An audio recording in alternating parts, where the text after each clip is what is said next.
Cameron of Lochiel ***** Works of Charles G. D. Roberts, The Prisoner of Mademoiselle, The Watchers of the Trails, The Kindred of the Wild, The Heart of the Ancient Wood, Earth Enigmas, Barbara Ladd, The Forge in the Forest, A Sister to Evangeline by the Marshes of Miners, A History of Canada, The Book of the Rose Poems, New York Nocturnes, The Book of the Native in Divers Tones, out of print. Songs of the Common Days, out of print. Cameron of Lochiel, translated from the French of Philippe Aubert de Gaspé. L.C. Page and Company, New England Building, Boston, Mass. Cameron of Lochiel. See page 68.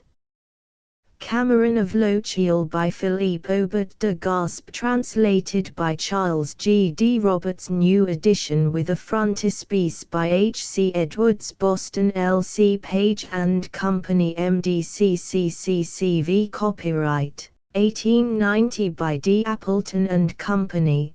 Copyright 1905 by L.C. Page and Company, Incorporated. Preface to new edition. This leisurely and loose-knit romance of de Gaspé's, which he called Les Anciens Canadiens, has for hero one who was not a Canadian, but a Scotch exile sojourning in Canada. It is on the creation of this character, consistently developed and convincingly presented, that the book must mainly base its claim to be called a work of fiction, rather than a volume of memoirs and folklore.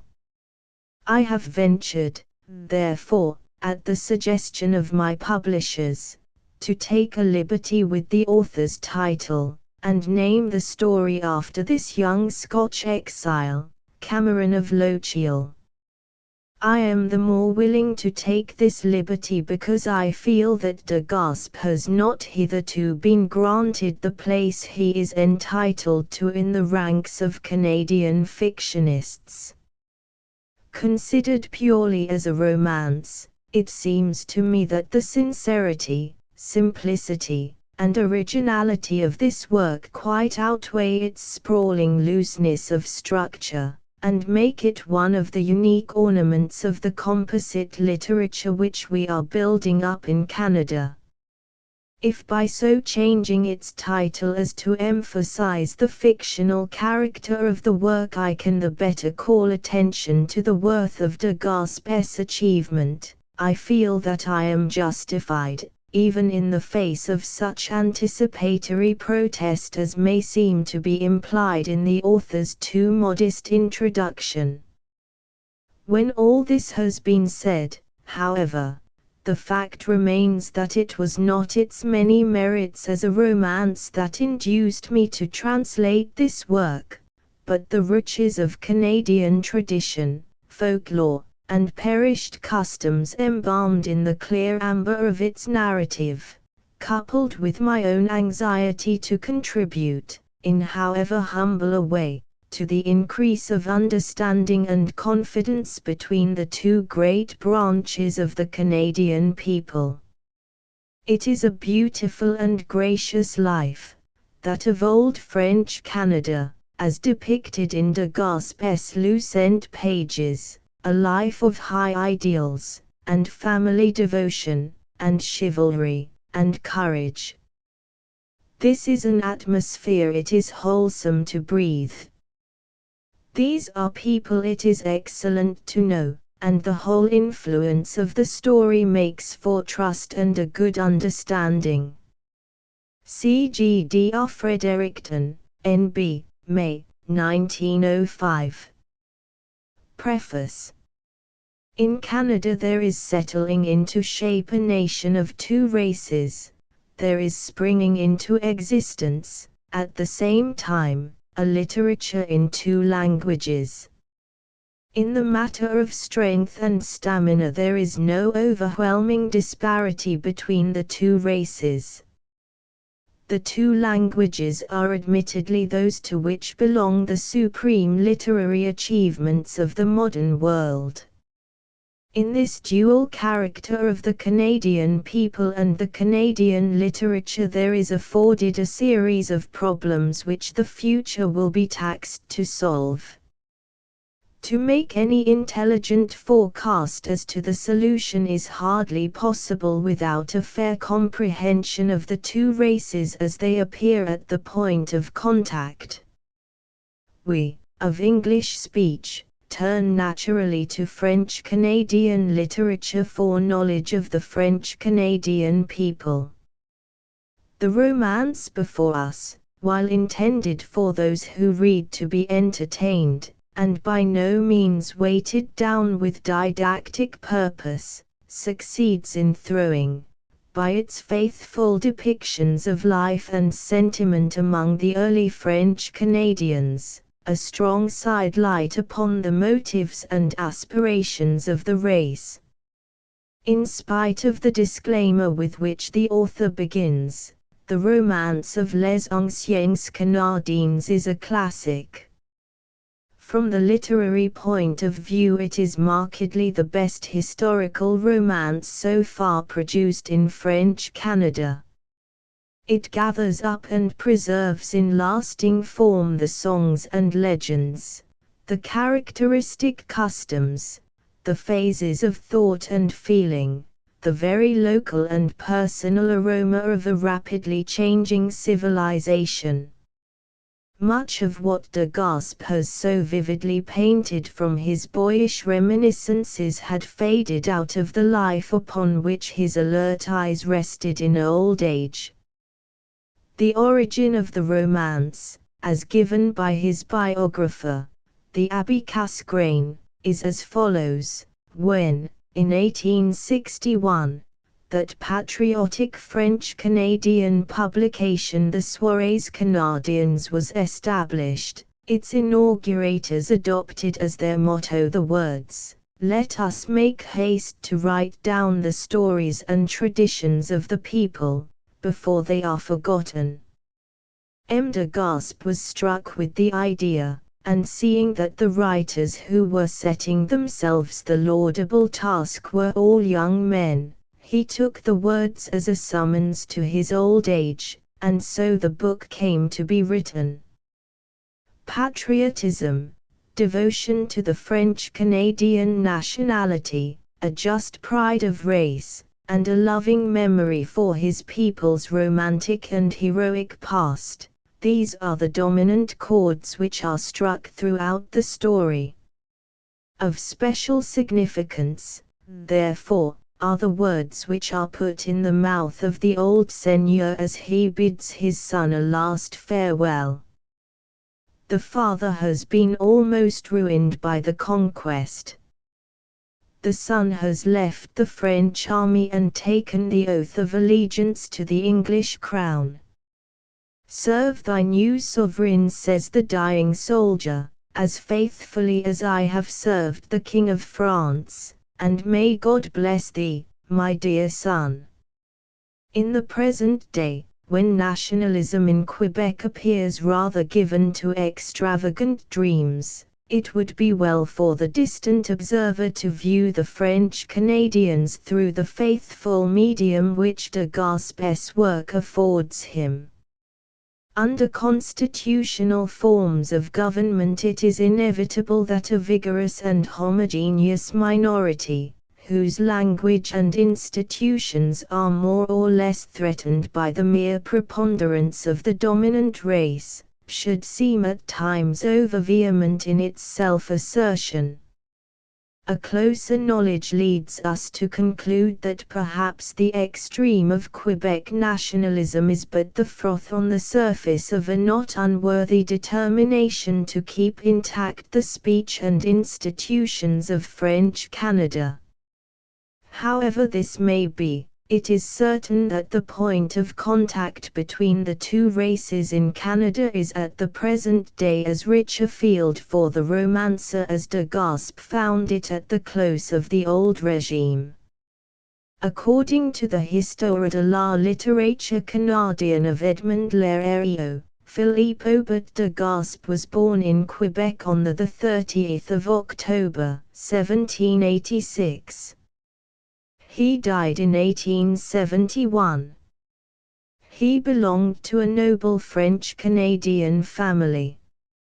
At the manor of Saint-Jean-Port-Joli, of which he was seigneur, he passed a large part of his life, and there he laid the chief scenes of his great romance. He was educated at the Seminary of Quebec, and then studied law in the city, under Sewell, afterward Chief Justice. Only for a few years, however, did he devote himself to his profession, one from which so many a poet and man of letters has broken loose. He accepted the position of Sheriff of Quebec, and afterward came misfortunes which Lerio passes over with sympathetic haste. His lavish generosity to his friends and the financial embarrassments into which he fell, his 4 years' confinement in the debtor's prison, his sufferings of soul and body, all doubtless contributed to the poignant coloring with which he has painted the misfortunes of M. D. Egmont, Le Bon Gentilhomme. On his release from prison he retired to his estate of Saint-Jean-Port-Joli, but not to the solitude and benevolent melancholy of D. Egmont. The romancer was of too sunny a disposition, he was too genuine and tolerant a lover of his kind, to run much risk of becoming a recluse. A keynote to his nature may be found in the bright bonsoir company with which, in the words of an old French-Canadian song, he closed his literary labors at the age of 79, when the last page of the memoirs was completed. The story we have translated, under the title of The Canadians of Old, was published in 1862. It is accompanied in the original by a mass of curious information, in the shape of notes and addenda, such as would hardly interest the general reader. They will more than repay, however, the attention of anyone who wishes to study the French-Canadian people as they were in their early days. The story itself has the air of being the product of a happy leisure. The style is quaint and unhurried, with no fear of the printer's devil before its eyes.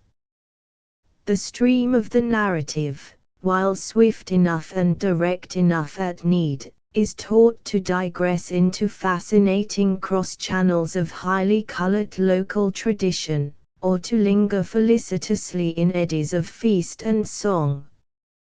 The work begun in Les Anciens Canadiens de Gaspé carried to completion in his second and last composition, the Memoirs, published in 1866.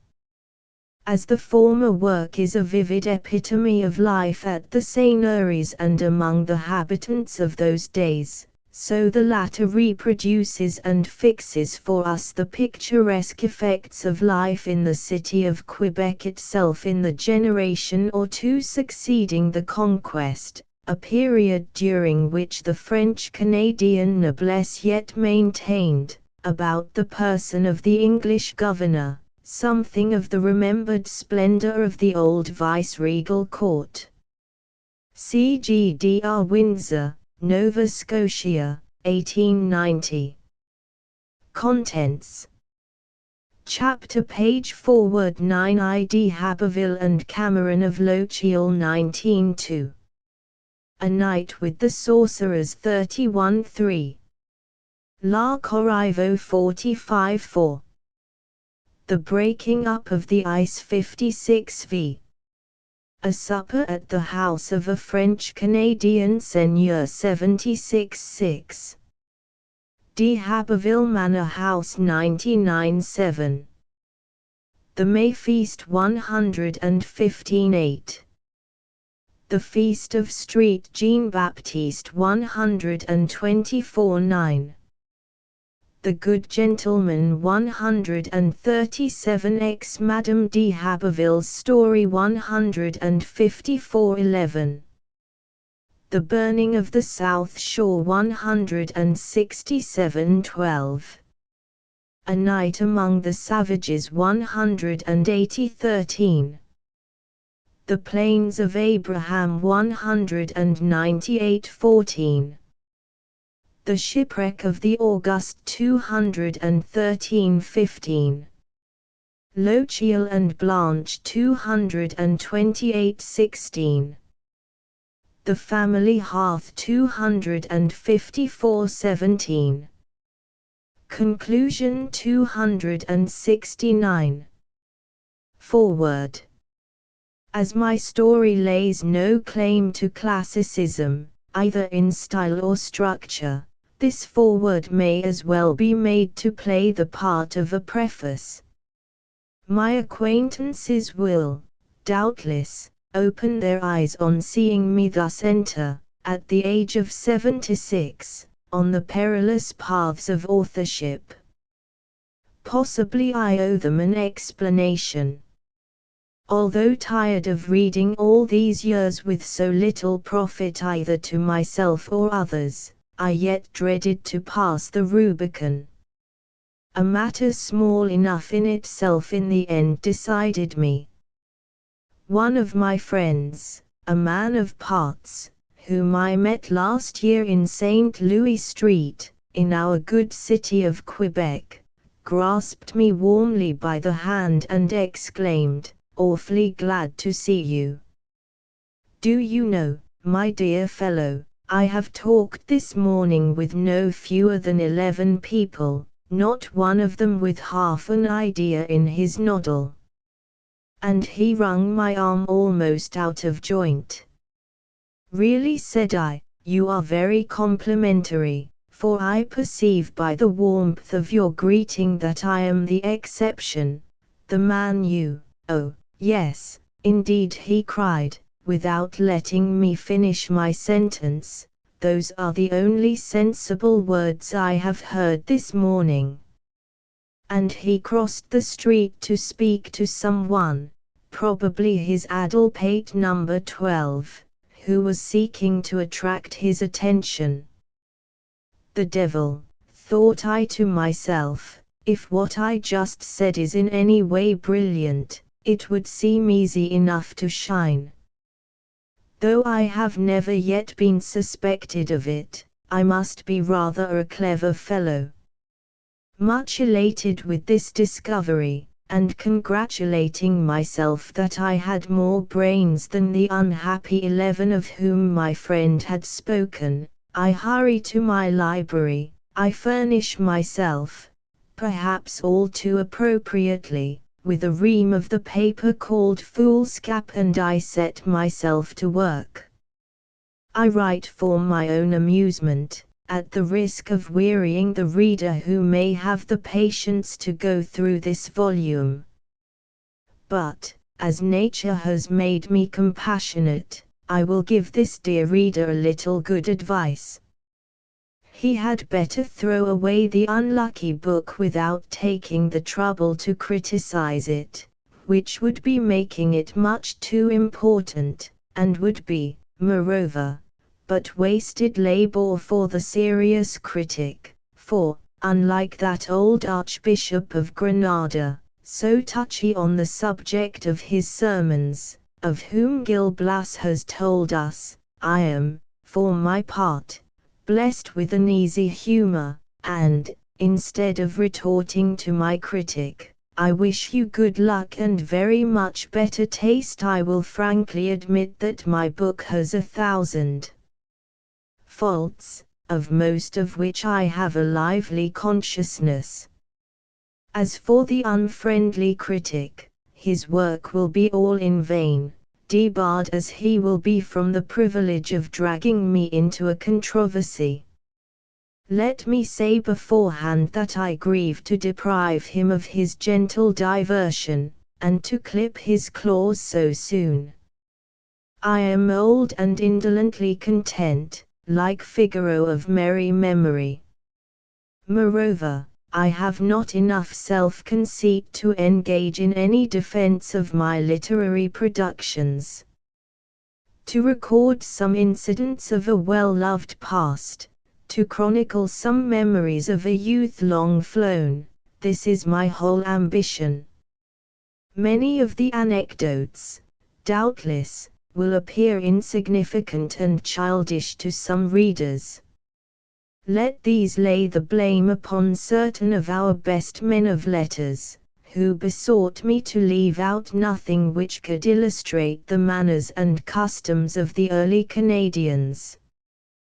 That which will appear insignificant and childish to the eyes of strangers, they urged, in the records of a septuagenarian, born but 28 years after the conquest of New France, will yet not fail to interest true Canadians.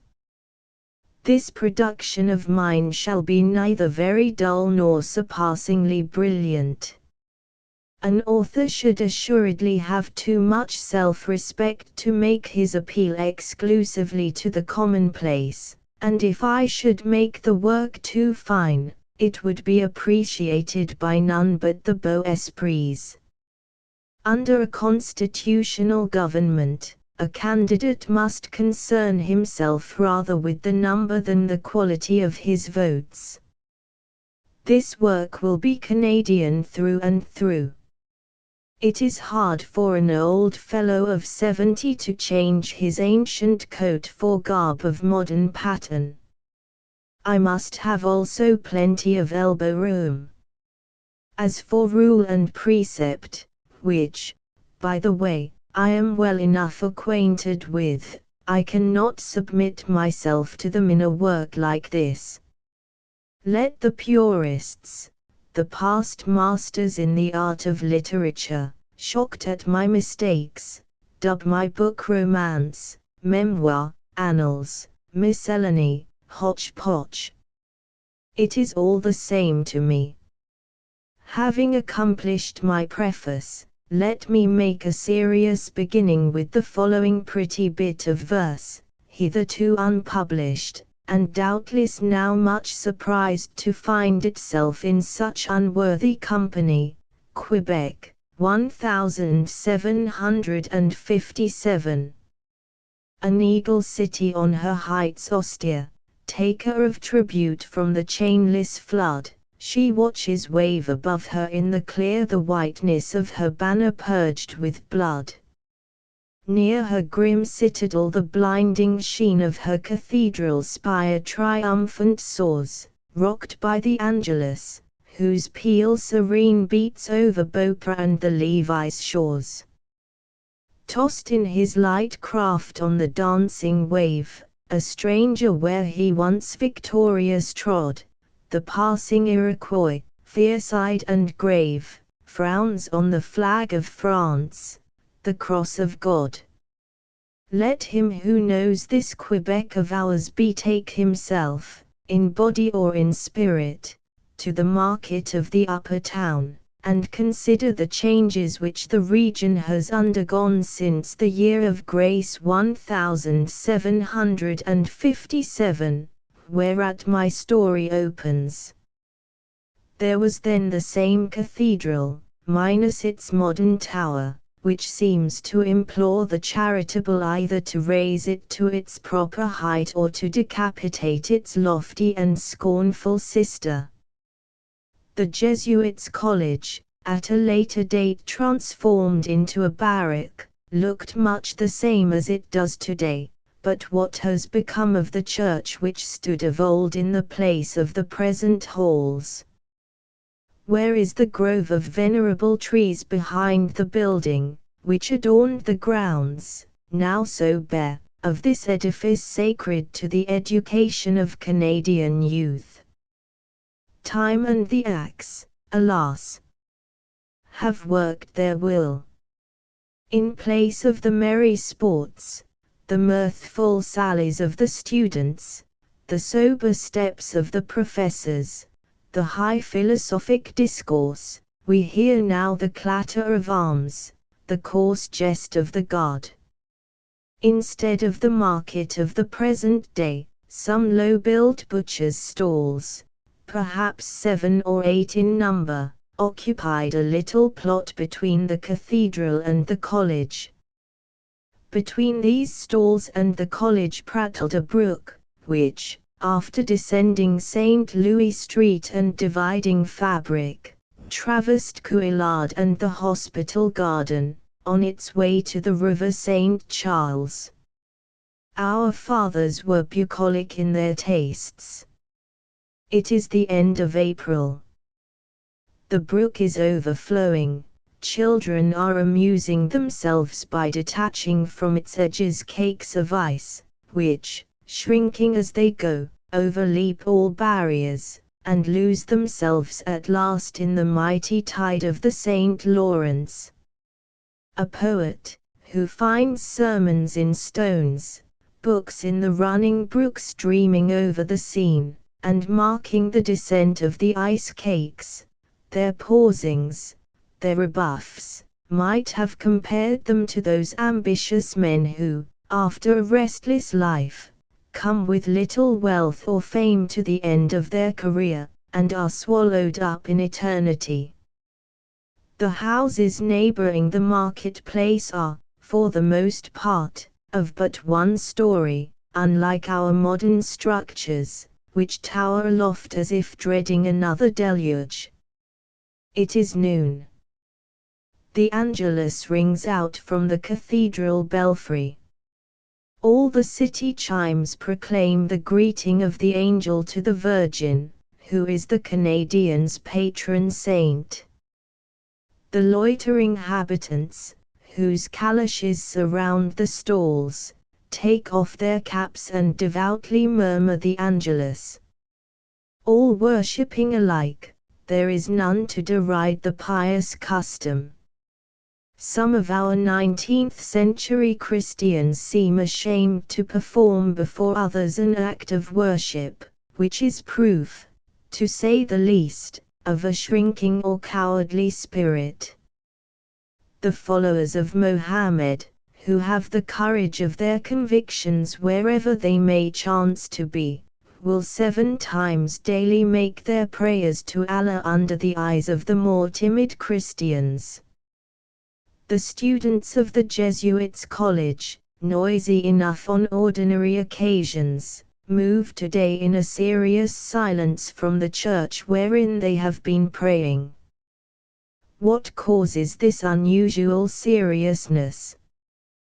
They are on the eve of separation from 2 beloved fellow students. The younger of the 2, who, being more of their age, was wont to share more often in their boyish sports, was the protector of the feeble against the strong, the impartial arbitrator in all their petty disagreements. The great door of the college opens, and 2 young men in traveling dress join the group of their fellow students. 2 leathern portmanteaus, 5 feet long, adorned with rings, chains, and padlocks which would seem strong enough for the mooring of a ship, lie at their feet. The younger of the 2, slight and delicate-looking, is perhaps 18 years old. His dark complexion, great black eyes, alert and keen, his abruptness of gesture, proclaim his French blood. His name is Jules de Haberville. His father is one of the seigneurs, captain of a company in the colonial marine. His companion, who is older by 2 or 3 years, is much taller and more robust of frame. His fine blue eyes, his chestnut hair, his blonde and ruddy complexion with a few scattered freckles on face and hands, his slightly aggressive chin, all these reveal a foreign origin. This is Archibald Cameron of Lochiel, commonly known as Archie of Lochiel, a young Scotch Highlander who has been studying at the Jesuits' College in Quebec. How is it that he, a stranger, finds himself in this remote French colony. We will let the sequel show. The young men are both notably good-looking. They are clad alike with hooded overcoat, scarlet leggings edged with green ribbon, blue woolen knitted garters, a broad belt of vivid colors embroidered with glass beads, deer-hide moccasins tied in Iroquois fashion, the insteps embroidered with porcupine quills, and, finally, caps of beaver skin fastened over the ears by means of a red silk handkerchief knotted under the chin. The younger betrays a feverish eagerness, and keeps glancing along Boyd Street. "You are in a hurry to leave us," Jules said one of his friends, reproachfully. "No," replied d'Haberville, "oh, no, indeed, my dear de la Ronde, I assure you, but, since this parting must take place, I wish it over. It unnerves me, and it is natural that I should be in a hurry to get back home again." "That is right," said de la Ronde, "and, moreover, since you are a Canadian, we hope to see you again before very long." "But with you the case is different, my dear Archie," said another. "I fear this parting will be forever, if you return to your own country." "Promise us that you will come back," cried all the students. During this conversation Jules darts off like an arrow to meet two men, each with an oar on his right shoulder, who are hastening along by the cathedral. One of them wears the costume of the habitants, capote of black homespun, grey woolen cap, grey leggings and garters, belt of many colors, and heavy cowhide larrigans tied in the manner of the Iroquois. The dress of the other is more like that of our young travelers, although much less costly. The first, tall and rough-mannered, is a ferryman of Point Levis. The second, shorter, but of athletic build, is a follower of Captain d'Haberville, Jules's father. In times of war, a soldier; in peace, he occupies the place of a favored servant. He is the captain's foster brother and of the same age. He is the right hand of the family. He has rocked Jules in his arms, singing him the gay catches of our upriver boatmen. "Dear Jose, how are you? How have you left them all at home?" cried Jules, flinging his arms about him. "All well enough, thank God," replied Jose. "They send you all kinds of love, and are in a great way to see you.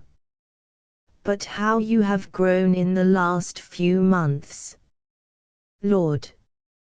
Master Jules, but it is good to set eyes on you again."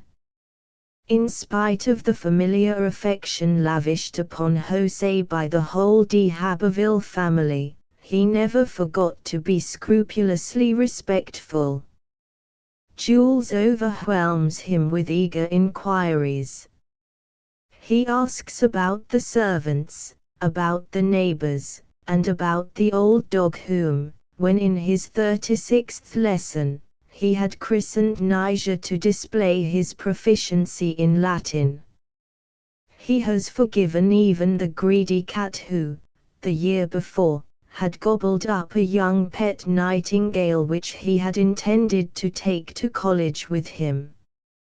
In the first heat of his wrath, it is true, he had hunted the assassin with a club, under tables, chairs, and beds, and finally onto the roof itself, which the guilty animal had sought as an impregnable refuge.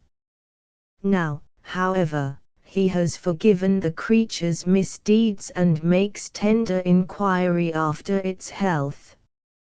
"Hello there," grumbles the ferryman, who takes very little interest in the above scenes, when you have done slobbering and chattering about the cat and dog, perhaps you'll make a move. The tide won't wait for nobody. In spite of the impatience and ill humor of the ferryman, it took long to say farewell. Their instructors embraced them affectionately. "You are to be soldiers, both of you," said the principal. "In daily peril of your life upon the battlefield, you must keep God ever before you. It may be the will of heaven that you fall. Be ready, therefore, at all times, that you may go before the judgment seat with a clear conscience. Take this for your battle cry: God, the King, and Fatherland." "Farewell," exclaimed Archie, "you who have opened your hearts to the stranger. Farewell, kind friends, who have striven to make the poor exile forget that he belonged to an alien race. Farewell, perhaps forever." "This parting would be hard indeed for me," said Jules, deeply moved, "had I not the hope that my regiment will soon be ordered to Canada." Then, turning to his instructors, he said, "I have tried your patience sorely, gentlemen, but you know that my heart has always been better than my head. I beg that you will forgive the one for the sake of the other.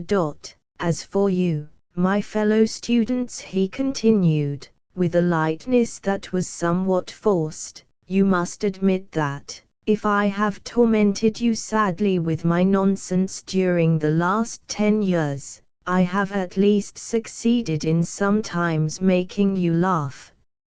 Seizing Archie by the arm, he hurried him off in order to conceal his emotion.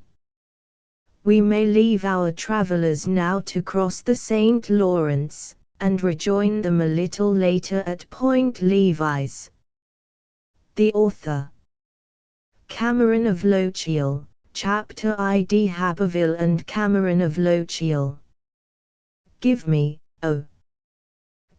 back the days when I too, was young, and felt, as they now feel, each coming hour, new consciousness of power. The fields, the grove, the air was haunted, and all that age has disenchanted. Give me, give youth's passions unconfined, the rush of joy that felt almost like pain. Gertie. Archibald Cameron of Lochiel, son of a Highland chief who had wedded a daughter of France, was but 4 years old when he lost his mother.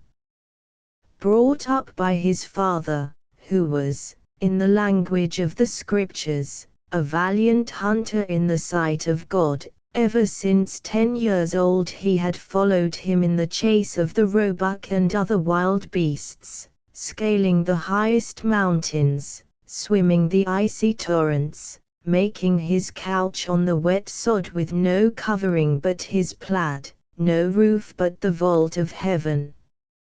Under such a Spartan training the boy came to find his chief delight in this wild and wandering life. When Archie was but 12 years old, in the year 1745, his father joined the standard of that unhappy young prince who, after the old romantic fashion, threw himself into the arms of his Scottish countrymen, and called upon them to win him back a crown which the bloody field of Culloden forced him to renounce forever. In the early days of this disastrous struggle, courage was triumphant over numbers and discipline, and their mountains re-echoed to their outmost isles the songs of victory.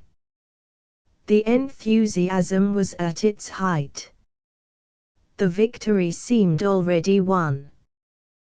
But short-lived was their triumph. After achievements of most magnificent heroism, they were forced to bow their necks to defeat.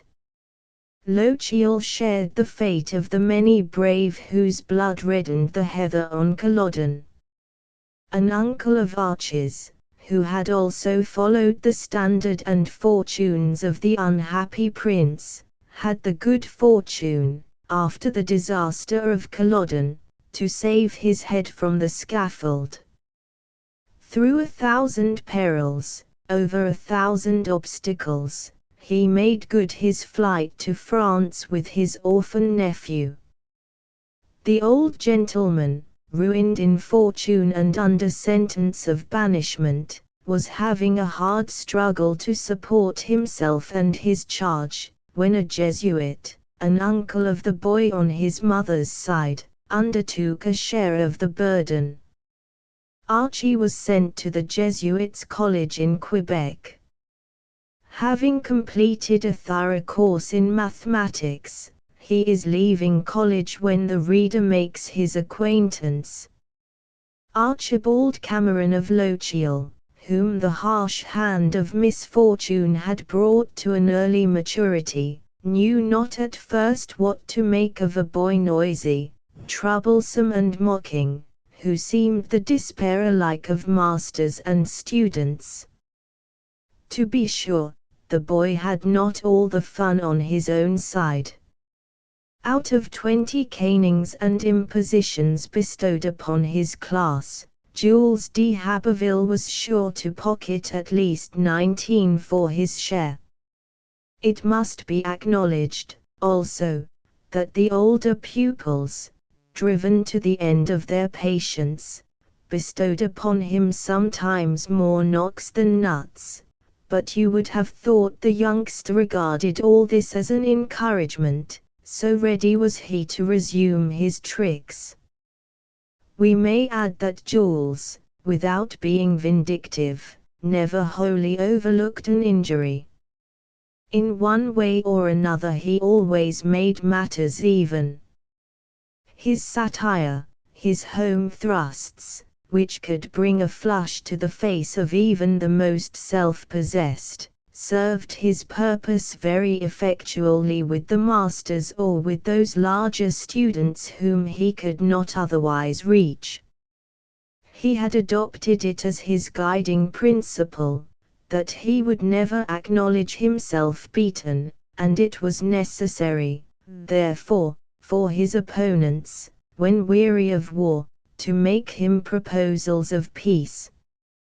The reader will doubtless conclude that the boy was cordially disliked. On the contrary, every one was fond of him, he was the pet of the college. The truth is, Jules had such a heart as pulses all too rarely in the breast of man. To say that he was generous to a fault, that he was ever ready to defend the absent, to sacrifice himself in order to conceal the faults of others, would not give an adequate description of his character. The following incident will reveal him more effectively. When he was about 12 years old, a senior student got out of patience and kicked him, with no intention, however, of hurting him much.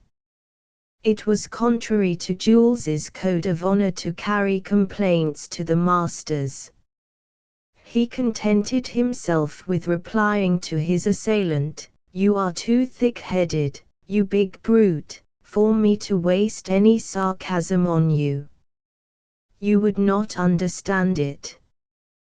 One must pierce your hide in some other way, but be patient, you will lose nothing by waiting." After rejecting certain more or less ingenious schemes of vengeance, Jules resolved to catch his enemy asleep and shave his eyebrows, a punishment which would be easy to inflict, as Dubuc, the youth who had kicked him, was a mighty heavy sleeper. This plan had the further advantage of touching him on a most sensitive point, for he was a handsome fellow and a good deal of a dandy. Jules had just decided on this revenge, when he heard Dubuc say to one of his friends, who had rallied him on looking gloomy, "Indeed, I have good reason to be, for I expect my father tomorrow. I have got into debt with the shopkeepers, hoping that my mother would come to Quebec ahead of him, and would relieve me without his knowing anything about it. Father is close-fisted and violent. He will probably strike me in the first heat of his anger, and I don't know where to hide my head. I have a mind to run away until the storm is over."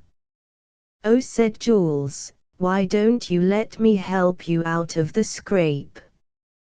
"The devil you say," exclaimed Dubuc, shaking his head. "Why," said Jules, "do you think that on account of a kick, more or less, I would leave a fellow student in a scrape and exposed to the violence of his amiable papa? To be sure, you almost broke my back, but that is another affair, which we will settle later. How much cash do you want?" "My dear fellow," answered Dubuc, "that would be abusing your kindness. I need a large sum, and I know you are not in funds just now, for you emptied your purse to help that poor woman whose husband was killed the other day." "A pretty story," said Jules. "As if one could not always find money to save a friend from the wrath of a father who is going to break his neck. How much do you want?" 50 francs. "You shall have them this evening," said the boy. Jules, an only son, belonging to a rich family, indulged by everybody, had his pockets always full of money. Father and mother, uncles and aunts, godfathers and godmothers, they all kept loudly proclaiming that boys should not have too much money to spend.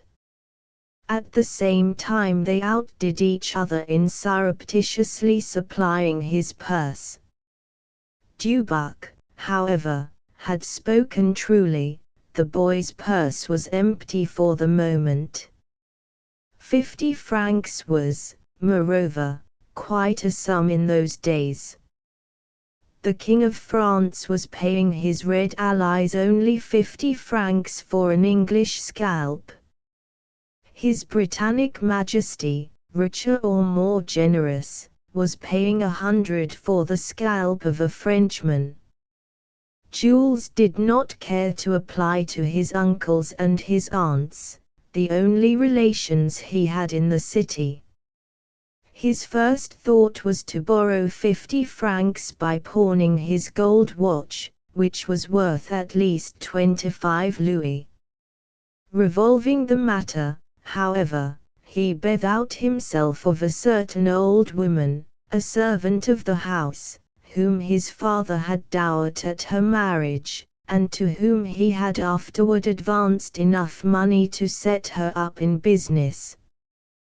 The business had prospered in her hands. She was a widow, rich and childless. There were difficulties to surmount, however. The old dame was rather avaricious and crusty, and on the occasion of Jules's last visit they had not parted on the best terms possible. She had even chased him into the street with a broomstick. The boy had done nothing more, however, than play her a little trick. He had given her pet spaniel a dose of snuff, and when the old lady ran to the help of her dog, who was conducting himself like a lunatic, he had emptied the rest of the snuff box into a dandelion salad which she was carefully picking over for her supper. "Hold on, mother," he cried, as he ran away, "there is a good seasoning for you." Jules saw that it was very necessary to make his peace with the good dame, and hence these preliminaries.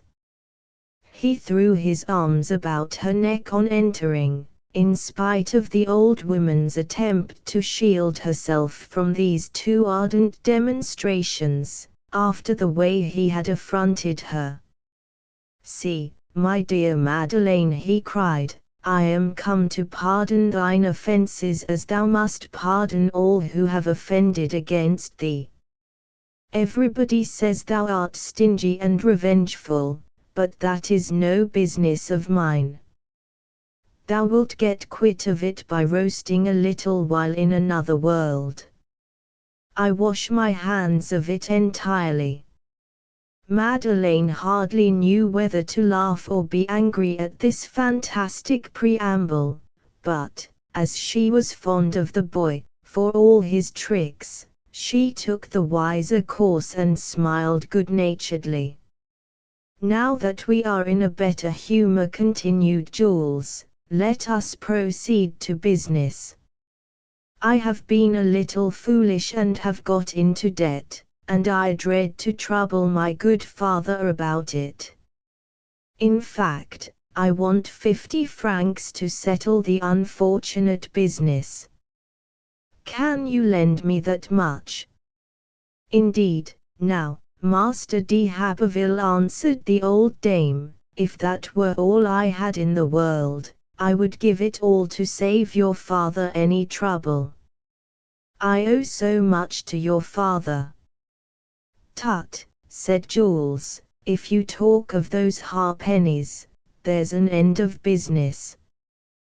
But listen, my good Madeleine, since I might break my neck when I least expect it, or still more probably when climbing on the roof or among the city bells, I must give you a bit of writing for security.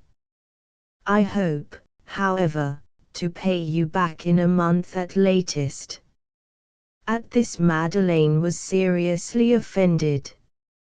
She refused the note, and counted him out the money. Jules almost choked her with his embrace, sprang through the window into the street and hurried back to the college. At recess time that evening Dubuc was freed from all anxiety on the score of his amiable papa. "But remember," said de Haberville, "I still owe you for that kick." "Hold on, dear boy," exclaimed Dubuc, with feeling. "I wish you would settle that right now. Break my head or my back with the poker, only let us settle it. To think that, after all you have done for me, you are still bearing me a grudge, would be nothing less than torture." "A fine idea that," exclaimed the boy, "to think that I bear anyone a grudge because I am in his debt in regard to a little exchange of compliments. So that is how you take it, eh? Shake, then, and let us think no more about it. You may brag of being the only one to scratch me without my having drawn his blood in return." With these words he sprang upon the young man's shoulders like a monkey, pulled out a few hairs to satisfy his conscience, and scampered off to join the merry group which was waiting for him. Archibald of Lochiel, matured by bitter experiences, and on that account more self-contained and more reserved than other boys of his age, on his first coming to college hardly knew whether to smile or be angry at the frolics of the little imp who seemed to have taken him for his special butt, and who hardly left him any peace.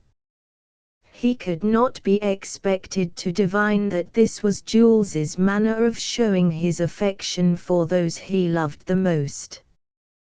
One day, driven to the end of his forbearance, Archie said to him, "Do you know, you would try the patience of a saint." "Verily I don't know what to do with you." "But you have a way out of your difficulties," answered Jules. "My skin itches, give me a good hiding, and I'll leave you in peace. That will be easy enough for you, you young Hercules. Lochiel, indeed, accustomed from his infancy to the trying sports of the young Highlanders, was at 14 marvellously strong for his years. "Do you think," exclaimed Archie, "that I am such a coward as to strike a boy younger and weaker than myself?" "Oh, no," said Jules, "I see we agree on that score, never a knock for a little fellow. What suits me is a good tussle with a fellow of my own age, or even a little older, then shake hands and think no more about it. By the way," continued Jules, "you know that comical dog de Chavigny. He is older than I am, but so weak and miserable that I have never had the heart to punch him, although he has played me such a trick as even Saint Francis himself would hardly pardon. Just think of him running to me all out of breath and exclaiming, 'I've just snatched an egg from that greedy Letonio, who had stolen it out of the refectory. Here, hide it, he's after me.' 'Where do you want me to hide it?' said Io. 'In your hat,' he answered. 'He'll never think of looking for it there. As for me, I was fool enough to do it. I ought to have mistrusted him.' In a moment Letonio came up and jammed my cap down over my eyes. The accursed egg nearly blinded me, and I swear did not smell like a rose garden. It was an addled egg found by Chavigny in a nest which the hen had probably abandoned a month before. I got out of that mess with the loss of a cap, a vest, and other garments. Well, after the first of my fury was over, I could not help laughing, and if I bear him any grudge at all, it is for having got ahead of me with so neat a trick. I should love to get it off on Derome, who keeps his hair so charmingly powdered. As for Letonio, since he was too stupid to have invented the trick myself, I contented myself with saying to him, 'Blessed are they of little wit,' and he professed himself proud of the compliment, being glad enough, after all, to get off so cheaply. And now, my dear Archie," continued Jules, "let us come to terms. I am a kindly potentate, and my conditions shall be most easy. To please you, I undertake, on the word of a gentleman, to diminish by 1/3 those tricks of mine which you lack the good taste to appreciate. Come, now, you ought to be satisfied with that if you are not utterly unreasonable, for you see, my dear boy, I love you. I would not have made peace with anyone else on such advantageous terms." Lochiel could not help laughing as he shook the irrepressible lad. It was from this conversation that the friendship between the two boys took its beginning, on Archie's part with a truly Scottish restraint, on the side of Jules with the passionate warmth of which the French heart is capable.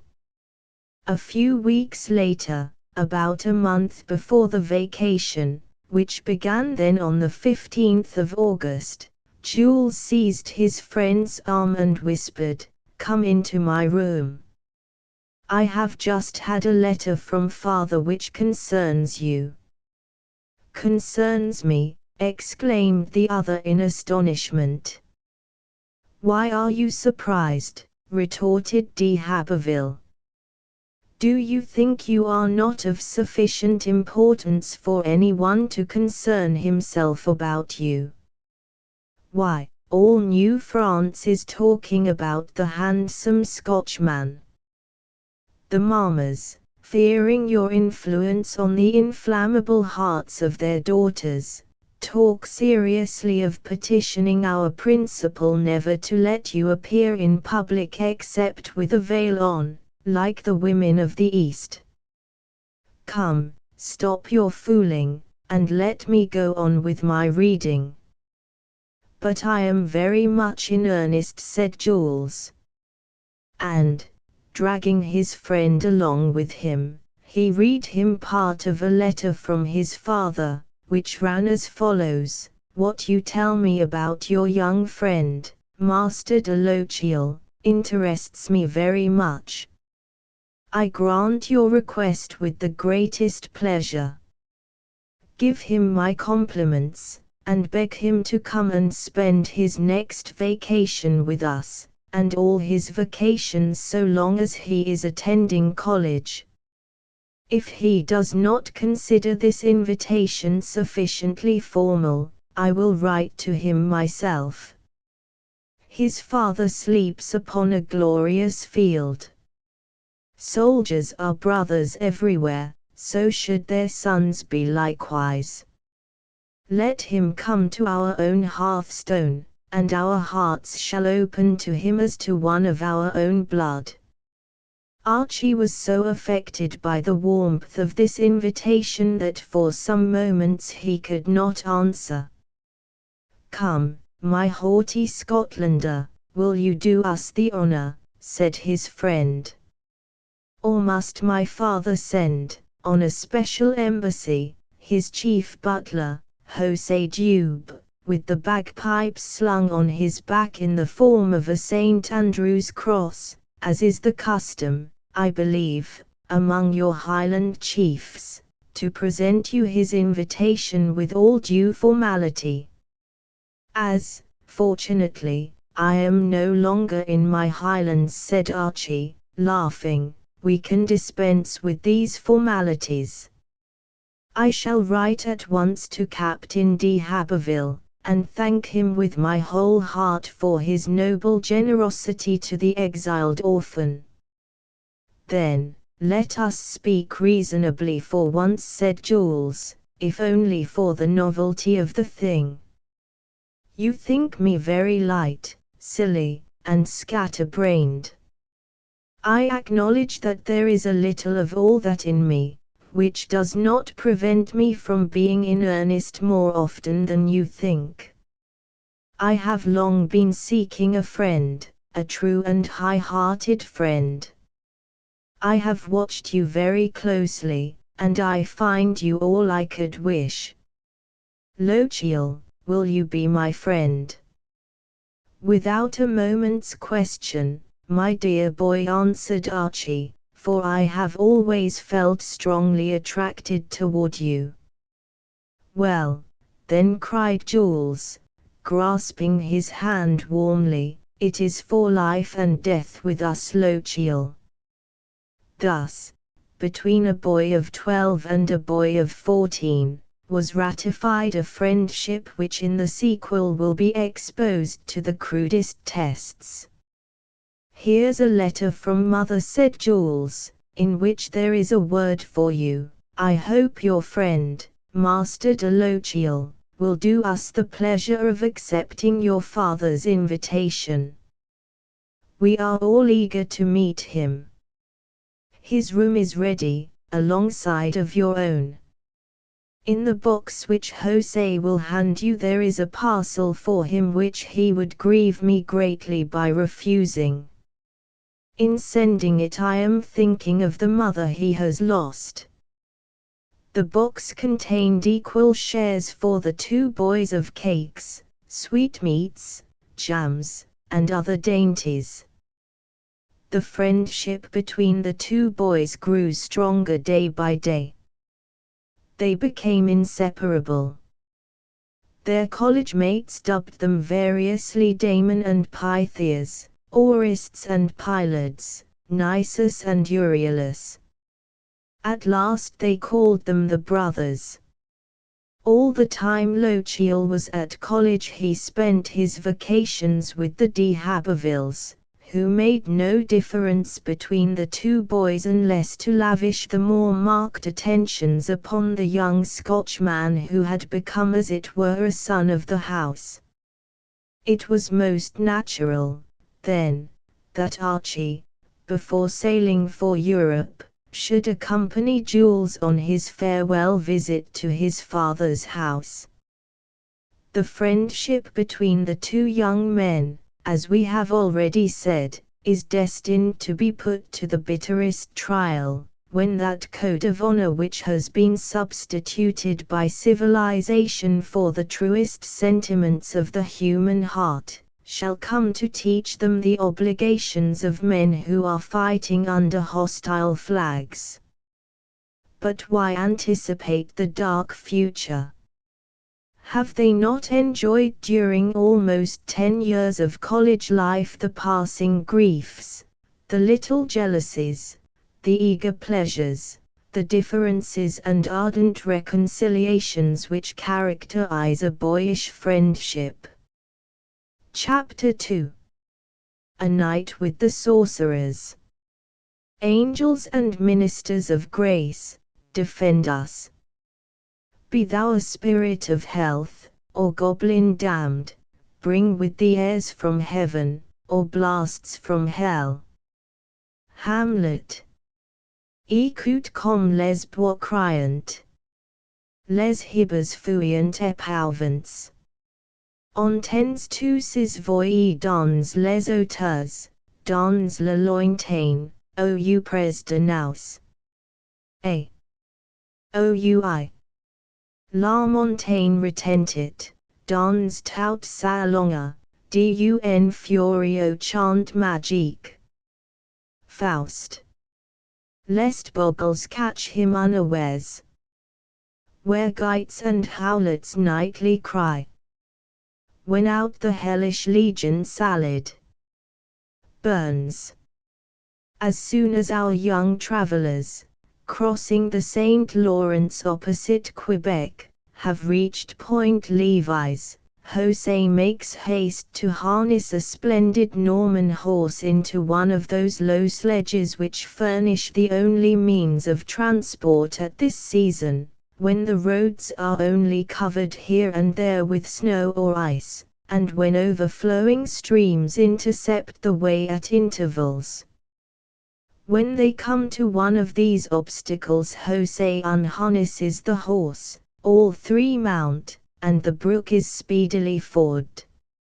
It is true that Jules, who clasps Jose around the waist, tries every now and then to throw him off, at the risk of partaking with him the luxury of a bath at a little above zero.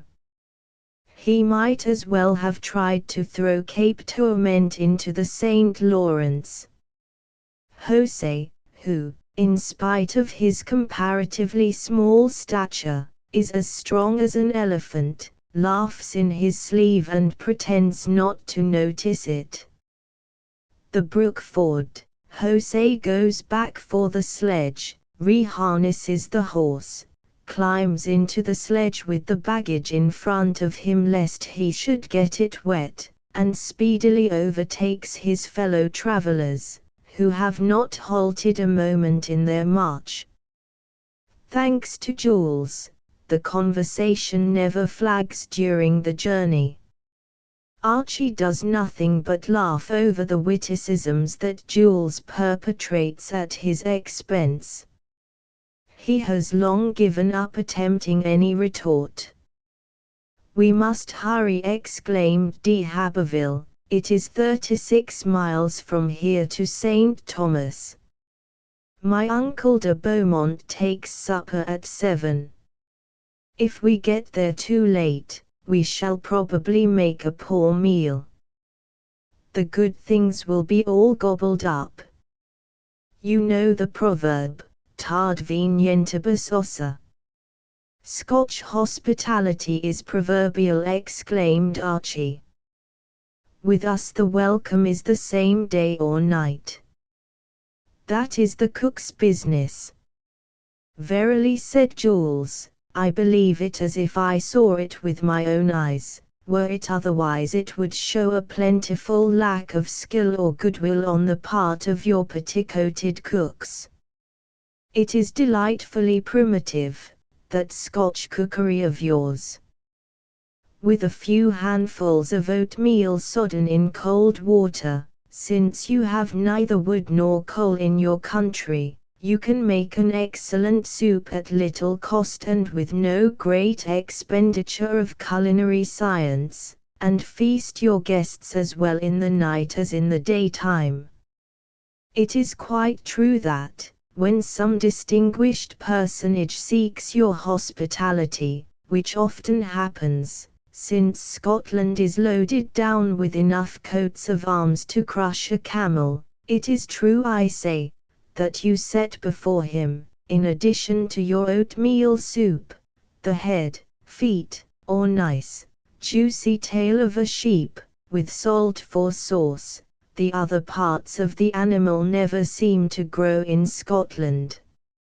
Lochiel contented himself with glancing at Jules over his shoulder and repeating, "Keys talia fando myrmidongum, dollapumv, what's that?" exclaimed Jules, in assumed indignation. "You call me a myrmidon, a Dolapian, me, the philosopher.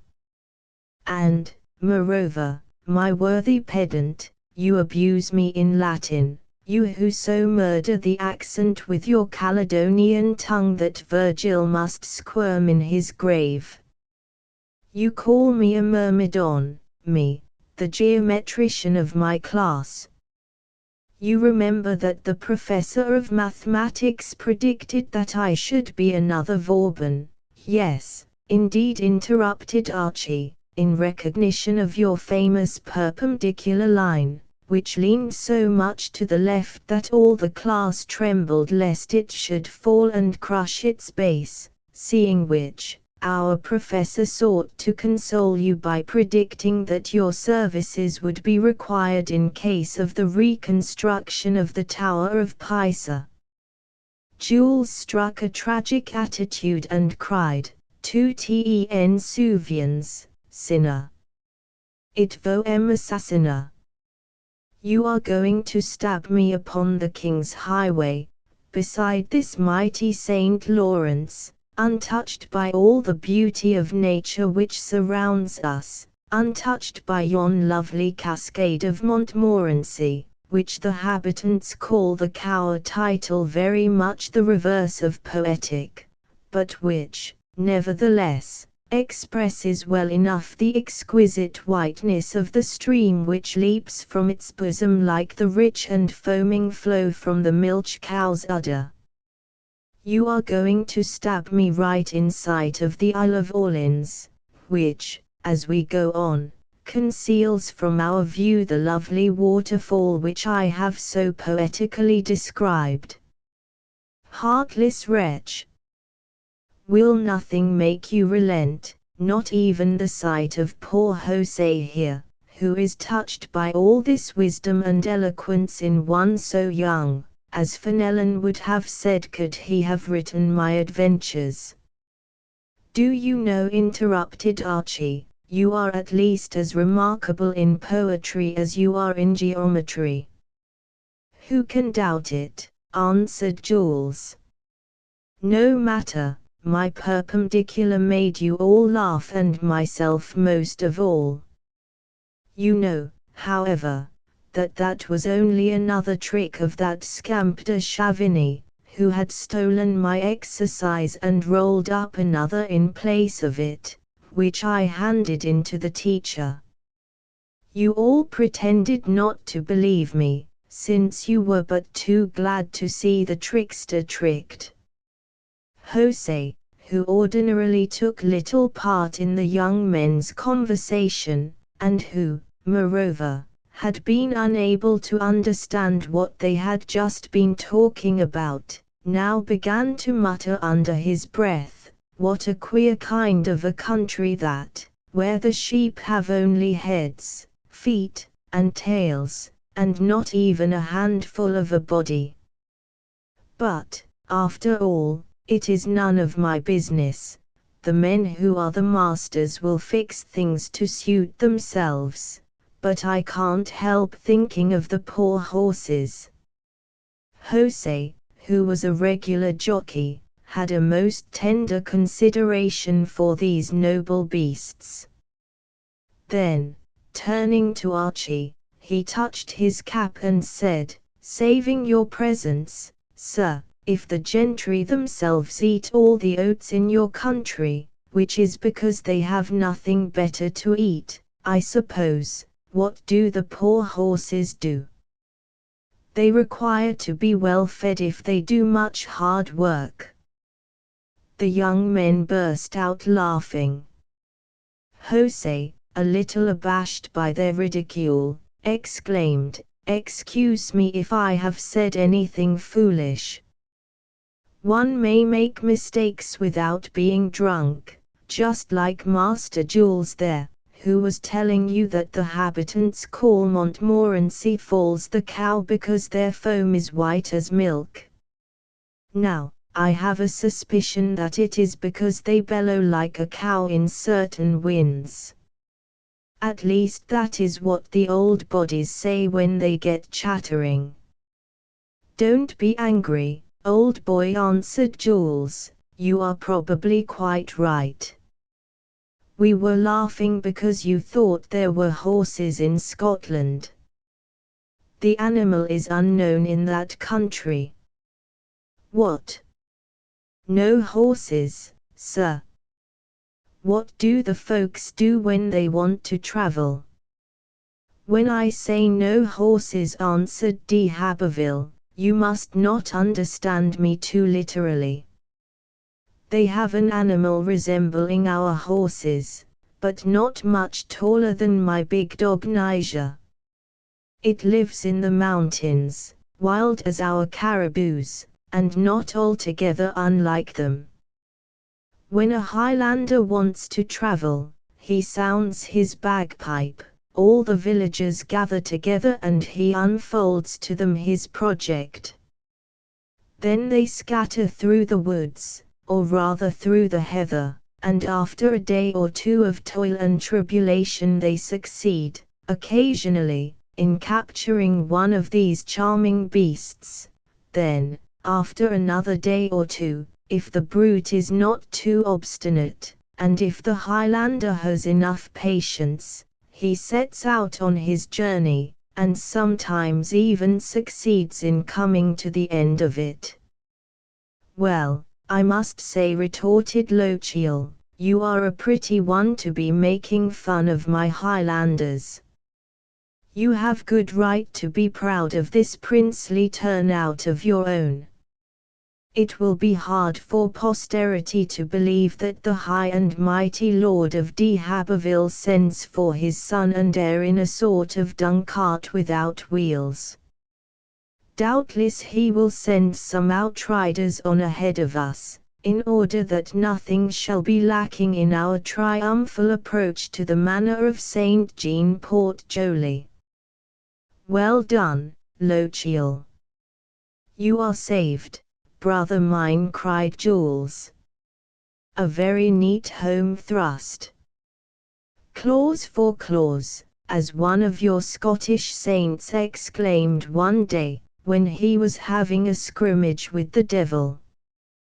Jose, during this discussion, was scratching his head disconsolately. Like Caleb Balderstone, in The Bride of Lammermoor, he was very sensitive on all subjects touching his master's honor. "What a wretched fool I am," he cried in a piteous voice. "It is all my fault. The Seigneur has 4 carryalls in his coach house, of which 2 are brand new and varnished up like fiddles, so that I used one for a looking glass last Sunday. So, then, when the Seigneur said to me yesterday morning, 'Get ready, Jose, for you must go to Quebec to fetch my son and his friend Mr. de Lochiel, see that you take a proper carriage,' I, like a fool, said to myself that when the roads were so bad the only thing to take was a sled like this. Oh, yes, I'm in for a good scolding. I shall get off cheap if I have to do without my brandy for a month. At 3 drinks a day, added José, that will make a loss of 90 good drinks, without counting extras. But it's all the same to me, I'll take my punishment like a man. The young men were greatly amused at José's ingenious lying for the honor of his master. Now, said Archie, since you seem to have emptied your budget of all the absurdities that a hair-brained French head can contain, try and speak seriously, and tell me why the Isle of Orleans is called the Isle of the Sorcerers. For the very simple reason, answered Jules, that a great many sorcerers live there. There you begin again with your nonsense, said Lochiel. I am in earnest, said Jules. These Scotch are unbearably conceited. They can't acknowledge any excellence in other nations. Do you think, my dear fellow, that Scotland has the monopoly of witches and wizards? I would beg you to know that we too have our sorcerers, and that 2 hours ago, between Point Levis and Beaumont, I might as easily as not have introduced you to a very respectable sorceress. I would have you know, moreover, that on the estate of my illustrious father you shall see a witch of the most remarkable skill.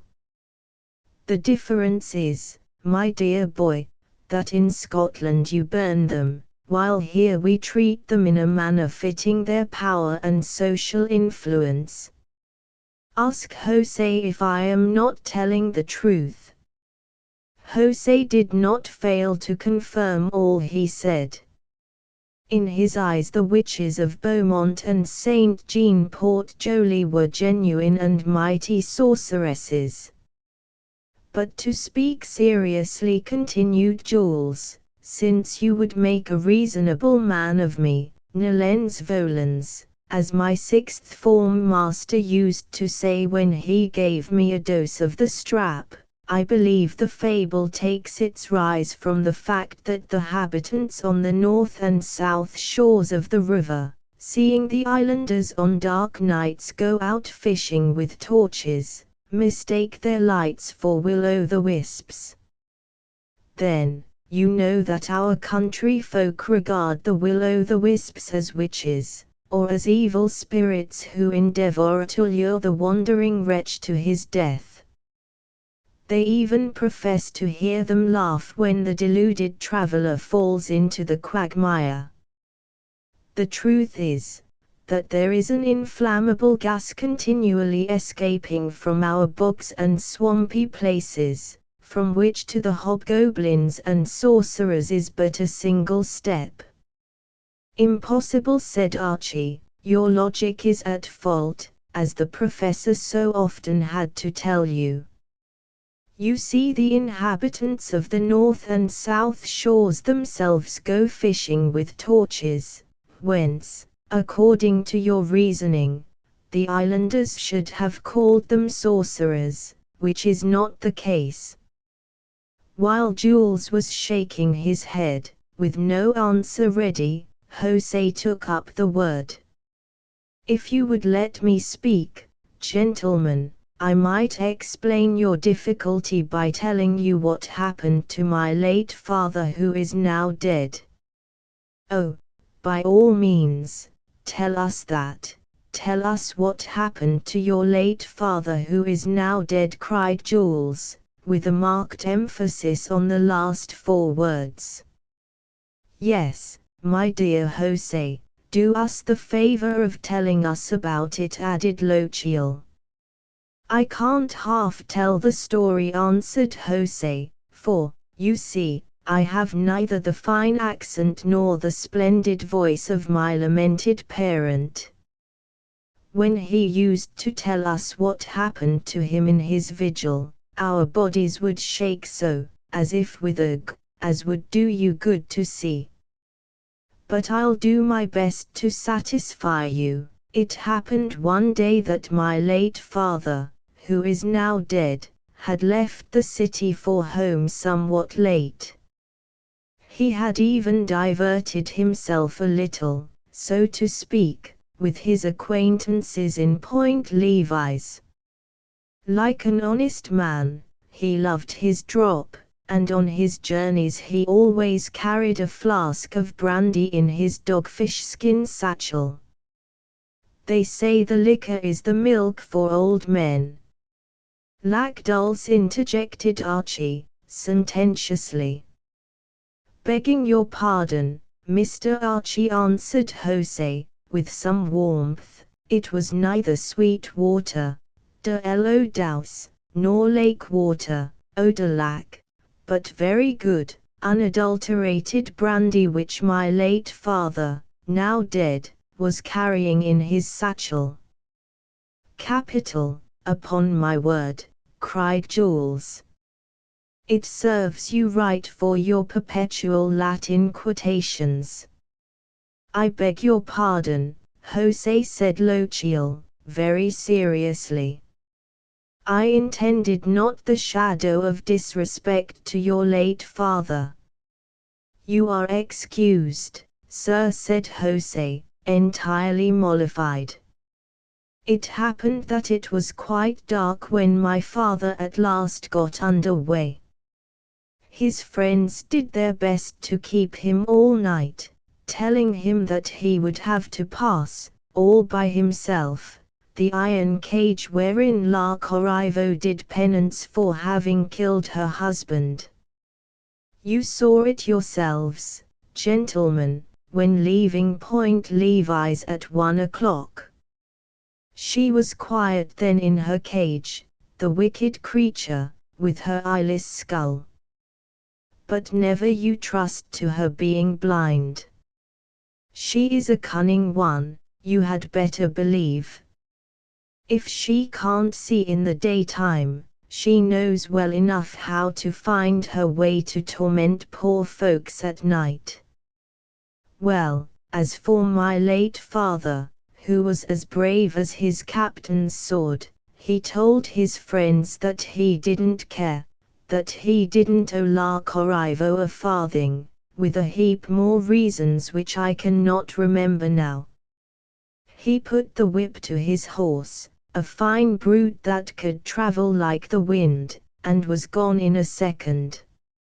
As he was passing the skeleton, he thought he heard a noise, a sort of wailing, but, as a heavy southwest wind was blowing, he made up his mind it was only the gale whistling through the bones of the corpse. It gave him a kind of a start, nevertheless, and he took a good pull at the flask to brace himself up. All things considered, however, as he said to himself, Christians should be ready to help each other. Perhaps the poor creature was wanting his prayers. He took off his cap and devoutly recited a De Profundis for her benefit, thinking that, if it didn't do her any good, it could at least do her no harm, and that he himself would be the better for it. Well, then he kept on as fast as he could, but, for all that, he heard a queer sound behind him, tick-tack, tick-tack, like a piece of iron striking on the stones. He thought it was the tire of his wheel, or some piece of the wagon, that had come unfastened. He got out to see, but found everything snug. He touched the horse to make up for lost time, but after a little he heard again that tick-tack, tick-tack, on the stones. Being brave, he didn't pay much attention. When he got to the high ground of Saint Michel, which we passed a little way back, he grew very drowsy. After all, said my late father, a man is not a dog. Let us take a little nap, we'll both be the better for it, my horse and I. Well, he unharnessed his horse, tied his legs so he would not wander too far, and said, "There, my pet, there's good grass, and you can hear the brook yonder. Good night." As my late father crawled himself into the wagon to keep out of the dew, it struck him to wonder what time it was. After studying the three kings to the southward and the wagon to the northward, he made up his mind it must be midnight. "It is time," said he, "for honest men to be in bed." Suddenly, however, it seemed to him as if Isle d'Orleans was on fire. He sprang over the ditch, leaned on the fence, opened his eyes wide, and stared with all his might. He saw at last that the flames were dancing up and down the shore, as if all the will-o'-the-wisps, all the damned souls of Canada, were gathered there to hold the witches' Sabbath. He stared so hard that his eyes, which had grown a little dim, grew very clear again, and he saw a curious sight. You would have said they were a kind of men, a queer breed altogether. They had a head big as a peck measure, topped off with a pointed cap a yard long. Then they had arms, legs, feet, and hands armed with long claws, but no body to speak of. Their crotch, begging your pardon, gentlemen, was split right up to their ears. They had scarcely anything in the way of flesh, they were kind of all bone, like skeletons. Every one of these pretty fellows had his upper lip split like a rabbit's, and through the split stuck out a rhinoceros tusk a foot long, like you see, Mr. Archie, in your book of unnatural history. As for the nose, it was nothing more nor less, begging your pardon, than a long pig's snout, which they would rub first on one side and then on the other of their great tusk, perhaps to sharpen it. I almost forgot to say that they had a long tail, twice as long as a cow's, which they used, I suppose, to keep off the flies. The funniest thing of all was that there were but 3 eyes to every couple of imps. Those that had but one eye, in the middle of the forehead, like those cyclopes that your uncle, who is a learned man, Mr. Jules, used to read to us about out of that big book of his, all Latin, like the priest's prayer book, which he called his Virgil. Those that had but one eye held each by the claw 2 novices with the proper number of eyes. Out of all these eyes spurted the flames which lit up Isle d'Orleans like broad day. The novices seemed very respectful to their companions, who were, as one might say, half blind. They bowed down to them, they fawned upon them, they fluttered their arms and legs, just like good Christians dancing the minuet. The eyes of my late father were fairly starting out of his head. It was worse and worse when they began to jump and dance without moving from their places, and to chant in a voice as hoarse as that of a choking cow, this song, Hoary Frisker, Goblin gay, long-nosed neighbor, come away. Come my grumbler in the mud, brother frog of tainted blood. Come, and on this juicy Christian let us feast it while we may. Ah! The accursed heathens, exclaimed my late father, an honest man cannot be sure of his property for a moment. Not satisfied with having stolen my favorite song, which I always keep to wind up with at weddings and feasts, just see how they've played the devil with it. one would hardly recognize it. It is Christians instead of good wine that they are going to treat themselves to, the scoundrels. Then the imps went on with their hellish song, glaring at my late father, and curling their long snouts around their great rhinoceros tusks. Come, my tricksy traveler's guide, devil's minion true and tried.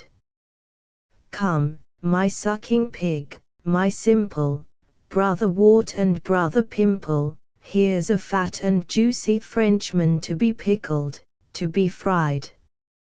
All that I can say to you just now, my darlings, cried my late father, is that if you get no more fat to eat than what I'm going to bring you on my lean carcass, you'll hardly need to skim your broth.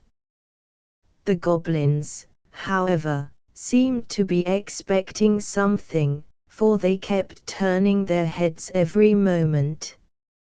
My late father looked in the same direction. What was that he saw on the hillside?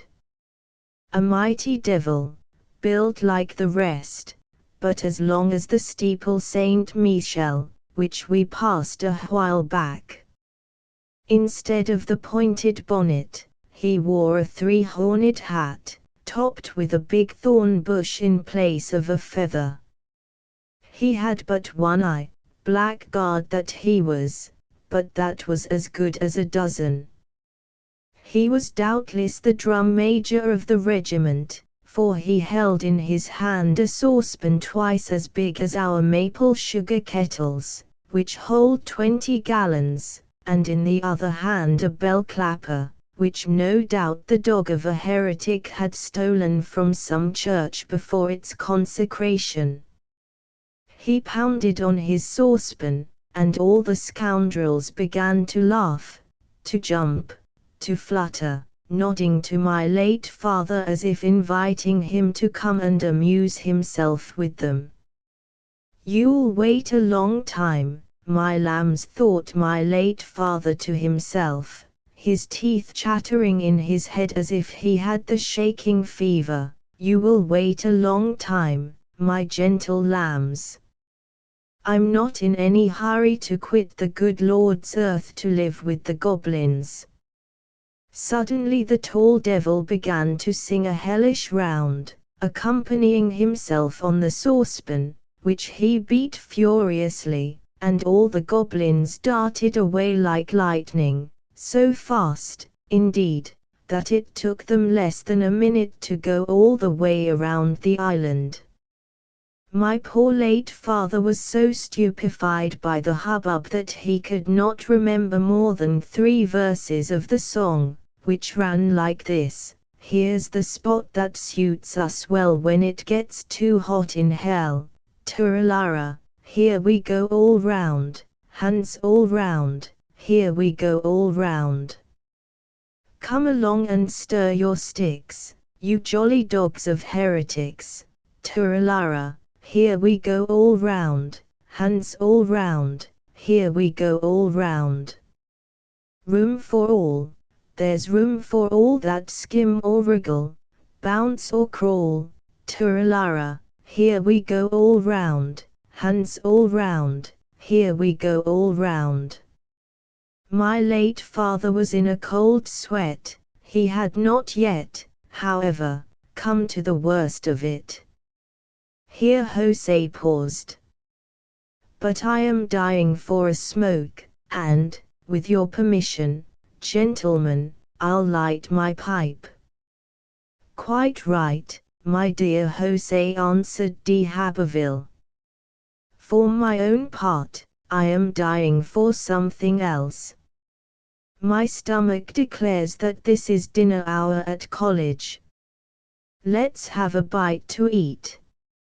Jules enjoyed the privilege of aristocratic descent. He had always a magnificent appetite. This was specially excusable today, seeing that he had dined at noon, and had had an immense deal of exercise since. Chapter 3. El Corrivo. Sganarelle. Seigneur Commandier, mon maître, Don Juan, vous demandez si vous voulez lui faire l'honneur de venir souper avec lui. Le mime. La statue est faite scène. Le festin de pierre. What? The ghosts are growing ruder, how they beard me. Tonight, why this is Goblin Hall, spirits and spectres all in all. Faustus. Jose, after having unbridled the horse and given him what he called a mouthful of hay, made haste to open a box which he had ingeniously arranged on the sled to serve, as needs might be, both for seat and larder. He brought out a great napkin in which were wrapped up 2 roast chickens, a tongue, a ham, a little flask of brandy, a good big bottle of wine. He was going to retire when Jules said to him, "Come along and take a bite with us, Jose." "Yes, indeed, come and sit here by me," said Archie. "Oh, gentlemen," said Jose, "I know my place too well. Come now, no affectations," said Jules. "We are here like 3 soldiers in camp. Will you be so good as to come, you obstinate fellow?" "Since you say so, gentlemen, I must obey my officers," answered Jules. The 2 young men seated themselves on the box which served them also for a table. Jose took his place very comfortably on a bundle of hay, and all 3 began to eat and drink with a hearty appetite. Archie, naturally abstemious, had soon finished his meal. Having nothing better to do, he began to philosophize. In his lighter moods he loved to propound paradoxes for the pleasure of the argument. "Do you know, brother mine, what it was that interested me most in my friend's story?" "No," exclaimed Jules, attacking another drumstick, "and what's more, for the next quarter of an hour I don't care. The hungry stomach has no ears." "Oh, that's no matter," said Archie. "It was those devils, goblins, spirits, or whatever you choose to call them, with only one eye. I wish that the fashion could be adopted among men. There would be fewer hypocrites, fewer rogues, and therefore fewer dupes. Assuredly, it is some consolation to see that virtue is held in honor even among hobgoblins. Did you notice with what respect those one-eyed fellows were treated by the other imps?" "That may be," said Jules, "but what does it prove?" "It proves," answered Lochiel, "that the one-eyed fellows deserved the special attentions that were paid them. They are the haute noblesse among hobgoblins. Above all, they are not hypocrites." "Nonsense," said Jules, "I begin to be afraid your brain is softening." "Oh, no, I'm not so crazy as you think," answered Archie. "Just watch a hypocrite with somebody he wants to deceive. With what humility he keeps one eye half shut while the other watches the effect of his words. If he had but one eye he would lose this immense advantage, and would have to give up his role of hypocrite which he finds so profitable. There, you see, is one vice the less. My Cyclops of a hobgoblin has probably many other vices, but he is certainly no hypocrite, whence the respect to which he is treated by a class of beings stained with all the vices in the category." "Here's your health, my Scottish philosopher," exclaimed Jules, tossing off a glass of wine. "Hanged if I understand a word of your reasoning though." but it's clear as day, answered Archie. The heavy and indigestible stuff with which you are loading down your stomach must be clogging your brains.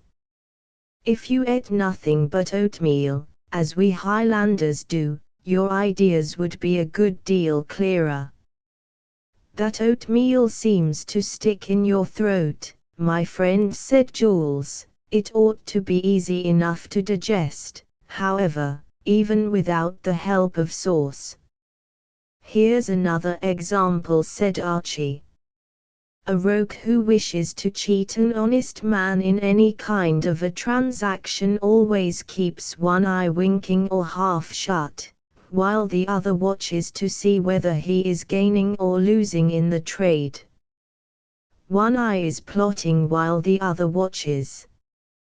That is a vast advantage for the rogue. His antagonist, on the other hand, seeing one eye clear, frank, and honest, cannot suspect what is going on behind the eye which blinks, and plots, and calculates, while its fellow keeps as impenetrable as fate. Now let us reverse the matter, continued Archie. Let us suppose the same rogue in the same circumstances, but blind of one eye. The honest man watching his face may often read in his eye his inmost thoughts, for my Cyclops, being himself suspicious, is constrained to keep his one eye wide open. Rather, laughed Jules, if he doesn't want to break his neck. Granted, replied Lochiel, but still more for the purpose of reading the soul of him he wants to deceive. He finds it necessary, moreover, to give his eye an expression of candor and good fellowship in order to divert suspicion, which must absorb a portion of his wits. Then, since there are few men who can follow, without the help of both their eyes, two different trains of thought at the same time, our rogue finds that he has lost half of his advantage. He renounces his wicked calling, and society is the richer by one more honest man. My poor Archie, murmured Jules, I see that we have exchanged roles, that I am now the Scotch philosopher, as I so courteously entitle you, while you are the crazy Frenchman, as you irreverently term me. For, don't you see, my new Prometheus, that this one-eyed race of men, endowed with all the virtues which you intend to substitute, might very readily blink, if that is an infallible recipe for deception, and for the purpose of taking observations just open their eye from time to time.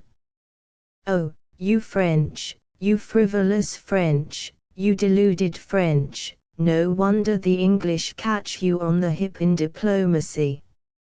It would seem to me, interrupted Jules, that the Scotch ought to know something by this time about English diplomacy. Archie's face saddened and grew pale. His friend had touched a sore spot. Jules perceived this at once and said, "Forgive me, dear fellow, if I have hurt you. I know the subject is one that calls up painful memories. I spoke, as usual, without thinking. One often thoughtlessly wounds those one best loves by a retort which one may think very witty.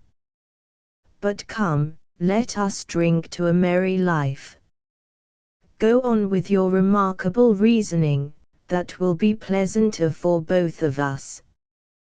The cloud has passed over, and I resume my argument," said Lochiel, repressing his emotion.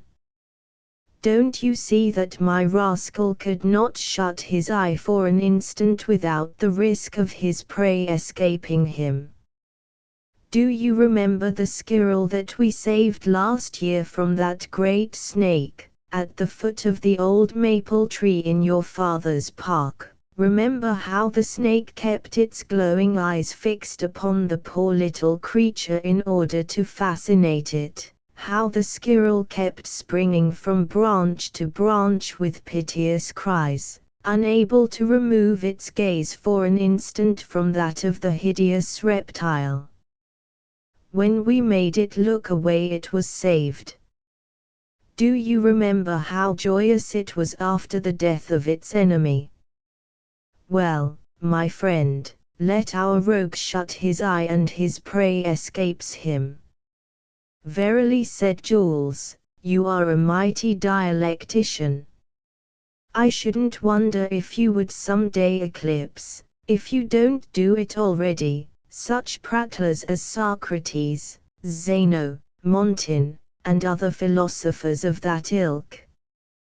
The only danger is lest your logic should someday land you in the moon. You think you can make fun of me, said Archie. Very well, but only let some pedant, with his pen behind his ear, undertake to refute my thesis seriously, and 100 scribblers in battle array will take sides for and against, and floods of ink will flow. The world has been deluged with blood itself in defense of theories about as reasonable as mine. Why, such a thing has often been enough to make a man famous. Meanwhile, answered Jules, your argument will serve as one of those afterpieces with which Sancho Panza used to put Don Quixote to sleep. As for me, I greatly prefer the story of our friend José. You are easily pleased, sir, said the latter, who had been taking a nap during the scientific discussion. Let us listen, said Archie, conticure ons, intentic ora tenebant. Conticure, you irrepressible pedant, cried de Haberville. It's not one of the priest's stories, put in José briskly, but it is as true as if he had told it from the pulpit, for my late father never lied. We believe you, my dear José, said Lochiel. But now please go on with your delightful narrative. Well, said José, it happened that my late father, brave as he was in such a devil of a funk that the sweat was hanging from the end of his nose like a head of oats. There he was, the dear man, with his eyes bigger than his head, never daring to budge. Presently he thought he heard behind him the tick-tack which he had already heard several times on the journey, but he had too much to occupy his attention in front of him to pay much heed to what might pass behind. Suddenly, when he was least expecting it, he felt two great bony hands, like the claws of a bear, grip him by the shoulders. He turned around horrified, and found himself face to face with La Corriveau, who was climbing on his back. She had thrust her hands through the bars of her cage and succeeded in clutching him, but the cage was heavy, and at every leap she fell back again to the ground with a hoarse cry, without losing her hold, however, on the shoulders of my late father, who bent under the burden. If he had not held tight to the fence with both hands, he would have been crushed under the weight.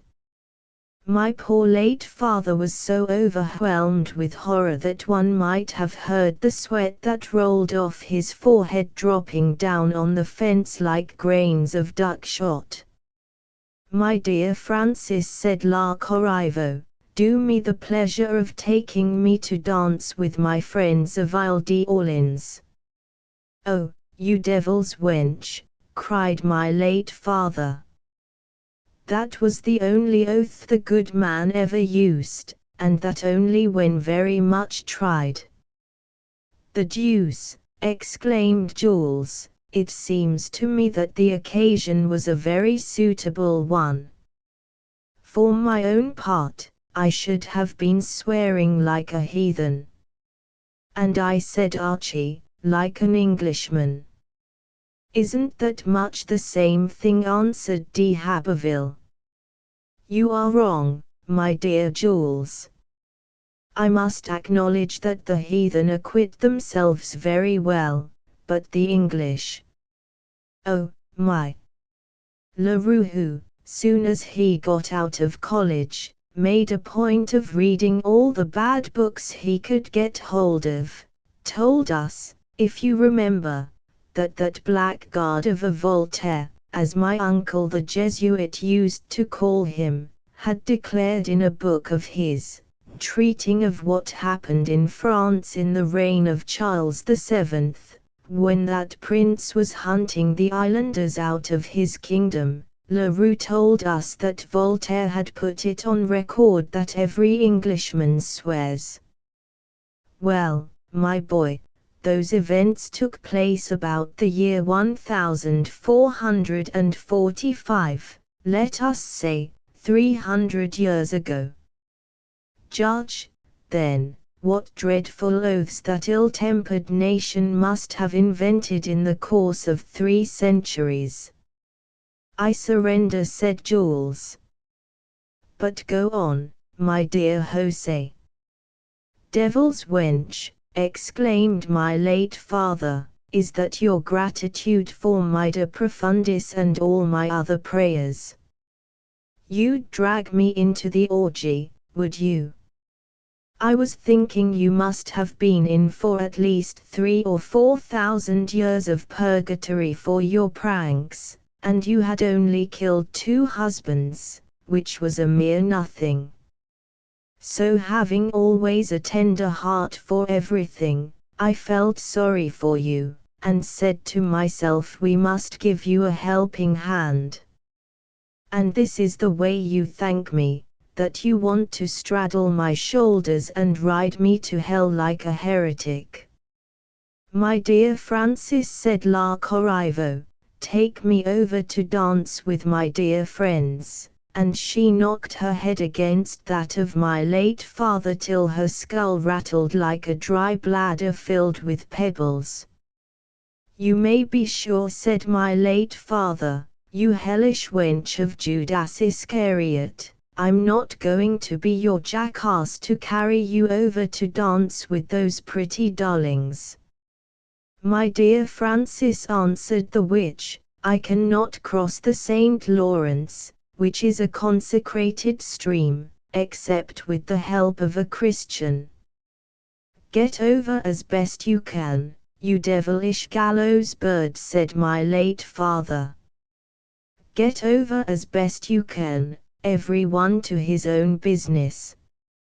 Oh, yes, a likely thing that I'll carry you over to dance with your dear friends, but that will be a devil of a journey you have come, the Lord knows how, dragging that fine cage of yours, which must have torn up all the stones on the King's highway. A nice row there'll be when the inspector passes this way one of these days and finds the road in such a condition. And then, who but the poor habitant will have to suffer for your frolics, getting fined for not having kept the road properly. The drum major suddenly stopped beating on his great saucepan.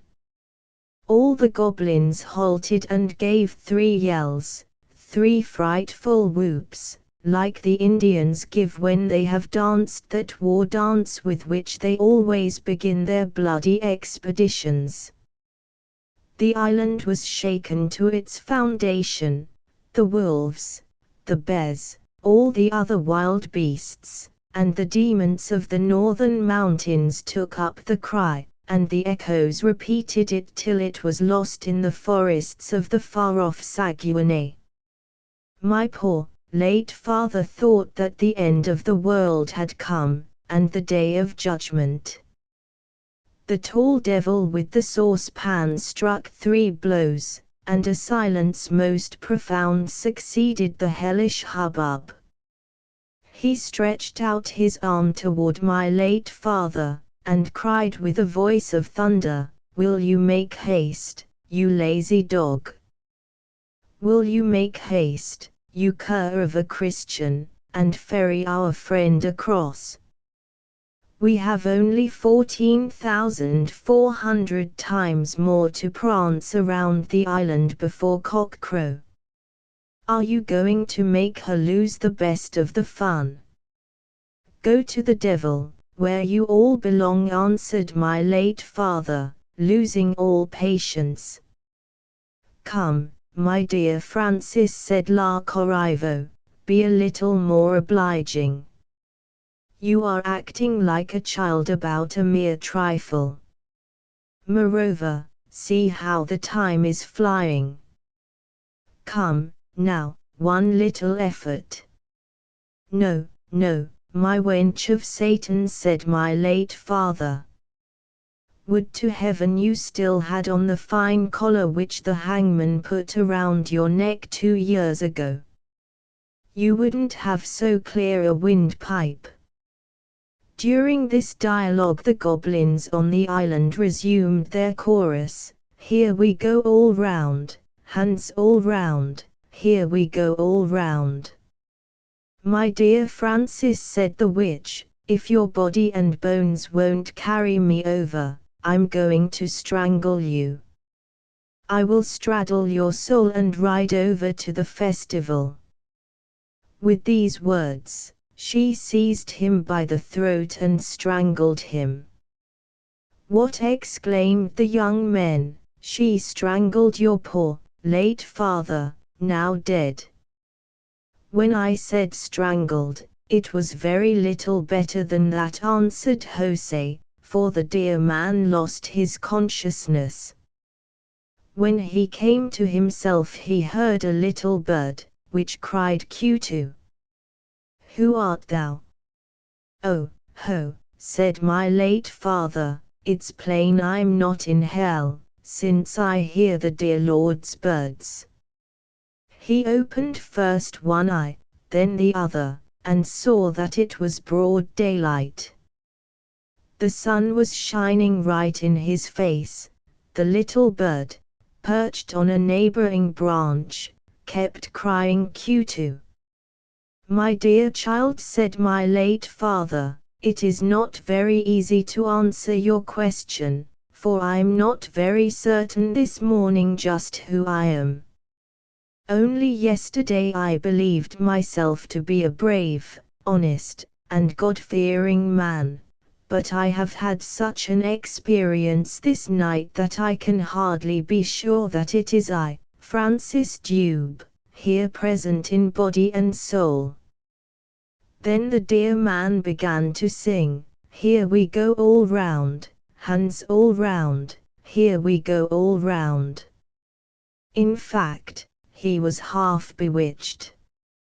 At last, however, he perceived that he was lying full length in a ditch where, happily, there was more mud than water, but for that my poor, late father, who now sleeps with the saints, surrounded by all his relations and friends, and fortified by all the holy sacraments, would have died without absolution, like a monkey in his old tree, begging your pardon for the comparison, young gentleman. When he had got his face clear from the mud of the ditch, in which he was stuck fast as in a vice, the first thing he saw was his flask on the bank above him.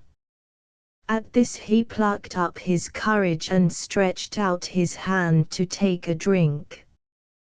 But no such luck. The flask was empty. The witch had drained every drop. "My dear Jose," said Lochiel, "I think I am about as brave as the next one. Nevertheless, if such an adventure had happened to me, never again would I have traveled alone at night." "Nor I either," said d'Haberville. "To tell you the truth, Gentlemen, said Jose, since you are so discriminating, I will confess that my late father, who before this adventure would not have turned a hair in the graveyard at midnight, was never afterward so bold. He dared not even go alone after sunset to do his chores in the stable. And very sensible he was. But finish your story, said Jules. It is finished, said Jose.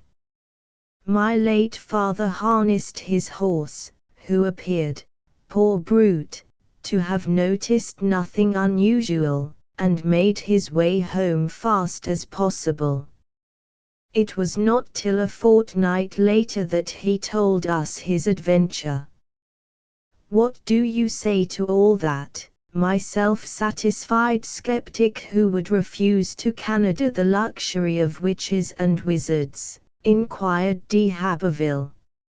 I say, answered Archie, that our Highland witches are mere infants compared with those of New France, and, what's more, if ever I get back to my Scottish hills, I'm going to imprison all our hobgoblins in bottles, as Le Sage did with his wooden-legged devil, Asmodeus. Said Jose. It would serve them just right, accursed blackguards, but where would you get bottles big enough? There'd be the difficulty. Chapter 4. The breaking up of the ice. On entendit du côte de l'arme un brute épouvantable, comme si des torrents d'eau, mêlés et des tonnerres, sent roule du haut des montagnes, tout le monde s'écria, voilà l'ouragan. Bernardin de Saint-Pierre.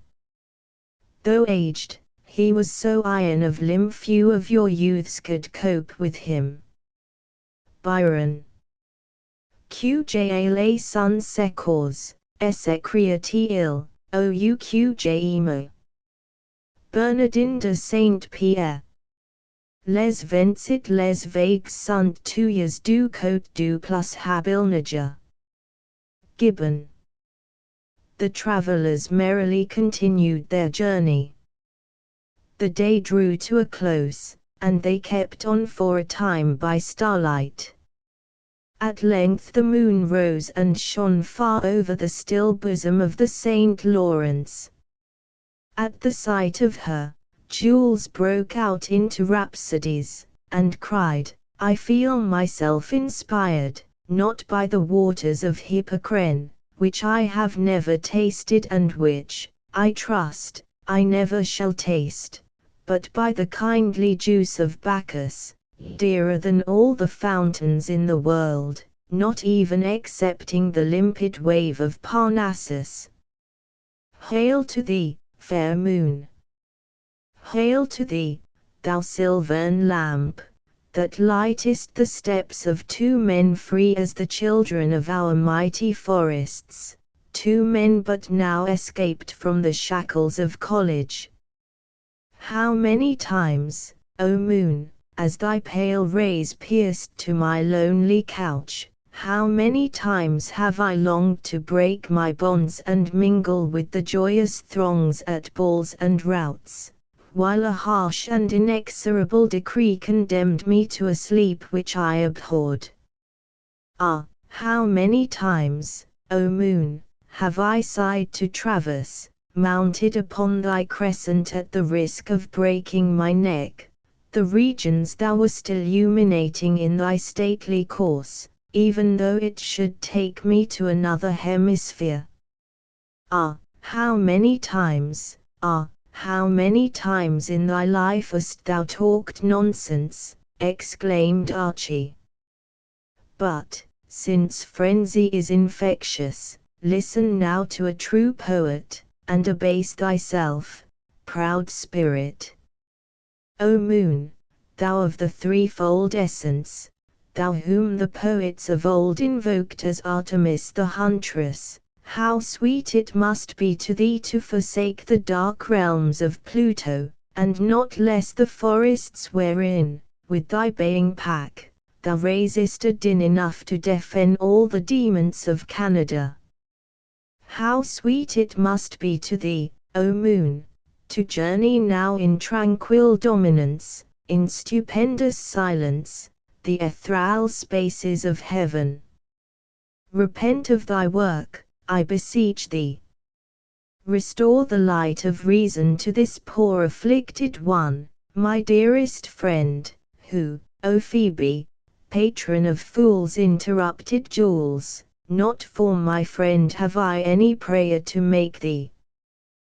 Thou art all guiltless of his infirmity, for the mischief was done, I say, gentlemen, exclaimed Jose, when you are done your conversation with my Lady Moon. I don't know how you find so much to say to her. Would it please you to notice what a noise they are making in St. Thomas yonder? All listened intently. It was the church bell pealing wildly. It is the Angelus, exclaimed Jules de Haberville. Oh, yes, exclaimed Jose, the Angelus at 8 o'clock in the evening. Then it's a fire, said Archie. But we don't see any flames, answered Jose. Whatever it is, let's make haste. There is something unusual going on yonder. Driving as fast as they could, half an hour later they entered the village of St. Thomas. All was silence. The village appeared deserted. Only the dogs, shut up in some of the houses, were barking madly. But for the noise of the curs they might have thought themselves transported into that city which we read of in the Arabian Nights, whose inhabitants had all been turned into marble. Our travellers were on the point of entering the church, the bell of which was still ringing, when they noticed a light and heard shouts from the bank by the rapids near the manor house. Thither they made their way at full speed. It would take the pen of a Cooper or a Chateaubriand to paint the scene that met their eyes on the bank of South River. Captain Marcheterre, an old sailor of powerful frame, was returning to the village toward dusk at a brisk pace, when he heard out on the river a noise like some heavy body falling into the water, and immediately afterward the groans and cries of someone appealing for help. It was a rash habitant named Dumas, who, thinking the ice yet sufficiently firm, had ventured upon it with his team, about a dozen rods southwest of the town. The ice had split up so suddenly that his team vanished in the current. The unhappy Dumas, a man of great activity, had just succeeded in springing from the sled to a stronger piece of ice, but the violence of the effort had proved disastrous. Catching his foot in a crevice, he had snapped his leg at the ankle like a bit of glass. Marcheterre, who knew the dangerous condition of the ice, which was split in many places, shouted to him not to stir, and that he was going to bring him help. He ran at once to the sexton, telling him to ring the alarm while he was rooting out the nearest neighbors. In a moment, all was bustle and confusion. Men ran hither and thither without accomplishing anything. Women and children began to cry. Dogs began to howl, sounding every note of the canine gamut, so that the captain, whose experience pointed him out as the one to direct the rescue, had great difficulty in making himself heard. However, under the directions of Marcheterre, some ran for ropes and boards while others stripped the fences and wood piles of their cedar and birch bark to make torches. The scene grew more and more animated, and by the light of 50 torches shedding abroad their fitful glare the crowd spread along the river bank to the spot pointed out by the old sailor. Dumas waited patiently enough for the coming of help. As soon as he could make himself heard he implored them to hurry, for he was beginning to hear under the ice low grumbling sounds which seemed to come from far off toward the river's mouth. "There's not a moment to lose, my friends," exclaimed the old captain, "for that is a sign the ice is going to break up." Men less experienced than he wished immediately to thrust out upon the ice their planks and boards without waiting to tie them together, but this he forbade, for the ice was already full of cracks, and moreover the ice cake which supported Dumas was isolated, having on the one side the shattered surface where the horse had been engulfed, and on the other a large air hole which cut off all approach. Marcheterre, who knew that the breaking up was not only inevitable, but to be expected at any moment, was unwilling to risk the life of so many people without taking every precaution that his experience could dictate. Some thereupon with hatchets began to notch the planks and boards. Some tied them together end to end, some, with the captain at their head, dragged them out on the ice, while others were pushing from the bank. This improvised bridge was not more than 50 feet from the bank when the old sailor cried, "Now, boys, let some strong active fellows follow me at a distance of 10 feet from one another, and let the rest keep pushing as before." Marcheterre was closely followed by his son, a young man in the prime of life, who, knowing his father's boldness, kept within reach in order to help him in case of need, for lugubrious mutterings, the ominous forerunners of a mighty cataclysm, were making themselves heard beneath the ice. But every one was at his post and every one doing his utmost. Those who broke through, dragged themselves out by means of the floating bridge, and, once more on the solid ice, resumed their efforts with renewed zeal. 2 or 3 minutes more and Dumas would be saved. The two marcheterres, the father ahead, were within about 100 feet of the wretched victim of his own imprudence, when a subterranean thunder, such as precedes a strong shock of earthquake, seemed to run the whole length of South River. This subterranean sound was at once followed by an explosion like the discharge of a great piece of artillery. Then rose a terrible cry. "The ice is going! The ice is going! Save yourselves!" screamed the crowd on shore. Indeed, the ice cakes were shivering on all sides under the pressure of the flood, which was already invading the banks. Then followed dreadful confusion. The ice cakes turned completely over, climbed upon each other with a frightful grinding noise, piled themselves to a great height, then sank suddenly and disappeared beneath the waves. The planks and boards were tossed about like cockle shells in an ocean gale. The ropes and chains threatened every moment to give away. The spectators, horror-stricken at the sight of their kinsfolk exposed to almost certain destruction, kept crying, "Save yourselves! Save yourselves!" It would have been indeed tempting Providence to continue any longer the rash and unequal struggle with the flood. Marcheterre, however, who seemed rather inspired than daunted by the appalling spectacle, ceased not to shout, "Forward, boys! Forward, for God's sake. This old sea lion, ever cool and unmoved when on the deck of his reeling ship and directing a maneuver on whose success the lives of all depended, was just as calm in the face of a peril which froze the boldest hearts. Turning round, he perceived that, with the exception of his son and Jenkaz, one of his sailors, the rest had all sought safety in a headlong flight.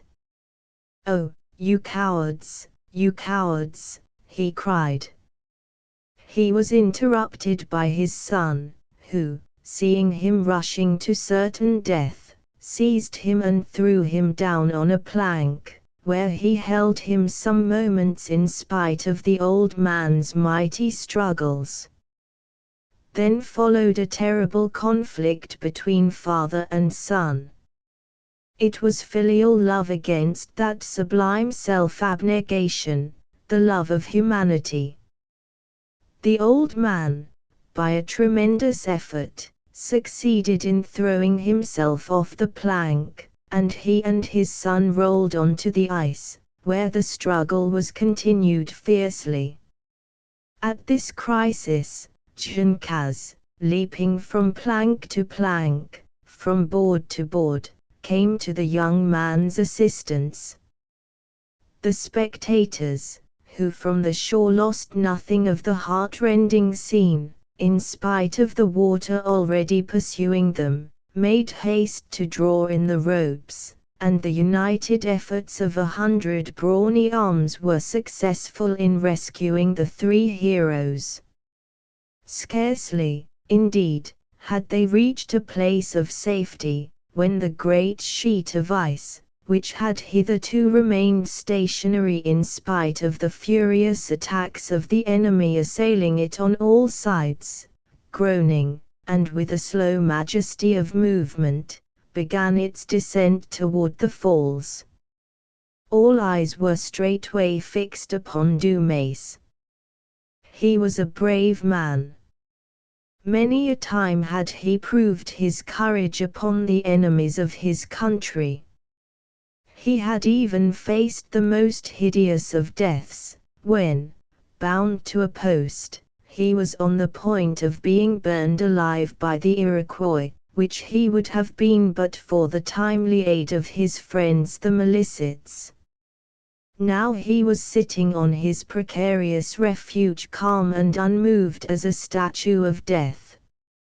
He made some signs toward the shore, which the spectators understood as a last farewell to his friends.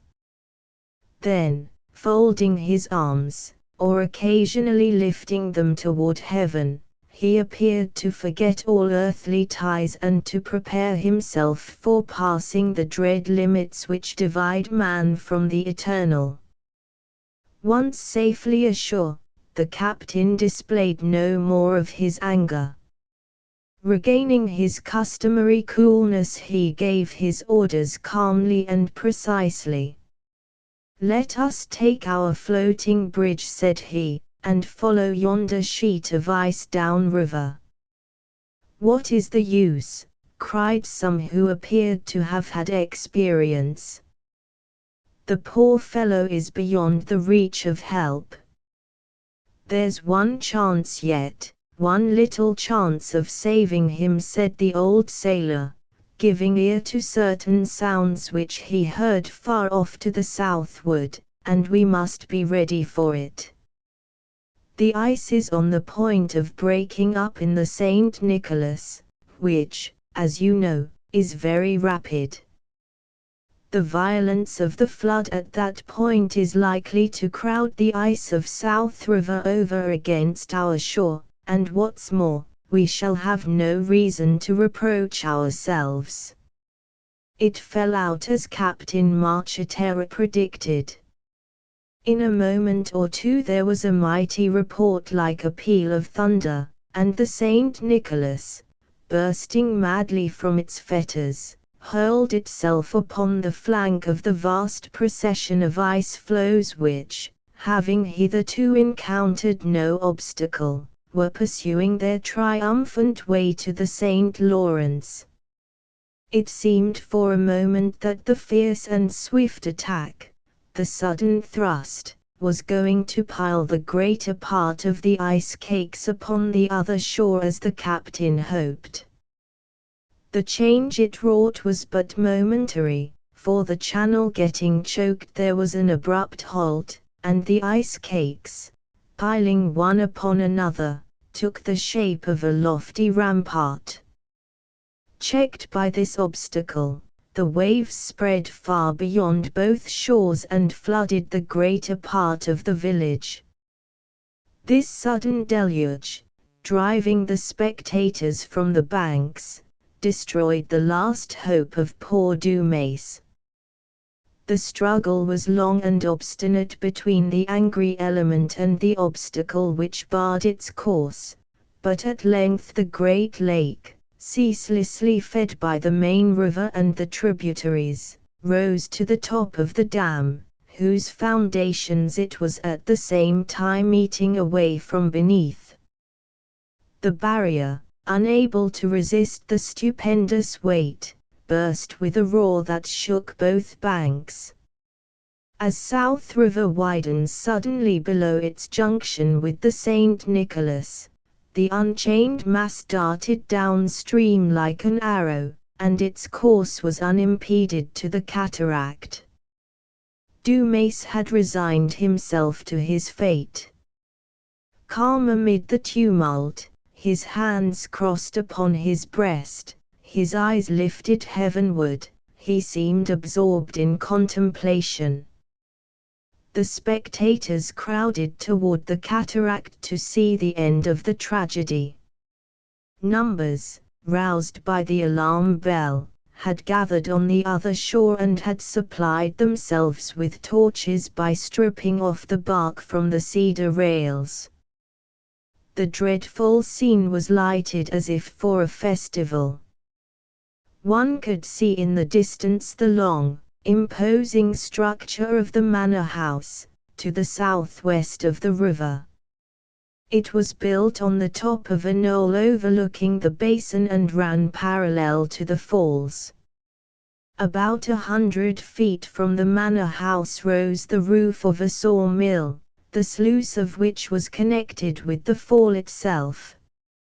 200 feet from the mill, upon the crest of the fall, were sharply outlined the remnants of a little island upon which, for ages, the spring floods had spent their fury.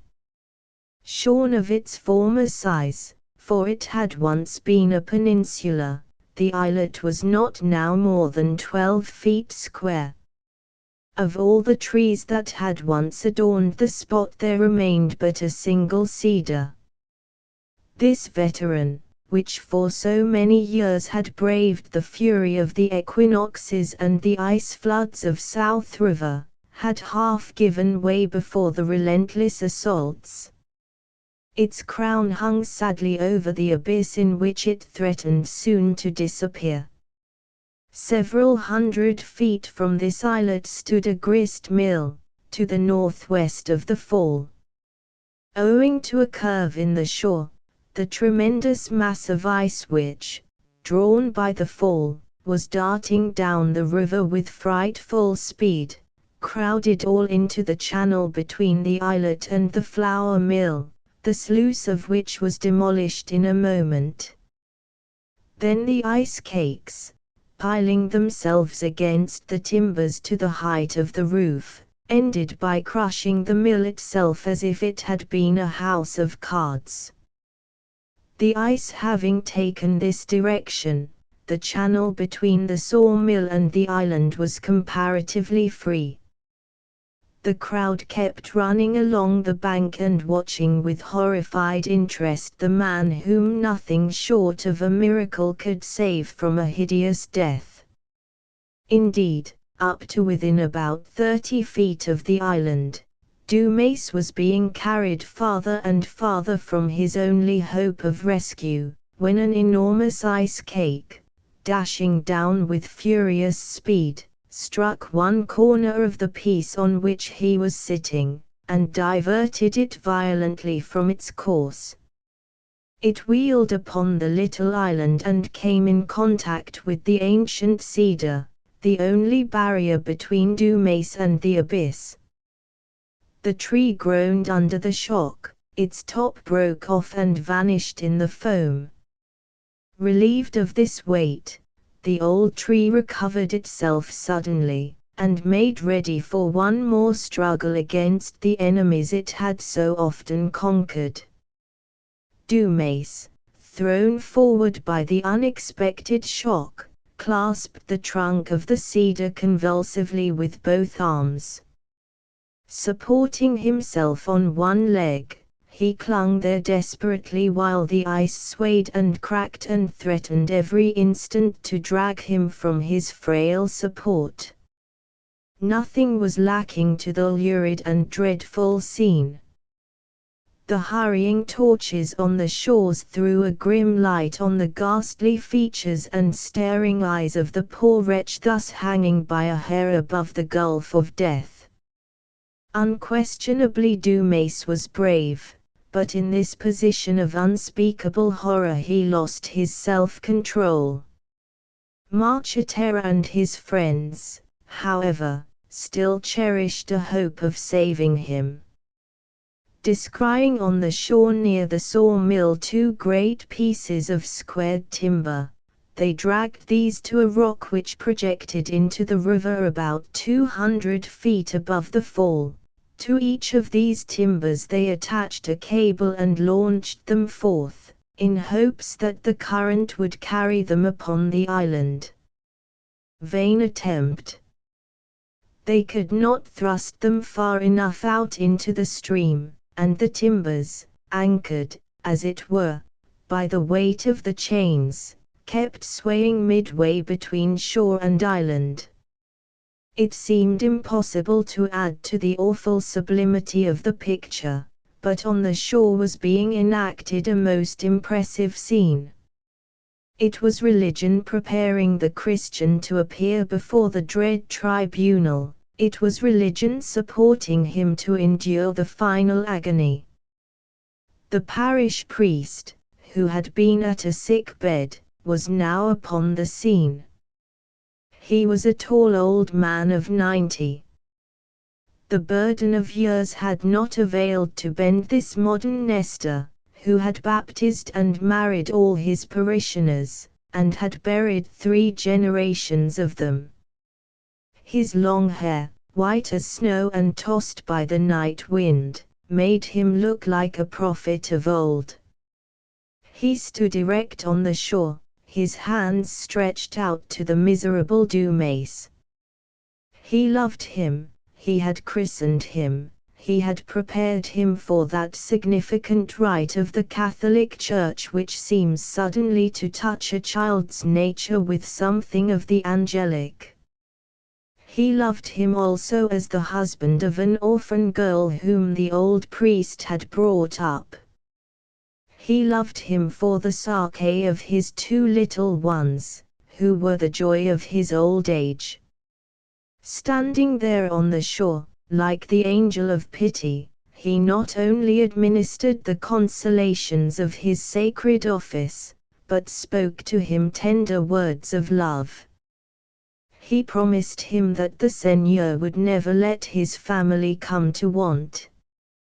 Finally, seeing the tree yield more and more before every shock, he cried in a loud voice, broken with sobs, "My son, make me the act of contrition and I will give you absolution." A moment later, in a voice that rang clear above the roaring of the flood and of the cataract, the old priest pronounced these words, "My son, in the name of God the Father, in the name of Jesus Christ, his Son, by whose authority I speak, in the name of the Holy Ghost, your sins are forgiven you. Amen." And all the people sobbed, "Amen." Then nature reasserted herself, and the old man's voice was choked with tears. Again he regained his self-control, and cried, "Kneel, brethren, while I say the prayers for the dying." Once more the old priest's voice soared above the tumult, as he cried, "Blessed soul, we dismiss you from the body in the name of God the Father Almighty who created you, in the name of Jesus Christ who suffered for you, in the name of the Holy Ghost in whom you were regenerate and born again, in the name of the angels and the archangels, in the name of the thrones and the dominions, in the name of the cherubim and seraphim, in the name of the patriarchs and prophets, in the name of the blessed monks and nuns and all the saints of God. The peace of God be with you this day, and your dwelling forever in Sean, through Jesus Christ our Lord. Amen." And all the people wailed Amen. A death-like silence fell upon the scene, when suddenly shrieks were heard in the rear of the crowd, and a woman in disordered garments, her hair streaming out behind her, carrying a child in her arms and dragging another at her side, pushed her way wildly to the river's edge. It was the wife of Dumas. Dwelling about 1.5 miles from the village, she had heard the alarm bell, but being alone with her children, whom she could not leave, she had resigned herself as best she could till her husband should return and tell her the cause of the excitement. The woman, when she saw her husband thus hanging on the lip of the fall, uttered but one cry, a cry so terrible that it pierced every heart, and sank in a merciful unconsciousness. She was carried to the manor house, where every care was lavished upon her by Madame de Beaumont and her family. As for Dumas, at the sight of his wife and children, a hoarse scream, inarticulate and like the voice of a wounded beast, forced its way from his lips and made all that heard it shudder. Then he appeared to fall into a kind of stupor. At the very moment when the old priest was administering the absolution, our travellers arrived upon the scene. Jules thrust through the crowd and took his place between the priest and his uncle de Beaumont. Archie, on the other hand, pushed forward to the water's edge, folded his arms, took a rapid survey of the situation, and calculated the chances of rescue. After a moment's thought, he bounded rather than ran toward the group surrounding Marcheterre. He began to strip off his clothes and to give directions at the same time. His words were few and to the point. "Captain, I am like a fish in the water, there is no danger for me, but for the poor fellow yonder, in case I should strike that block of ice too hard and dash it from its place. Stop me about 12 feet above the island, that I may calculate the distance better and break the shock. Your own judgment will tell you what else to do. Now, for a strong rope, but as light as possible, and a good sailor's knot." While the old captain was fastening the rope under his arms, he attached another rope to his body, taking the coil in his right hand. Thus equipped, he sprang into the river, where he disappeared for an instant, but when he came to the surface the current bore him rapidly toward the shore. He made the mightiest efforts to gain the island, but without succeeding, seeing which Marcheterre made all haste to draw him back to land before his strength was exhausted. The moment he was on shore, he made his way to the jutting rock. The spectators scarcely breathed when they saw Archie plunge into the flood. Everyone knew of his giant strength. his exploits as a swimmer during his vacation visits to the manor house of Beaumont. The anxiety of the crowd, therefore, had been intense during the young man's superhuman efforts, and, on seeing his failure, a cry of disappointment went up from every breast. Jules d'Haberville was all unaware of his friend's heroic undertaking.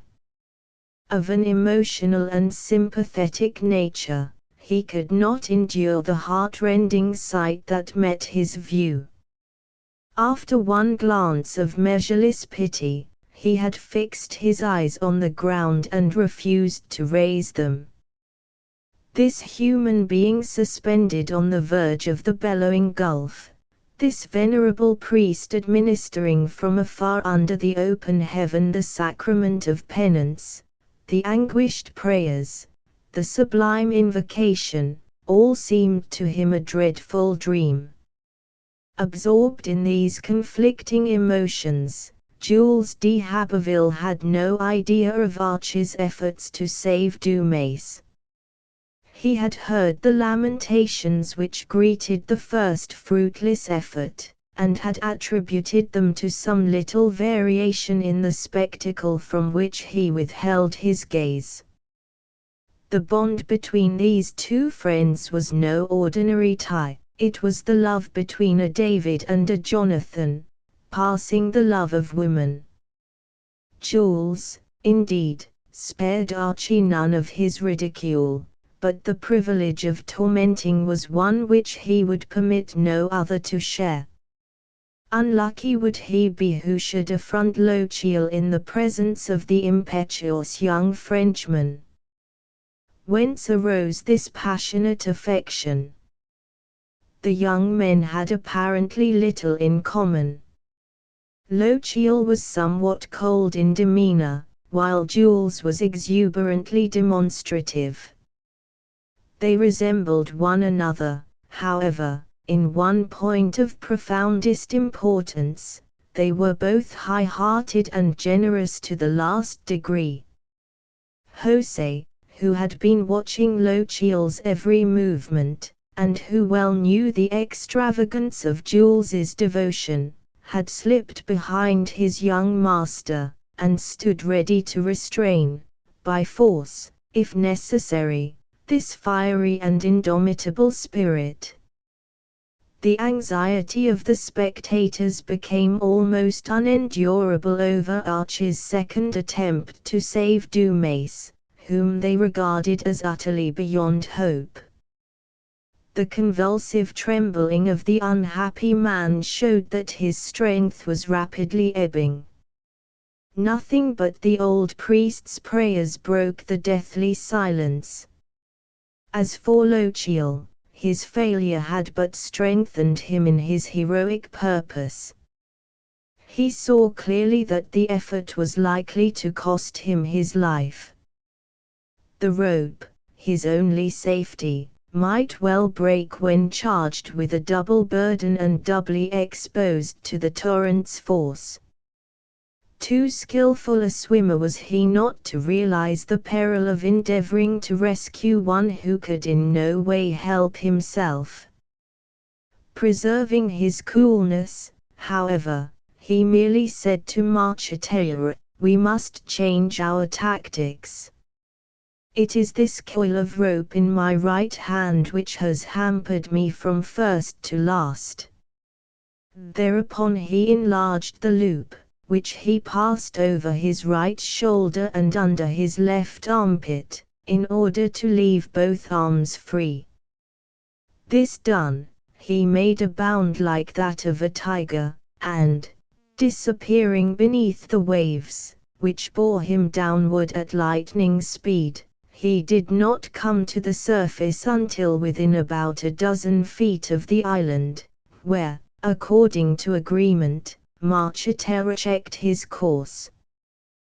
This movement appeared likely to prove fatal, for, losing his balance, he was so turned over that his head remained under the waves while the rest of his body was held horizontally on the surface of the current. Happily his coolness did not desert him in this crisis, so great was his confidence in the old sailor. The latter promptly let out 2 more coils of rope with a jerky movement, and Lochiel, employing one of those devices which are known to skillful swimmers, drew his heels suddenly up to his hips, thrust them out perpendicularly with all his strength, beat the water violently on one side with his hands, and so regained his balance. Then, thrusting forward his right shoulder to protect his breast from a shock which might be as fatal to himself as to Dumas, he was swept upon the island in a flash. Dumas, in spite of his apparent stupor, had lost nothing of what was passing. A ray of hope had struggled through his despair at sight of Lochiel's tremendous leap from the summit of the rock. Scarcely had the latter, indeed, reached the edge of the ice, where he clung with one hand while loosening with the other the coil of rope, than Dumas, dropping his hold on the cedar, took such a leap upon his one uninjured leg that he fell into Archie's very arms. The torrent at once rose upon the ice, which, borne down by the double weight, reared like an angry horse. The towering mass, pushed irresistibly by the torrent, fell upon the cedar, and the old tree, after a vain resistance, sank into the abyss, dragging with it in its fall a large portion of the domain over which it had held sway for centuries. Mighty was the shout that went up from both banks of South River, a shout of triumph from the more distant spectators, a heart-rending cry of anguish from those nearer the stage whereon this drama of life and death was playing itself out. Indeed, all had disappeared, as if the wand of a mighty enchanter had been waved over scene and actors. From bank to bank, in all its breadth, the cataract displayed nothing but a line of gigantic waves falling with a sound of thunder, and a curtain of pale foam waving to the summit of its crest. Jules d'Haberville had not recognized his friend till the moment when, for the second time, he plunged into the waves. Having often witnessed his exploits as a swimmer, and knowing his tremendous strength, Jules had manifested at first merely a bewildered astonishment, but when he saw his friend disappear beneath the torrent, he uttered such a mad cry as comes from the heart of a mother at sight of the mangled body of an only son. Wild with grief, he was on the point of springing into the river, when he felt himself imprisoned by the iron arms of José. Prayers, threats, cries of rage and despair, blows and bites, all were utterly wasted on the faithful José. "There, there, my dear Master Jules," said José, "strike me, bite me, if that's any comfort to you, but, for God's sake, be calm. You'll see your friend again all right enough. You know he dives like a porpoise, and one never knows when he is going to come up again when once he goes under water. Be calm, my dear little Master Jules. You wouldn't want to be the death of poor José, who loves you so, and who has so often carried you in his arms. Your father sent me to bring you from Quebec. I am answerable for you, body and soul, and it won't be my fault if I don't hand you over to him safe and sound. Otherwise, you see, Master Jules, why just a little bullet through old José's head. But, hold on, there's the captain hauling in on the rope with all his might. and you may be sure Master Archie is on the other end of it and lively as ever." It was as José said. Marchitera and his companions, in furious haste, were running down the shore and by mighty armfuls dragging in the rope, at the end of which they felt a double burden. In another moment the weight was dragged ashore. It was all that they could do to set Lochiel free from the convulsive clasp of Dumace, who gave no other sign of life. Archie, on the other hand, when delivered from the embrace which was strangling him, vomited a few mouthfuls of water, breathed hoarsely, and exclaimed, "He is not dead, it is nothing more than a swoon, he was lively enough a minute ago." Dumace was carried in all haste to the manor house, where everything that the most loving care could suggest was done for him. At the end of a half-hour some drops of wholesome moisture gathered upon his brow, and a little later he reopened haggard eyes. After staring wildly around the room for a time, he at length fixed his regard upon the old priest. The latter placed his ear to Dumace's lips, and the first words he gathered were, "My wife. My children. Mr. Archie."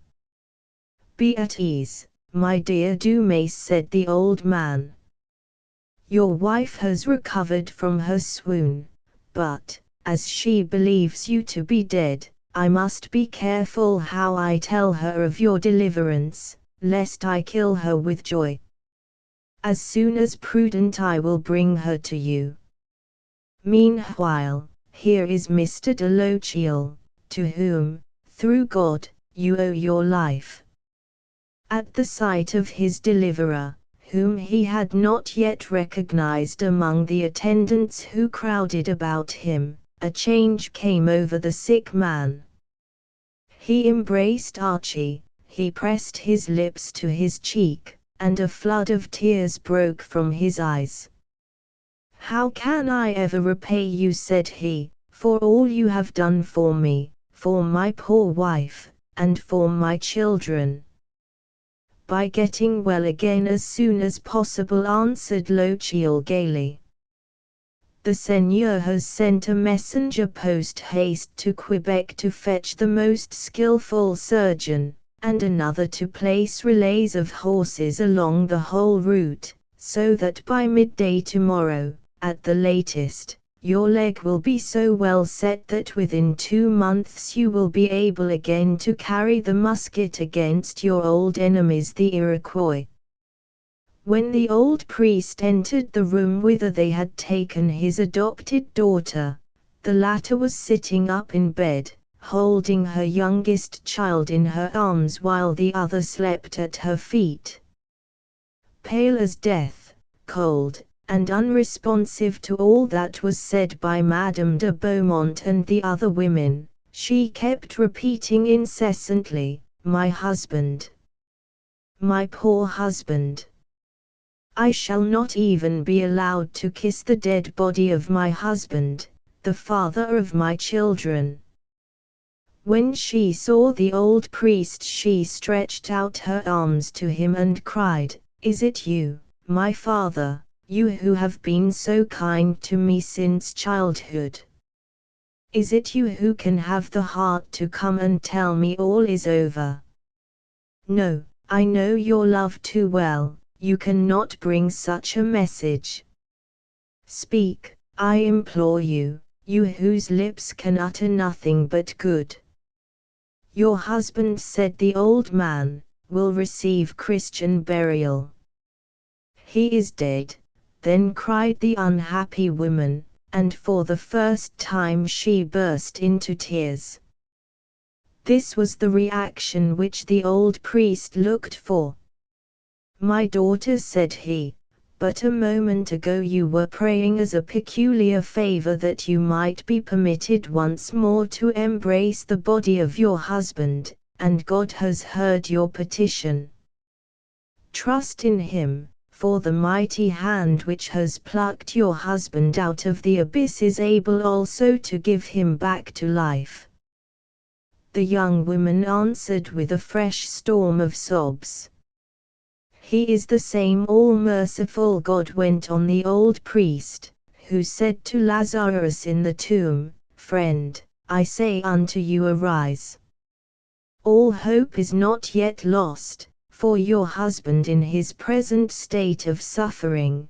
The poor woman, who had hitherto listened to her old friend without understanding him, seemed suddenly to awaken as from a horrible nightmare, and clasping her sleeping children in her arms she sprang to the door. On the meeting between Dumas and his family we will not intrude. "Now, let us go to supper," said the seigneur to his venerable friend. "We all need it, but more especially this heroic young man," added he, bringing Archie forward. "Gently, gently, my dear sir," said the old priest. "We have first a more pressing duty to fulfill. We have to thank God, who has so manifested his favor this night." All present fell on their knees, and the old priest in a short but touching prayer rendered thanks to him who commands the sea in its fury, who holds his creatures in the hollow of his hand. Chapter V. A supper at the house of a French-Canadian seigneur. Half cut down, a pasty costly made, where quail and pigeon, lark and leveret, lay like fossils of the rock, with golden yolks imded and ingelid. Tennyson. The table was spread in a low but spacious room, whose furniture, though not luxurious, lacked nothing of what an Englishman calls comfort. A thick woolen carpet, of Canadian manufacture and of a diamond pattern, covered the greater part of the dining room floor. The bright woolen curtains, the backs of the mahogany sofa, ottomans, and chairs were embroidered with gigantic birds, such as it would have puzzled the most brilliant ornithologist to classify. A great sideboard, reaching almost to the ceiling, displayed on its many shelves a service of blue Marseilles china, of a thickness to defy the awkwardness of the servants.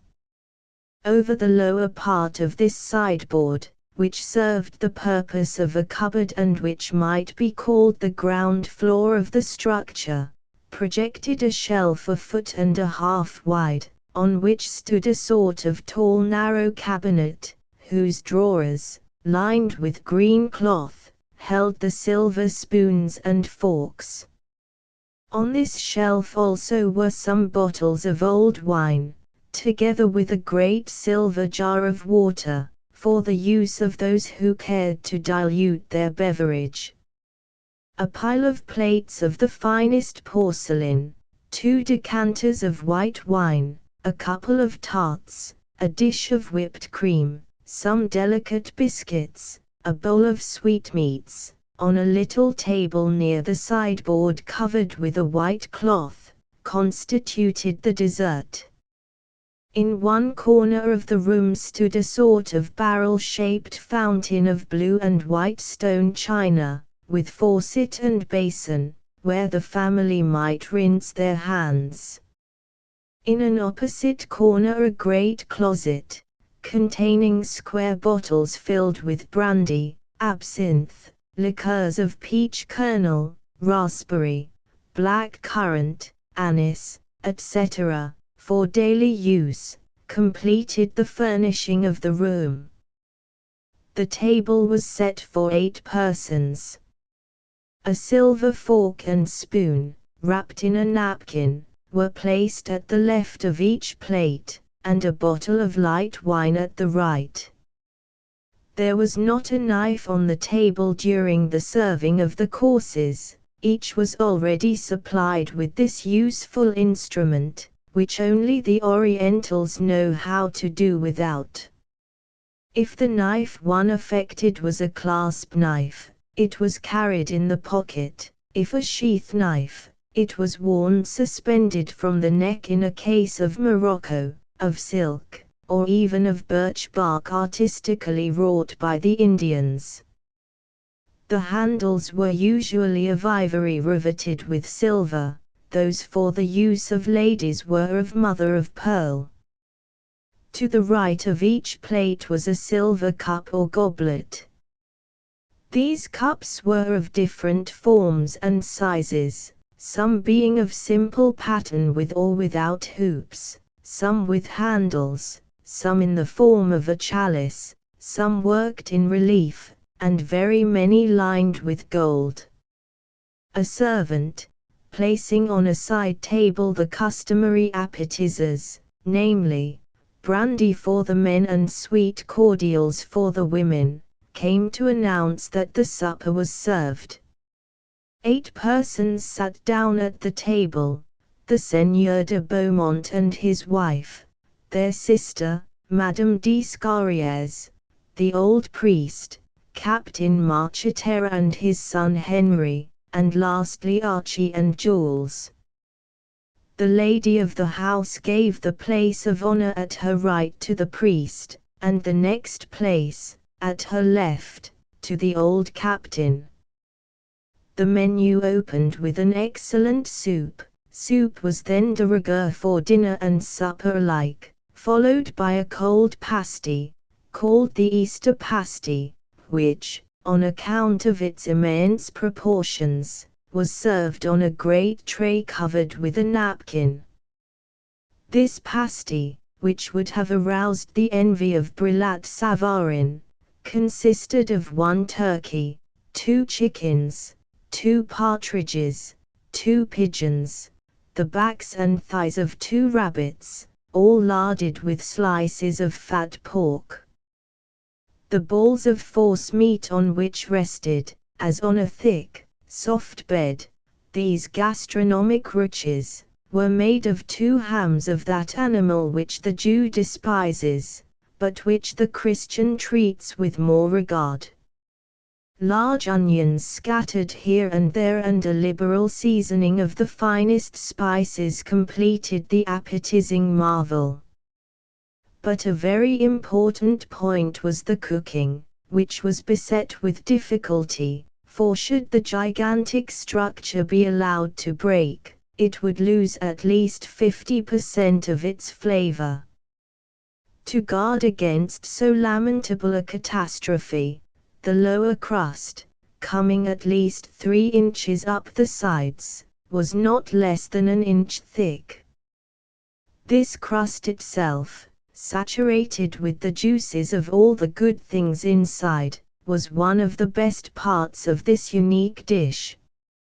Chickens and partridges roasted in slices of pork, pig's feet à la Saint Menehoud, a hare stew, very different from that with which the Spanish landlord regaled the unhappy Gil Blas.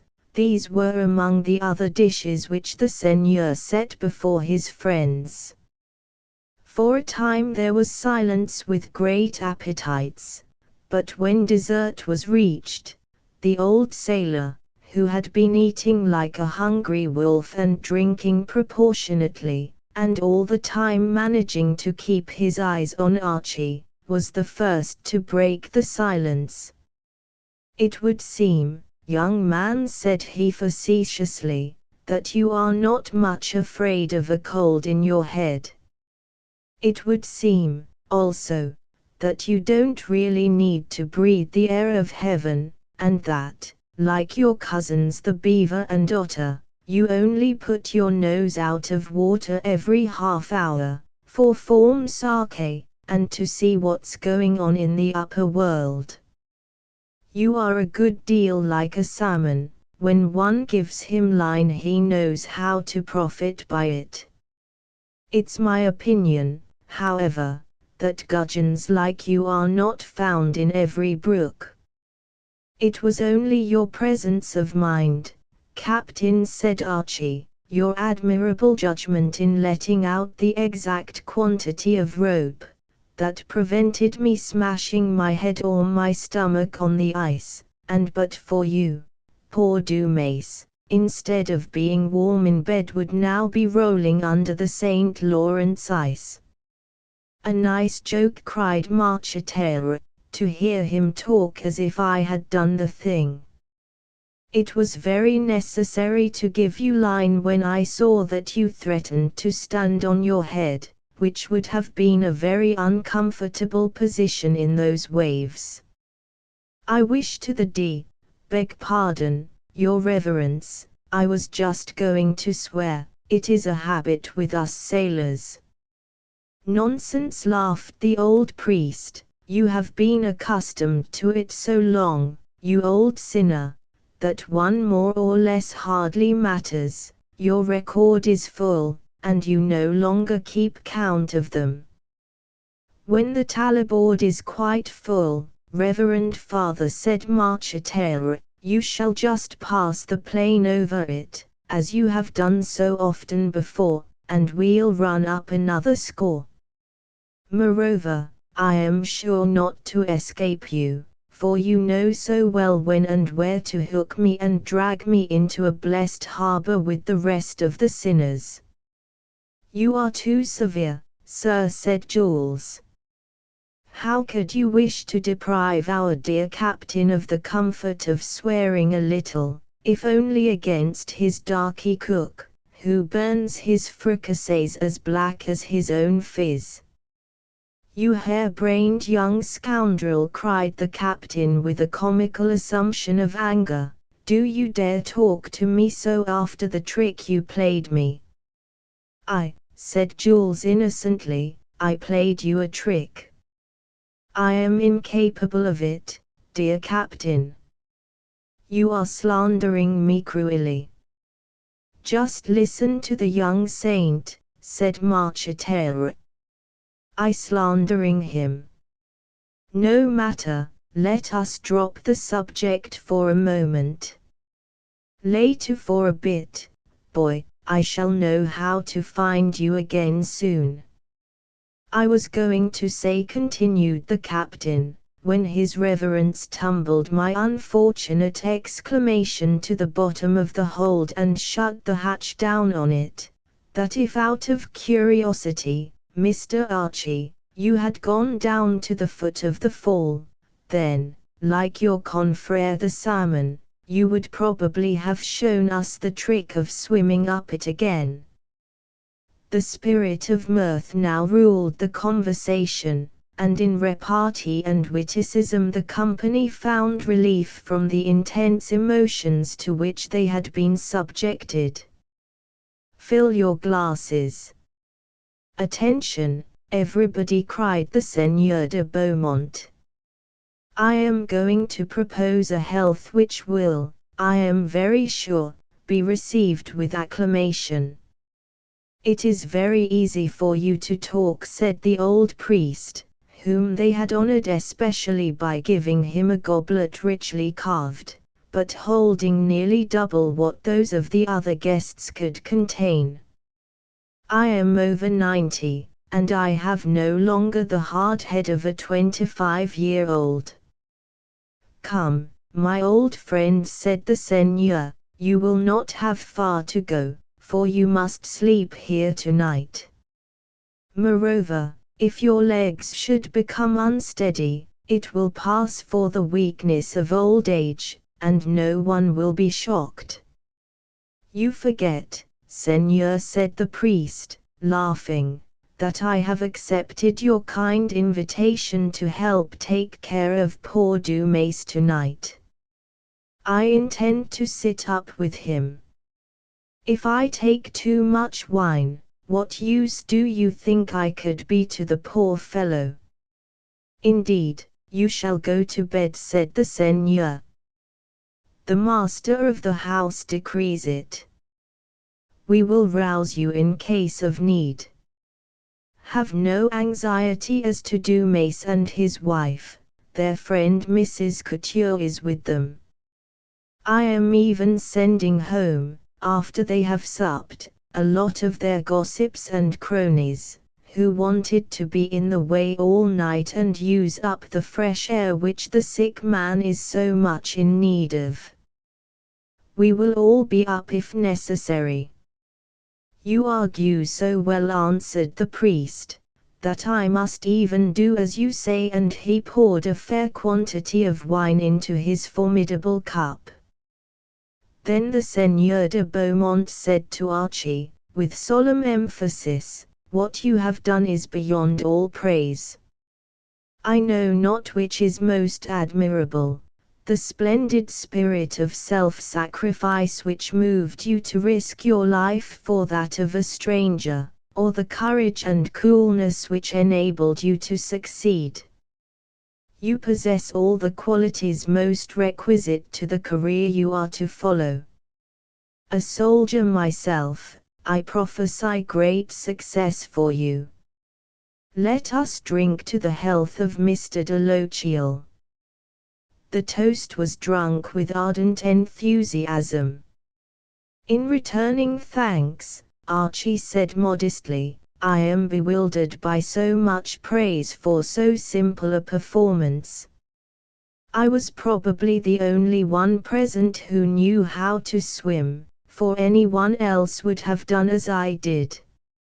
It is claimed that your Indian women throw their infants into the water and let them make the best of their way to shore. This teaches them to swim very early. I am tempted to believe that our mothers in the Scottish Highlands follow the same excellent custom. As long as I can remember, I have been a swimmer." "At your fooling again, Mr. Archie," said the captain. "As for me, I have been a sailor these 50 years, and I have never yet learned how to swim. Not that I have never fallen into the water, but I have always had the good luck to catch hold of something. Failing that, I always kept my feet going, as cats and dogs do. Sooner or later someone always hauled me out, and here I am. That reminds me of a little adventure which happened to me when I was a sailor. My ship was anchored by the banks of the Mississippi. It might have been about 9 o'clock in the evening, after one of those suffocating days which one can experience only in the tropics. I had made my bed up in the bows of my ship, in order to enjoy the evening breezes. But for the mosquitoes, the sand flies, the black flies, and the infernal noise of the alligators, which had gathered, I think, from the utmost limits of the father of streams to give me a good serenading, a monarch of the East might have envied me my bed. I am not naturally timid, but I have an unconquerable horror of all kinds of reptiles, whether they crawl on land or wriggle in the water."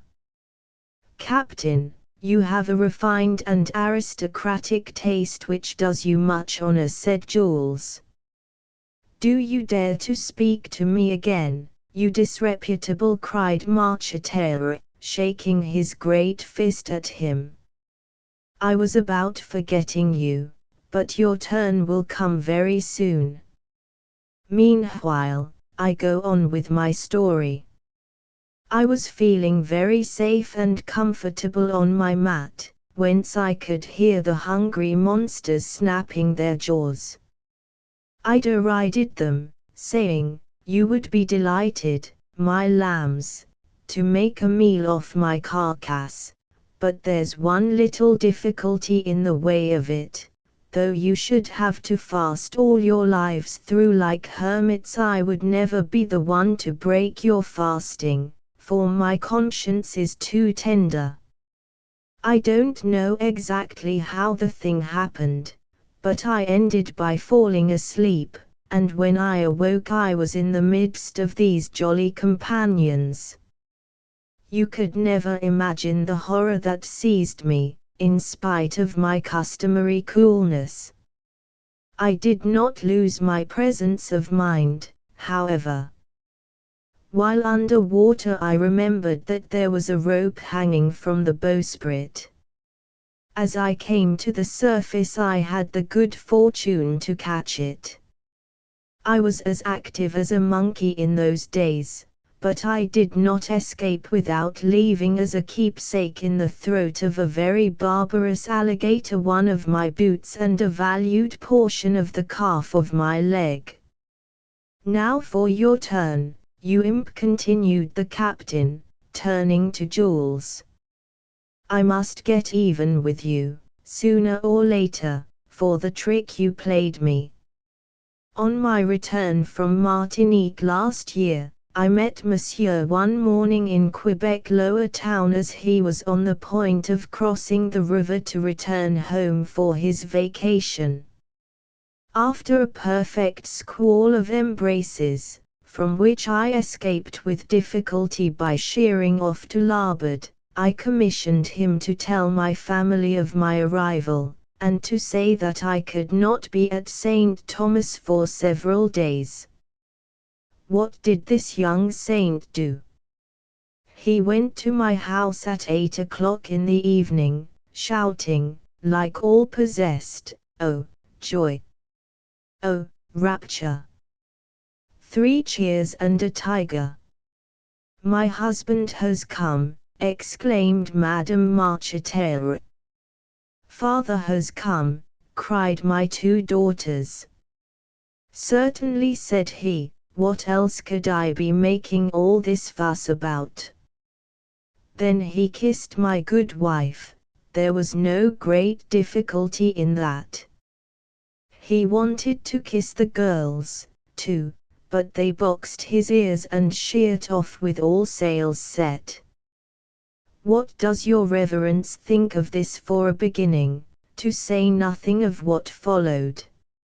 "Ah, Mr. Jules," cried the old priest, "these are nice things I am hearing about you.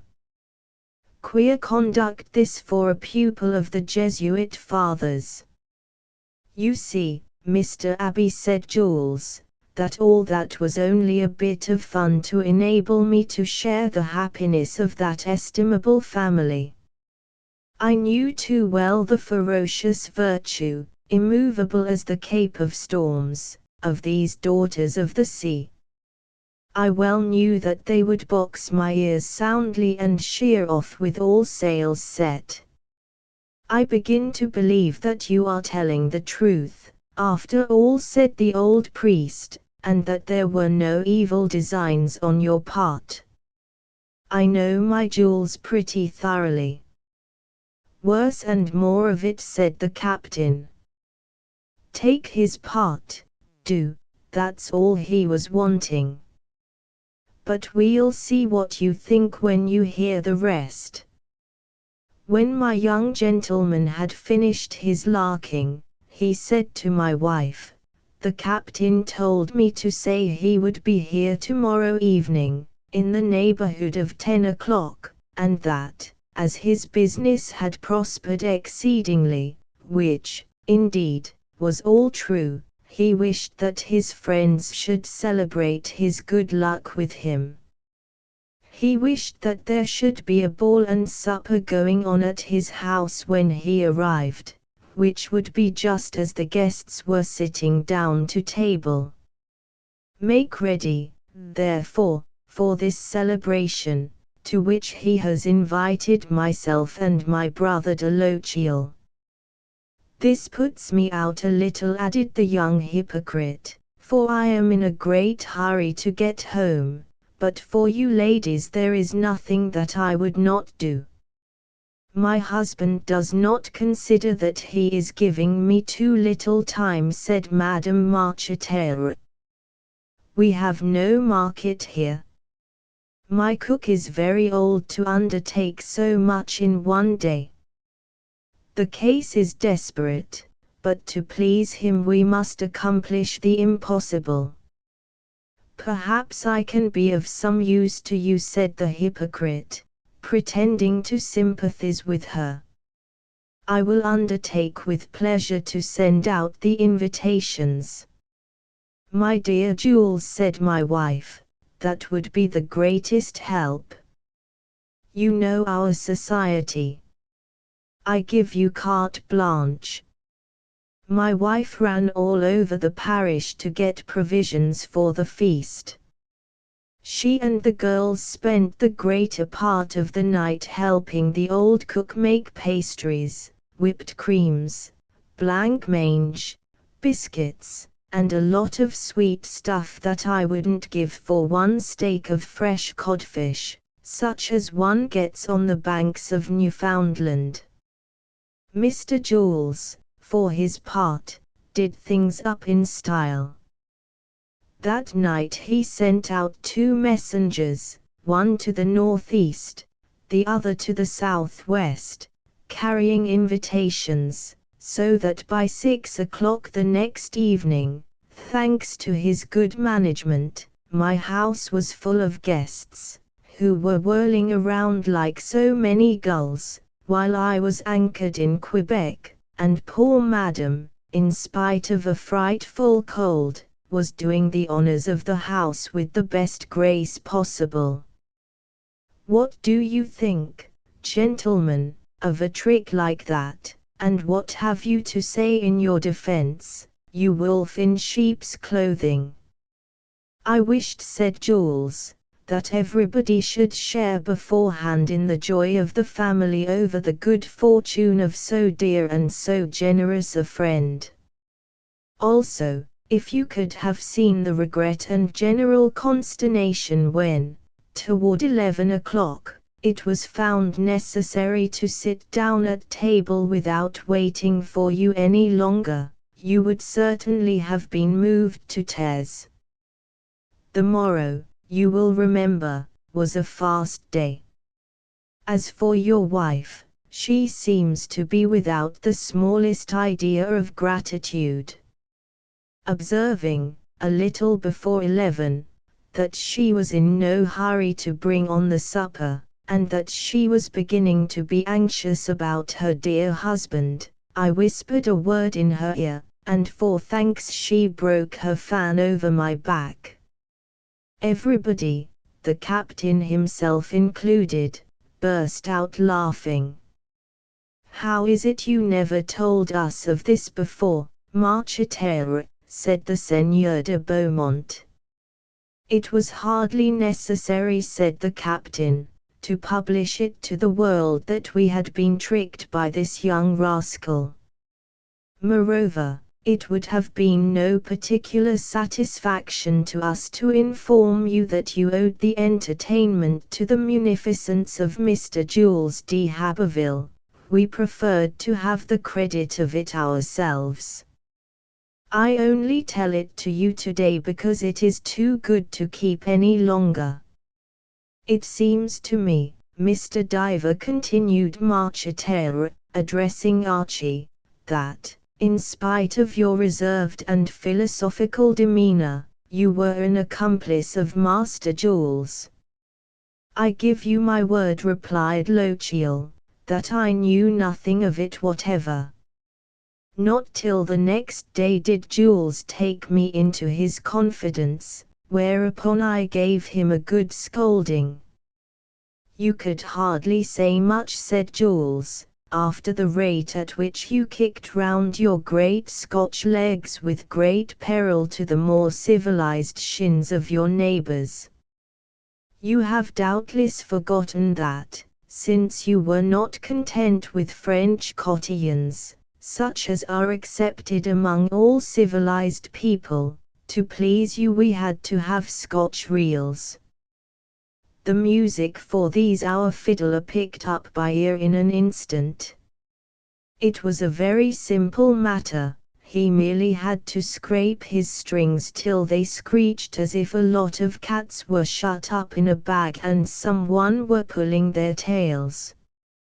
Oh, you are a bad lot, said the captain, but won't you come and take supper with us tomorrow, you and your friend, and make your peace with the family?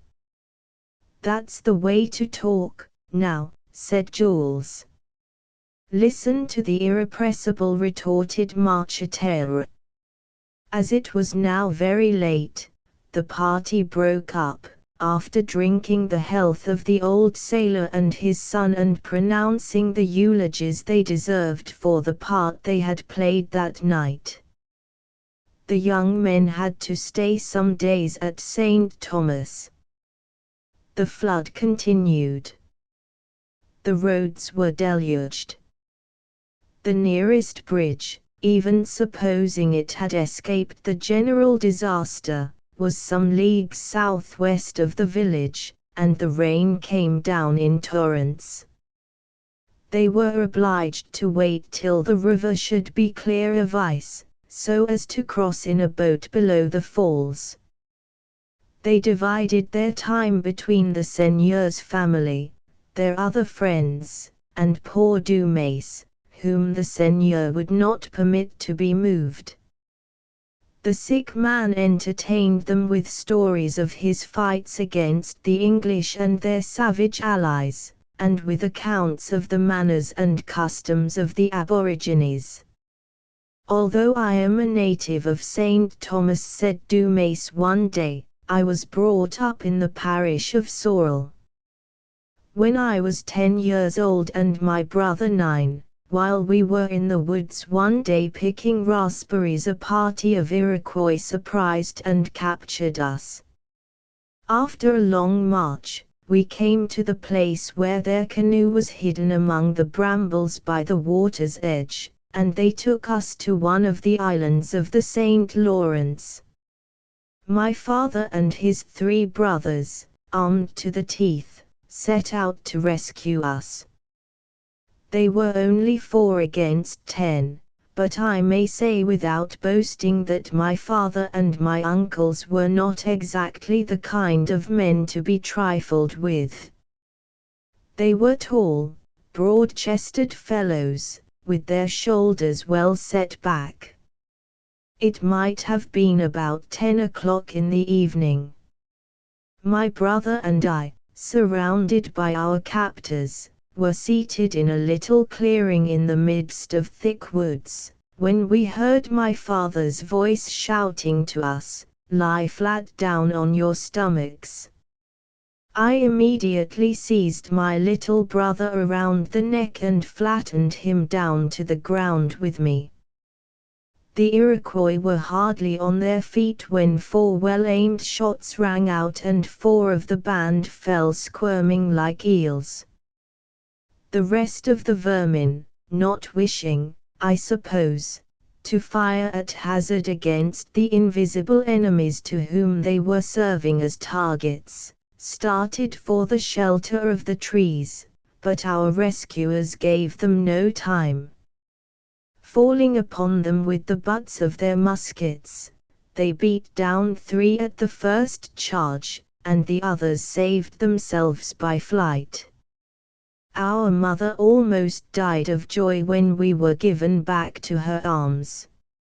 In return, Lochiel told the poor fellow about the combats of the Scottish Highlanders, their manners and customs, and the semi-fabulous exploits of his hero, the great Wallace, while Jules amused him with the story of his practical jokes, or with such bits of history as he might appreciate. When the young men were bidding Dumas farewell, the latter said to Archie with tears in his eyes, "It is probable, sir, that I shall never see you again, but be sure that I will carry you ever in my heart, and will pray for you, I and my family, every day of our lives. It is painful for me to think that even should you return to New France, a poor man like me would have no means of displaying his gratitude." "Who knows," said Lochiel, "perhaps you will do more for me than I have done for you." Was the Highlander gifted with that second sight of which his fellow countrymen are wont to boast? Let us judge from the sequel. On the 30th day of April, at 10 o'clock in the morning, with weather magnificent but roads altogether execrable, our travellers bade farewell to their friends at St. Thomas. They had yet 6 leagues to go before arriving at St. Jean-Port-Joli, and the whole distance they had to travel afoot, cursing at the rain which had removed the last traces of ice and snow. In traversing the road across the plain of Cape Street Ignace it was even worse. They sank to their knees, and their horse was mired to the belly and had to be dug out. Jules, the most impatient of the 3, kept grumbling, "If I had had anything to do with the weather we would never have had this devil of a rain which has turned all the roads into bogles." Perceiving that José shook his head whenever he heard this remark, he asked him what he meant. "Oh, Master Jules," said José, "I am only a poor ignorant fellow, but I can't help thinking that if you had charge of the weather we shouldn't be much better off. Take the case of what happened to Davy Larouche." "When we get across this cursed bogle," said Jules, "you shall tell us the story of Davy Larouche." "Oh, that I had the legs of a heron, like this haughty Scotchman who strides before us whistling a pibroch just fit for these roads." "What would you give," said Archie, "to exchange your diminutive French legs for those of the haughty Highlander?" "Keep your legs," retorted Jules, "for when you have to run away from the enemy." Once well across the meadow, the young men asked José for his story.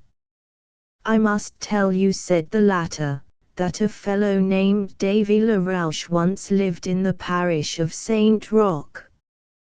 He was a good enough provider, neither very rich nor very poor. I used to think that the dear fellow was not quite sharp enough, which prevented him making great headway in the world. It happened that one morning Davy got up earlier than usual, put through his chores in the stable, returned to the house, fixed his whiskers as if it were Sunday, and got himself up in his best clothes. 'Where are you going, my good man?' asked his wife. 'What a swell you are! Are you going to see the girls?' You must understand that this was a joke of hers. She knew that her husband was bashful with women, and not at all inclined to run after them. As for Larthick herself, she was the most facetious little body on the whole south side, inheriting it from her old uncle Bernachon Castungy. She often used to say, pointing to her husband, 'You see that great fool yonder?' Certainly not a very polite way to speak of her husband. Well, he would never have had the pluck to ask me in marriage, though I was the prettiest girl in the parish, if I had not met him more than halfway. Yet, how his eyes used to shine whenever he saw me. I took pity on him, because he wasn't making much progress. To be sure, I was even more anxious about it than he. He had 4 good acres of land to his name, while I had nothing but this fair body of mine." "She was lying a little, to be sure," the puss added José. "She had a cow, a yearling bull, 6 sheep, her spinning wheel, a box so full of clothes that you had to kneel on it to shut it, and in the box 50 silver francs. I took pity on him one evening," said she, "when he called at our house and sat in the corner without even daring to speak to me. 'I know you are in love with me, you great simpleton,' said I. 'Go and speak to my father, who is waiting for you in the next room, and you can get the banns published next Sunday.' 'Moreover,' Since he sat there without budging and as red as a turkey cock, I took him by the shoulders and pushed him into the other room. My father opened a closet and brought out a flask of brandy to encourage him. Well, in spite of all these hints, he had to get 3 drinks into his body before he found his tongue. Well, as I was saying, continued Jose, Larthak said to her husband, "Are you going to see the girls, my man? Look out for yourself. If you get off any pranks I will let you into the soup." "You know very well I'm not," said Larouche laughingly, and flicking her on the back with his whip. "Here we are at the end of March, my grain is all thrashed out, and I'm going to carry my tithes to the priest." "That's right, my man," said his wife, who was a good Christian, "we must render back to God a share of what he has just given us." Larouche then threw his sacks upon the sled, lit his pipe with a hot coal, sprang aboard, and set off in high spirits. As he was passing a bit of woods he met a traveller, who approached by a side path. This stranger was a tall, handsome man of about 30. Long fair hair fell about his shoulders, his blue eyes were as sweet as an angel's, and his countenance wore a sort of tender sadness. His dress was a long blue robe tied at the waist. Larouche said he had never seen anyone so beautiful as this stranger, and that the loveliest woman was ugly in comparison. "Peace be with you, my brother," said the traveller. "I thank you for your good wishes," answered Davy, "a good word burns nobody's mouth. But that is something I don't particularly need. I am at peace, thank God, with everybody. I have an excellent wife, good children, we get on well together, all my neighbors love me. I have nothing to desire in the way of peace." "I congratulate you," said the traveller. "Your sled is well loaded. Where are you going this morning?" "It is my tithes which I am taking to the priest." "It would seem, then," said the stranger, "that you have had a good harvest, reckoning 1 measure of tithes to every 26 measures of clean grain."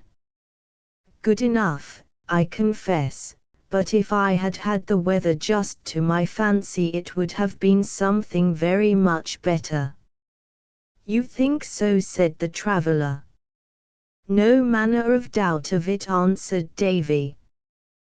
"Very well," said the stranger, "now you shall have just what weather you wish, and much good may it do you." Having spoken thus, he disappeared around the foot of a little hill. "That's queer now," thought Davy. "I know very well that there are wicked people who go about the world putting spells on men, women, children, or animals. Take the case of the woman, Lestin Colomb, who, on the very day of her wedding, made fun of a certain beggar who squinted in his left eye. She had good cause to regret it, poor thing, for he said to her angrily, 'Take care, young woman, that your own children don't turn out cross-eyed.' She trembled, poor creature, for every child she brought into the world, and not without good cause, for the 14th, when looked at closely, showed a blemish on its right eye.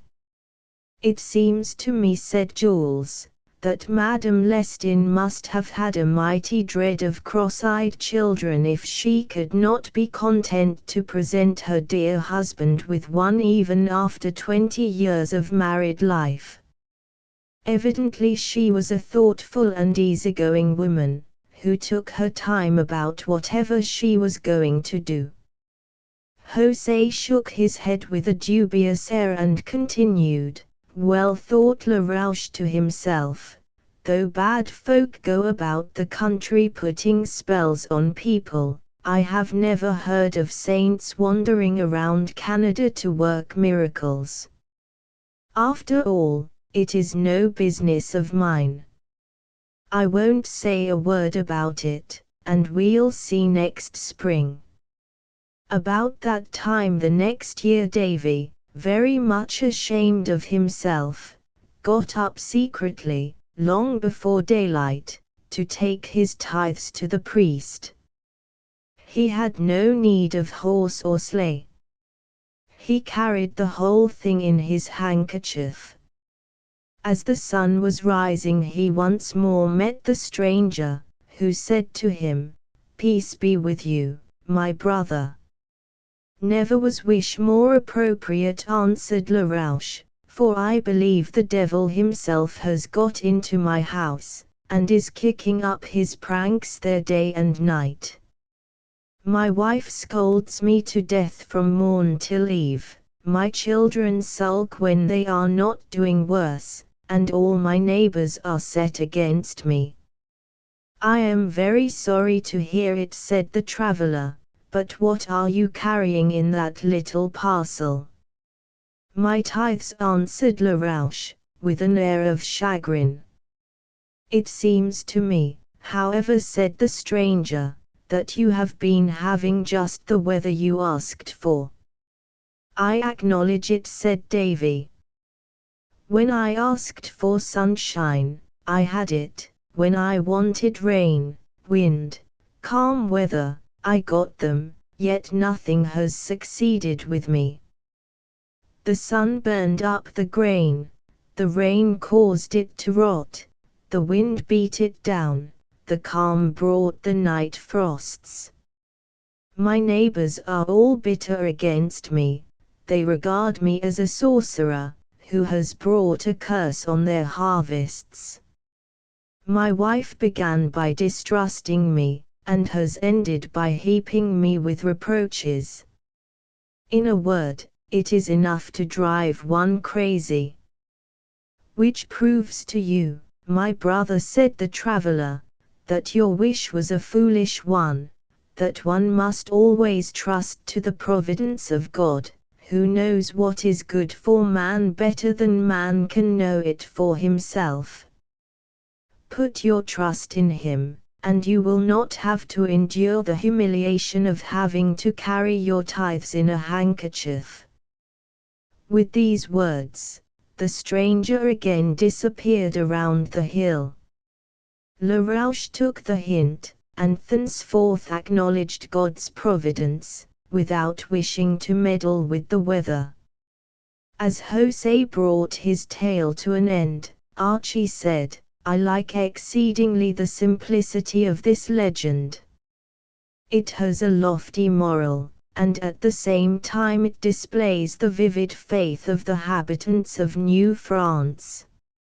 Shame on the heartless philosopher who would deprive them of that whence they derive so many a consolation in the trials of life." "It must be confessed," continued Archie later, when they were at a little distance from the sleigh, "that our friend José has always an appropriate story ready, but do you believe that his father really told him that marvelous dream that was dreamed on the hillsides of Saint Michel?" "I perceive," said Jules, "that you do not yet know José's talents, he is an inexhaustible raconteur. The neighbors gather in our kitchen on the long winter evenings, and José spins them a story which often goes on for weeks. When he feels his imagination beginning to flag he breaks off, and says, 'I'm getting tired, I'll tell you the rest another day.' José is also a much more highly esteemed poet than my learned uncle the Chevalier, who prides himself on his skill in verse. He never fails to sacrifice to the Muses either on flesh days or on New Year's Day. If you were at my father's house at such times, you would see messengers arrive from all parts of the parish in quest of José's compositions. But he does not know how to write, said Archie. No more do his audience know how to read, replied Jules. This is how they work it. They send to the poet a good chanter, chanto, as they call him, who has a prodigious memory, and, presto! Inside of half an hour said chanter has the whole poem in his head. For any sorrowful occasion José is asked to compose a lament, and if it be an occasion of mirth he is certain to be in demand. That reminds me of what happened to a poor devil of a lover who had taken his sweetheart to a ball without being invited. Although unexpected, they were received with politeness, but the young man was so awkward as to trip the daughter of the house while dancing, which raised a shout of laughter from all the company. The young girl's father, being a rough fellow and very angry at the accident, took poor José Blaise by the shoulders and put him out of the house. Then he made all manner of excuses to the poor girl whose lover had been so unceremoniously dismissed, and would not permit her to leave. On hearing of this, our friend José yonder was seized with an inspiration, and improvised the following naive bit of verse: a party after vespers at the house of old Boulet, but the lads that couldn't dance were asked to stay away. Mon tun tunda retine, mon tun tunda right. The lads that couldn't dance were asked to stay away, but his heart was set on going, was the heart of José Bly, mon tun tun, etc. His heart was set on going, was the heart of José Bly. Get done your chores, said his mistress, and I will not say you nay, mon tun tun, etc. Get done your chores, said his mistress, and I will not say you nay. So he hurried out to the barn to give the cows their hay, mon tun tun, etc. He hurried out to the barn to give the cows their hay. He rapped Rouget on the nose, and on the ribs bar, mon tun tun, etc. He rapped Rouget on the nose, and on the ribs bar, and then rubbed down the horses in the quickest kind of way, mon tun tun, etc. He rubbed down the horses in the quickest kind of way, then dressed him in his vest of red and coat of blue and grey, mon tun tun, etc. He dressed him in his vest of red and coat of blue and grey, and black cravat, and shoes for which he had to pay, mon tun tun, etc. His black cravat, and shoes for which he had to pay, and he took his dear Lisette, so proud of his display, mon tun tun, etc. He took his dear Lisette, so proud of his display, but they kicked him out to learn to dance, and call another day, mon tun tun, etc. They kicked him out to learn to dance, and call another day, but they kept his dear Lisette, his pretty fiancée, mon tun tunda retine, mon tun tunda right. Why, it is a charming little idol, cried Archie, laughing. What a pity José had not an education. Canada would possess one poet the more. But to return to the experiences of his late father, said Jules, I believe that the old drunkard, after having dared la corrivo, a thing which the habitants consider very foolhardy, as the dead are sure to avenge themselves, sooner or later, I believe the old drunkard fell asleep in the ditch just opposite Ile d'Orleans, where the habitants traveling by night always think they see witches. I believe also that he suffered a terrible nightmare, during which he thought himself attacked by the goblins of the island on the one hand and by La Corriveau on the other. José's vivid imagination has supplied the rest, for you see how he turns everything to account, the pictures in your natural history, for instance, and the cyclopes in my uncle's illustrated Virgil, of which his dear late father had doubtless never heard a word. Poor José!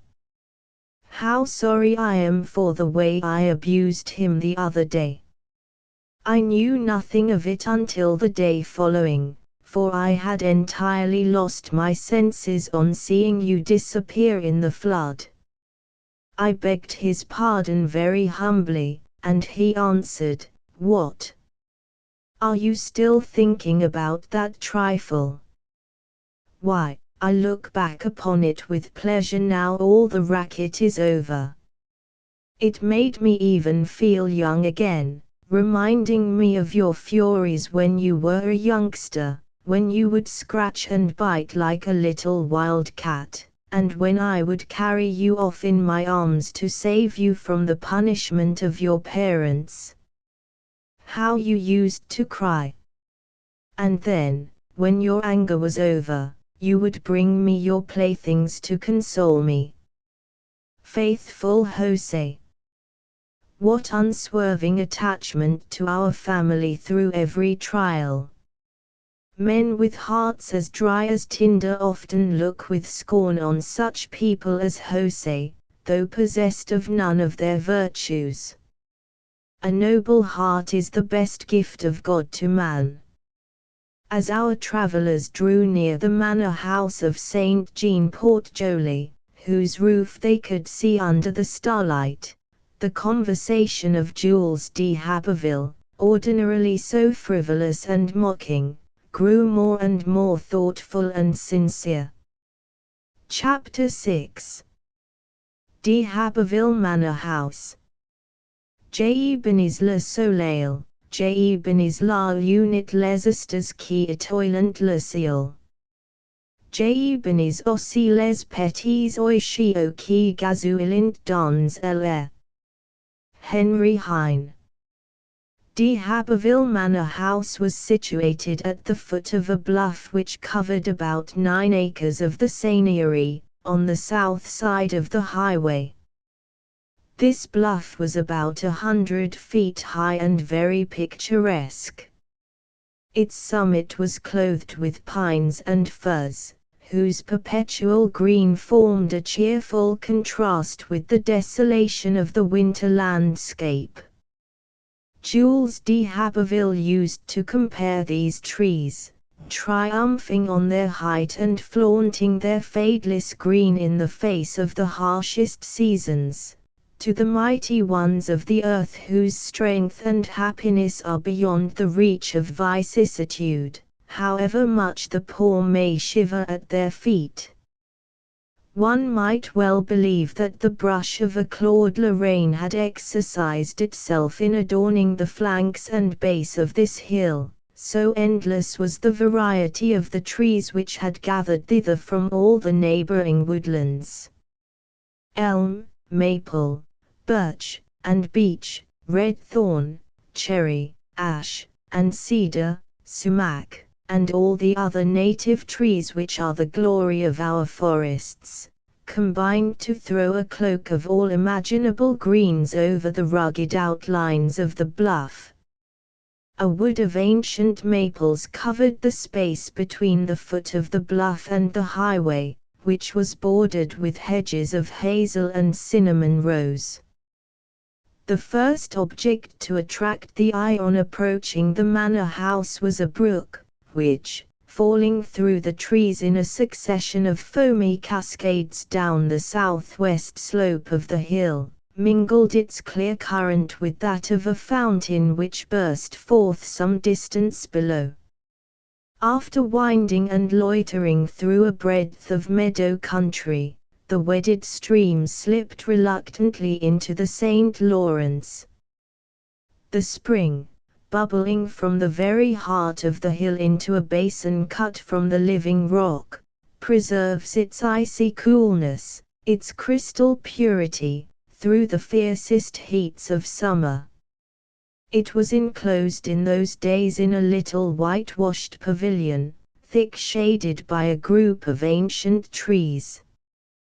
The seats arranged within and without this cool retreat, the cone-shaped drinking cups of birch bark hanging on the wall, served as so many invitations from the nymph of the fount to wayfarers oppressed by the dog-star.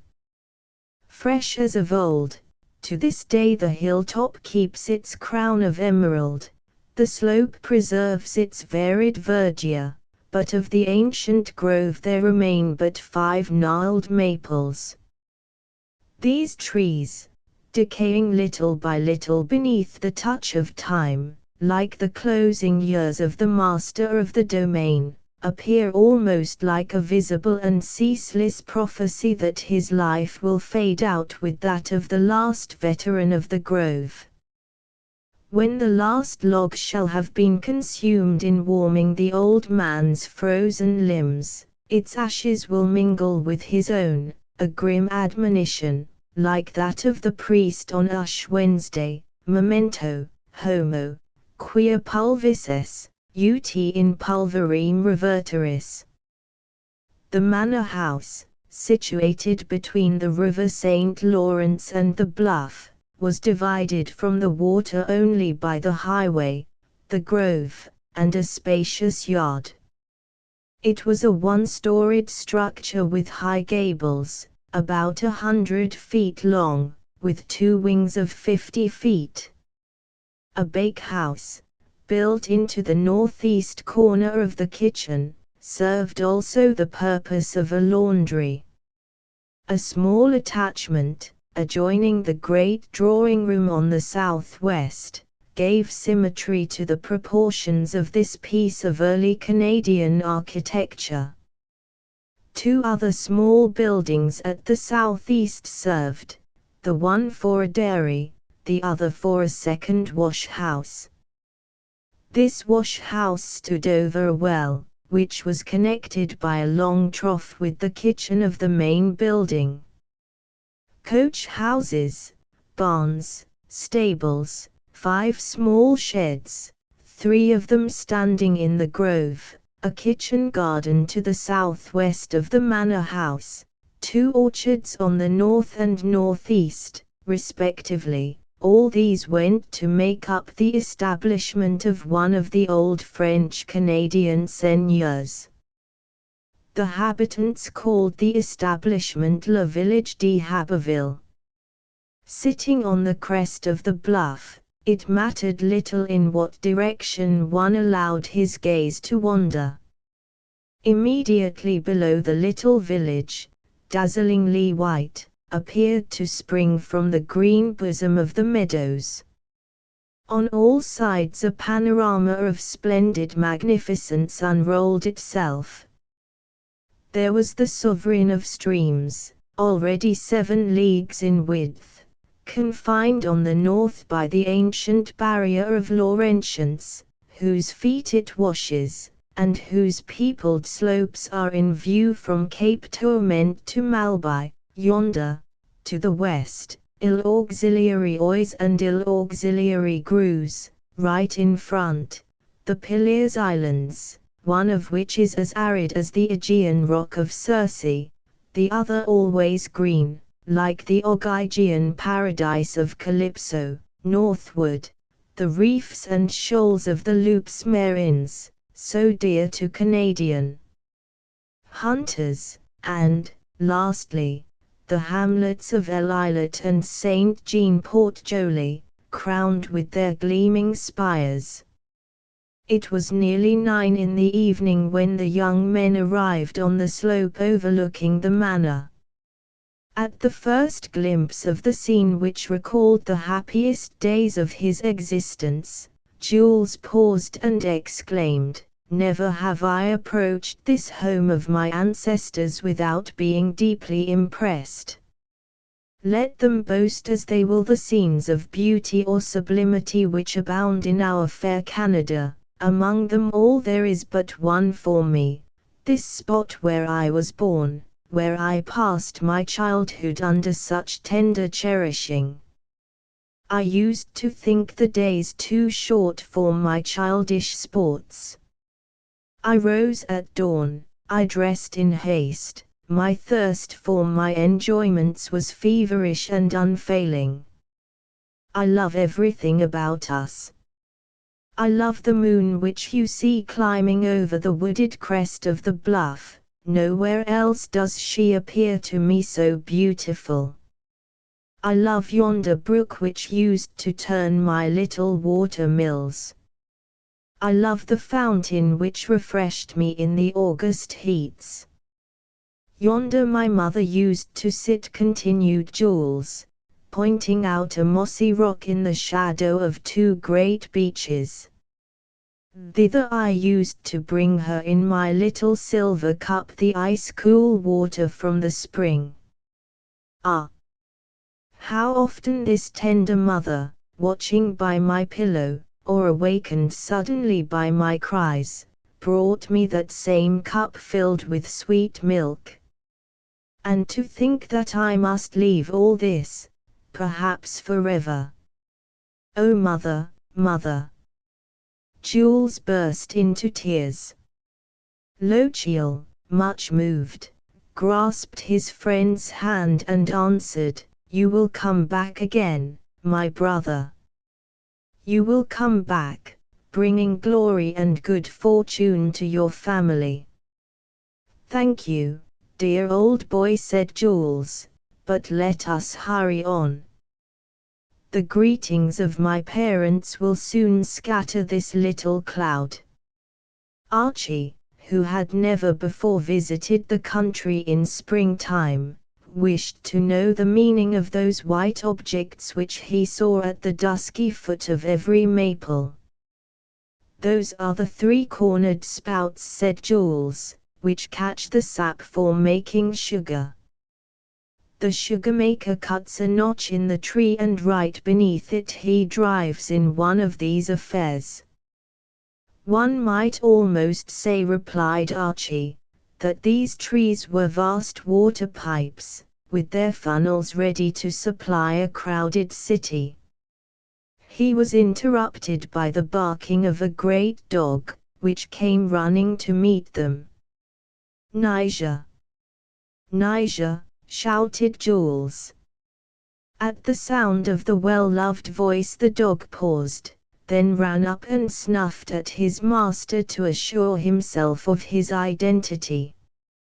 He returned Jules's caresses with a howling half joyous, half plaintive, which expressed his love as well as words could have done.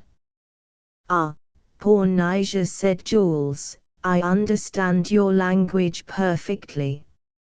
It is half a reproach to me for having stayed away from you so long, and it is half delight at seeing me again, with forgiveness of my neglect.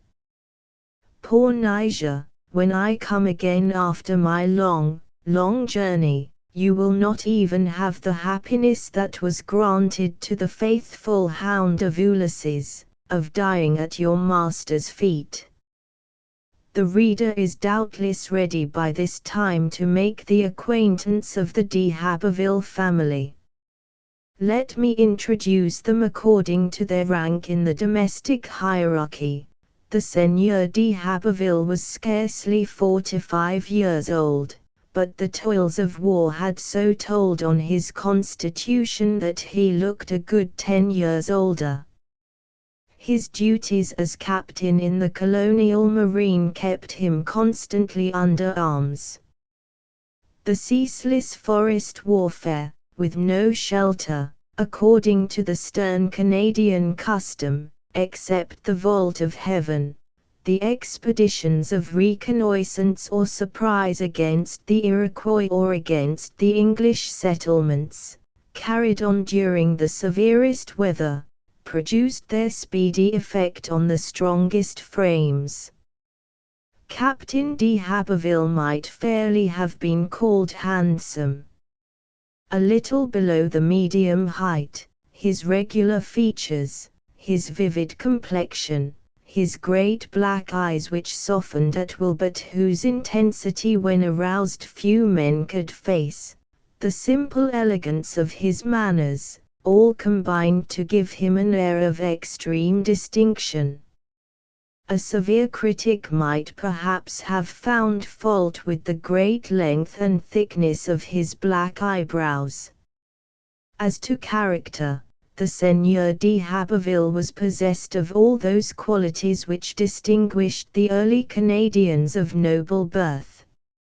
It is true, on the other hand, that he might fairly have been charged with vindictiveness. An injury, real or supposed, he found it hard to forgive. Madame d'Haberville, a devout and gentle woman of 36, was endowed with that mature beauty which men often prefer to the freshness of youth. Blonde and of medium height, her countenance was of an angelic sweetness. Her sole object seemed to be the happiness of those about her. The habitants, in their simple way, used to call her the perfect lady. Mademoiselle Blanche d'Haberville, younger than her brother Jules, was the image of her mother, but of a somewhat graver temperament. Wise beyond her years, she had a great influence over her brother, whose outbursts she often checked with one imploring glance. While apparently absorbed in her own thoughts, the girl was capable, on occasion, of acting with energy and effect. Madame Louise de Beaumont, younger sister of Madame d'Haberville, had lived with her ever since her marriage.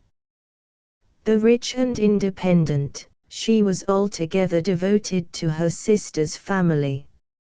Sharing their happiness, she was equally ready to share, should need arise, the utmost that adversity could bring upon them. Lieutenant Raoul d'Haberville, or rather the Chevalier d'Haberville, whom everybody called Uncle Raoul, was a younger brother of the captain by 2 years. He looked fully 10 years his senior. A little man was Uncle Raoul, almost as broad as he was long, and walking with the assistance of a stick. He would have been remarkably ugly even if the smallpox could have been induced to spare his countenance. It is hard to say how he came by his nickname. One may say of a man, he has a paternal air, he is un petit parier, but one accuses nobody of having an avuncular appearance.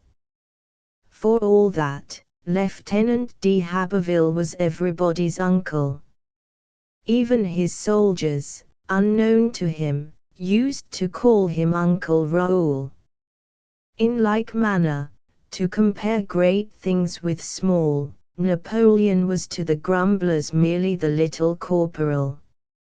Uncle Raoul was the litterateur of the d'Haberville family, and, therefore, something of a pedant, like almost all men who live in daily contact with people less learned than themselves.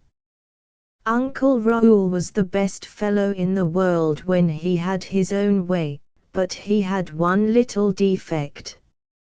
He held the profound conviction that he was always right, which made him very bad-tempered with any who might dare to differ with him.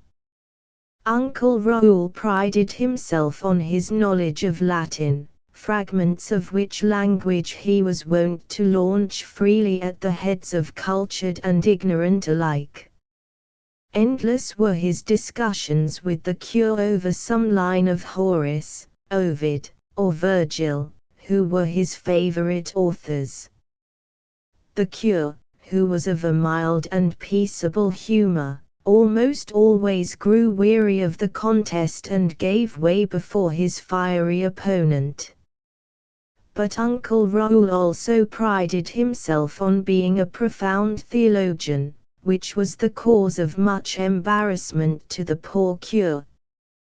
The latter was deeply concerned for the soul of his friend, who had been in his youth a rather risky subject, and whom he had had great difficulty in leading into better courses.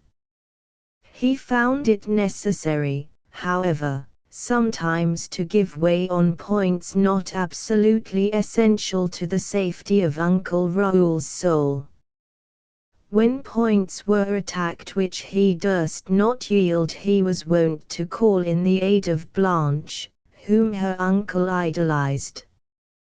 "Dear uncle," she would say to him with a caress, "are you not already learned enough without encroaching on the field of our good pastor?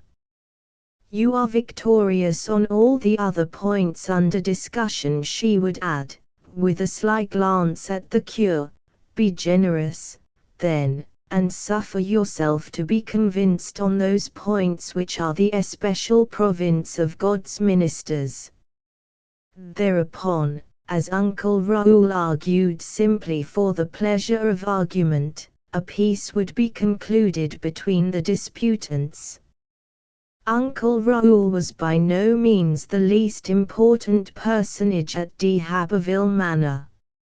Since his retirement from the army, the captain, whom military service kept much away from home, left the management of affairs entirely in his hands. His occupations were very numerous. He kept account of the receipts and expenditures of the family, he collected the rents of the seigneury, he managed the farm, he betook himself every Sunday, rain or shine, to Mass to receive the Easter water in the seigneur's absence, and, among other minor duties which devolved upon him, he presented for baptism all the firstborn children of the tenants of the estate, an honor which belonged to his elder brother, but of which the latter had freed himself in favor of Raoul. A little incident may be cited to show Uncle Raoul's importance. Let us imagine ourselves in the month of November, when the seigneurial rents fall due. Uncle Raoul, with a long quill pen behind his ear, sits in a great armchair as on a throne. Beside him is a table covered with green cloth, and on this table rests his sword. As the tenant appears, he assumes an expression of severity, which does not greatly alarm the debtor, for the Seigneur de Haberville is an indulgent landlord, and his tenants pay when they please. But Uncle Raoul is more deeply concerned for the form than for the substance. The appearance of power pleases him even as power itself. He will have everything done with due ceremony. "How do you do, my lieutenant," says the censitaire, accustomed to call him uncle behind his back. "Very well. And thyself?" "What wilt thou?" replies Uncle Raoul, with an air of great importance. "I have come to pay the rent, my lieutenant, but the times are so hard that I have no money," says Jean-Baptiste, ducking his head penitently. "Ne chevaux," exclaims Uncle Raoul in a sonorous voice, "redite qua sunt Caesaris Caesari." "That's fine what you say, my captain, so fine that I can't understand it at all," murmurs the censitaire. "It's Latin, blockhead," exclaims Uncle Raoul, "and this Latin means, pay your lawful rents to the Seigneur de Haberville, on pain of being taken before the king's courts and of being condemned in first and second instance to pay all expense, damages, claims, and costs. It would go hard with me, murmurs the censitaire. Heavens, you may well say so, exclaims Uncle Raoul, raising his eyes to the ceiling. I know very well, my seigneur, that your Latin threatens me with all these punishments, but I had the misfortune to lose my filly of last spring. What, you rascal! On account of having lost a wretched brute of 6 months old you wish to evade the seigneurial claims, which have been established by your sovereign on a foundation as enduring as yonder mountains. Quos ego. I believe, murmurs the habitant to himself, that he is speaking Indian to frighten me. Then he adds aloud, you see, my filly, according to what all the best judges declared, would have been in 4 years' time the best trotter on all the South Shore, and worth 100 francs if a penny. Oh, to the devil with you, replied Uncle Raoul. Go and tell Lisette to give you a good drink of brandy, to console you for the loss of your filly. These scoundrels, adds Uncle Raoul, drink more of our brandy than their rents will ever pay for. The habitant, going into the kitchen, remarks to Lisette with a chuckle, I've had a bad job with Uncle Raoul, he even threatened to haul me up before the courts. As Uncle Raoul was very devout after his fashion, he failed not to tell his beads and read his primer daily. In singular contrast with this devotion, however, his leisure moments were occupied in cursing, with an edifying fervor, his enemies the English, who had broken a leg for him at the capture of Louisbourg. It was this accident which had compelled him to relinquish the life of a soldier. When the young men arrived before the manor house, they were astonished at the sight that met their eyes. Not only were all the rooms lit up, but also some of the outbuildings. There was an unaccustomed stir, a strange hurrying to and fro. As the whole yard was illuminated by the blaze of lights, they could distinguish 6 men armed with guns and axes and seated on a log. I perceive, remarked Archie, that the lord of the manor has called out his guard to give us a fitting reception, just as I predicted. Jose, who did not understand this sort of chaffing, shifted his pipe from one corner of his mouth to the other, muttered something between his teeth, and began to smoke fiercely. I cannot tell why my father's guards, as you do them the honor to call them, are under arms, answered Jules, laughing, unless it is that they are expecting an attack from our friends the Iroquois. But, come on, we'll soon solve the problem. As they entered the yard, the 6 men rose simultaneously and came forward to welcome their young master and his friend. What, you here? Exclaimed Jules, grasping their hands cordially. You, Father Chouinard. You, Julian. And Alexis Dube, and Father Tuntin, and François Maurice, the incorrigible. Why, I thought the parish would have taken advantage of my absence to rise as one man and chuck you into the St. Lawrence, as a proper punishment for the infernal tricks you play on peaceable people. Our young seigneur, said Maurice, always has his joke ready, but, if they were to drown all those who put other folk into a rage, I know someone who would have got his deserts long ago. You think so, said Jules, laughing. Perhaps that all comes from the bad milk on which I was nursed. Remember that it was at the breast of your own dear mother I was nourished. But, to change the subject, what in the mischief are you all doing here at this hour? Are you gaping at the stars and moon? There are 12 of us, said Father Chouinard. We are taking turns in guarding the maypole which we are going to present to your honored father tomorrow. 6 are in the house, having a good time, while we are taking the first watch. I should have thought that the maypole might safely have been left to guard itself, said Jules.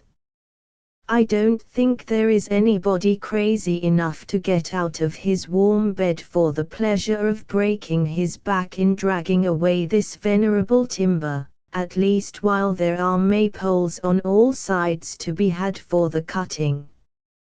You are off there, young master, answered Chouinard. You see, there are always some folks jealous because they have not been invited to the May feast. It was only last year some scoundrels who had been invited to stay at home had the audacity to saw up, during the night, the maypole which the folks of Ste. Anne were going to present to Captain Biss. Think of the poor people's feelings when they gathered in the morning and saw that their fine tree was nothing more nor less than so much firewood. Jules burst out laughing at a trick which he could so well appreciate. Laugh as much as you like, said Father Tuntin, but ain't hardly Christian to put up tricks like that. You understand, he added seriously, we don't think no such trick is going to be played on our good master, but there be always some rascals everywhere, so we're taking our precautions. I am a poor man, interposed Alexis Dube, but not for all I own would I see such an insult put on our captain. The others spoke to the same effect, but Jules was already in the arms of his family, while the worthy habitants went on muttering their imprecations against the imaginary, though improbable, wretches who would have the hardihood to cut up the good fir log which they were going to present to their seigneur on the morrow. It may be suspected that the liberal cups and ample supper of May Day Eve, together with the sure anticipation of a toothsome breakfast, were not without their effect on the zeal of the honest habitants. Come, said Jules to his friend after supper, let us go and see the preparations for the May Day feast. As neither of us has had the advantage of being present at those famous nuptials of the opulent Gaymak, which so ravished the heart of Sancho Panza, the present occasion may give us some faint idea of that entertainment. In the kitchen all was bustle and confusion. The laughing shrill voices of the women were mixed with those of the 6 men off guard, who were occupied in drinking, smoking, and chaffing. 3 servants, armed each with a frying pan, were making, or, to use the common expression, turning pancakes over the fire in an ample fireplace, whose flames threw ruddy lights and shadows, a la Rembrandt, over the merry faces thronging the great kitchen. Some of the neighbor women, armed with dish and spoon and seated at a long table, kept dropping into the frying pans, as fast as they were emptied, the liquid paste of which the pancakes were made, while others sprinkled them with maple sugar as they were piled upon the plates.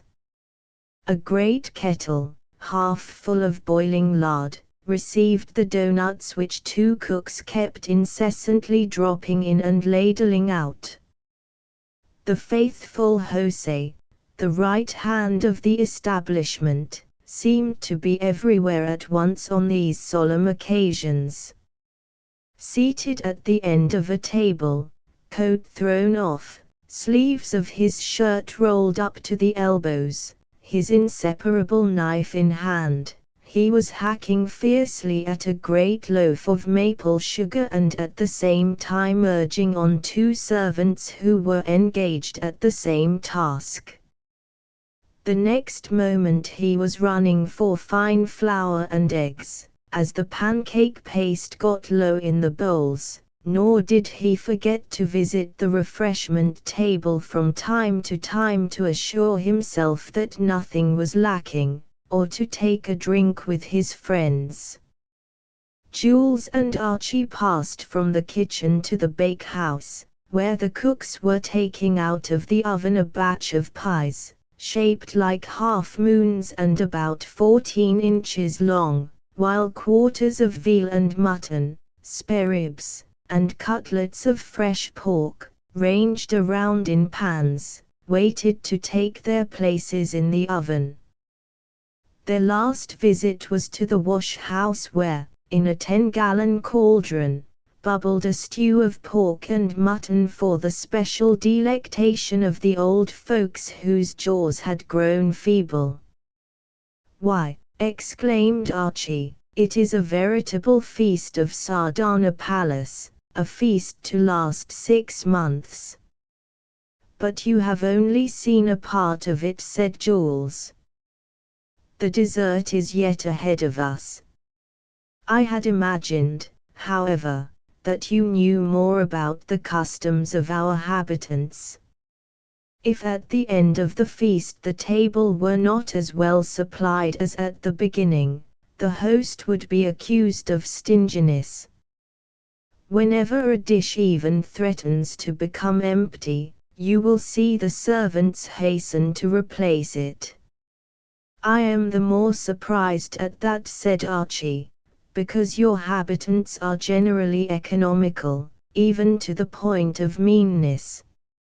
How do you reconcile this with the great waste which must take place after a feast? Our habitants, scattered wide apart over all New France, and consequently deprived of markets during spring, summer, and autumn, live then on nothing but salt meat, bread, and milk, and, except in the infrequent case of a wedding, they rarely give a feast at either of those seasons. In winter, on the other hand, there is a lavish abundance of fresh meats of all kinds, there is a universal feasting, and hospitality is carried to an extreme from Christmas time to Lent. There is a perpetual interchange of visits. 4 or 5 carrioles, containing a dozen people, drive up, the horses are unhitched, the visitors take off their wraps, the table is set, and in an hour or so it is loaded down with smoking dishes. Your habitants must possess Aladdin's lamp," exclaimed Archie. "You must understand," said Jules, "that if the habitants' wives had to make such preparations as are necessary in higher circles, their hospitality would be much restricted or even put a stop to, for few of them are able to keep a servant. As it is, however, their social diversions are little more trouble to them than to their husbands. Their method is very simple. From time to time, in their leisure moments, they cook 3 or 4 batches of various kinds of meat, which in our climate keeps without difficulty. When visitors come, all they have to do is to warm up these dishes in their ovens, which at this season of the year are kept hot enough to roast an ox. The habitants abhor cold meat. It is good to see our Canadian women, so gay at all times, making ready these hasty banquets, to see them tripping about, lilting a bit of a song, or mixing in the general chatter, and dancing backward and forward between the table and the stove. Joseph sits down among her guests, but jumps up to wait upon them 20 times during the meal. She keeps up her singing and her chaffing, and makes everybody as merry as herself. You will, doubtless, imagine that these warmed-up dishes lose a good deal of their flavor, but habit is second nature, and our habitants do not find fault. Moreover, as their taste is more wholesome and natural than ours, I imagine that these dinners, washed down with a few glasses of brandy, leave them little cause to envy us. But we shall return to this subject later on. Let us now rejoin my father and mother, who are probably getting impatient at our absence. I merely wanted to initiate you a little beforehand in the customs of our habitants, whom you have never before observed in their winter life. Everybody sat up late that night at de Haberville Manor. There was so much to talk about. It was not till the small hours that the good nights were said, and soon the watchers of the Maypole were the only ones left awake in the manor house of St. Jean Port Joli. Chapter 7. The May Feast. Le premier jour de mai, labourers, j'aime fus plante un mai, labourers, à la porte et mamie. Ainche and chanson. It was scarcely 5 o'clock in the morning when Jules, who slept like a cat, shouted to Lochiel in the next room that it was high time they were up, but as the latter would make no response, Jules took the surest way of arousing him by getting up himself.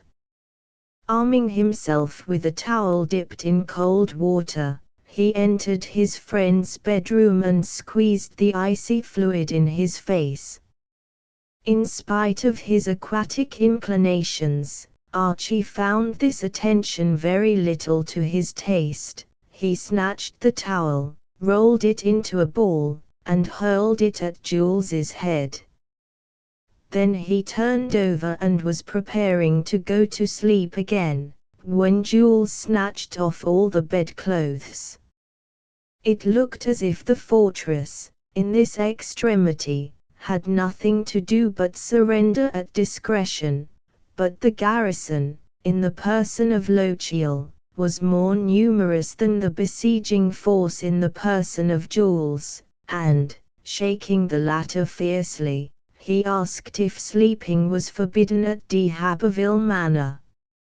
He was even proceeding to hurl the besieger from the ramparts when Jules, struggling in his adversary's mighty arms, begged him to listen a moment before inflicting such a disgrace upon a future soldier of France. "What have you to say for yourself, you wretched boy?" exclaimed Archie, now thoroughly awake. "Is it not enough for you that all day long you give me no peace, but even in the night you must come and torment me?" "I am grieved, indeed," said Jules, "at having interrupted your slumbers, but as our folk have to set up another maypole at the place of Belanger of the Cross, a good mile and a half from here, they intend to present my father with his at 6 o'clock. And if you don't want to lose any of the ceremony, it is time for you to dress." I declare, I thought everybody was like myself, wrapped up in everything that can bring us more in touch with our habitants. I do not know anything that moves me more than this sympathy between my father and his tenants, between our family and these brave lads. Moreover, as my adopted brother, you will have your part to play in the approaching spectacle. As soon as the young men had finished dressing, they passed from their room to one which looked out on the yard, where a lively scene met their view. There were at least 100 habitants scattered about in groups. With their long guns, their powder horns suspended from the neck, their tomahawks stuck in the girdle, their inseparable axes, they looked less like peaceful tillers of the soil than a band of desperadoes ready for a foray. Lochiel was much amused by the spectacle, and wished to go out and join the groups, but Jules vetoed his proposal, saying that it would be contrary to etiquette. He explained that the family were all supposed to be unaware of what was going on outside, no matter how great the noise and excitement. Some were decorating the maypole, others were digging the hole in which it was to be planted, while yet others were sharpening long stakes to be used in bracing it firmly. As for the maypole itself, it was of the utmost simplicity. It consisted of a tall fir tree, with its branches cut off and peeled to within 2 or 3 feet of the top.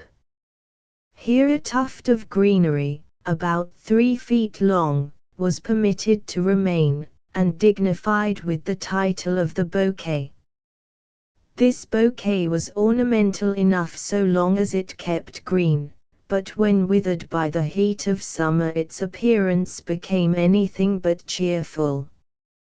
A rod 6 feet long, painted red, surmounted with a green weathercock and adorned with a large red ball, was thrust between the branches of the bouquet and nailed to the tree, which completed the decoration of the maypole. It is necessary to add that strong wooden pegs, driven into the trunk at regular intervals, facilitated the climbing of the maypole, and served also as points of support for the props by aid of which it was raised into position. The firing of a gun before the main entrance announced that everything was ready. Immediately on this signal the seigneur and his family gathered in the drawing room to receive the deputation which would follow immediately after the report.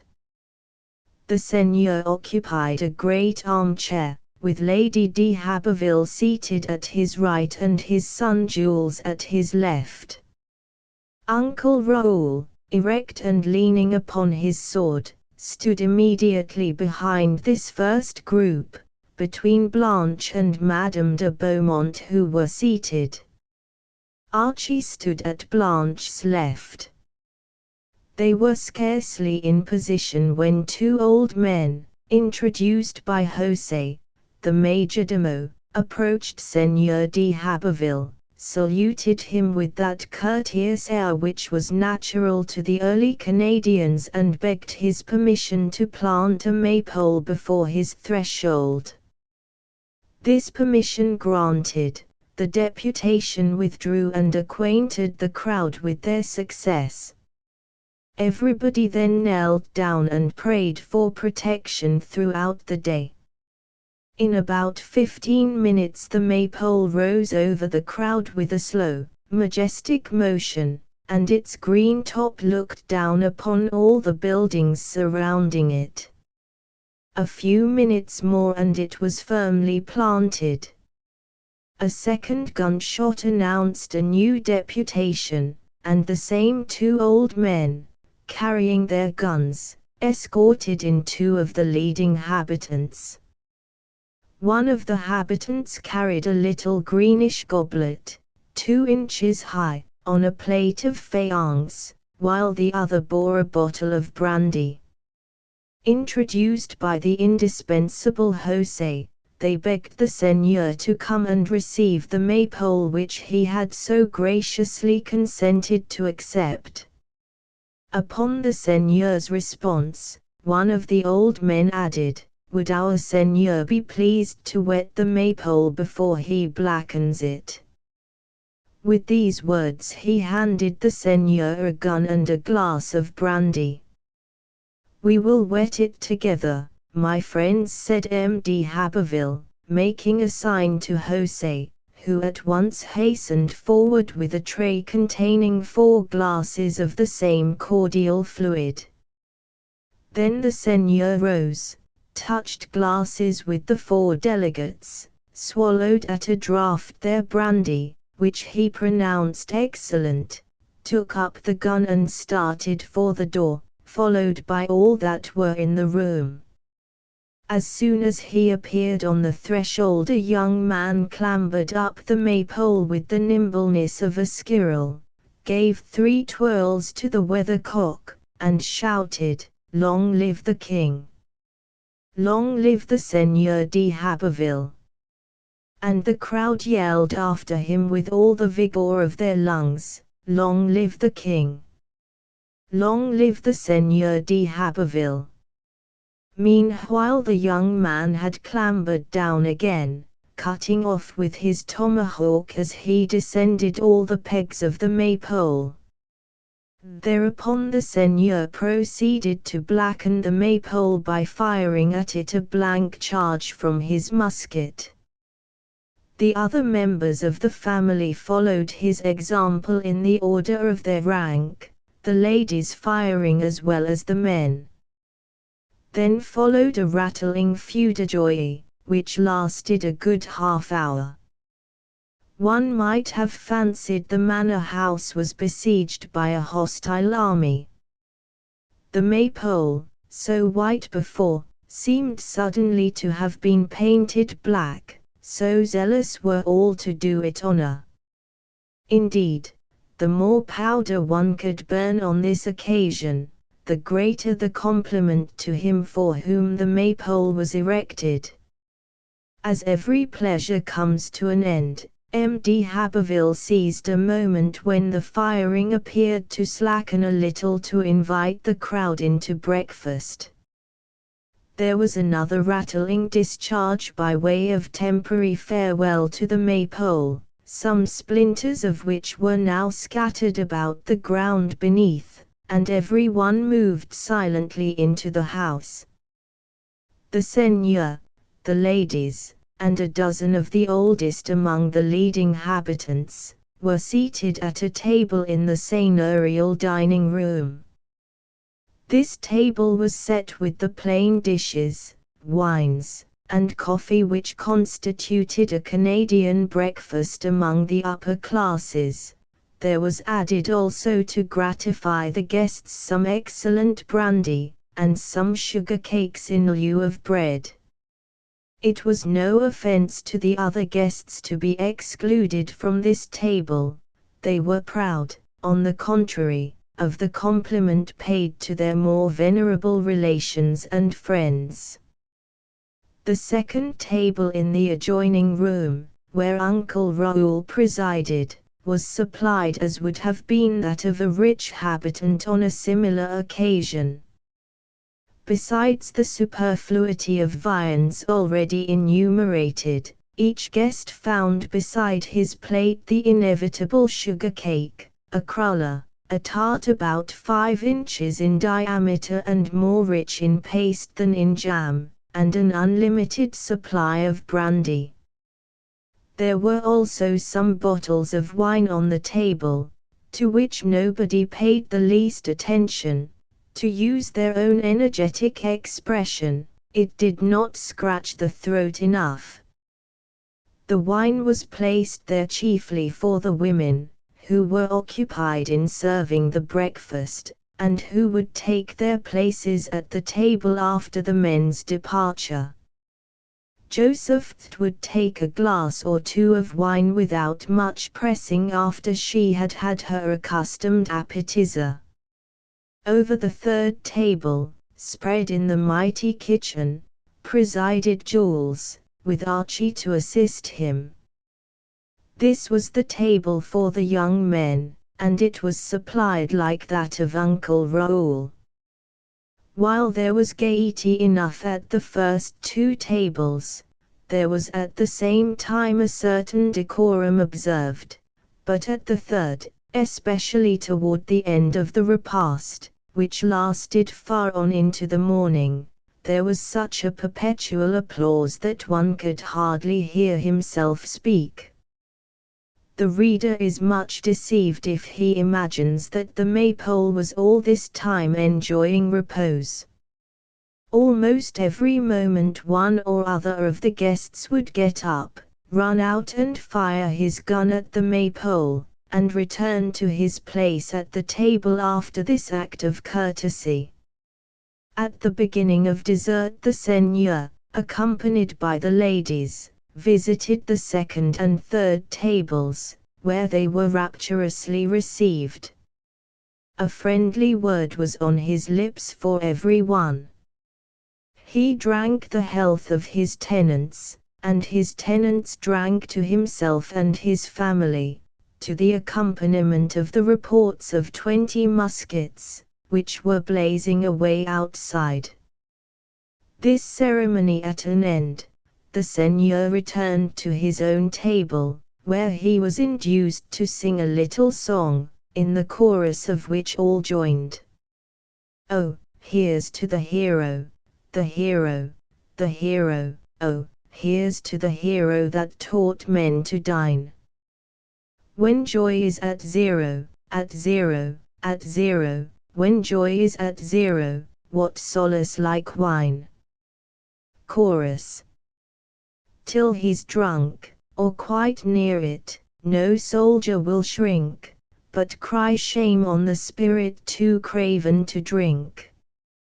When we taste the rare liquor, rare liquor, rare liquor, when we taste the rare liquor that tickles our throats, our hearts they beat quicker, beat quicker, beat quicker, our hearts they beat quicker, which clearly denotes chorus. That till drunk, or quite near it, no soldier should shrink, but cry shame on the spirit too craven to drink. Scarcely was this song ended when the sonorous voice of Uncle Raoul arose. Oh, I am a drinker, for I'm built that way. Let every man stick to his taste, each dog have his day. The drinker he frights dull care to flight with a song, he serves the jolliest God, and he serves him long. Chorus. Oh, I am a drinker, etc. Let Jose go fighting and put the Dutchman to rout, but I'll win my laurels at home in the drinking bout. Chorus. Oh, I am a drinker, etc. Your turn now, young master, cried the third table. Our elders have set us the proper example to follow. With all my heart, replied Jules, and he sang the following verses. God Bacchus, throned upon a cask, hath bid me love the bell-mouthed flask, hath bid me vow these lips of mine shall own no drink but wine. Chorus. But wine, boys, but wine. We'll drain the bottles dry, and swear the drink divine. Nor emperor nor king may know the joys that from our bumpers flow, the mirth that makes the dullest shine, who owns no drink but wine. Chorus. But wine, boys, but wine. Etc. Let wives go knit and sweethearts spin, we've wine to drown our troubles in. We'll sing the praises of the vine, and own no drink but wine. Chorus. But wine, boys, but wine. Etc. The example once set by the hosts, everybody made haste to follow it, and song succeeded song with ever-increasing fervor. Then Father Chouinard, a retired veteran of the French army, after 2 songs which won great applause, suggested that it was time to withdraw. He thanked the seigneur for his hospitality, and proposed to drink his health once again, a proposition which was received with loud enthusiasm. After this the joyous throng took its departure singing, with the accompaniment of musket shots, whose echoes, thrown back by the bluff, appeared to linger reluctantly behind them. Chapter 8. The Feast of St. Jean-Baptiste. Every parish used to keep holiday on the feast of its patron saint. The feast of Saint John the Baptist, the patron of the parish of Saint Jean Port-Joli, falling in the most delightful season of the year, never failed to attract a host of pilgrims, even from the remotest parishes. The habitant, kept very busy with his farm work, was ready by this time for a little rest, and the fine weather was an invitation to the road. In every family grand preparations were made for this important occasion. Within doors there was great cleaning up, the whitewash brush went everywhere, the floors were scrubbed and strewed with pine needles, the fat calf was killed, and the shopkeepers drove a thriving trade in drinks. Thus by the 23rd day of June, the eve of the feast, every house was thronged with pilgrims from the manor and the presbytery down. The seigneur used to present the consecrated bread, while the collection at the high mass was taken up by 2 young gentlemen and 2 young ladies, friends of the seigneur, invited down from Quebec long beforehand. For the consecrated bread and for the little cakes, cousins, which accompanied it, there was no small need in that multitude which thronged not only the church, but the surrounding yard. All the doors of the church stood wide open, that everybody might have his share in the service. It was an understood thing that the seigneur and his friends should dine that day at the presbytery, and that the cure and his friends should take supper at the manor house. Very many of the habitants, too far away from home to go and come between Mass and Vespers, took lunch in the little wood of cedars, pines, and firs which covered the valley between the church and the St. Lawrence. Nothing can be imagined more picturesque and bright than the groups scattered over the mossy green, and gathered merrily around their snowy tablecloths. The cure and his guests never failed to visit the picnickers and exchange a few words with the men. On all sides rose rude booths, after the fashion of wigwams, covered with branches of maple and spruce, wherein refreshments were sold. In a monotonous voice, with strong emphasis on the first and last words, the proprietors kept crying incessantly, "Good beer for sale here." And all the papas and the amorous gallants, coaxed up for the occasion, would fumble dubiously in the depths of their wallets for the wherewith to treat youngster or sweetheart. The habitants had preserved an impressive ceremony handed down from their Norman ancestors. This ceremony consisted of a huge bonfire at sunset of the eve of Saint Jean-Baptiste. An octagonal pyramid, about 10 feet high, was constructed before the main entrance of the church. Covered with branches of fir interwoven amid the strips of cedar which formed its surface, this structure was eminently ornamental. The cure, accompanied by his assistants, marched out and recited certain prayers belonging to the occasion.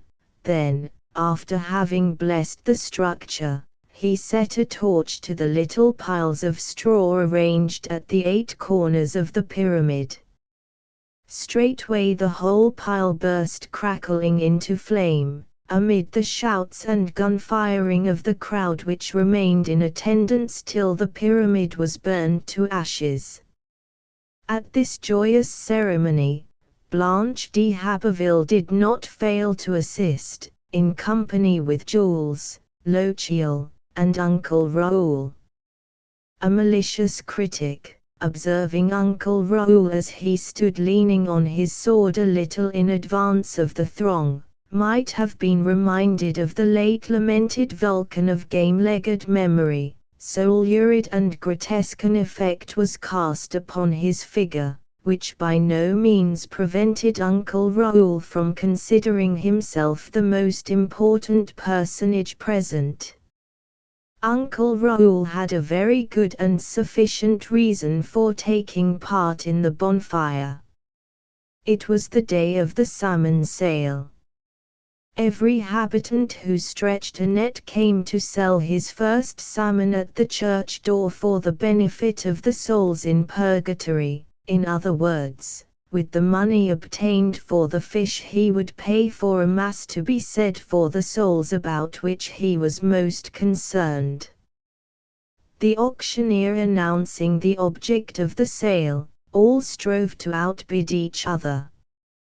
Nothing could be more touching than this closeness of communion between friends and relations beyond the grave, this anxious concern extending even to the invisible world. Our brethren of other creeds shed, indeed, as we do, the bitterest of tears over the tomb which covers away their dearest, but there they cease their solicitude and their devotion. When I was a child my mother taught me to conclude all my prayers with this appeal: receive, O Lord, soon into thy blessed paradise the souls of my grandfather and grandmother. My prayers were then for kinsfolk few in number and unknown to me. Now, alas, in my old age, how many names would have to pass my lips were I to enumerate in my prayers all the loved ones who have left me. It was some time after dark when Uncle Raoul, Blanche, Jules, and Archie quitted the presbytery where they had taken supper. Uncle Raoul, who had a smattering of astronomy, explained to his niece, as they drove along, the mysteries of the starry vault, marvels of which, for all the efforts of their professor in astronomy, our young men knew but little. The young men were in high spirits, and, excited by the splendor of the night in mid-forest, they laid aside their decorum and began a host of antics, in spite of the frowns of Blanche, who dreaded lest they should displease her uncle. The road followed the banks of the St. Lawrence. It was bordered by thick woods, with here and there a clearing through which was commanded a perfect view of the giant stream. Coming to one of these clearings, where they could sweep the whole river from Cape Tourmente to Malby, Archie was unable to repress a cry of surprise, and, turning to Uncle Raoul, he said, "You, sir, who explain so well the marvels of the heaven, might I beg you to lower your gaze to earth a moment and tell me the meaning of all those lights which are flashing along the north shore as far as I can see? Verily, I begin to believe José's story. Canada appears to be that land of goblins, imps, and witches of which my nurse used to tell me amid my Scottish hills." "Ah," said Uncle Raoul, "let us stop here a moment. That is the people of the North Shore sending messages to their friends and relations on this side, according to their custom on the eve of Saint Jean Baptiste. They need neither pen nor ink for their communications. Let us begin at Eboulements. 11 adults have died in that parish since autumn, 3 of them in one house, that of my friend Duffer. The family must have been visited by smallpox or some malignant fever, for those Duffers are vigorous and all in the prime of life. The Tremblays are well, which I am glad to perceive. They are worthy people. At Borneo somebody is sick, probably the grandmother, who is getting well on in years. There is a child dead at Bulair's house. I fear it is their only child, as theirs is a young household. Thus Uncle Raoul ran on for some time gathering news of his friends at Eboulements, at Isle Auxiliary Coudres, and at Petit Trivier. I understand without having the key, said Lochiel. Those are certain prearranged signals which are exchanged between the dwellers on the opposite shores in order to communicate matters of personal interest. Yes, answered Uncle Raoul, and if we were on the north shore we should observe similar signals on this side. If a fire burns long and steadily, that is good news. If it sinks gradually, that is a sign of sickness. If it is extinguished suddenly, that means death. If it is so extinguished more than once, that signifies so many deaths. For a grown person, a strong blaze; for a child, a feeble one. The means of intercourse being scanty enough even in summer, and entirely cut off during winter, the habitants, made ingenious by necessity, have invented this simple expedient. The same signals, continued Uncle Raoul, are understood by all the sailors, who use them in time of wreck to convey information of their distress. Only last year 5 of our best huntsmen would have starved to death but for this on the shoals of the Loups Marins. Toward the middle of March there was a sudden change in the weather. The ice went out all at once and the ducks, geese, and brant made their appearance in astonishing numbers. 5 of our hunters, well supplied with provisions, for the weather is treacherous in Canada, set out at once for the Loups Marins, but the birds were so numerous that they left their provisions in the canoe, which they tied carelessly in front of their hut, and ran to take their places in the ditch which they had to get scooped out before the return of the tide.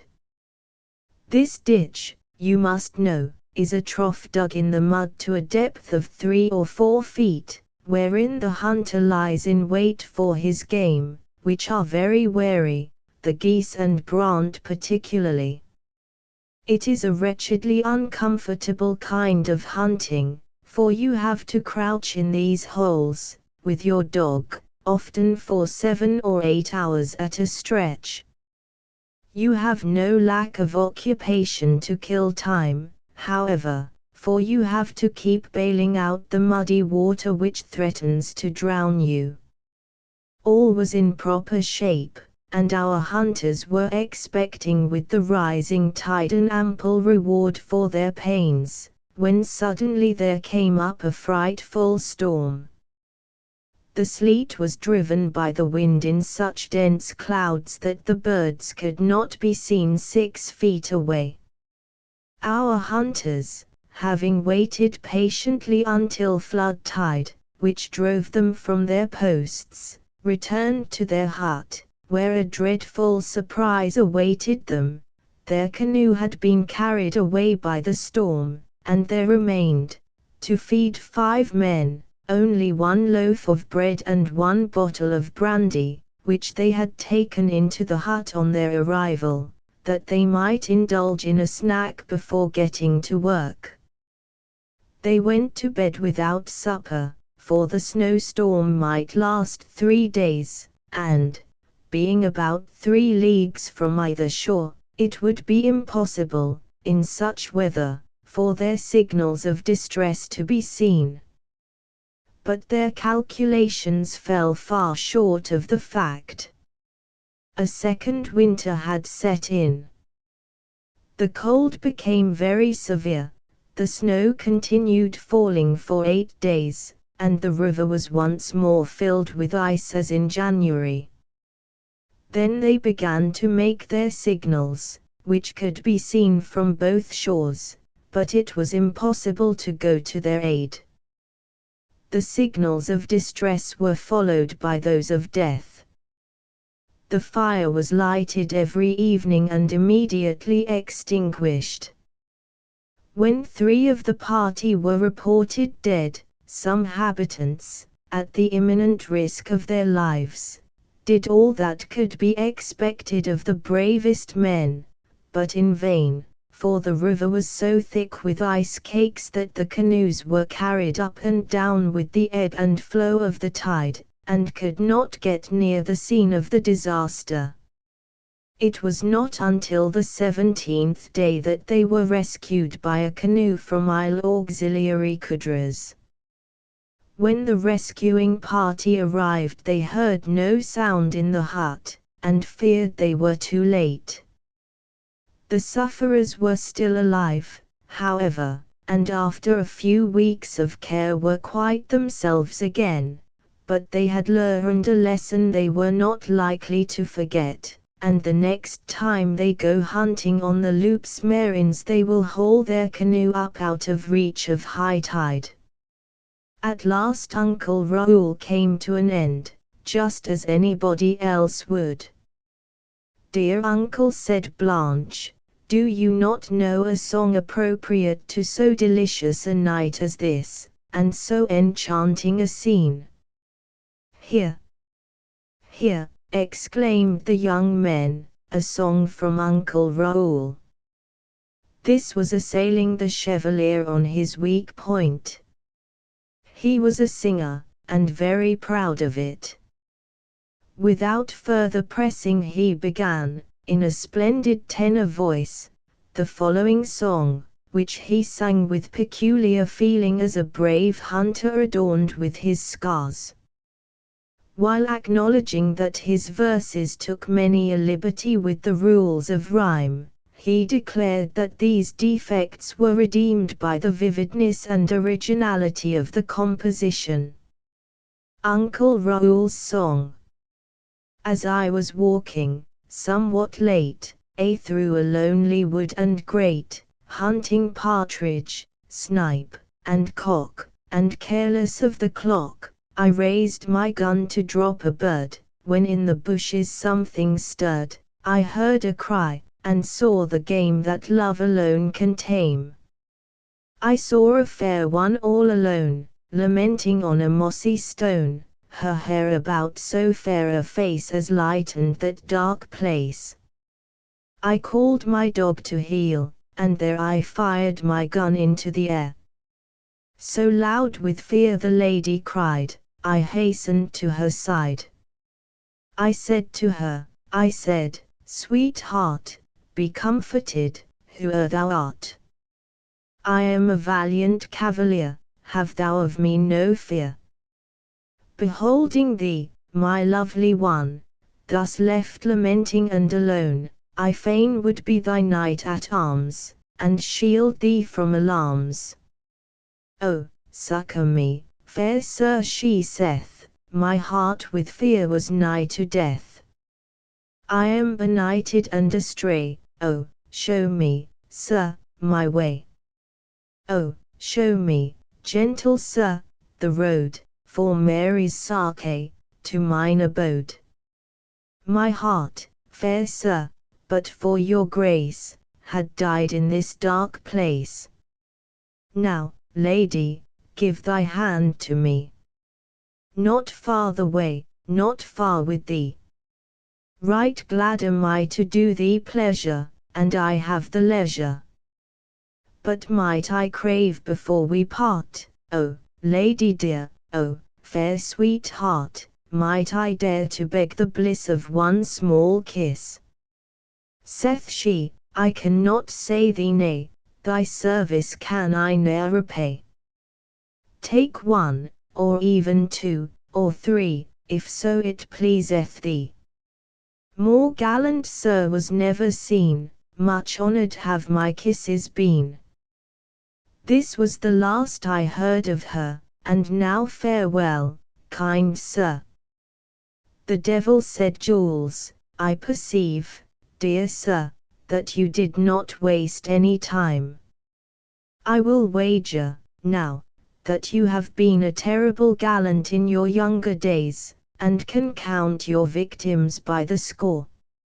It is so, eh, uncle mine? Do tell us some of your conquests. Ugly, my dear boy, replied Uncle Raoul, with a gratified air. Ugly I certainly am, but very agreeable to the ladies. Jules was going on in the same vein, but seeing the way his sister was frowning at him, he bit his lips to keep from laughing, and repeated the last 4 lines. More gallant sir was never seen, much honored have my kisses been. This was the last I heard of her, and now farewell, kind sir. The young men continued the singing till they reached a clearing, where they saw a fire in the woods a little way from the road. That is the witch of the manor, said Uncle Raoul. I have always forgotten to ask why she was called the witch of the manor, said Archie. Because she has established herself in this wood, which formerly belonged to the de Haberville estate, said Uncle Raoul. My brother exchanged it for a part of his present domain, in order to get nearer his mill at Troyes-Sormans. Let us go and see poor old Marie, said Blanche. When I was a child she used to bring me the first spring flowers and the first strawberries of the season. Uncle Raoul made some objections on account of the lateness of the hour, but he could refuse Blanche nothing, and presently the horses were hitched on the edge of the wood and our party were on their way to the witch's abode. The dwelling of old Marie by no means resembled that of the Cumaean Sibyl, or of any other sorceress, ancient or modern. It was a sort of patchwork hut, built of logs and unquarried stones, and carpeted within with many-colored mosses. The roof was cone-shaped and covered with birch bark and spruce branches. Old Marie was seated on a log at the door of her hut, cooking something in a frying pan over a fire which was surrounded with stones to keep it from spreading. She paid no attention to her visitors, but maintained a conversation with some invisible being behind her. She kept waving first one hand and then the other behind her back, as if attempting to drive away this being, and the burden of her utterance was, "Avaunt, avaunt!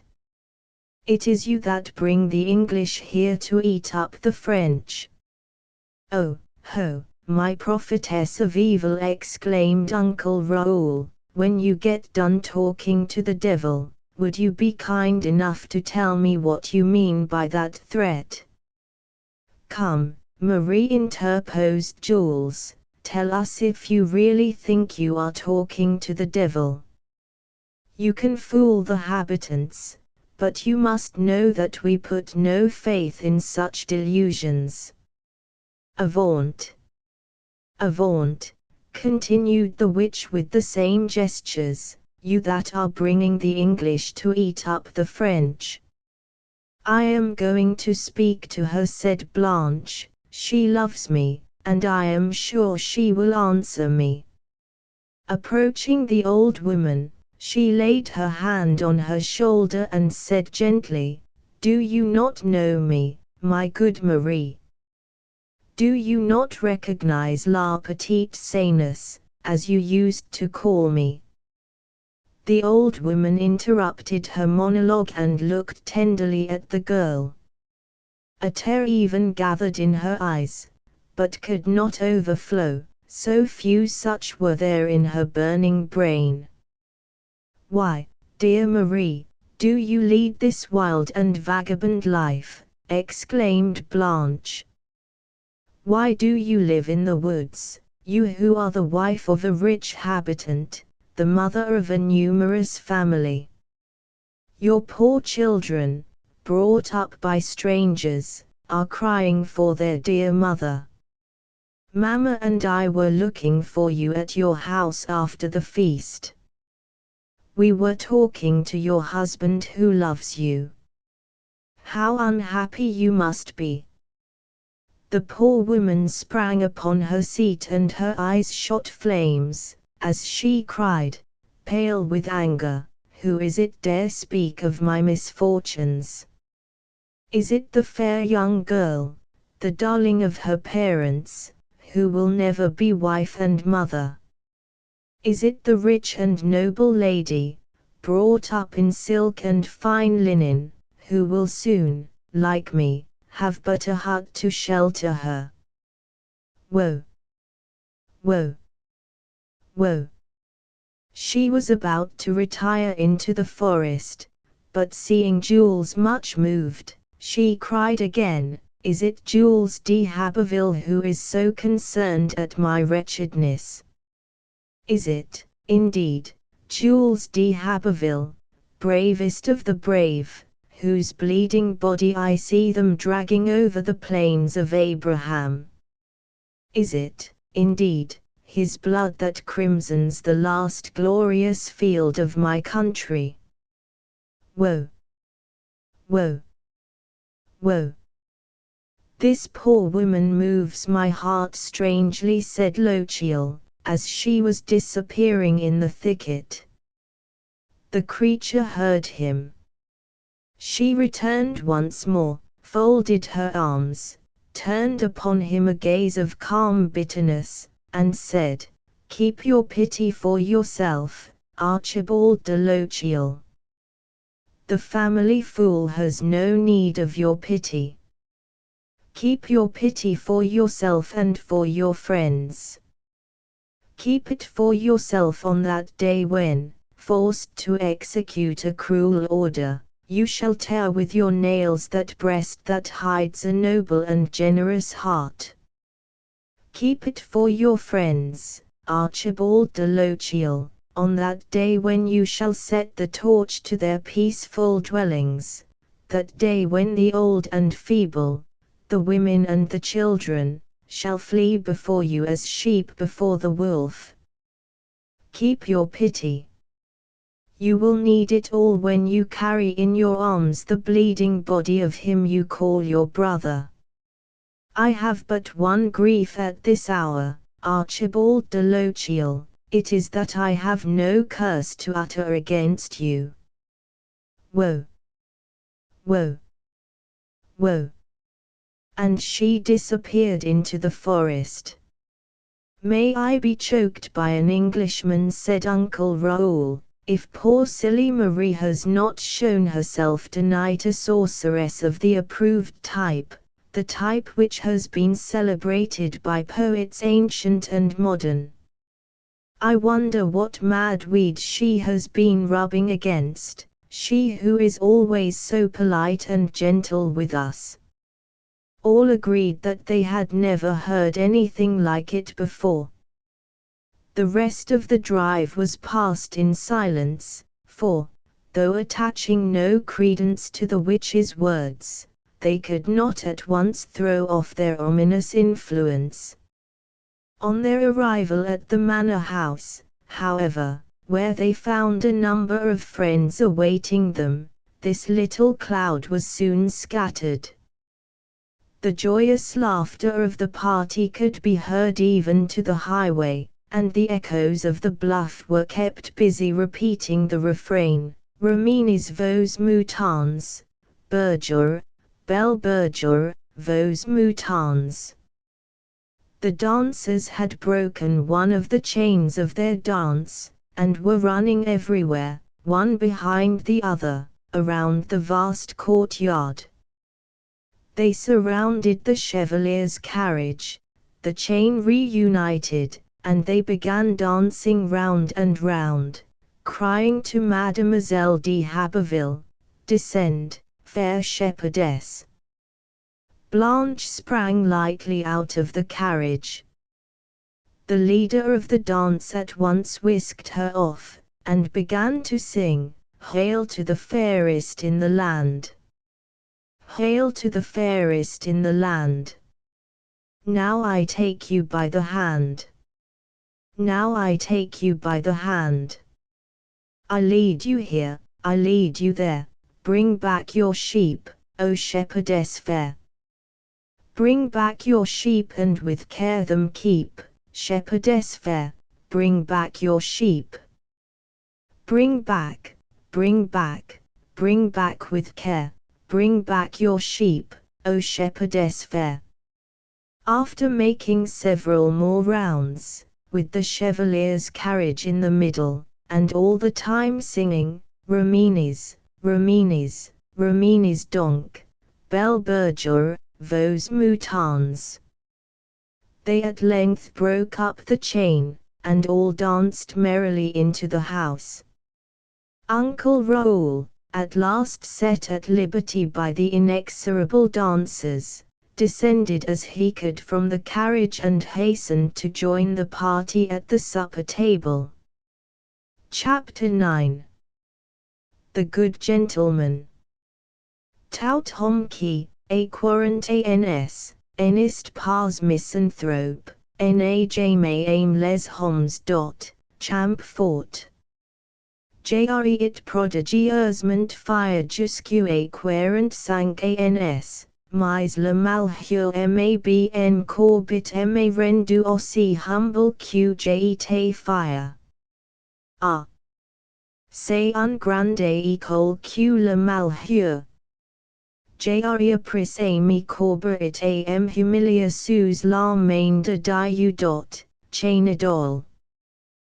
The 2 months which Jules had to spend with his family before his departure for Europe had come to an end, and the vessel in which he had taken passage was to sail in 2 or 3 days.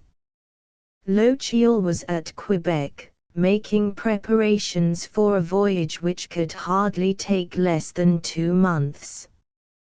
Abundant provisions were necessary, and Seigneur de Haberville had entrusted this point to the young Scotchman's care, while Jules's mother and sister were loading down the young men's valises with all the comforts and dainties they could think of. As the time drew near for a separation which might be forever, Jules was drawn closer and closer to his family, whom he could hardly bear to leave even for a moment. One day, however, he remarked, "As you know, I promised the good gentleman that I would go and stay a night with him before my departure. I will be back tomorrow morning in time to breakfast with you." With these words, he picked up his gun and started for the woods, in order to take a short cut and have a little hunting by the way. M.D. Egmont, whom everybody called the good gentleman, dwelt in a cottage on the Trois-Sormons river, about 3/4 of a league from the manor house. With him there lived a faithful follower who had shared alike his good and his evil fortunes. André Francoeur was of the same age as his master, and was also his foster brother. Having been the playfellow of his childhood, and the trusted friend rather than the valet of his riper years, André Francoeur had found it as natural to follow D'Egmont's fortunes in adversity as in prosperity. D'Egmont and his servant were living on the interest of a small capital which they had in common. One might even say that the savings of the valet were even greater than those of the master. Was it consistent with D'Egmont's honor to be thus, in a way, dependent on his own servant? Many will answer no, but the good gentleman argued otherwise. "When I was rich I spent my wealth for my friends, and how have my friends rewarded me? André, alone, has shown himself grateful and noble-hearted. In no way, therefore, do I lower myself by associating my fortune with his, as I would have done with one of my own station had one been found as noble as my valet. When Jules arrived, the good gentleman was busy weeding a bed of lettuce in his garden. Entirely absorbed, he did not see his young friend, who overheard the following soliloquy: "Poor little insect! I have wounded you, and lo! all the other ants, just now your friends, are falling upon you to devour you. These tiny creatures are as cruel as men. I am going to rescue you, and as for you, my good ants, thanks for the lesson, I have now a better opinion of my kind." Poor fellow, thought Jules, with a heart so tender, how he must have suffered. Withdrawing noiselessly, he entered by the garden gate.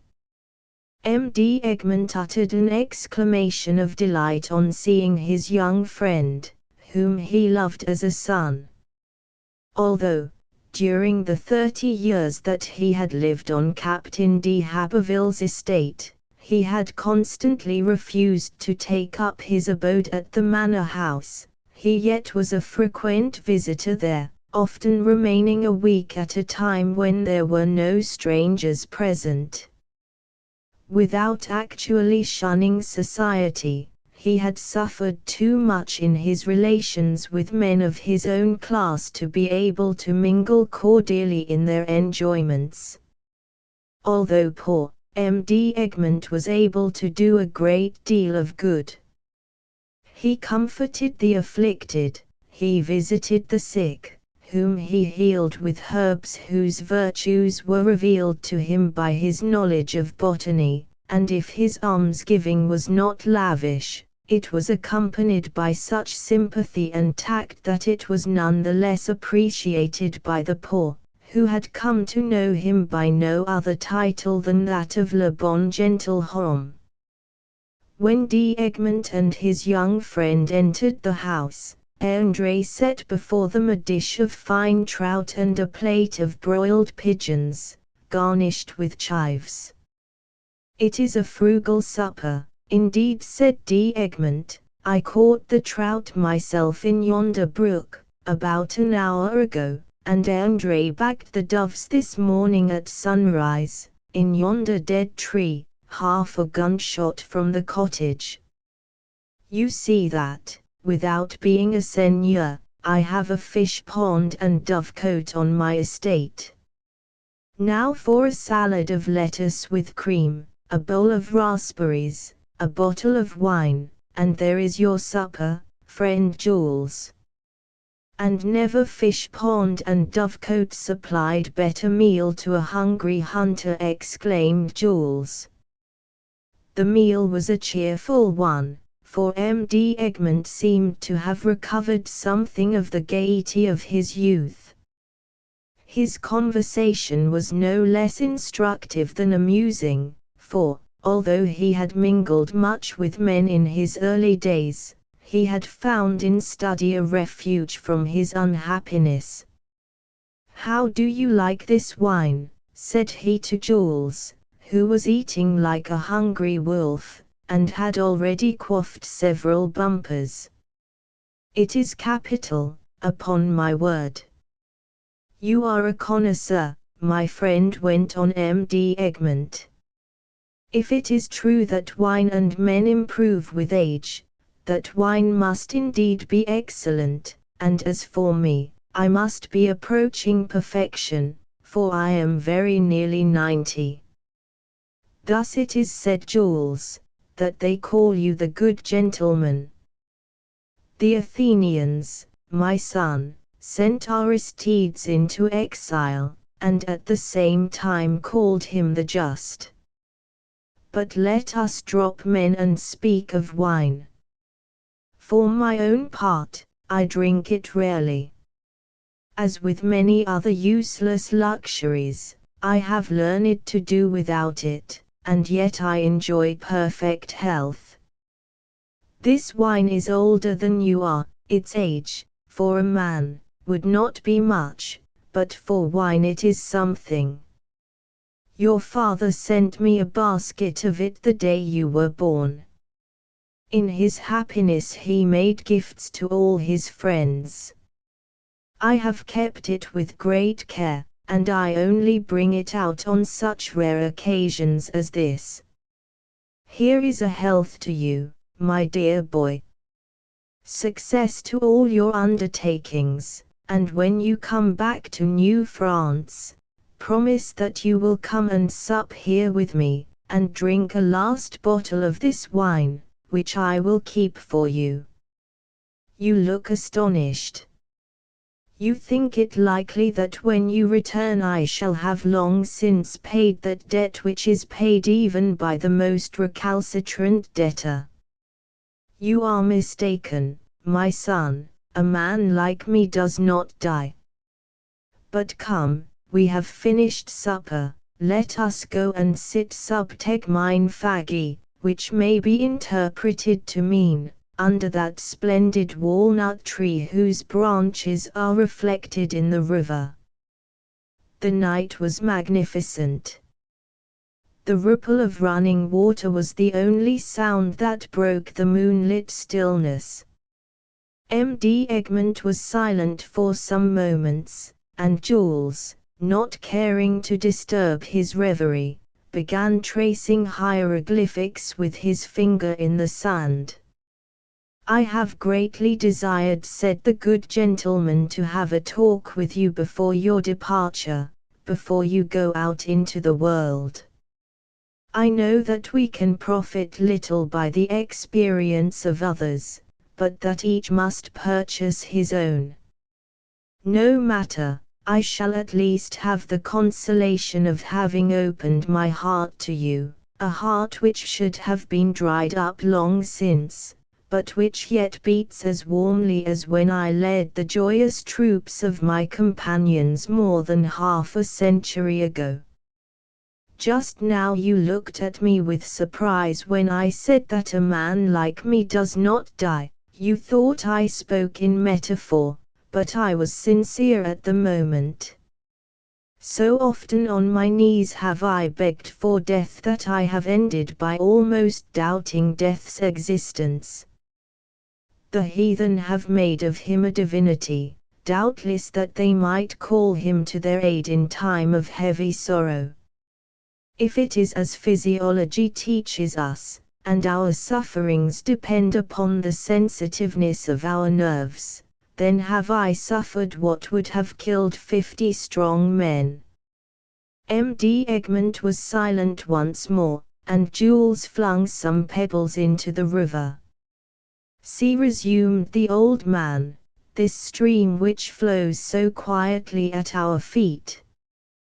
Within an hour it mingles with the troubled waters of the St. Lawrence, and in a few days it will be writhing under the scourge of the Atlantic storms. Behold therein an image of our life. Thy days hitherto have been like the current of this stream, but soon you will be tossed on the great river of life, and will be carried into the ocean of men, whose waves rage ceaselessly. I have watched you from childhood up, I have studied your character minutely, and that is what has caused me to seek this conversation. Between your character and mine I have found the closest resemblance. Like you, I was born kind-hearted, sympathetic, generous to a fault.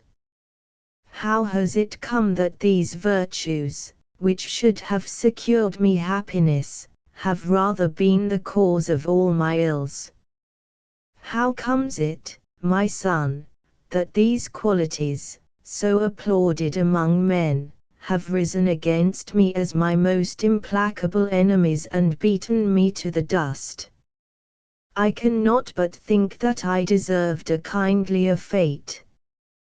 Born, like you, of rich and loving parents, I was free to follow my every inclination.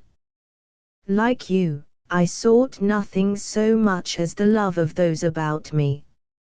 Like you, in my childhood I would not willingly injure the most insignificant of God's creatures, and to the beggar child I gave the very clothes I wore. Needless to add that, again like you, my hand was ever open to all my comrades, so that I was said to have nothing of my own.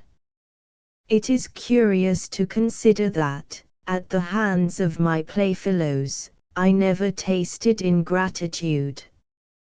Is ingratitude the attribute only of the full-grown man?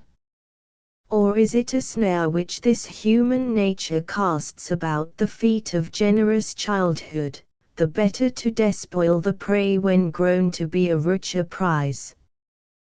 But, no, it is impossible that youth could be so depraved. And you, Jules, continued the old man after this semi-soliloquy, have you yet experienced the ingratitude of those you have befriended, the ingratitude which pierces the heart like a blade of steel? Never, said the young man. It is self-interest, then, bitter fruit of civilization, which causes ingratitude. The more a man needs, the more ungrateful he becomes. This reminds me of a little story. About 20 years ago a poor savage of the Huron tribe came to me in a pitiable state. It was spring. He had made a long and painful march, he had swum the icy streams when overheated, and as a result he was seized with a violent attack of pleurisy, accompanied by inflammation of the lungs. I judged that only a copious bleeding could save him, and I made shift to bleed him with my penknife. In a word, with care and simple remedies, I effected a cure, but his convalescence was slow, and he stayed with me more than 2 months. In a little while André and I could talk to him in his own tongue. He told me that he was a great warrior and hunter, but that firewater had been his ruin. His thanks were as brief as his farewells. My heart is too full for many words, said he. The Huron warrior knows not how to weep like a woman. I thank you, my brothers, and he vanished in the forest. I had entirely forgotten my Indian, when about 4 years later he arrived at my door, accompanied by another savage. I could scarcely recognize him. He was splendidly clad, and everything about him bespoke the great hunter and the mighty warrior. In one corner of my room he and his companion laid down 2 bundles of merchandise of great value, the richest furs, moccasins splendidly embroidered with porcupine quills, and exquisite pieces of work in birch bark, such as the Indians alone know how to make. I congratulated him upon the happy turn his affairs had taken. Listen to me, my brother, said he. I owe you much, and I am come to pay my debt. You saved my life, for you know good medicine. You have done more, for you know the words which reach the heart. Dog of a drunkard as I was, I am become once more a man as I was created by the Great Spirit. You were rich when you lived beyond the great water. This wigwam is too small for you, build one large enough to hold your great heart.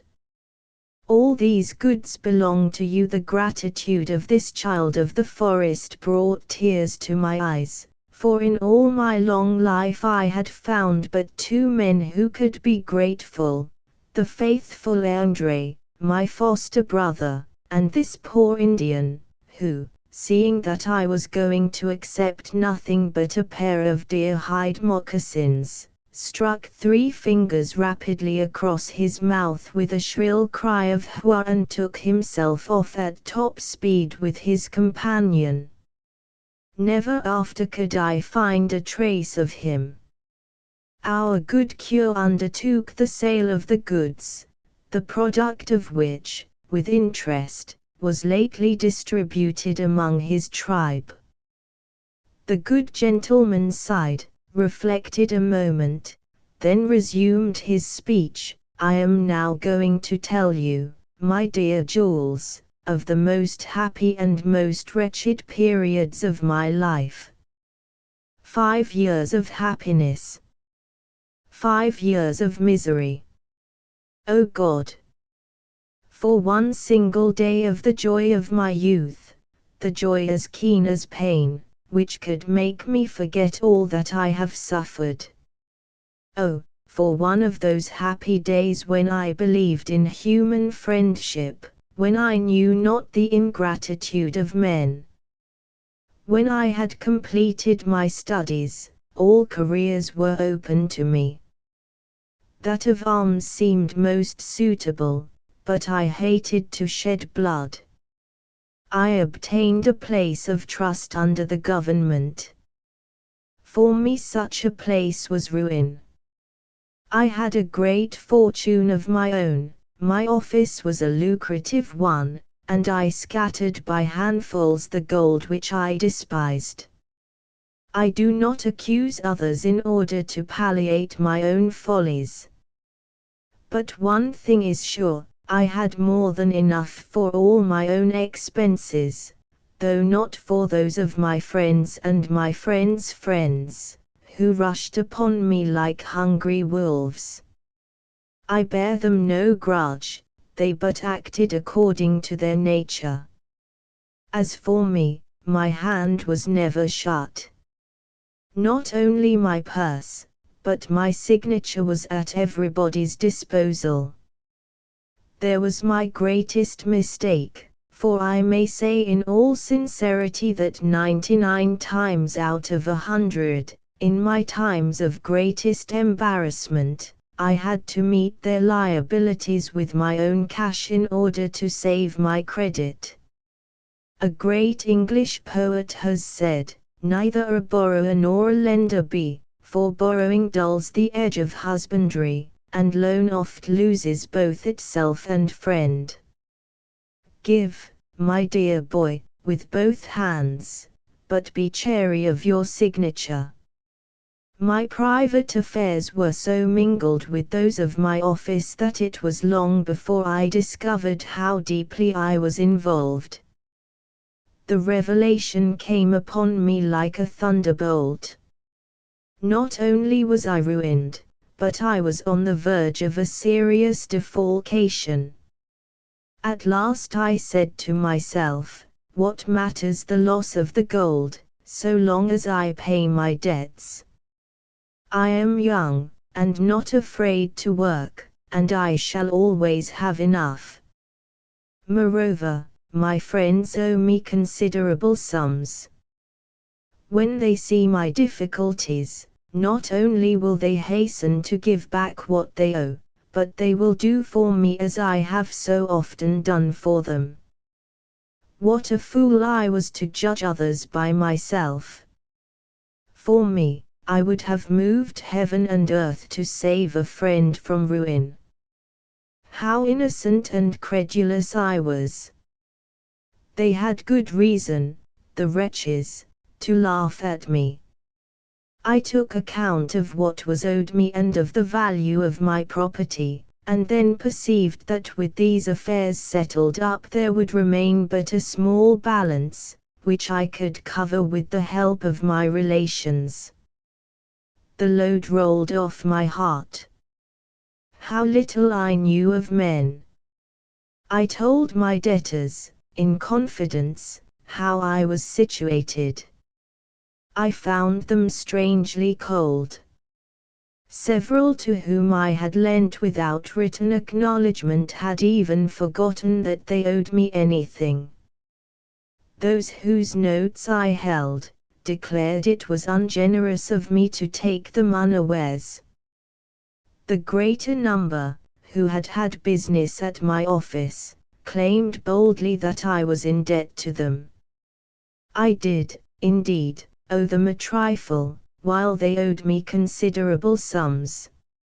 I asked them for a settlement, but they put me off with promises, and meanwhile undermined my credit by whispering it about that I was on the verge of ruin.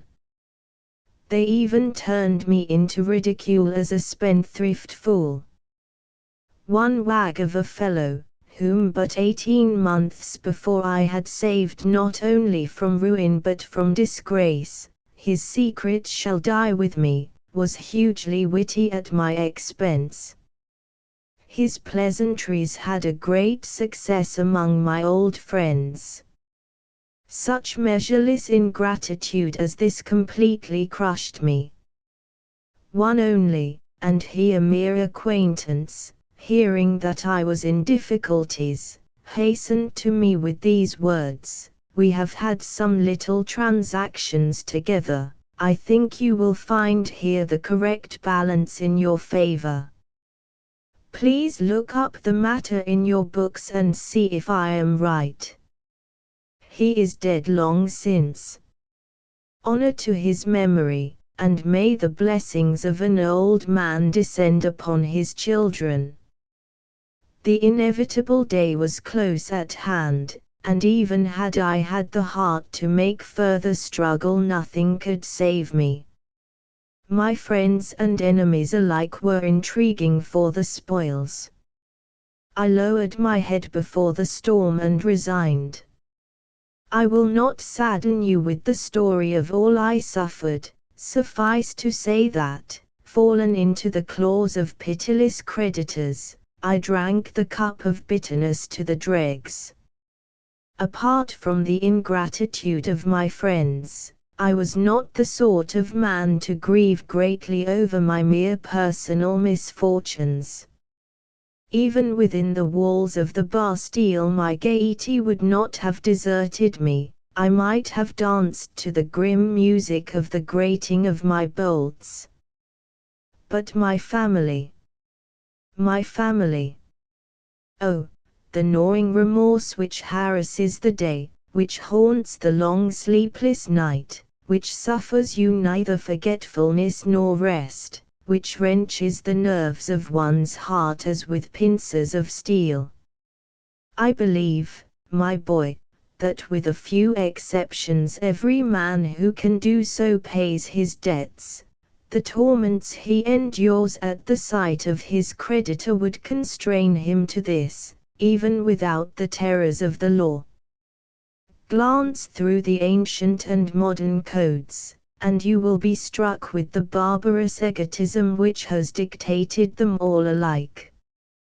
Can one imagine, indeed, any punishment more humiliating than that of a debtor kept face to face with his creditor, who is often a skinflint to whom he must cringe with fearful deference?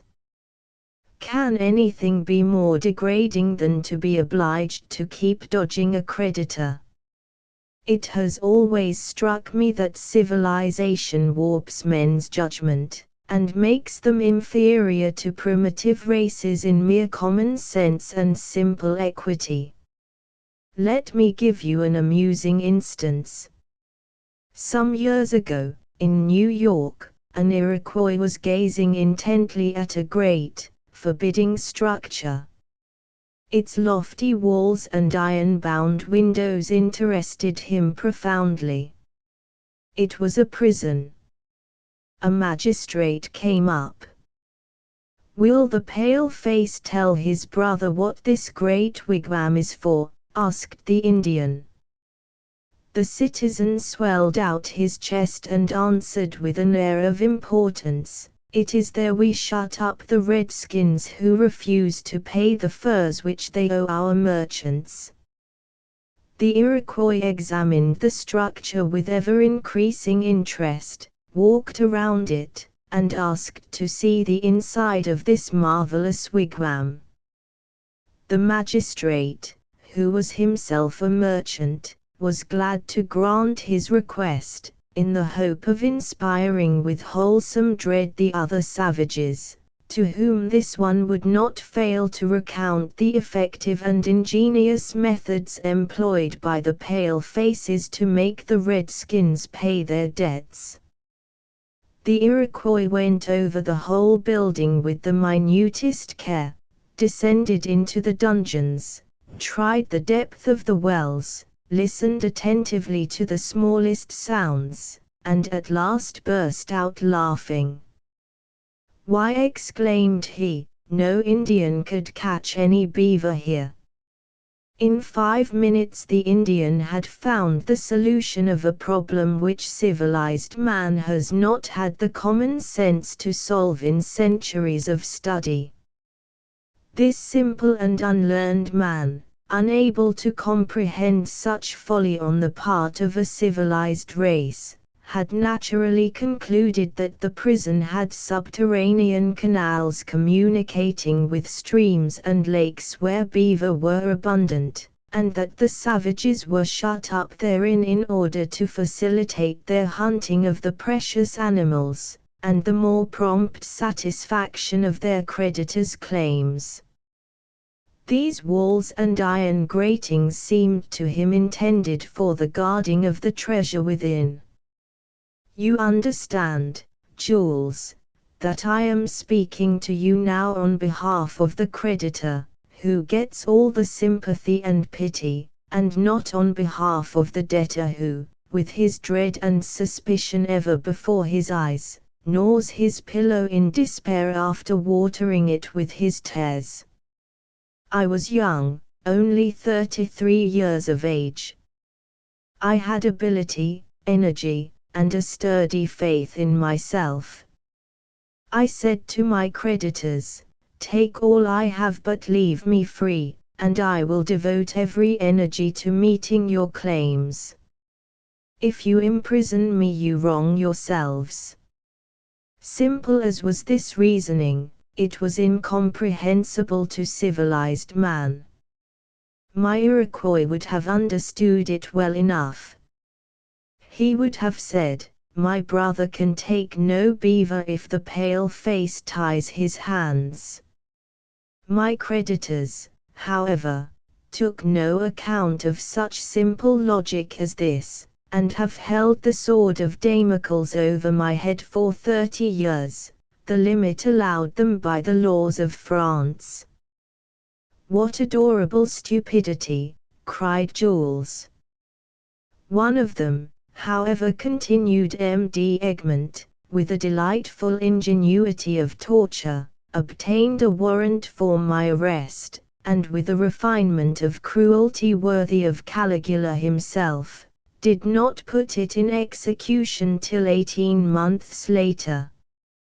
Picture me for those 18 months, surrounded by my family, who had to see me trembling at every noise, shuddering at the sight of every stranger who might prove to be the bearer of the order for my imprisonment. So unbearable was my suspense that twice I sought out my creditor and besought him to execute his warrant without delay. At last he did so, at his leisure. I could have thanked him on my knees. From behind my bars I could defy the malice of men. During the first month of his captivity the prisoner experiences a feverish restlessness, a need of continual movement. He is like a caged lion. After this time of trial, this feverish disquiet, I attained in my cell the calm of one who after being tossed violently by a storm at sea, feels no longer anything more than the throb of the subsiding waves, for apart from the innumerable humiliations of imprisonment, apart from my grief for my family, I was certainly less wretched. I believed that I had drunk the last drop of gall from the cup which man holds to his brother's fevered lips. I was reckoning without the hand of God, which was being made heavy for the insensate fool who had wrought his own misfortune. 2 of my children, at 2 different periods, fell so dangerously ill that the doctors gave them up and daily announced to me that the end was near. It was then I felt the weight of my chains. It was then I learned to cry, like the Mother of Christ, approach and see if there be any sorrow like unto my sorrow. I was separated from my children only by the breadth of a street. During the long night watches I could perceive the stir about their couch, the lights moving from one room to another, and I trembled every moment lest the stillness should fall which would proclaim them no longer in need of a mother's care. I blush to confess that I was sometimes tempted to dash my life out against the bars. Meanwhile my persecutor knew as well as I what was passing in my family. But pity is fled from the breast of man to take refuge in brute beasts that have no understanding. The lamb bleats sadly when one of his companions is slaughtered, the ox bellows with rage and pain when he smells the blood of his kind. The horse snorts sharply and utters his doleful and piercing cry at the sight of his fellow struggling in the final agony. The dog howls with grief when his master is sick, but with whisperings and gossip and furtive pleasantry man follows his brother to the grave.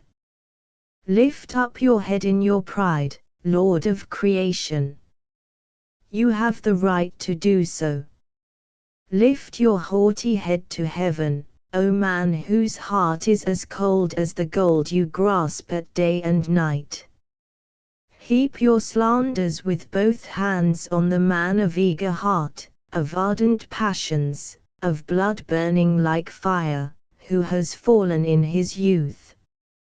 Hold high your head, proud Pharisee, and say, as for me, I have never fallen. The good gentleman pressed his hands to his heart, kept silent for some minutes, and at length resumed, Pardon me, my son, that, carried away by the memory of my sufferings, I have spoken the whole bitterness of my heart. It was but 7 days after the coming of his friends when the great Arabian poet Job, the singer of so many sorrows, broke out with this heart-rending cry, Periat dies in qua natus sum. As for me, these 50 years have I buried my lamentations in my heart, and you will pardon me if I have spoken now with bitterness, if I have calumniated mankind. As I had long ago given up to my creditors all that I possessed, and had sold my real estate and personal property for their benefit, after 4 years' imprisonment I petitioned the king for my release. The government was of the opinion that I had suffered enough, but there remained one great difficulty: when a debtor has given up everything, does anything yet remain? The question was a knotty one. Nevertheless, after long debate, it was decided in the negative, and very politely they showed me the door. My future was broken, like my heart, and I had nothing to do but vegetate without profit to myself or others. But observe the fatality that pursued me. When making my surrender to my creditors I begged them to leave me a certain property of very small immediate value, which I foresaw that I might turn to good account. I promised that whatever I could make out of it should go to wiping out the debt. They laughed me in the face, and very naturally, for there was a beaver to catch. Well, Jules, this same property, which brought hardly enough to cover costs of sale, sold 10 years later for a sum which would have covered all my debts and more. Europe was now too populous for me, and I embarked with my faithful André for New France. I chose out this peaceful dwelling place, where I might have lived happily could I have drunk the waters of Lethe. The ancients, our superiors in point of imagination, knew the needs of the human heart when they created that stream. Long tainted with the errors of the 16th century, I used once to cry in my pride, O men, if I have shared your vices, I have found few among you endowed with even one of my virtues. But religion has taught me to know myself better, and I have humbled myself beneath God's hand, convinced at length that I could claim but little credit for merely following the inclinations of my nature. You are the only one, Jules, to whom I have hinted the story of my life, suppressing the cruelest episodes because I know the tenderness of your heart. My end is attained, let us now go and finish the evening with my faithful André, who will keenly appreciate this attention on the eve of your departure. When they re-entered the house, André was making up a bed on a sofa, a piece of furniture which was the result of the combined skill of master and man. This sofa, of which they were both very proud, had one leg shorter than the others, but this little inconvenience was remedied with the aid of a chip.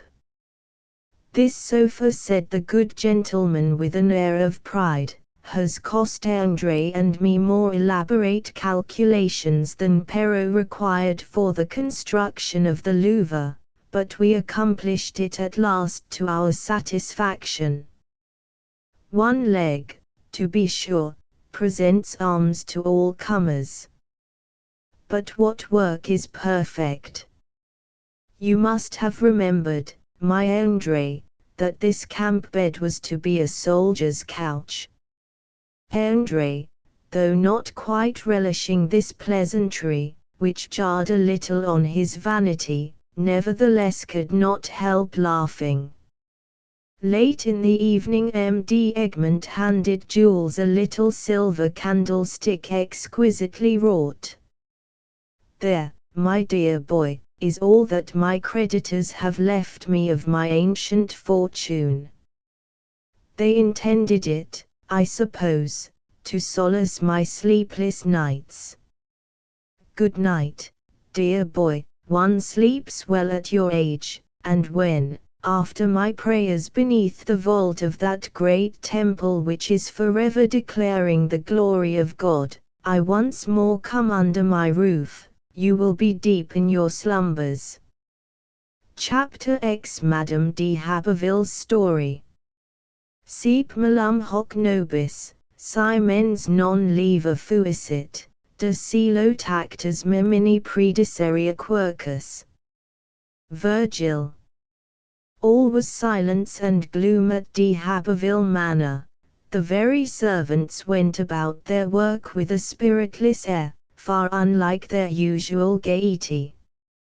Madame de Haberville choked back her tears that she might not add to her husband's grief, and Blanche, for her mother's sake, did her weeping in secret, for in 3 days the vessel was to set sail.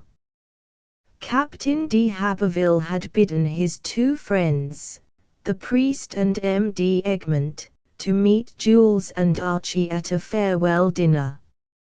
At this meal everyone strove to be cheerful, but the attempt was a conspicuous failure. The priest, wisely concluding that a sober conversation would be better than the sorrowful silence into which the party was continually dropping, introduced a subject which was beginning to press on all thoughtful minds.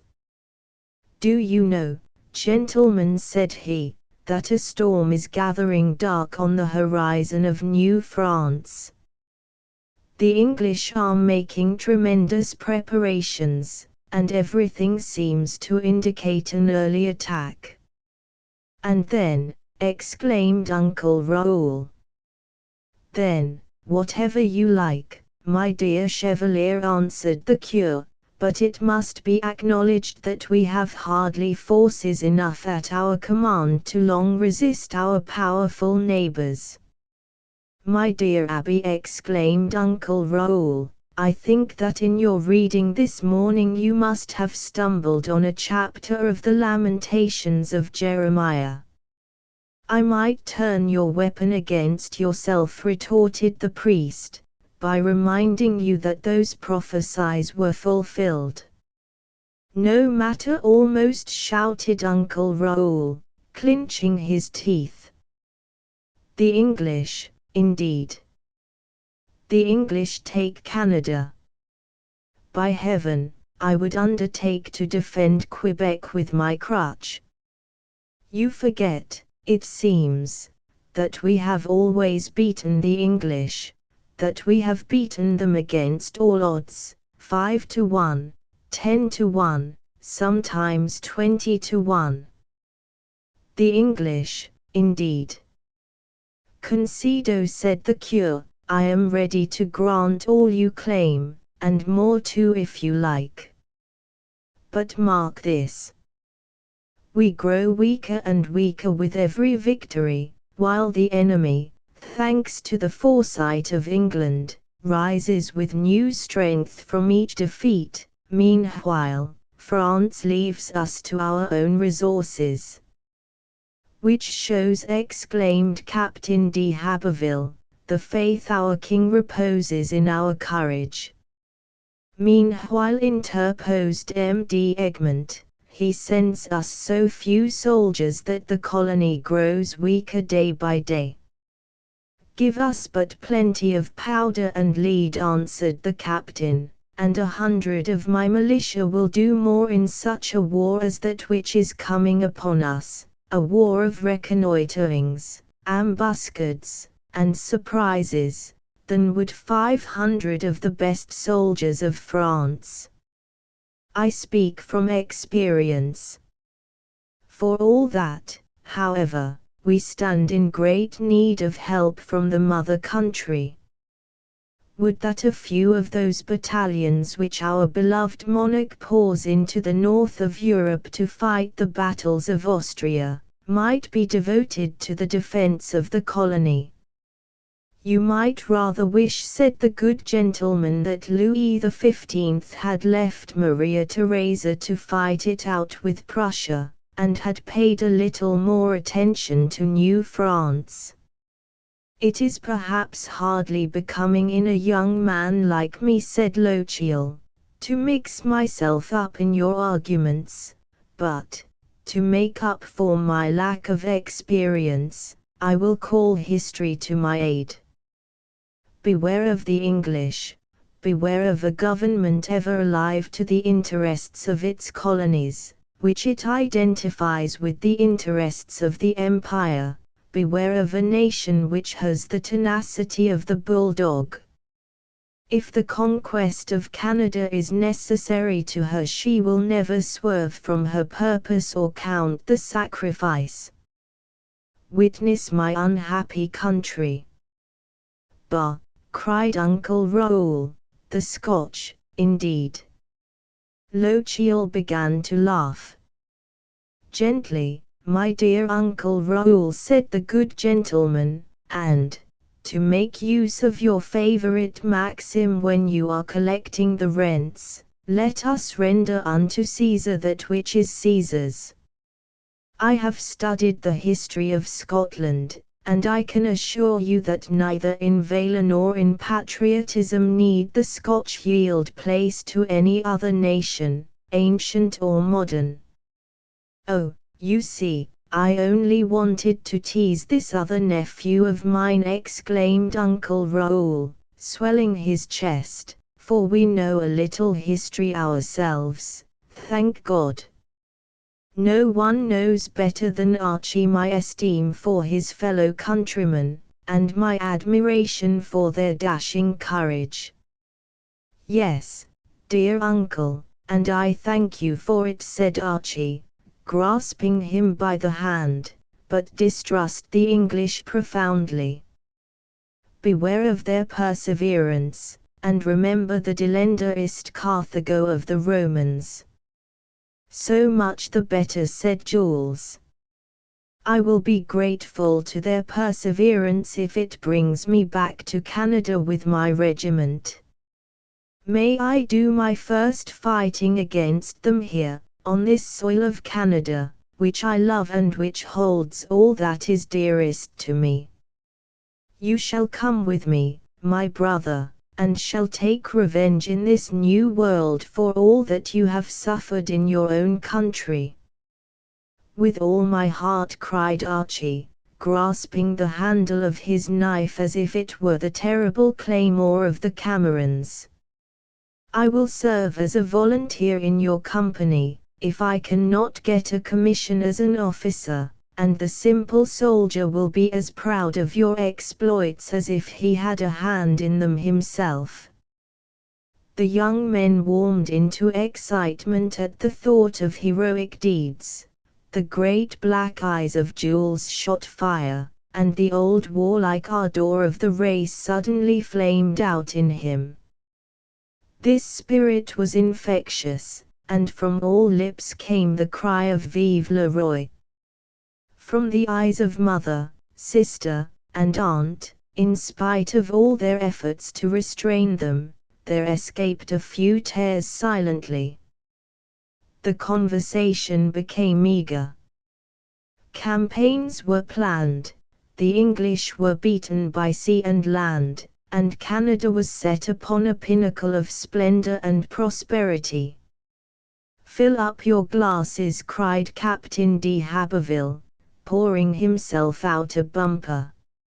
I am going to propose a health which everybody will drink with applause. Success to our arms, and may the glorious flag of the fleur-de-lis float forever over every fortress of New France.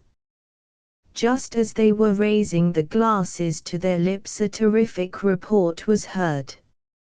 It was like a stupendous clap of thunder, or as if some huge body had fallen upon the manor house, which shook to its very foundations. Every one rushed out of doors. The sun was shining with all the brilliance of a perfect day in July.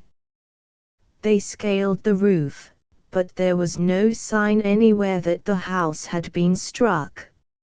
Every one was stupefied with awe, the seigneur himself appearing particularly impressed. Can it be, he exclaimed, that this phenomenon presages the fall of my house? In vain did M.D. Egmont, the priest, and Uncle Raoul endeavor to refer the phenomenon to ordinary causes.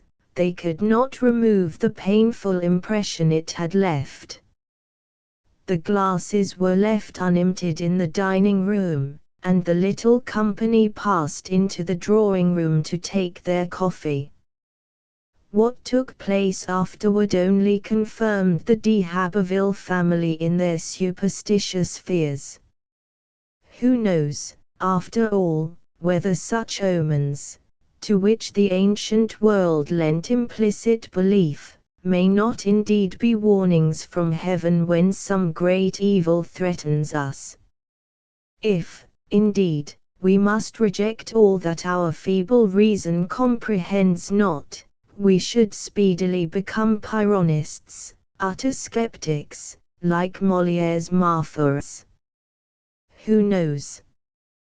But one might write a whole chapter on this who knows.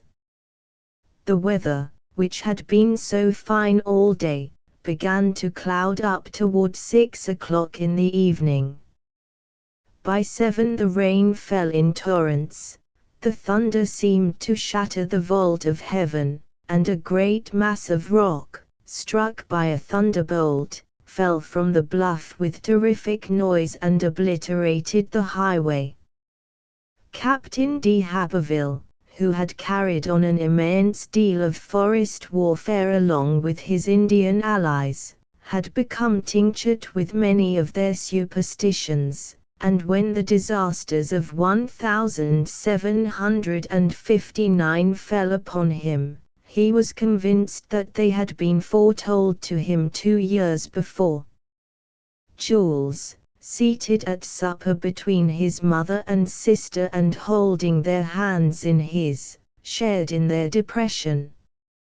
In order to turn their thoughts into another channel, he asked his mother to tell one of those stories with which she used to amuse his childhood.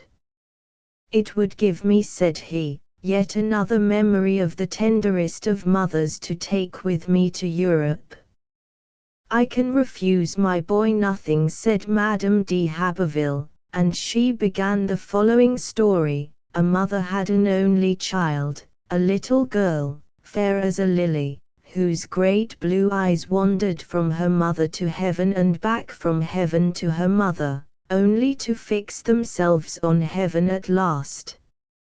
How proud and happy was this loving mother when every one praised the beauty of her child.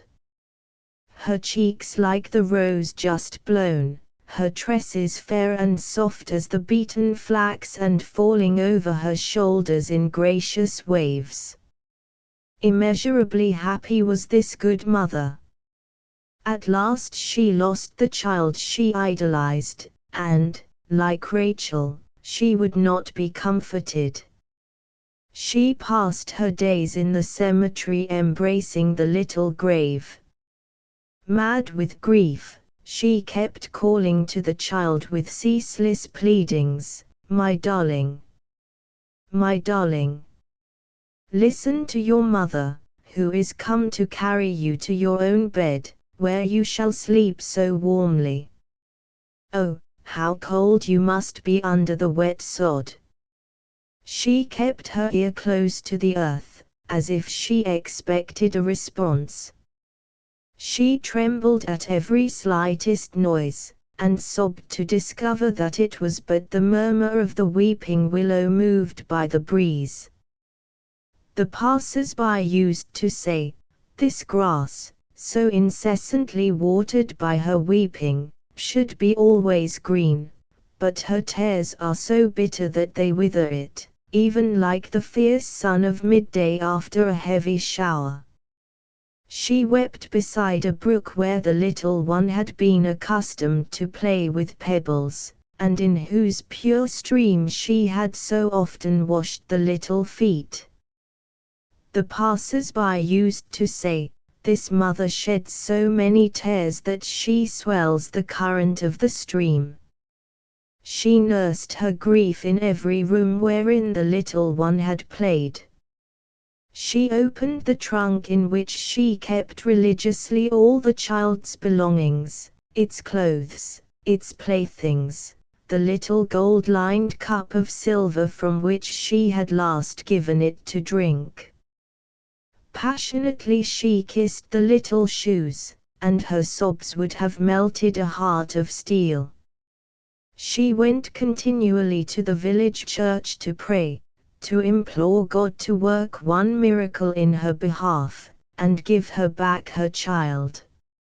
And the voice of God seemed to answer her, like David, "You shall go to her, but she shall not return to you."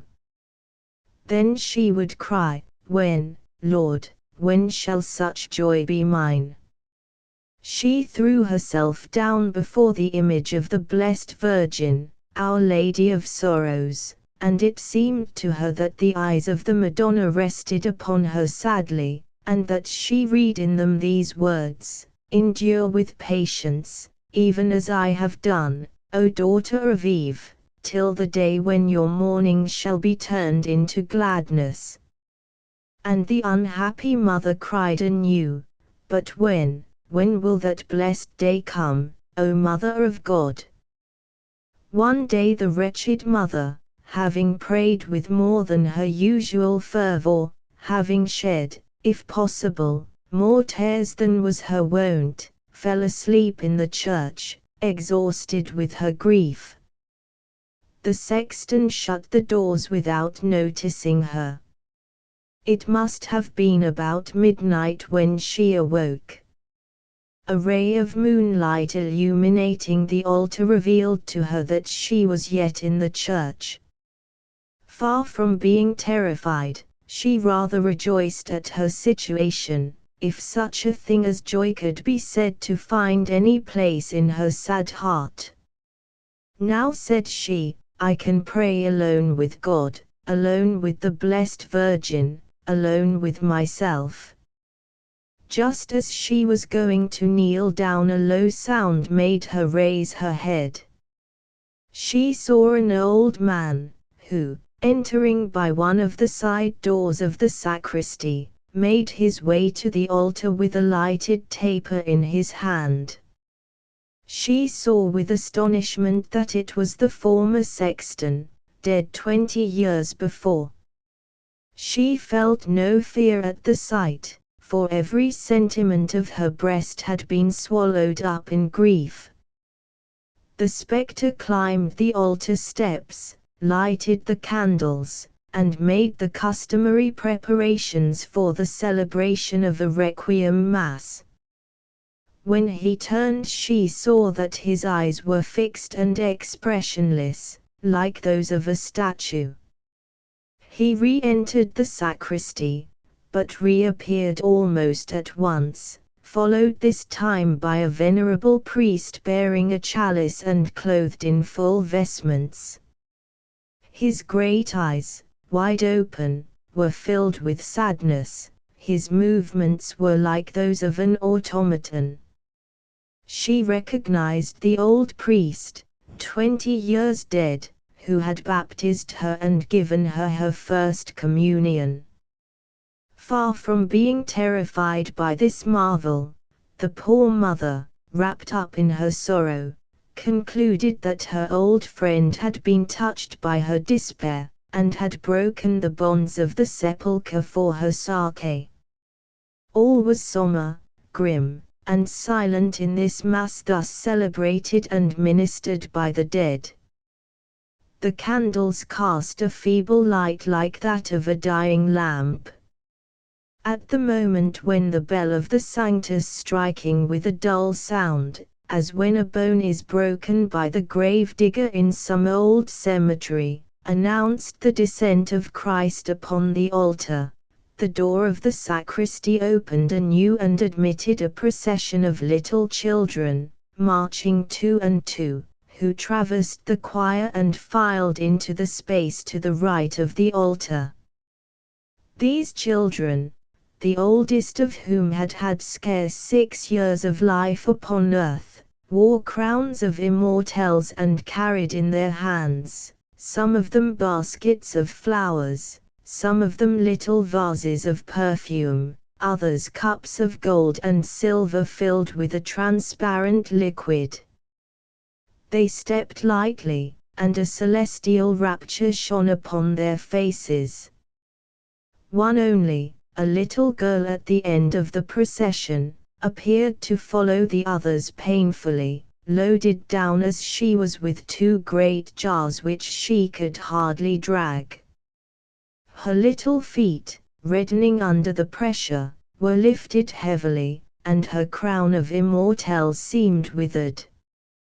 The poor mother strove to reach out her arms, to utter a cry of joy on recognizing her own little one, but she found that she could neither move nor speak. She watched all the children file past her into the place to the left of the altar, and she recognized several who had but lately died. When her own child, bending under her burden, passed before her, she noticed that at every step the 2 jars besprinkled the floor with the water that filled them to the brim. When the little one's eyes met those of her mother, she saw in their depths a mingling of sadness, tenderness, and reproach. The poor woman strove to clasp her in her arms, but sight and consciousness alike fled from her. When she recovered from her swoon, the church was empty. In a monastery about a league from the village, dwelt a monk who was renowned for his sanctity. This old man never left his cell, save to listen with sympathy to the bitter confessions of sinners, or to succor the afflicted. To the first he said, "I know the corruptness of man's nature, so be not cast down. Come to me with confidence and courage every time you fall, and my arms shall ever be open to lift you up again." To the second he said, "Since God, who is so good, lays this burden upon you now, he is reserving you for infinite joys hereafter." To all he said, "If I should confess to you the story of my life, you would be astonished to behold in me a man who has been the sport of unbridled passion, and my misfortunes would melt you to tears." The poor mother threw herself sobbing at his feet, and told him the marvelous things she had seen. The compassionate old man, who had sounded the depths of the human heart, beheld here a favorable opportunity to set bounds to this excessive anguish. "My dear child," said he, "our overwrought imagination often cheats us with illusions which must be relegated to the realms of dream. Nevertheless, the Church teaches us that such marvels can really take place.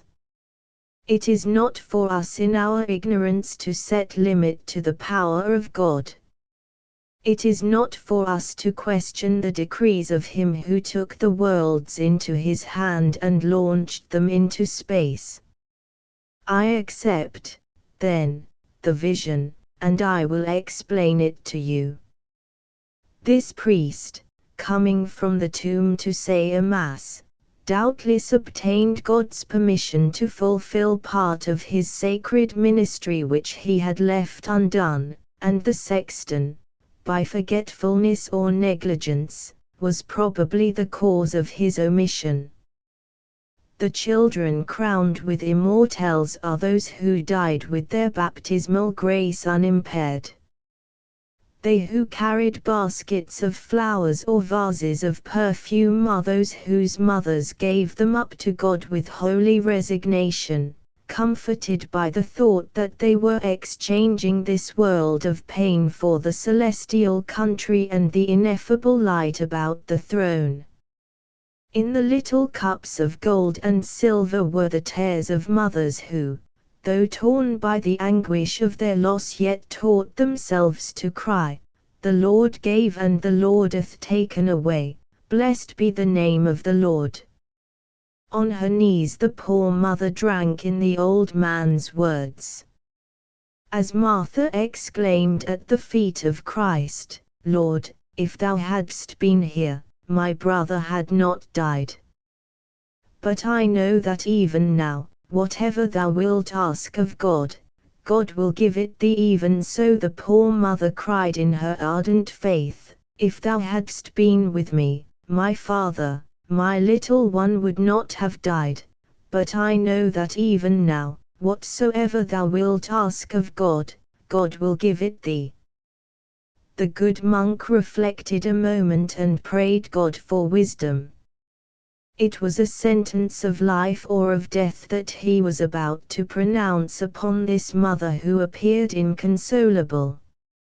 He was about to strike a blow which should either restore her to reason or break her heart forever. He took her hands in his withered and trembling clasp, and said gently, "You loved, then, this child whom you have lost?" Loved her? My God, what a question! And she threw herself moaning at his feet. Then, raising herself suddenly, she grasped the skirt of his cassock and besought him through her sobs, "You are a saint, my father, oh, give me back my child, my darling." "Yes," said the monk, "you loved your little one. doubtless you would have done much to spare her even the lightest grief. Anything, everything, my father, exclaimed the poor woman. I would have been rolled on the hot coals to spare her a little burn. I believe you, said the monk, and doubtless you love her yet. Do I love her? Merciful heaven, cried the wretched mother, springing to her feet as if bitten by a serpent. I see, priest, that you know little of a mother's love if you imagine death can efface it. And trembling from head to foot, she burst again into a torrent of tears. Begone, woman, said the old man, forcing himself to speak with sternness. Begone, woman, who hast come to impose upon me. Begone, woman, who liest to God and to his priest. Thou hast seen thy little one staggering under the burden of thy tears, which she gathers drop by drop, and thou tellest me that thou lovest her. She is near thee now, toiling at her task, and thou sayest that thou lovest her. Begone, woman, for thou liest to God and to his minister. The eyes of the poor woman were opened as if she were awaking from a frightful dream.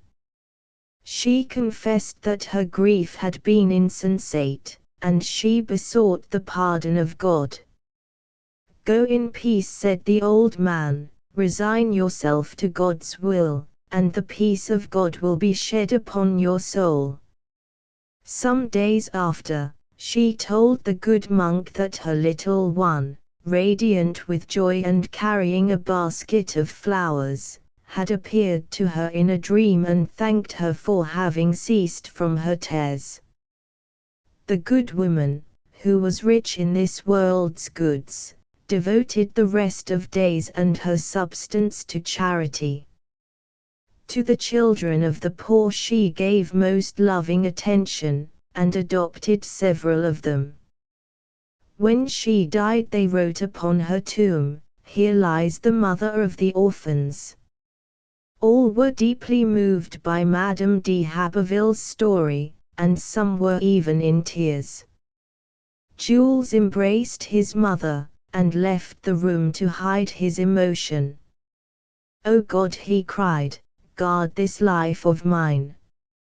For if evil should befall me, my loving mother would be as inconsolable as the mother in the story she has just told us."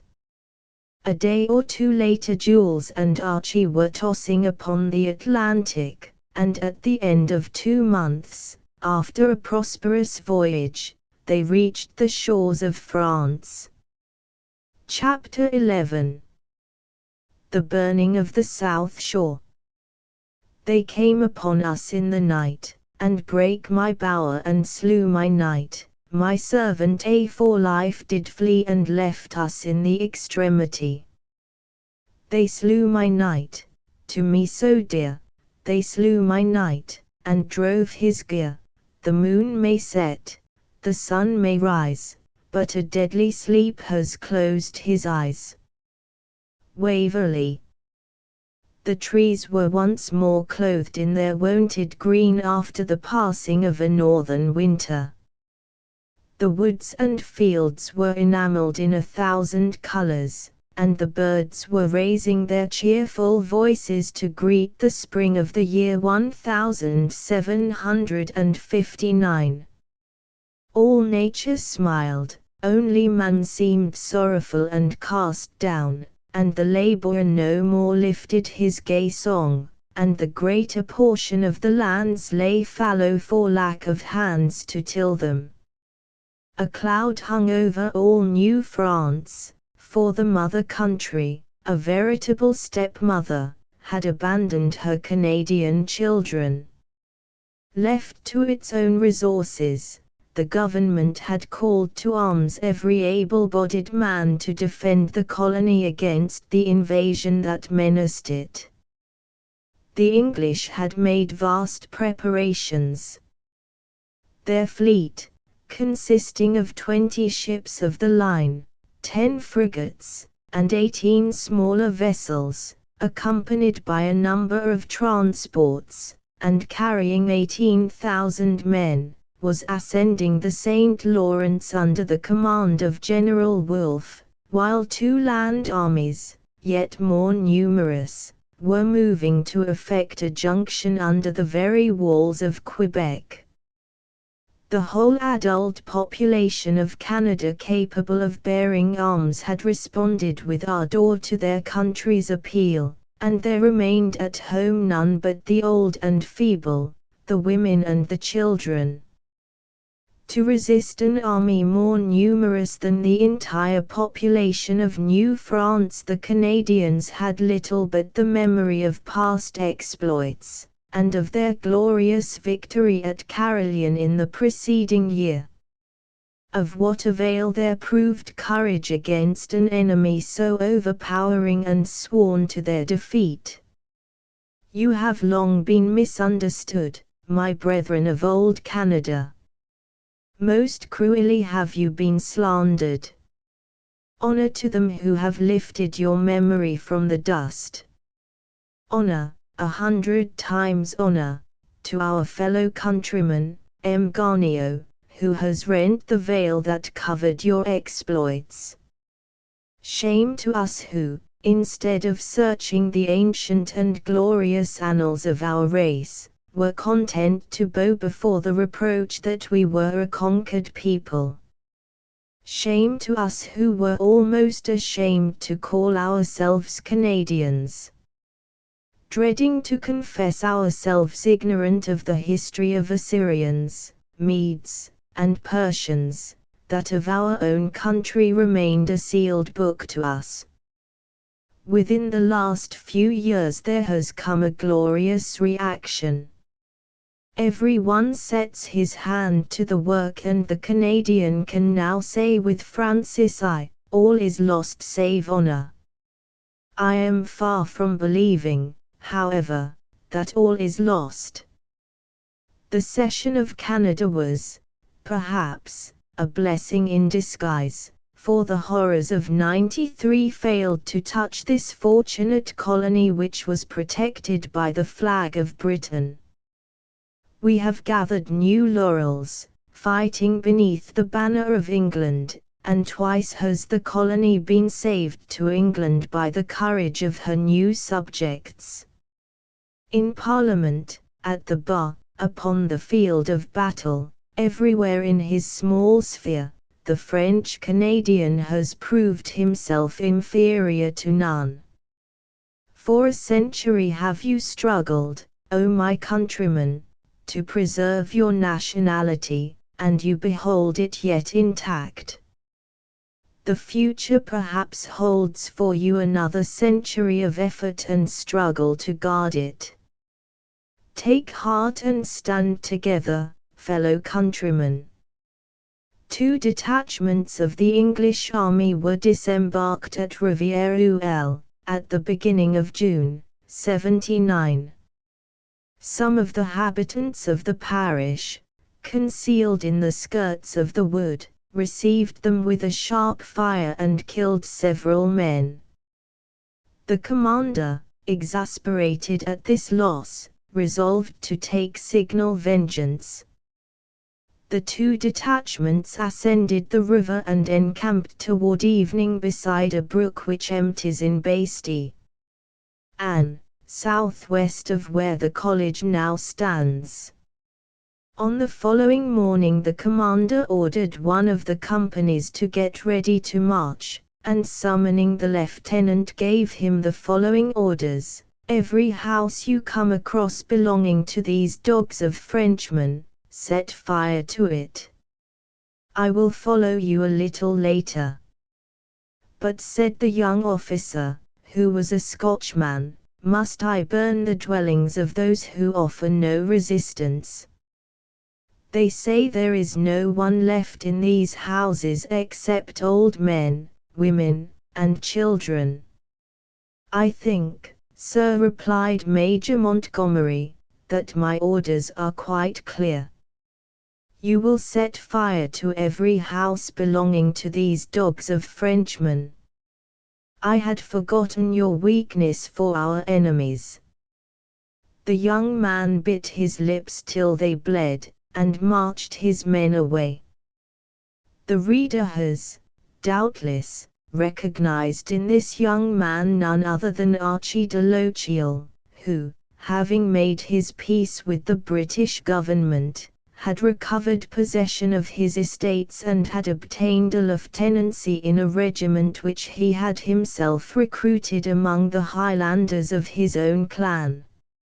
Archie marched off groaning and muttering all the curses he could think of in English, Gaelic, and French. At the first house where he stopped, a young woman flung herself weeping at his feet, crying piteously, "Good sir, do not kill my poor old father. Do not shorten his days. He has but a little while to live." A little boy 11 or 12 years old grasped him about the knees and exclaimed, "Mr. Englishman, do not kill grandpapa. If you only knew how good he is." "Do not fear," said Archie, entering the house, "I have no orders to kill old men, women, and children." They doubtless supposed, he added bitterly, that I should meet none such on my route. Stretched on a bed of pain lay a decrepit old man. "I have been a soldier all my life, monsieur," said he. "I do not fear death, with whom I have been often face to face, but, in the name of God, spare my daughter and her child." "They shall not be injured," replied Archie, with tears in his eyes, "but if you are a soldier, you know that a soldier has to obey orders. I am ordered to burn all the buildings on my line of march, and I have to obey." "Whither shall we move you, father?" "Listen," he added, speaking close in the old man's ear. "Your grandson appears active and intelligent. Let him get a horse and hasten to warn your fellow countrymen that I have to burn down all the houses on my road. They will, perhaps, have time to save the most valuable of their belongings."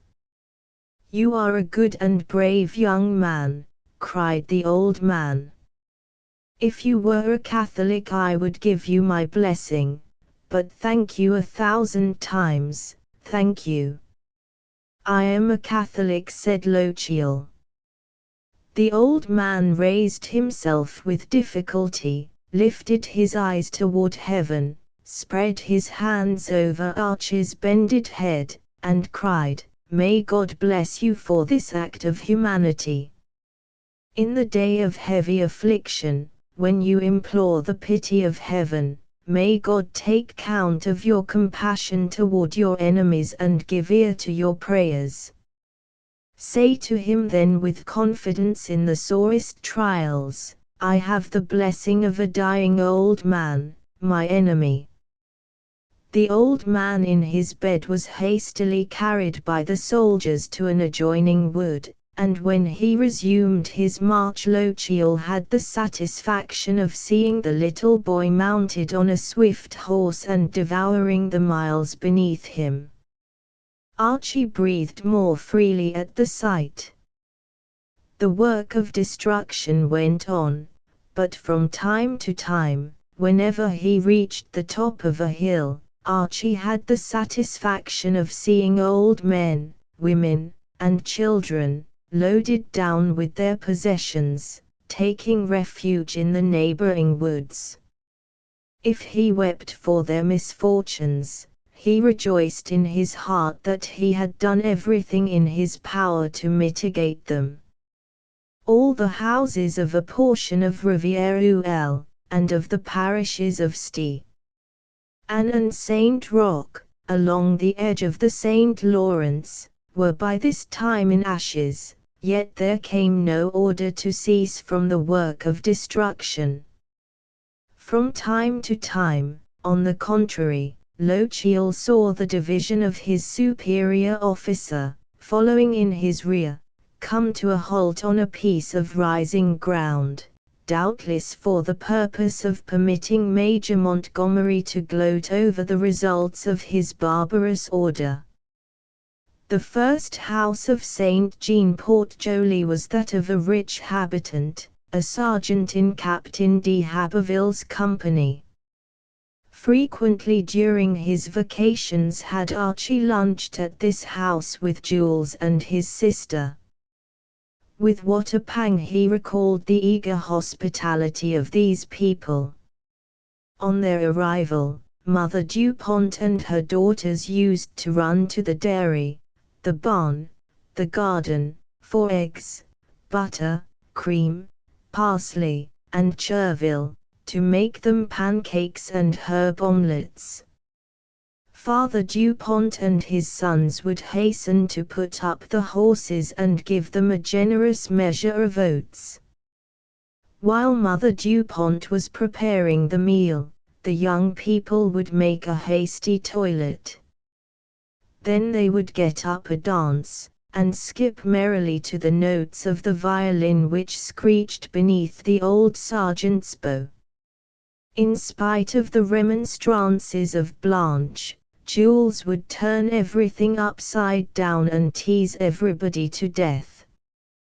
He would snatch the frying pan from the hands of Mother Dupont, throw his arm around her waist, and compel her, in spite of her struggles, to dance with him, and these good people would shout with laughter till one would think they could never get too much of the racket.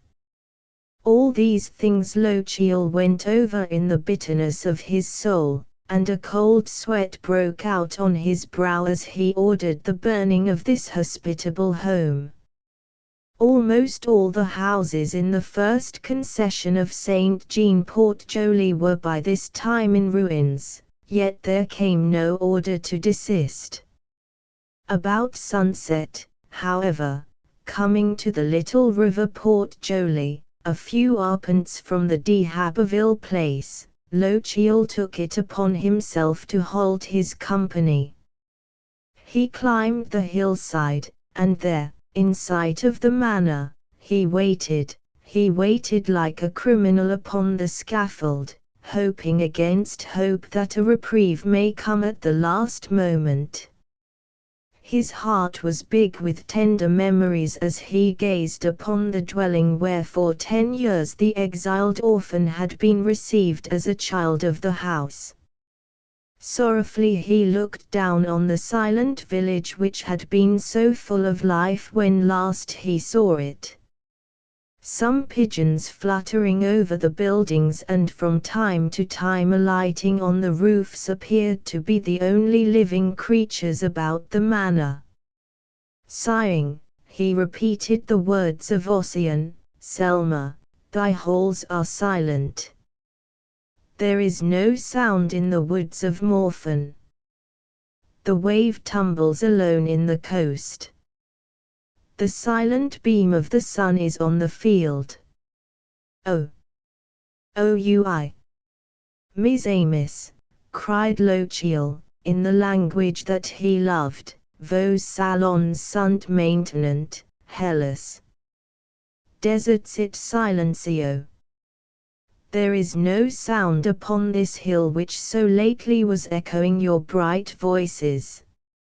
I hear only the ripples lapping upon the sand.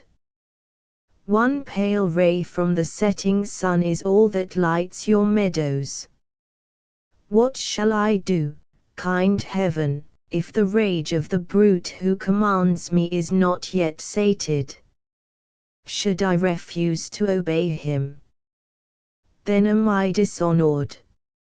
A soldier cannot in time of war refuse to carry out the orders of his commander. This brute could have me shot upon the spot, and the shield of the Camerons would be forever tarnished. who would trouble himself to see that justice was done to the memory of the soldier who chose death rather than the stain of ingratitude. On the contrary, that which was with me but an emotion of grateful remembrance, would certainly be imputed to me for treason by this creature who hounds me with his devilish malice. The harsh voice of Major Montgomery put an end to these reflections. "What are you doing here?" he growled. "I have left my men by the edge of the river, and was proposing to encamp there after our long march." "It is not late," answered the Major, "and you know the country better than I. You will easily find for your encampment another place than that which I have just chosen for myself." "I will march at once," said Archie. "There is another river about a mile from here where we can camp for the night." "Very well," said Montgomery, in an insolent voice, "and as you have but a few more houses to burn in this district, your men will soon be able to rest." "It is true," said Lochiel, "for there remain but 5 more dwellings. 2 of these, however, the group of buildings which you see yonder and a mill on the stream where I am going to camp, belong to the Seigneur de Haberville, the man who during my exile took me in and treated me as a son. For God's sake, Major Montgomery, give the order yourself for their destruction." "I never should have believed," replied the Major, "that a British officer would have dared to utter treason." "You forget, sir," said Archie, restraining himself with difficulty, "that I was then a mere child. But once more I implore you, in the name of all you hold most dear, give the order yourself, and do not force upon me the dishonor of setting the torch to the home of them who in my days of adversity heaped me with benefits."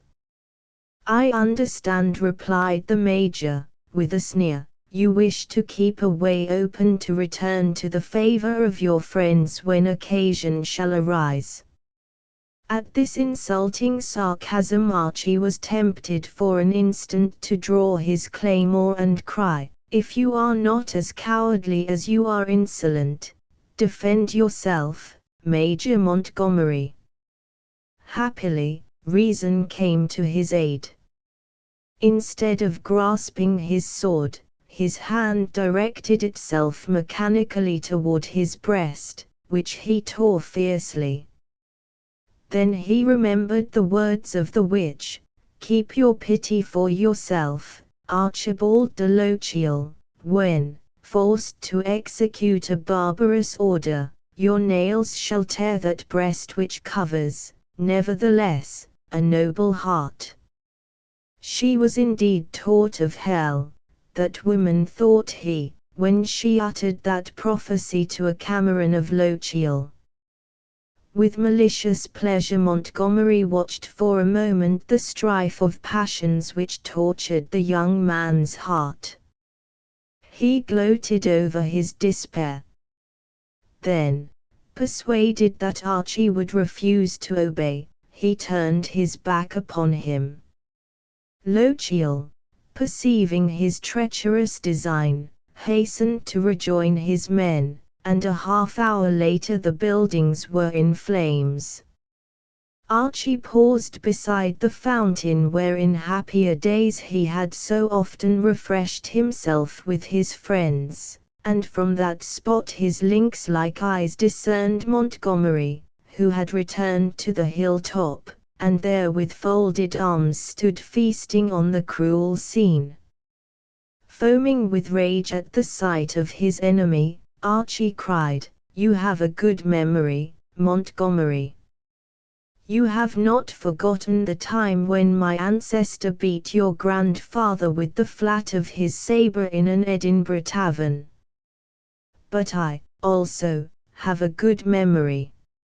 I shall not always wear this uniform that now ties my hands, and sooner or later I will redouble the dose upon your own shoulders, for you would be too much of a coward to meet me in fair fight.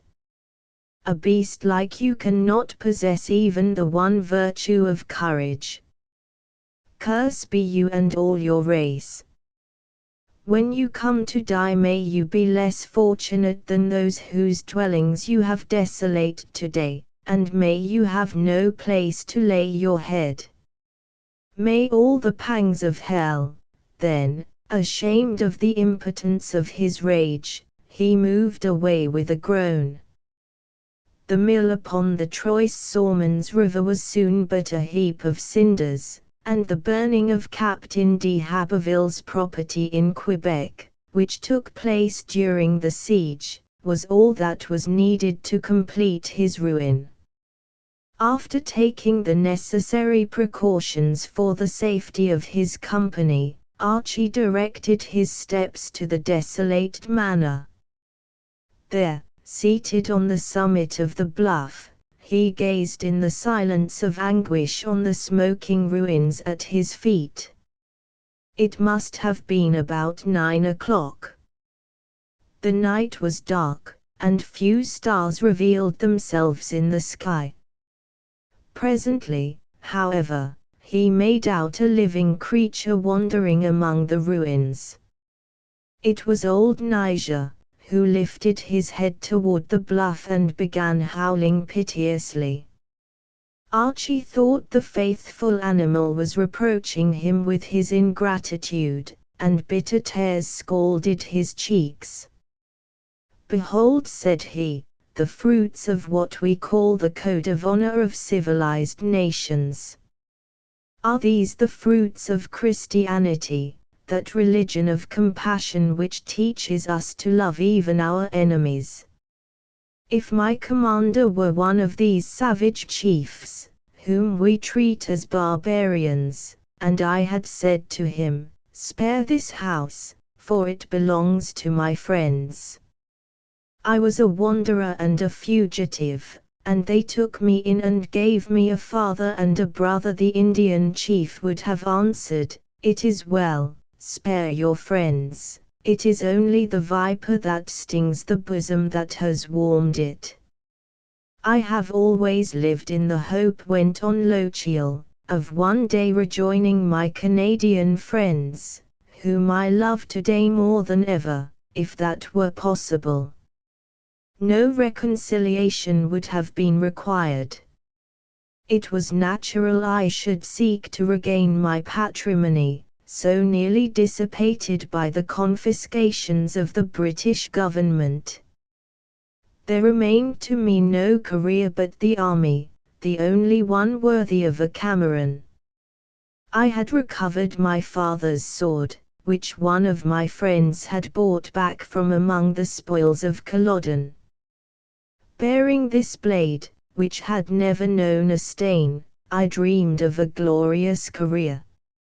I was grieved, indeed, when I learned that my regiment was to be sent against New France, but a soldier could not resign in time of war without disgrace. My friends would have understood that. But what hope now for the ingrate who has ravaged the hearth of his benefactors? Jules d'Haberville, whom I once called my brother, his gentle and saintly mother, who took me to her heart, the fair girl whom I called my sister to hide a deeper feeling, these will, perhaps, hear my justification and end by forgiving me. But Captain d'Haberville, who loves with all his heart, but who never forgives an injury, can it be imagined that he will permit his family to utter my name, unless to curse it? But I am a coward and a fool," continued Archie, grinding his teeth. "I should have declared before my men my reasons for refusing to obey, and, though Montgomery had had me shot upon the spot, there would have been found loyal spirits to approve my refusal and to right my memory. I have been a coward and a fool, for in case the Major, instead of having me shot, had tried me before a court-martial, even while pronouncing my death sentence they would have appreciated my motives. I would have been eloquent in the defense of my honor, and of that noblest of human sentiments, gratitude. Oh, my friends, would that you could see my remorse. Coward, 10,000 times coward. A voice near him repeated the words coward, 10,000 times coward. He thought at first it was the echo from the bluff. He raised his head and perceived the witch of the manor standing erect on a projecting rock. She stretched out her hands over the ruins, and cried, "Woe! Woe! Woe!"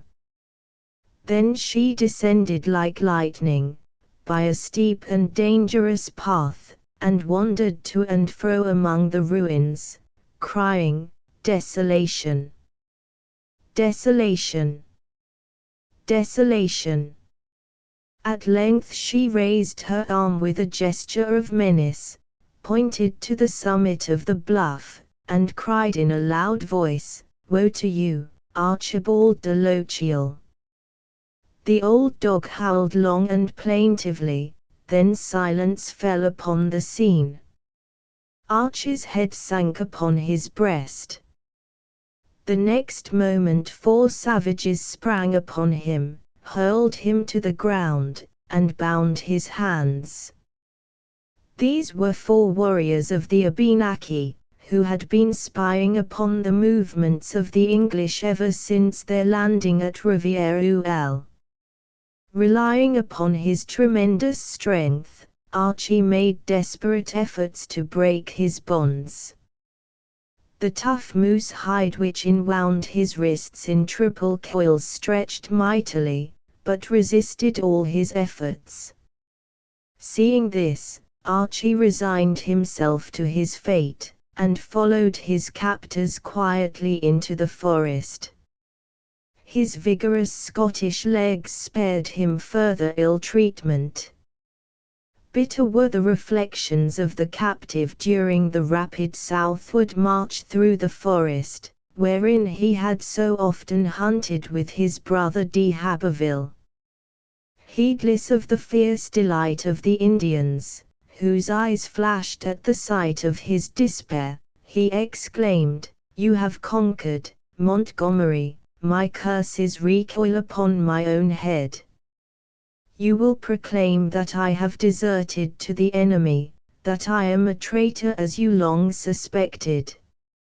You will rejoice indeed, for I have lost all, even honor." And like Job, he cursed the day that he was born. After 2 hours' rapid marching they arrived at the foot of the mountain which overlooks Troyes-Sormans Lake, on which water Archie concluded that they would find an encampment of the Abenaki. Coming to the edge of the lake, one of his captors uttered 3 times the cry of the osprey, and the 7 echoes of the mountain repeated, each 3 times, the piercing and strident call of the great swan of Lower Canada. At any other time Lochiel would have thrilled with admiration at the sight of this beautiful water outspread beneath the starlight, enringed with mountains and seeded with green-crowned islets. It was the same lake to which, for 10 happy years, he had made hunting and fishing excursions with his friends. It was the same lake which he had swum at its widest part to prove his prowess. But tonight all nature appeared as dead as the heart within him. From one of the islets came a birch canoe, paddled by a man in Indian garb, but wearing a cap of fox skin.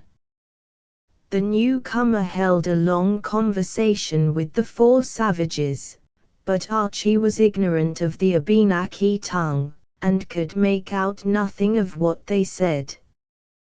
Two of the Indians thereupon started off to the southwest, but Archie was put into the canoe and taken to the islet. Chapter 12.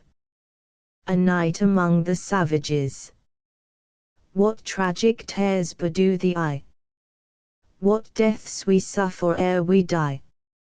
Our broken friendships we deplore, and loves of youth that are no more. Logan. All on earth is shadow, all beyond is substance, the reverse is folly's creed. How solid all where change shall be no more. Young's Night Thoughts.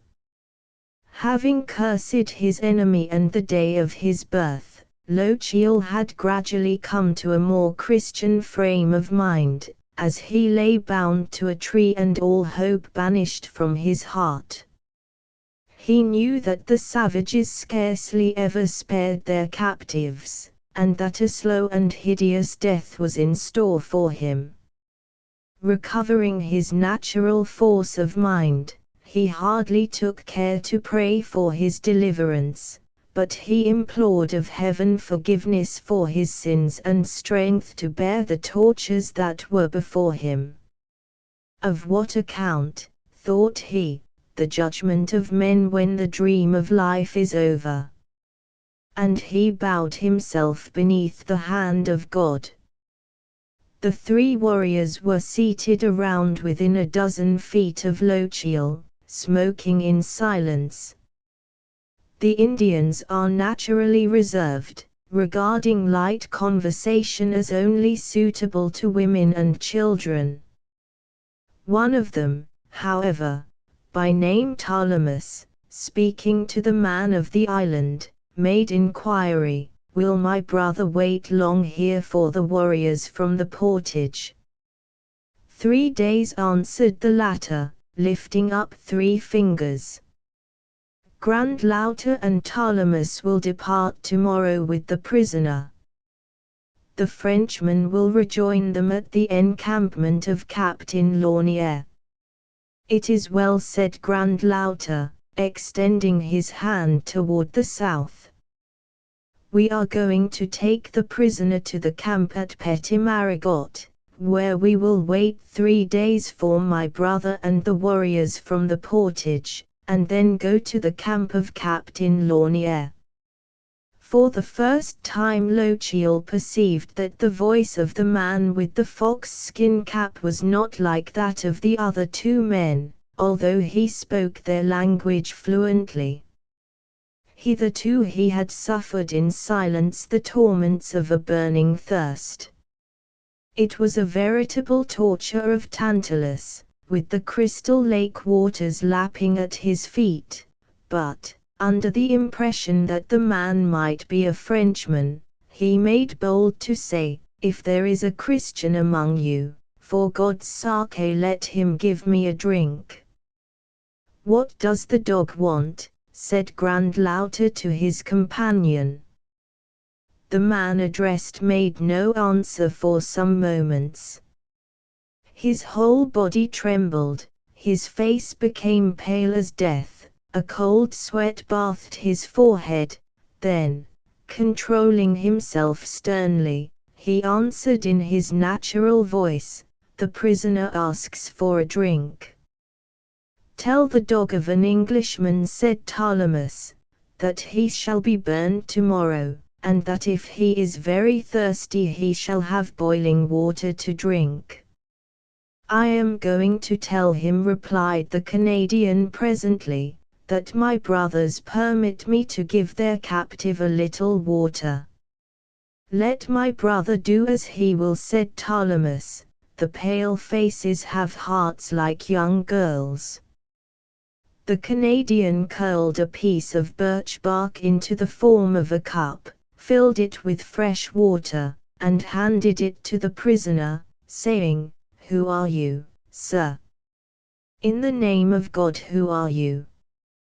Your voice is like that of a man who is very dear to me."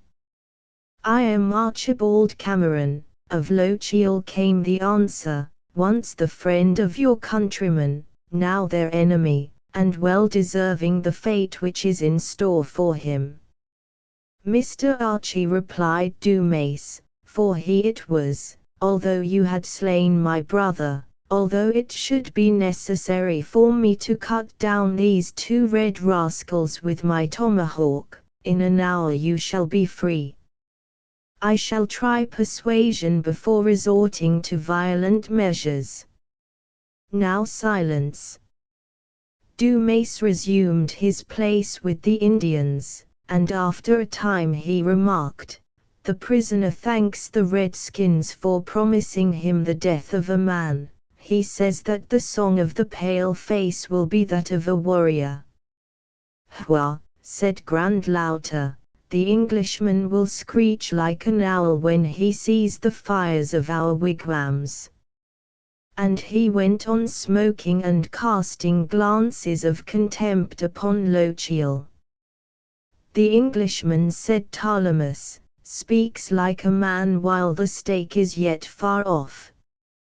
The Englishman is a coward who could not suffer thirst. He has begged his enemies for a drink like a baby crying for its mother." And the Indian spit upon the ground contemptuously. Dumace opened a wallet, took out some provisions, and offered a portion to the savages, who refused to eat. Then he stepped into the woods, and after a short search brought out a bottle of brandy. He took a drink and began to eat. The eyes of one of the Indians dwelled longingly on the bottle. "Ptolemus is not hungry, my brother," said he, "but he is very thirsty. He has made a long march today and he is very tired. The fire water is good to rest one's legs." Dumace passed him the bottle. The Indian seized it with a trembling hand and gulped down a good half of the contents. "Ah, but that's good," said he, handing back the bottle, and presently his piercing eyes grew glazed, and a vacant look began to creep into his face. "Dumace does not offer any to his brother Grandlauter," said the Canadian. "He knows that he does not drink firewater." "The Great Spirit loves Grandlauter," said the latter, "and made him throw up the only mouthful of firewater he ever drank.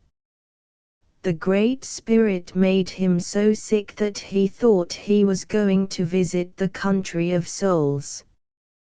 Grandlauter is very thankful, for the firewater takes away man's wisdom."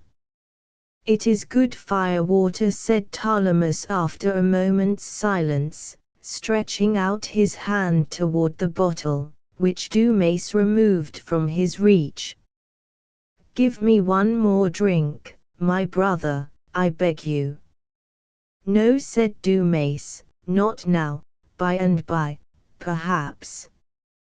And he put the bottle back into his knapsack.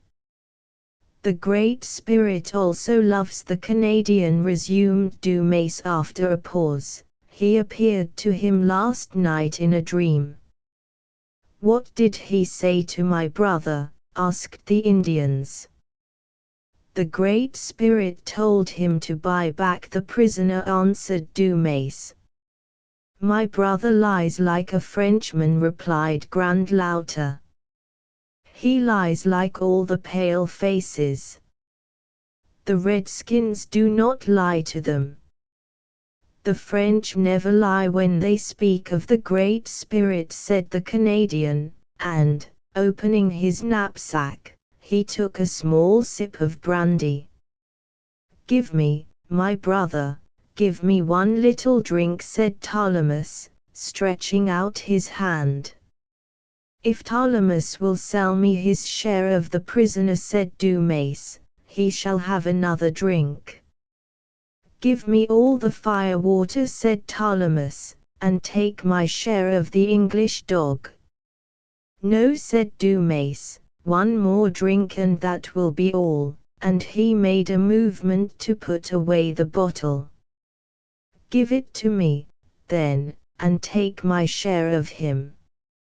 He seized the bottle in both hands, took a long pull at the precious fluid, and then fell asleep on the grass.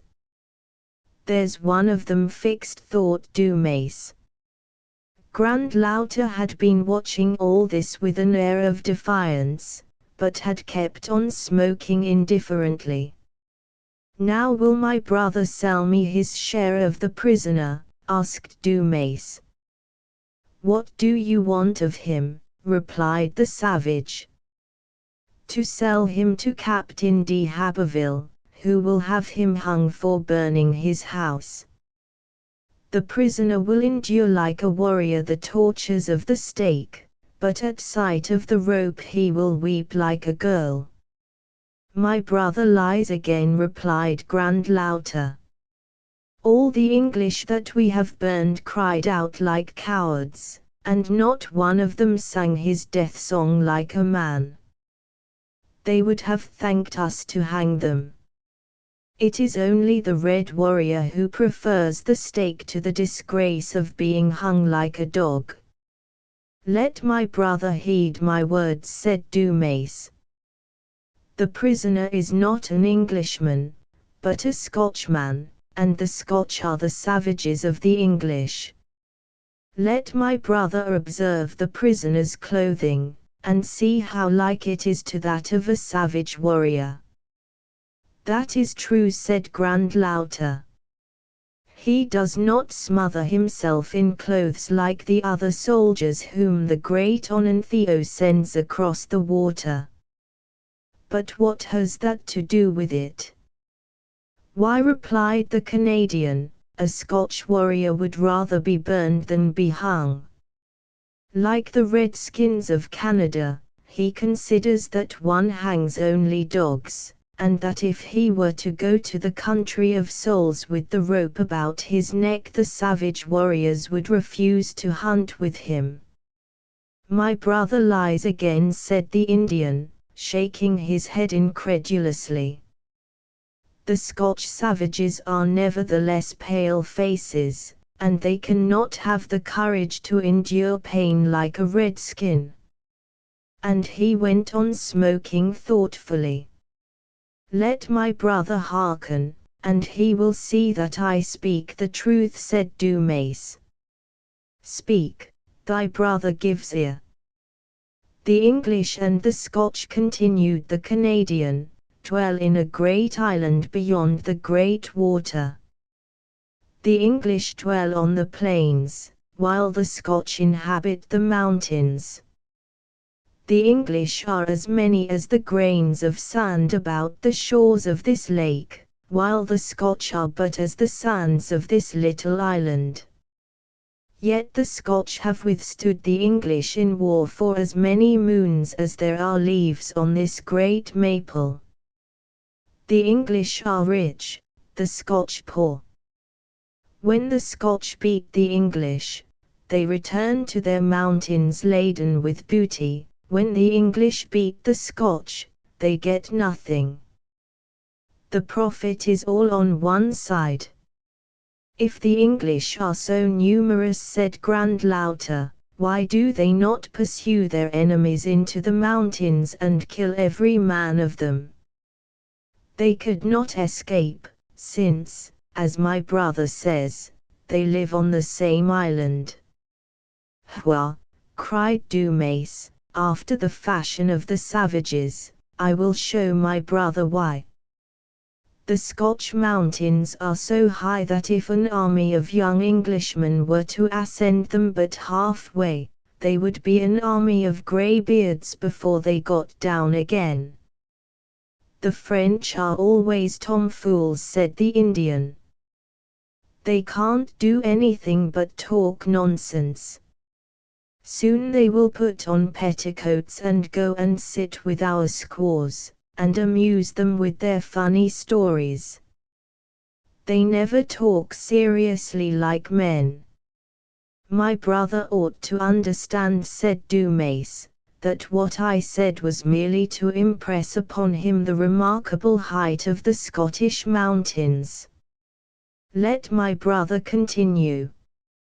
Grandlauter hears and understands, said the Indian, accustomed to this figurative style of speech.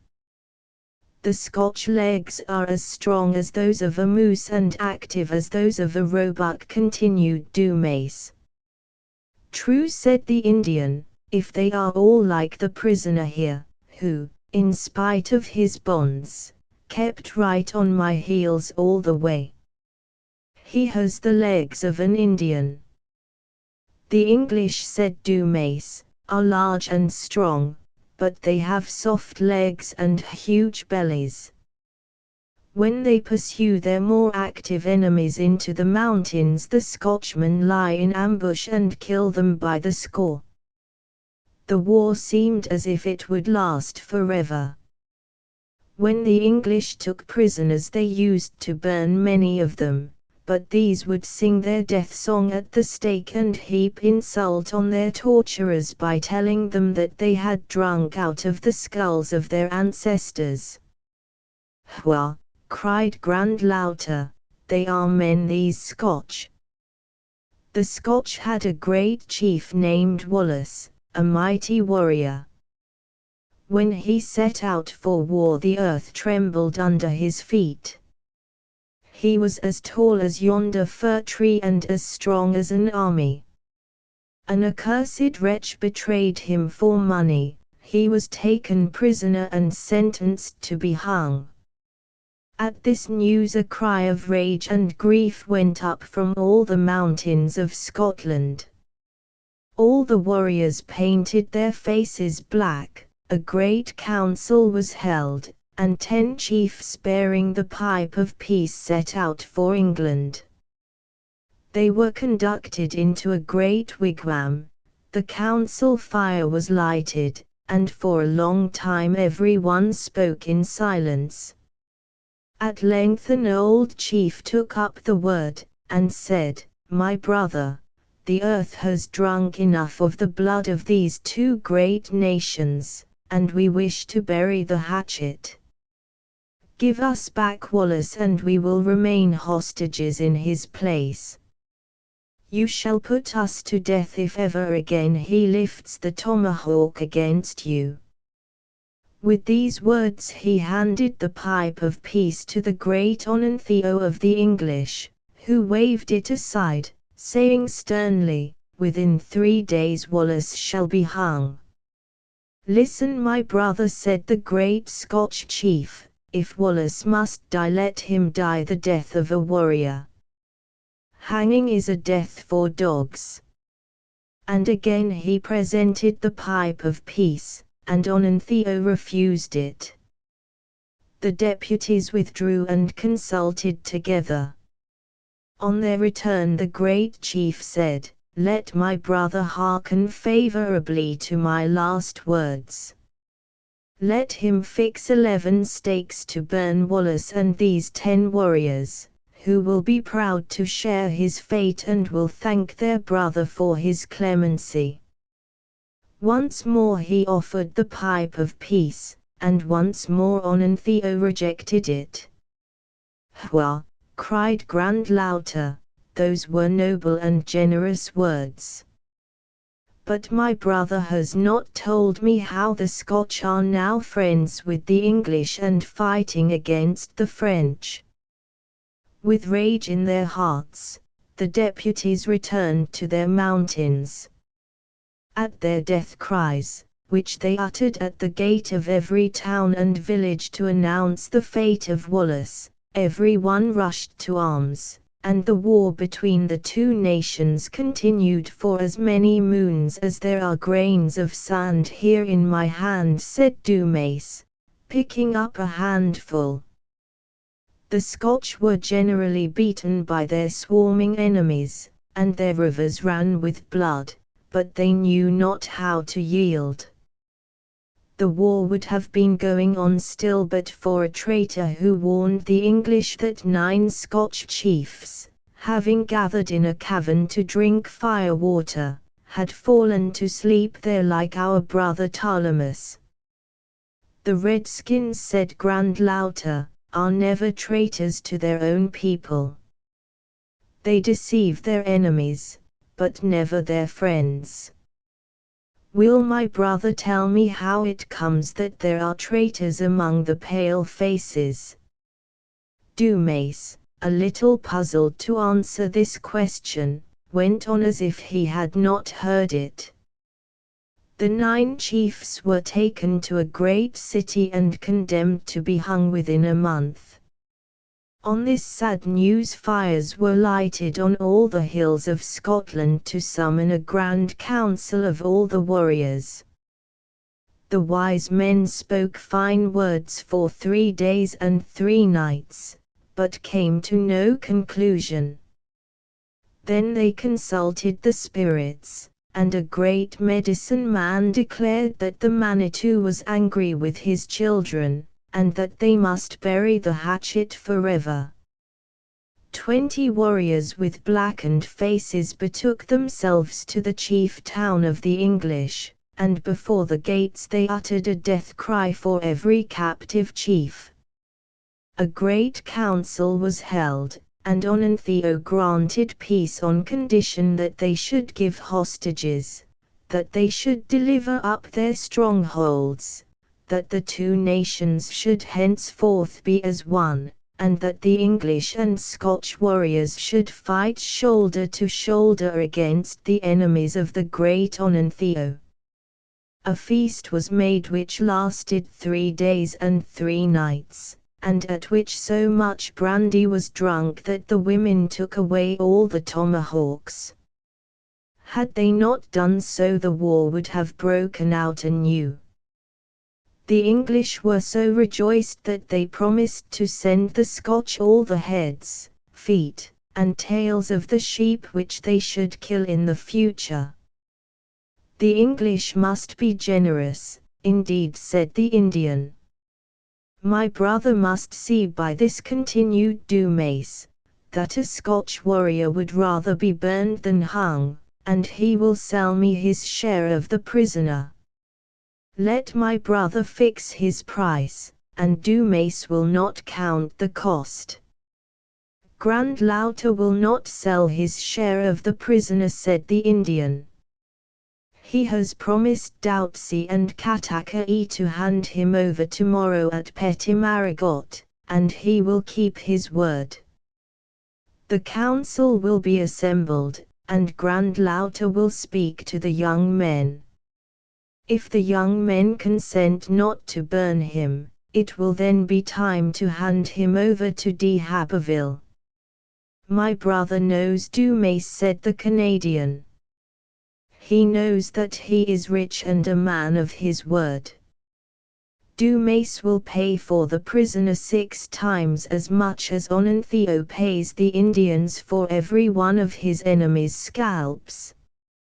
Grandlauter knows, said the Indian, that his brother speaks the truth, but he will not sell his share of the prisoner. The eyes of the Canadian shot flame, and instinctively he grasped his hatchet, but, suddenly changing his mind, he assumed an indifferent air, and knocked the ashes out of the bowl of his tomahawk, which served the Canadians as well as the savages for tobacco pipe when on the march. Although the first hostile movement of the Canadian had not escaped the keen eye of his companion, the latter went on smoking tranquilly. The words of Dumace had revived the spark of hope in Archie's heart. In spite of his bitter remorse, he was too young to bid farewell without regret to all that made life dear. Could he, the last of his race, willingly suffer the shield of the Camerons to go to the tomb with a stain? Could he endure to die, leaving the de Habervilles to think that they had cherished a viper in their bosom? He thought of the despair of Jules, the curses of the implacable captain, the silent grief of the good woman who used to call him her son, the sorrow of the fair girl whom he had hoped one day to call by a tenderer name than that of sister.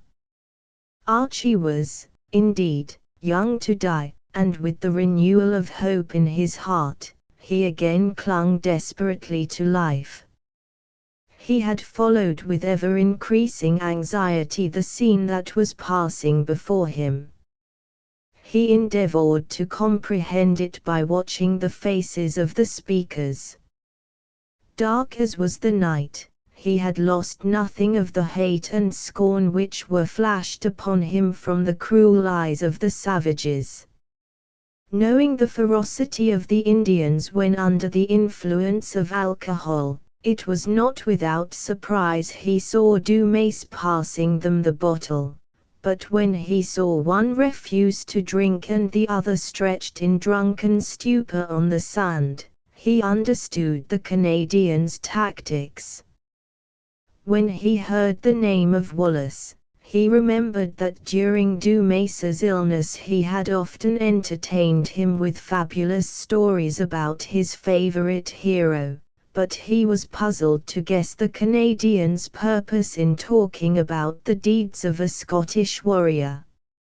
If he had understood the latter part of Dumas's story, he would have recalled the chaffing of Jules in regard to the pretended delicacies of his countrymen. When he saw the angry gleam in the Canadian's eyes, when he saw him grasp his tomahawk, he was on the point of crying not to strike. His generous soul foresaw the dangers to which his friend would be exposed if he should kill an Indian belonging to a tribe allied with the French. The Canadian was silent for some time. He refilled his pipe, began to smoke, and at length said quietly, when Grandlauter, with his father, his wife, and his 2 sons, fell sick of the smallpox over by South River, Dumas sought them out. At the risk of bringing the disease upon himself and family, he carried them to his own wigwam, where he nursed them for 3 moons. It was not the fault of Dumas if the old man and the 2 boys died. Dumas had them buried like Christians, and the Black Ropers prayed to the Great Spirit for their souls. If Dumas, replied the Indian, if Dumas and his wife and his children had fallen sick in the forest, Grandlauter would have carried them to his wigwam, would have fished for them and would have hunted for them, would have bought them the fire-water which is the Frenchman's medicine, and would have said, "Eat and drink, my brothers, and recover your strength." Grandlauter and his squaw would have watched day and night by the couch of their French friends, and never would Grandlauter have said, "Remember that I fed you and took care of you and bought fire-water for you with my furs." "Let my brother take the prisoner," continued the Indian, drawing himself up proudly. "The redskin is no longer in debt to the pale face." And he calmly resumed his smoking. "Listen, my brother," said the Canadian, "and pardon Dumas that he has hidden the truth. He knew not thy great heart. Now he is going to speak in the presence of the Great Spirit himself, in whose presence he dare not lie." "That is true," said the Indian, "let my brother speak." "When Grandlauter was sick 2 years ago," continued the Canadian, "Dumas told him about his adventure when the ice went out that spring at the Falls of St. Thomas, and how he was saved by a young Scotchman who had arrived that very evening at the house of the Seigneur de Beaumont. My brother has told me," said the Indian, "and he has shown me the little island suspended over the abyss, whereon he awaited death. Grandlauter knew the place and the old cedar to which my brother clung. Very well, replied Dumas, rising and taking off his cap. Thy brother swears in the presence of the Great Spirit that the prisoner is none other than the young Scotchman who saved his life. The Indian gave a great cry which went echoing wildly round the lake. He sprang to his feet, drew his knife, and rushed upon the captive. Lochiel thought his hour had come and commended his soul to God. What was his surprise when the savage cut his bonds, grasped his hands with every mark of delight, and pushed him into the arms of his friend. Dumas pressed Archie to his breast, then sank upon his knees and cried, I have prayed to thee, O God, to extend the right arm of your protection over this noble and generous man. My wife and my children have never ceased to make the same prayer. I thank thee, O God, that thou hast granted me even more than I had dared to ask. I thank thee, O God, for I should have committed a crime to save his life, and should have gone to my grave a murderer.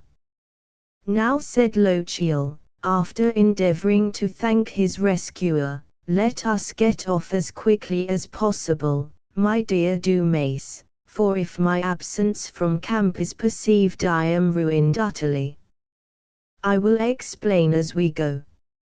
Just as they were setting foot in the canoe the cry of the osprey was heard 3 times from the lake shore opposite the island. It is the young men from Marigot coming to look for you, my brother, said Grandlauter, turning to Lochiel. Doutsy and Katakai must have met some of them, and told them they had an English prisoner on the island, but they will shout a long time without awakening Talamus, and as to Grandlauter, he is going to sleep till the Canadian gets back. Bon voyage, my brothers. As Archie and his companion directed their course toward the north they heard for a long time the cries of the osprey, which were uttered at short intervals by the Indians on the south shore. I fear, said Archie, that the young Abenaki warriors, foiled in their amiable intent, will make a bad quarter of an hour for our friends on the island. It is true, replied his companion, that we are depriving them of a very great pleasure. They find the time long at Marigot, and tomorrow might have been passed very pleasantly in roasting a prisoner. Lochiel shuddered in spite of himself. As for the 2 cane hours, red rascals, we have left, do not trouble yourself for them. They will know how to get out of the scrape.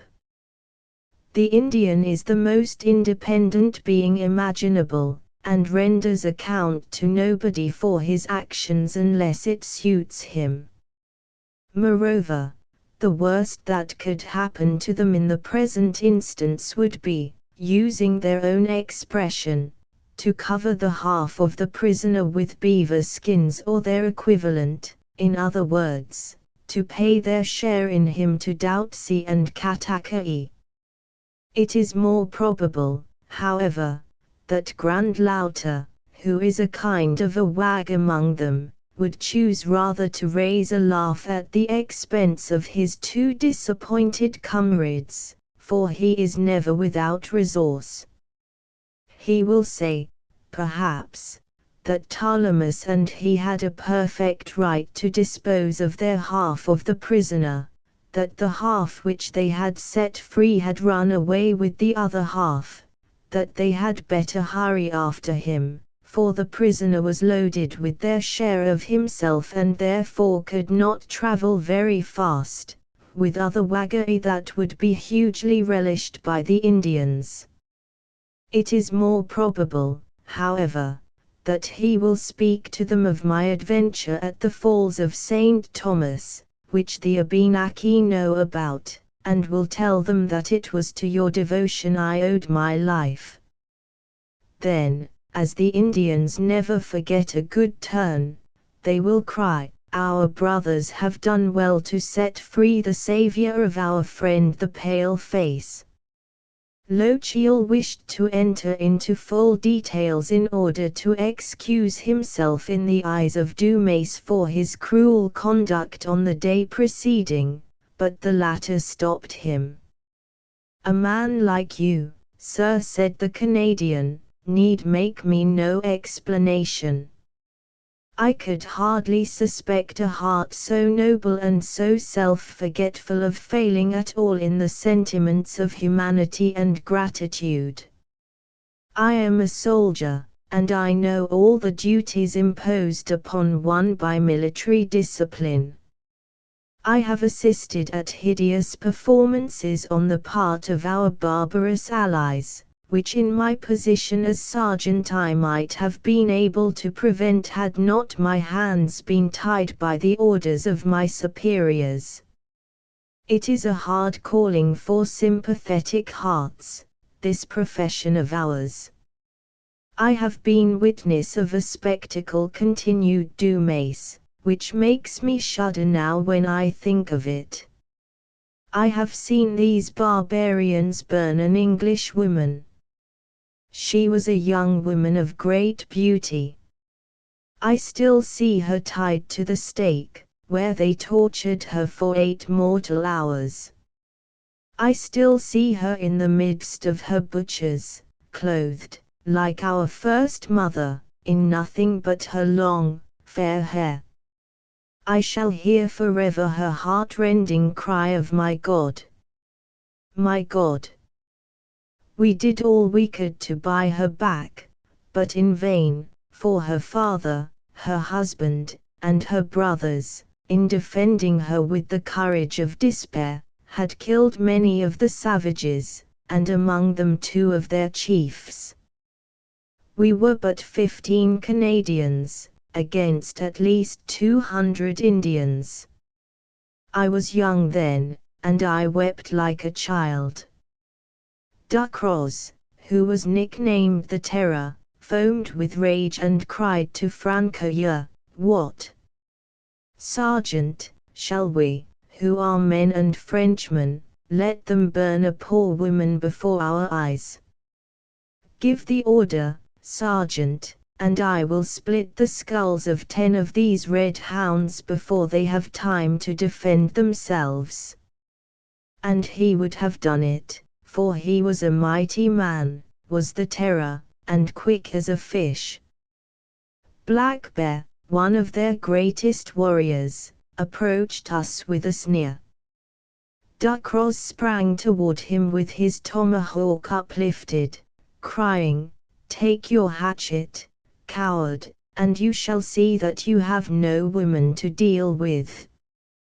The Indian shrugged his shoulders with an air of pity, and said slowly, "The pale face is childish, he would kill his friend to defend the squaw of a dog of an Englishman, his enemy." The sergeant put an end to the argument by ordering Ducros back into the ranks. He was a brave and generous heart, this sergeant, as his name attested. With tears in his eyes, he said to us, "It would be useless for me to disobey my orders, we would all be massacred without doing the poor woman any good. What would be the consequence? The great tribe of the Abenaki would forsake its alliance with the French, would join our enemies, and our own women and children would share the fate of this unhappy English woman. Their blood would be upon my head." Well, Mr. Archie, for 6 months after this hideous scene I used to start from my sleep bathed in sweat, with those heart-rending cries of "My God! My God!" shrieking in my ears. They wondered at my coolness when the ice was bearing me down to the falls of St. Thomas. Here is the explanation of it. Through the tumult and uproar I was hearing the screams of the unhappy Englishwoman, and I believed that heaven was punishing me, as I deserved, for not having succored her. For, you see, Mr. Archie, that man often makes laws which God is very far from sanctioning. True, indeed, said Archie, sighing. During the rest of their journey the two friends talked about the d'Habervilles. Archie learned that the ladies and Uncle Raoul, on the appearance of the English fleet in the St. Lawrence, had taken refuge within the walls of Quebec. Captain d'Haberville and Jules were in camp at Beaupre, with their respective regiments. Fearing lest Archie should fall in with some of the Abenaki spies who were hanging on the skirts of the English, he escorted Archie all the way to his encampment. Archie's parting words were as follows: "You have paid me life for life, my friend, but, for my part, I shall never forget what I owe you. How strangely our lives have come together, Dumas. 2 years ago I came all the way from Quebec to South River just in time to snatch you from the abyss. Yesterday, having but just landed from a voyage across the ocean, I am made prisoner, and you find yourself waiting on a little island in Trois Saumons Lake to save my honor and my life. The hand of God is in it. Farewell, dear friend. However adventurous the soldier's career, I cling to the hope that fate will bring us again together, and that I may give your children further cause to bless my memory." When the sun arose, the Highlanders remarked the strange pallor of their young chief. They concluded that, dreading a surprise, he had passed the night in wandering about the camp. After a light meal, Archie gave the order to burn the house beside the mill. He had scarcely resumed the march when a messenger came from Montgomery, ordering him to cease from the work of destruction. "It is time," cried Archie, gnawing his sword hilt. Chapter 13. The Plains of Abraham. Illis des occasions dans la guerre où le plus brave doit fuir. Servants. Vi victis. Says the wisdom of the nations. Woe to the conquered, not only because of the ruin which follows defeat, but because the vanquished are always in the wrong. They suffer materially, they suffer in their wounded self-love, they suffer in their reputation as soldiers. Let them have fought 1 against 20, let them have performed prodigies of heroism, they are nevertheless and always the vanquished. Even their fellow countrymen forgive them hardly. History records but their defeat. Here and there they get a word of approval from some writer of their race, but the praise is almost always mixed with reproach. Pen and compass in hand, we fight the battle over again. We teach the generals, whose bodies rest on the well-fought field, how they might have managed affairs much better. Seated in a well-stuffed armchair, we proudly demonstrate the skillful maneuvers by which they might have snatched the victory, and bitterly we reproach them with their defeat. They have deserved a more generous treatment. A great general, who has equaled in our own day the exploits of Alexander and of Caesar, has said, "Who is he that has never made a mistake in battle?" Vi victis. It was the 13th day of September, 1759, a day accursed in the annals of France. The English army, under General Wolfe, after having eluded the vigilance of the French sentinels and surprised the pickets under cover of the darkness, were discovered at daybreak on the plains of Abraham, where they were beginning to entrench themselves. Montcalm was either carried away by his chivalrous courage, or he concluded that the work of entrenchment had to be at once interrupted, for he attacked the English with only a portion of his troops, and was defeated, as he might have foreseen, by the overwhelming numbers of the enemy. On this memorable battlefield both generals laid down their lives, Wolfe bestowing upon his country a colony half as large as Europe, Montcalm losing to France a vast territory which the king and his improvident ministers knew not how to appreciate. Woe to the vanquished!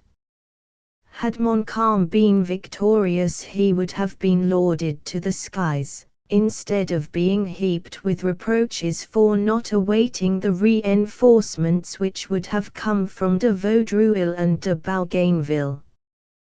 We would have praised his tactics in hurling himself upon the enemy before the latter had had time to establish himself. We would have said that 100 men behind cover were equal to 1,000 in the open. We would never have imputed to General Montcalm any jealous and unworthy motives. His shining laurels, gained on so many glorious fields, would have shielded him from any such suspicions. V. Victis. After the fatal battle of the 13th, the city of Quebec was little more than a heap of ruins. Not even the fortifications furnished shelter, for a portion of the ramparts had been shattered to fragments. The magazines were empty of ammunition, and the gunners, rather to conceal their distress than with any hope of injuring the enemy, answered the English batteries only with an occasional cannon shot. There were no provisions left. Yet they bring the charge of cowardice against the brave garrison which endured so much and defended itself so valiantly. If the governor, a new Nostradamus, had known that the Chevalier de Lévis was bringing succor to the city, and, instead of capitulating, had awaited the arrival of the French troops, it is certain that the garrison would have been lavishly applauded for its courage. To be sure, the garrison showed itself most pusillanimous in giving up a city which it was no longer able to defend.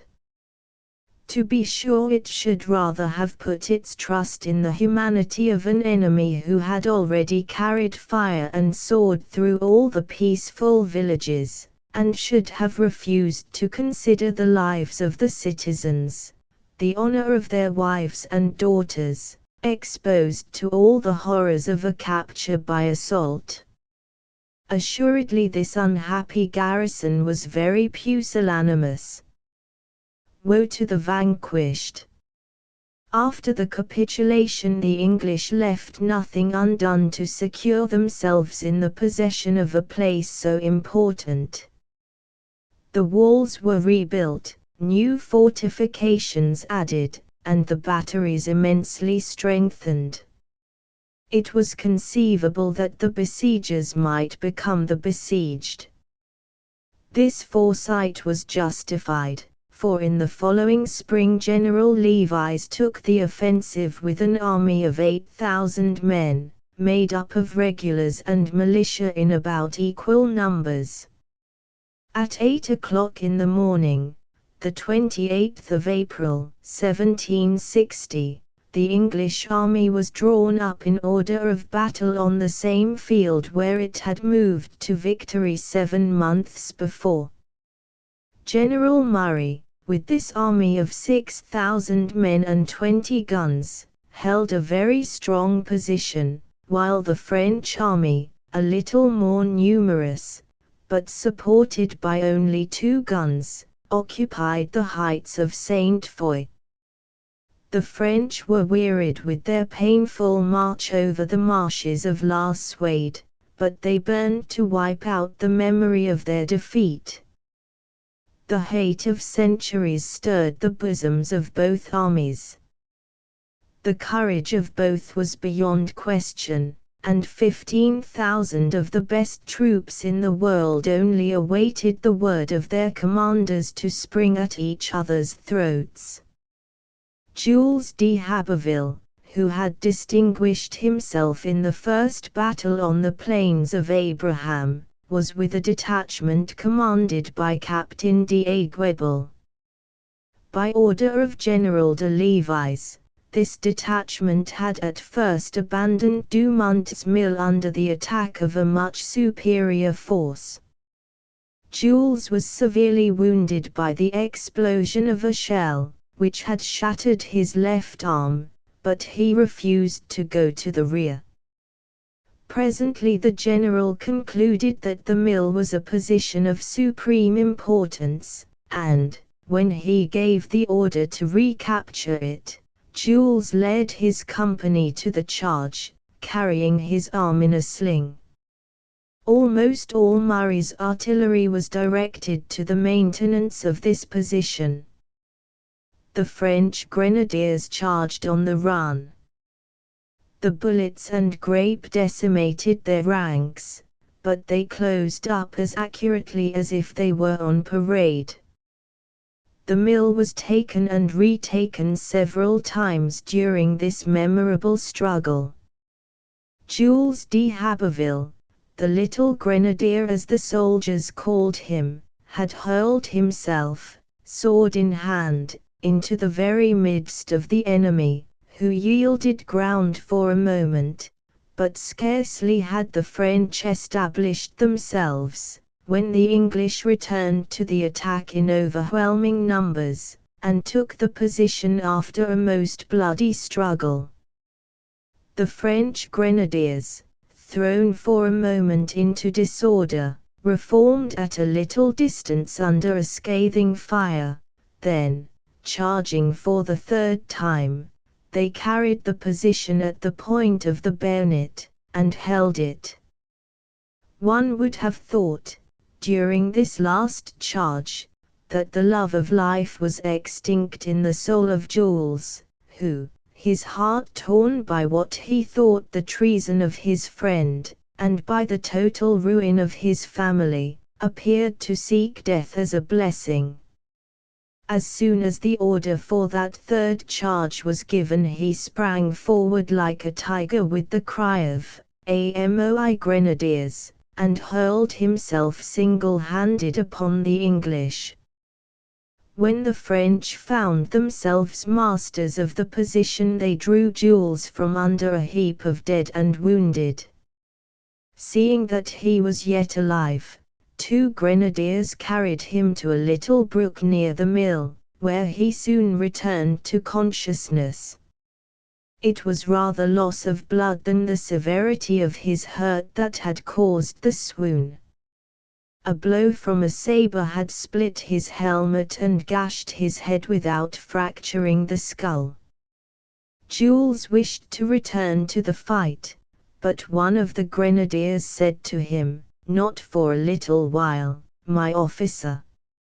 You have had enough for the present, and the sun beats like the devil out there, which is very dangerous for a wound on the head. We are going to leave you in the shade of these trees."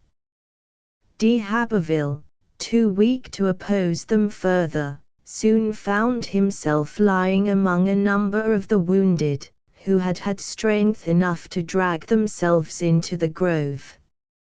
Everyone knows its result, this second battle of the Plains of Abraham. The victory was dear bought by the French and the Canadians, who suffered no less severely than their enemies. It was a useless bloodshed.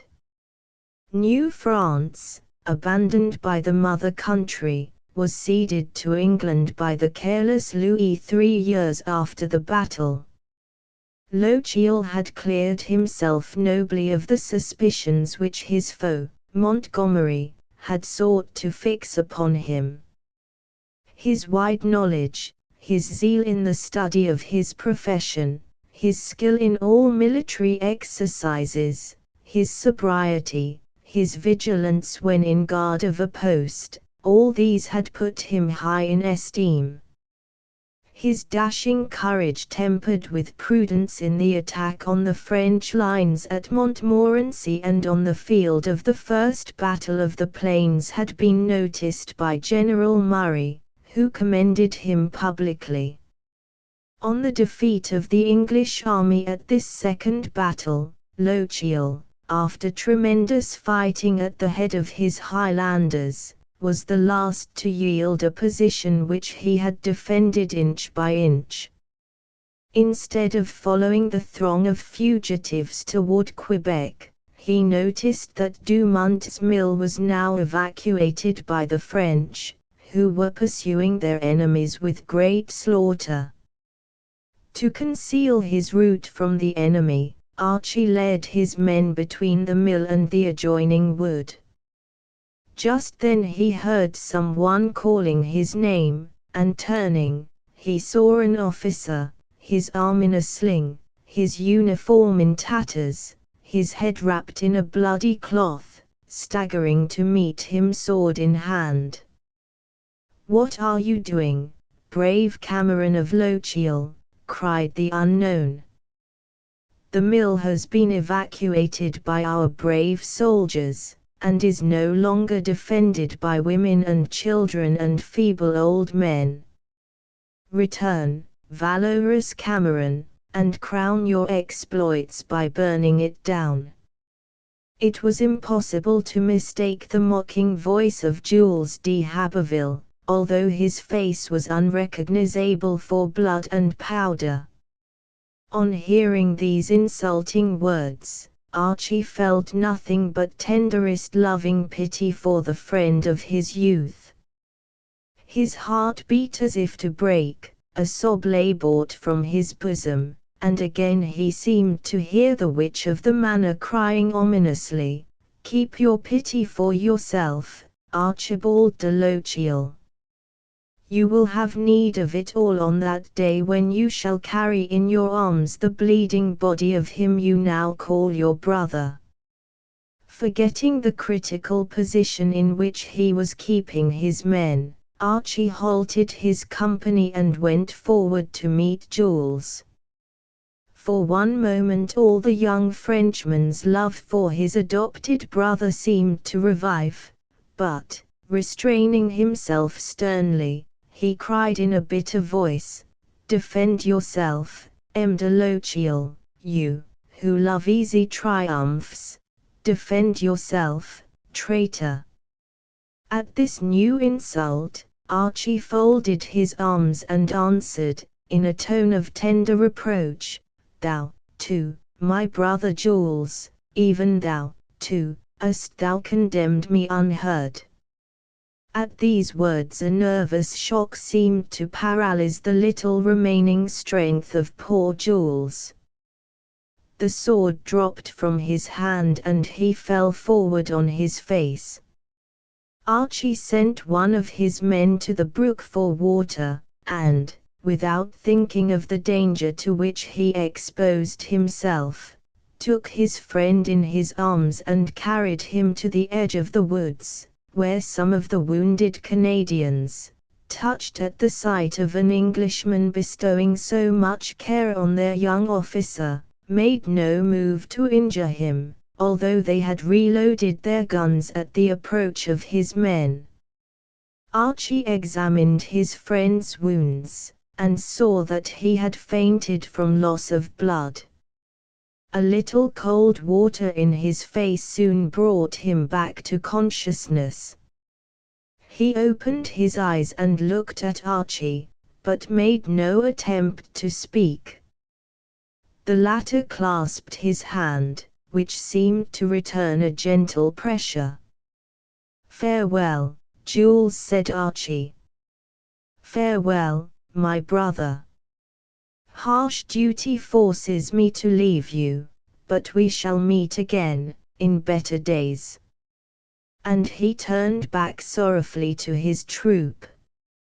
"Now, my boys," said Lochiel, after throwing a rapid glance over the plain and listening to the confused noises of the distant flight, "now, my boys, no false delicacy, for the battle is hopelessly lost. We must now display the agility of our Highland legs, if we want to take a hand in future battles. Forward now, and do not lose sight of me." Taking advantage of every inequality of the ground, lending heedful ear to the shouts of the French, who were endeavoring to crowd the English into the St. Charles, Lochiel led his men into Quebec without further loss. This valiant company had already suffered enough. Half its men had been left on the field of battle, and of its officers Lochiel was the sole survivor. All honor to vanquished heroism. Honor to the English dead, whose bodies were buried in confusion with those of their enemies on the 28th day of April, 1760. Honor to the soldiers of France, over whose bodies grows green, with every succeeding spring, the turf of the plains of Abraham. When the last trump shall sound, and these foes shall rise from their last sleep side by side, will they have forgotten their ancient hate, or will they spring once more at each other's throats? Honor to the vanquished brave. Among the soldiers whose names are bright on the pages of history there is but one who, on the morrow of a glorious triumph, uncovered his head before his captives and cried, "All honor to the vanquished brave." He knew that his words would last forever, graven on the heart of France. Great soldiers there are many, but niggard nature takes centuries to frame a hero.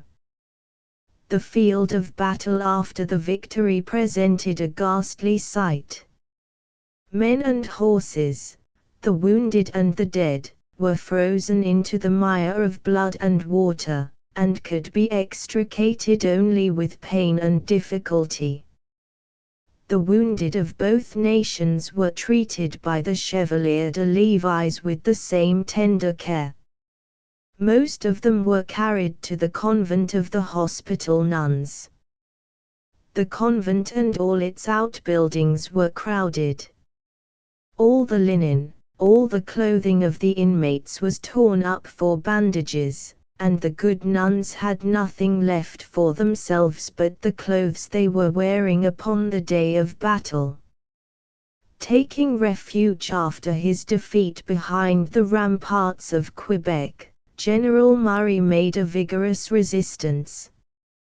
As they had but 20 guns with which to arm their siege batteries, the French could do little more than blockade the city and wait for the reinforcements which never came. The English general requested permission to send an officer 3 times a week to visit his wounded in the hospital. This request was readily granted by the humane de Lévis. Lochiel knew that his friend must be lying in the hospital, but he could get no news of him.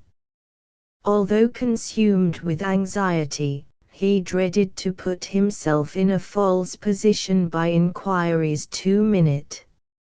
It might have been considered natural that he would wish to visit his wounded countrymen, but with true Scotch caution he let none of his anxiety appear. It was not till the 10th day after the battle, when his regular turn came, that he found himself approaching the hospital under the escort of a French officer. I wonder, said Lochiel, if you would consider it an indiscretion on my part were I to ask for a private interview with the Lady Superior. I see no indiscretion in it, answered the Frenchman, but I fear I would be exceeding my orders were I to permit it. I am ordered to lead you to your countrymen and nothing more. I am sorry, said the Scotchman indifferently. It is a little disappointing to me, but let us speak no more of it. The French officer was silent some minutes. He thought to himself that the Scotchman, speaking French like a Parisian, had probably made the acquaintance of some Canadian families shut up in Quebec, that he was perhaps charged with some message from the relations or friends of the superior, and that it would be cruel to refuse his request. Presently he said, as I am persuaded that neither you nor the Lady Superior can be forming any designs against our batteries, I think that perhaps, after all, I might grant your request without exceeding my duty. Lochiel, who had been staking all his hopes of a reconciliation with the de Habervilles upon this interview, could scarcely conceal his joy, but he answered quietly, "Thank you, monsieur, for your courtesy to myself and the good lady. Your batteries, protected by French valor, might feel reasonably secure even if we were conspiring against them." The corridors of the hospital which he had to traverse before reaching the parlor of the superior were literally thronged with the wounded, but Archie, seeing none of his own men, hastened on. After ringing the bell, he walked restlessly up and down the room. It was the same room in which he and Jules had had so many a dainty lunch in their happy school days, for the good superior was Jules's aunt. The superior received him with cold politeness, and said, "I am very sorry to have kept you waiting, sir. Please take a seat." "I fear," said Archie, "that Madam does not recognize me." "1,000 pardons," replied the superior. "You are Mr. Archibald Cameron of Lochiel." "Once you called me Archie," said the young man. "The times are changed, sir," replied the nun, "and many things have happened since those days." Sighing deeply, Lochiel echoed her words. "The times are indeed changed, and many things have happened since those days. But at least, madam, tell me, how is my brother, Jules de Haberville? He whom you once called your brother, sir, is now, I hope, out of danger." "Thank God," answered Lochiel, "now all hope is not utterly dead in my heart. If I were speaking to an ordinary person there would be nothing more for me to do but thank you for your condescension and retire, but I have the honor to address the sister of a brave soldier, the inheritor of a name made illustrious by many heroic deeds, and if Madam will permit, if she will forget for a moment the ties which bind me to her family, if she will judge impartially between me and that family, then I might dare attempt, with some hope of success, to justify myself before her." "Speak, M. de Lochiel," replied the superior, "and I will listen, not as a de Haberville but as a stranger. It is my duty as a Christian to hear impartially anything that might palliate your barbarous and heartless conduct toward a family that loved you so well." The sudden flush which covered the young man's face was followed by a pallor so ghastly that the superior thought he was about to faint. He grasped the grating between them with both hands, and leaned his head against it for some moments. Then, mastering his emotion, he told his story as the reader already knows it. Archie went into the most minute details, down to his misgivings when his regiment was ordered to leave for Canada, down to the hereditary hatred of the Montgomerys for the Camerons, and he accused himself of cowardice in not having sacrificed even his honor to the gratitude he owed the de Habervilles. From the utterance of Montgomery's barbarous order he omitted not the smallest incident. He described the anguish of his despair, his curses, and his vows of vengeance against Montgomery. In painting the emotions which had tortured his soul, Lochiel had small need to add anything in the way of justification. What argument could be more eloquent than the plain story of his despair? Lochiel's judge was one well fitted to understand him, for she it was who in her youth had one day said to her brother Captain de Haberville, "My brother, you have not the means to worthily sustain the dignity of our house, except with the help of my share of the patrimony. Tomorrow I enter a convent. Here is the deed wherein I renounce all claim in your favor." The good woman had heard Archie's story with ever-increasing emotion.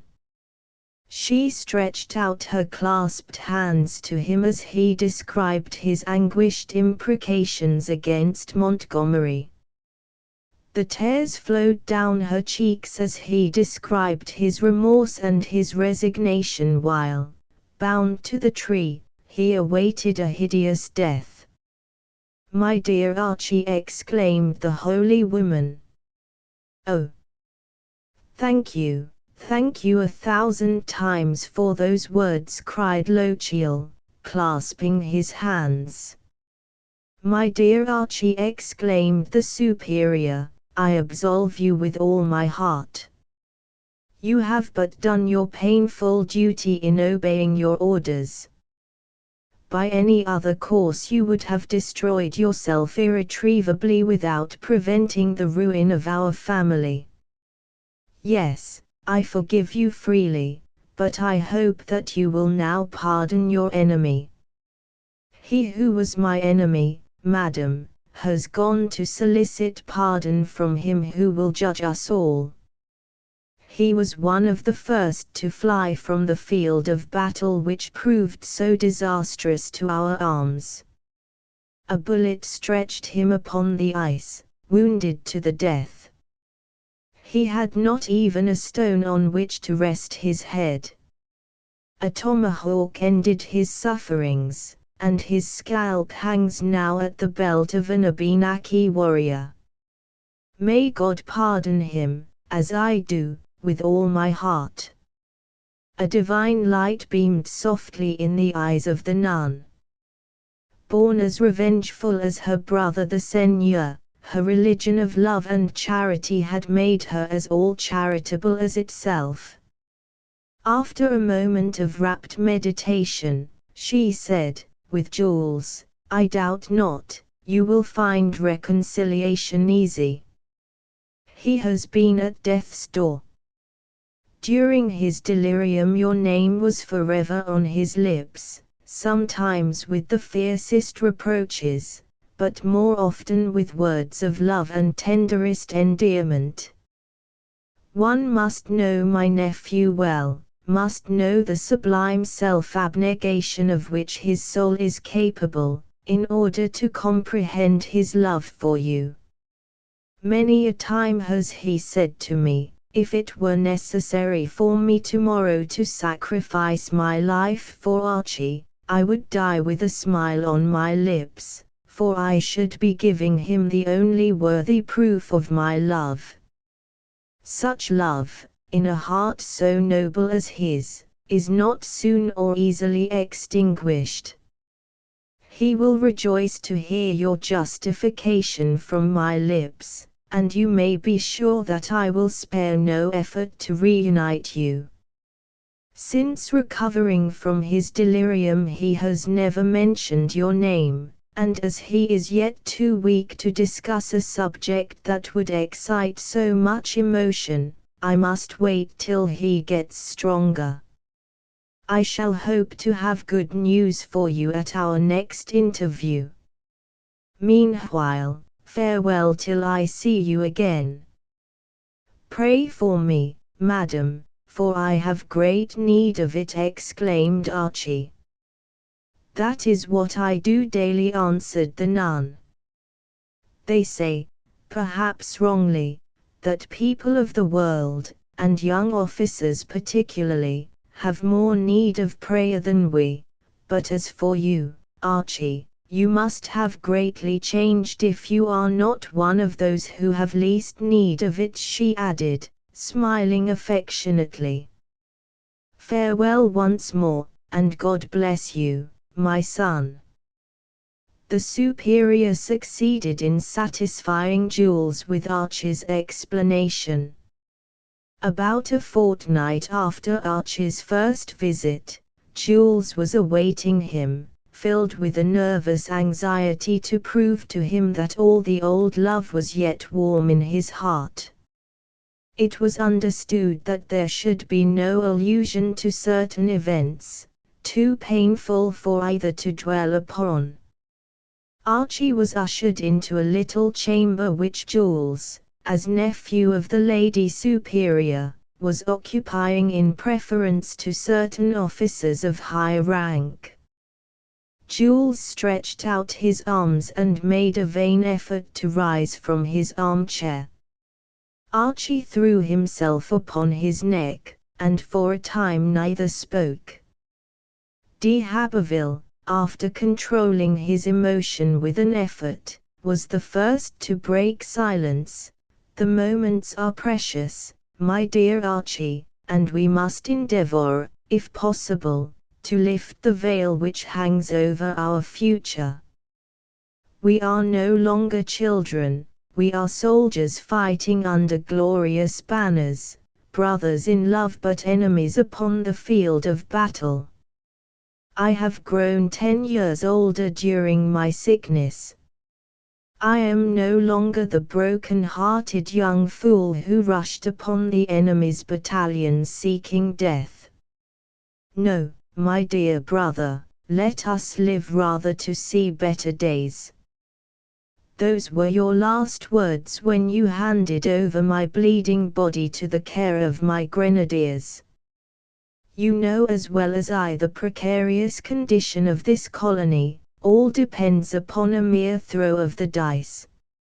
If France leaves us to our own resources, as it seems but too probable she will do, and if your government, attaching so grand an importance to the conquest of Canada, send you reinforcements in the spring, we must raise the siege of Quebec and leave the country to you. In the opposite contingency we recapture Quebec and keep the colony.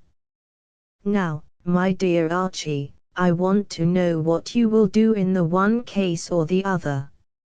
In either case, said Lochiel, as long as the war lasts I cannot honorably resign my commission. But when peace comes, I propose to sell the poor remnant of my Highland estate and come and establish myself on this side of the water. My deepest affections are here. I love Canada, I love the simple and upright manners of your good habitants, and after a quiet but busy life, I would rest my head beneath the same sod with you, my brother. My position is very different from yours, answered Jules. You are the master of your actions, I am the slave of circumstance. If we lose Canada, it is probable that most of the Canadian nobility will move to France, where they will find protection and friends. If my family is of this number I cannot leave the army. In the contrary case I shall return after some years of service, to live and die with my own people, and, like you, to sleep at last in the land I love so well. Everything leads me to hope, my brother, that after a storm-tossed youth we shall come to see happier days. The two friends parted after a long and loving talk, the last they were to have while the colony remained New France.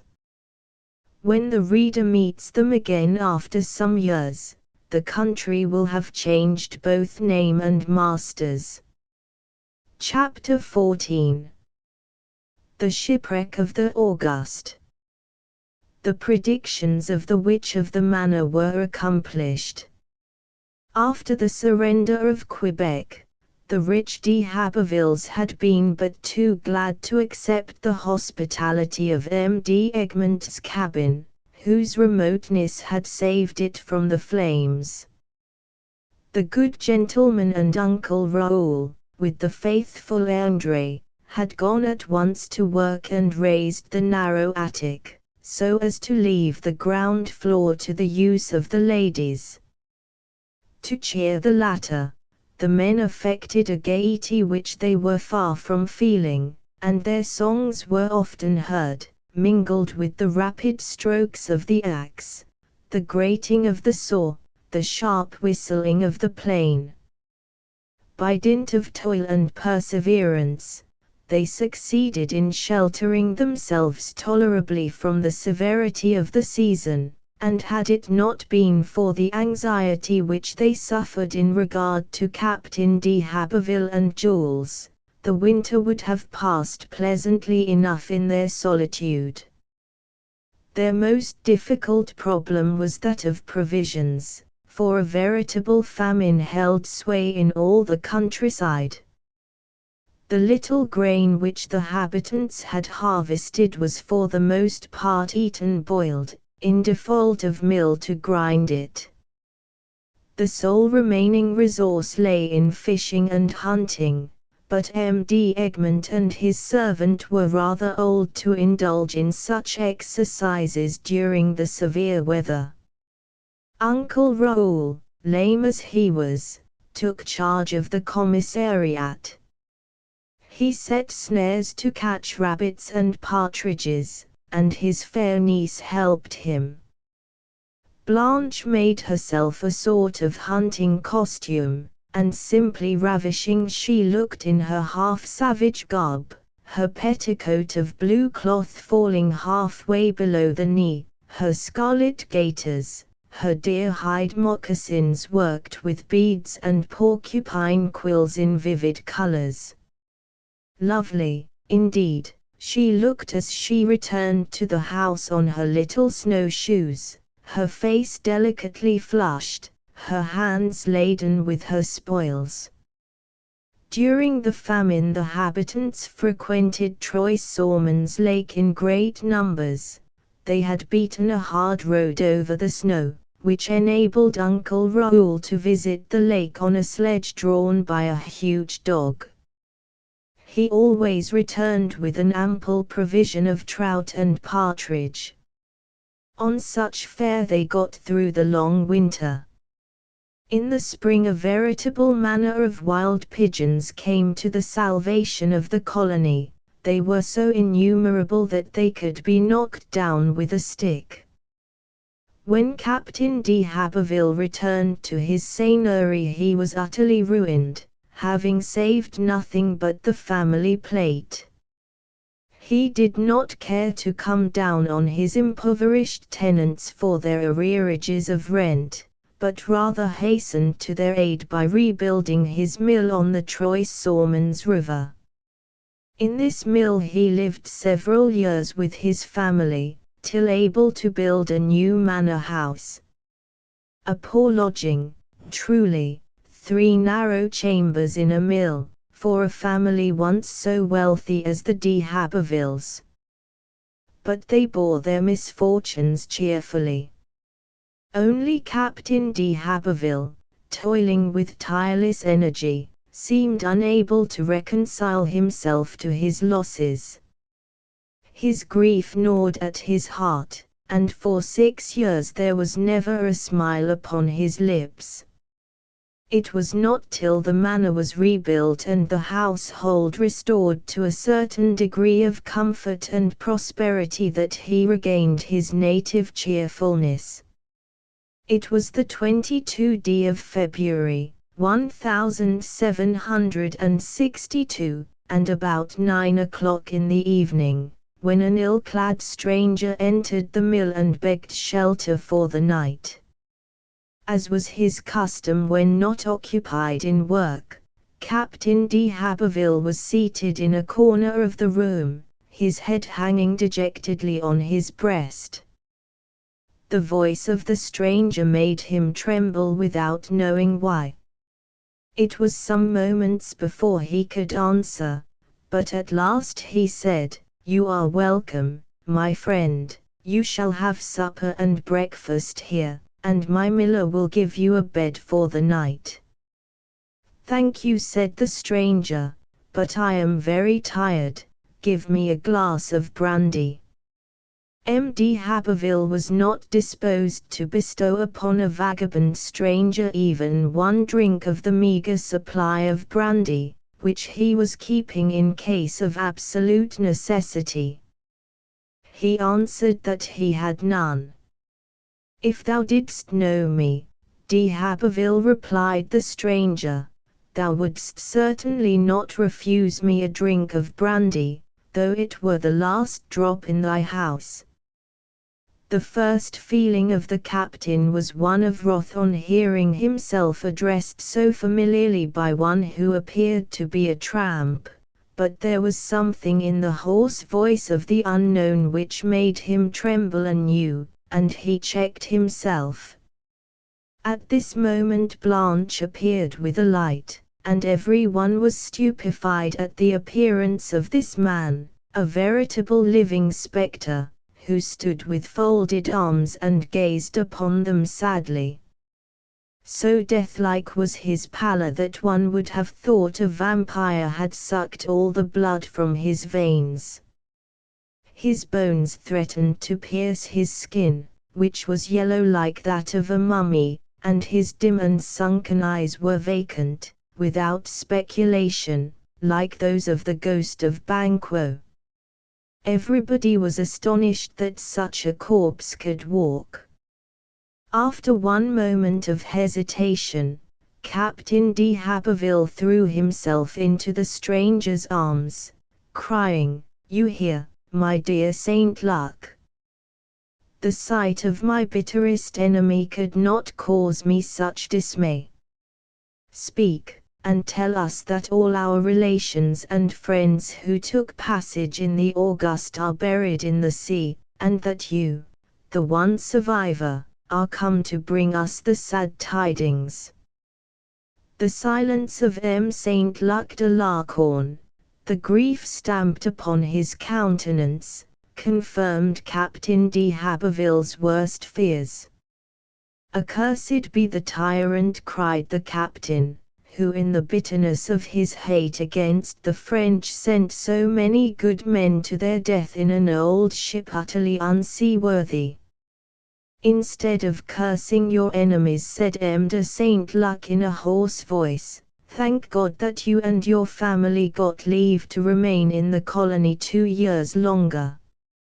And now, a glass of brandy and a little soup. I have been so nearly starved that my stomach refuses solid food. Let me also take a little rest before telling you a story which will call forth many tears." In the neighborhood of half an hour, for this man of iron needed but little rest to recover his strength, M. de Saint Luc began as follows. In spite of the English governor's impatience to banish from New France those who had so valiantly defended her, the authorities had placed at our disposal only 2 ships, which were found utterly insufficient for the great number of French and Canadians who were waiting to sail. I pointed this out to General Murray, and proposed to buy one at my own expense. This he would not hear, but 2 days later he placed at our disposal the ship Auguste, hastily commissioned for the purpose. By a payment of 500 Spanish piastres, I obtained from the English captain the exclusive use of his cabin for myself and family. I then pointed out to General Murray the danger to which we should be exposed at this stormy season with a captain not familiar with the St. Lawrence. I offered to hire and pay for a pilot myself.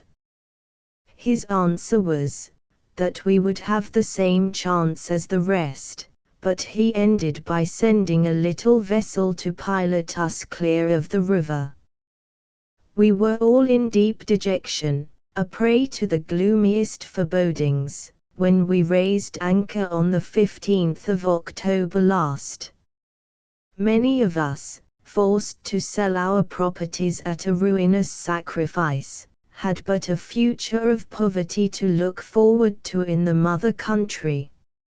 Speeding at first before a favorable wind, with swelling hearts we saw the cherished and familiar scenes fade out behind us and fall below the horizon.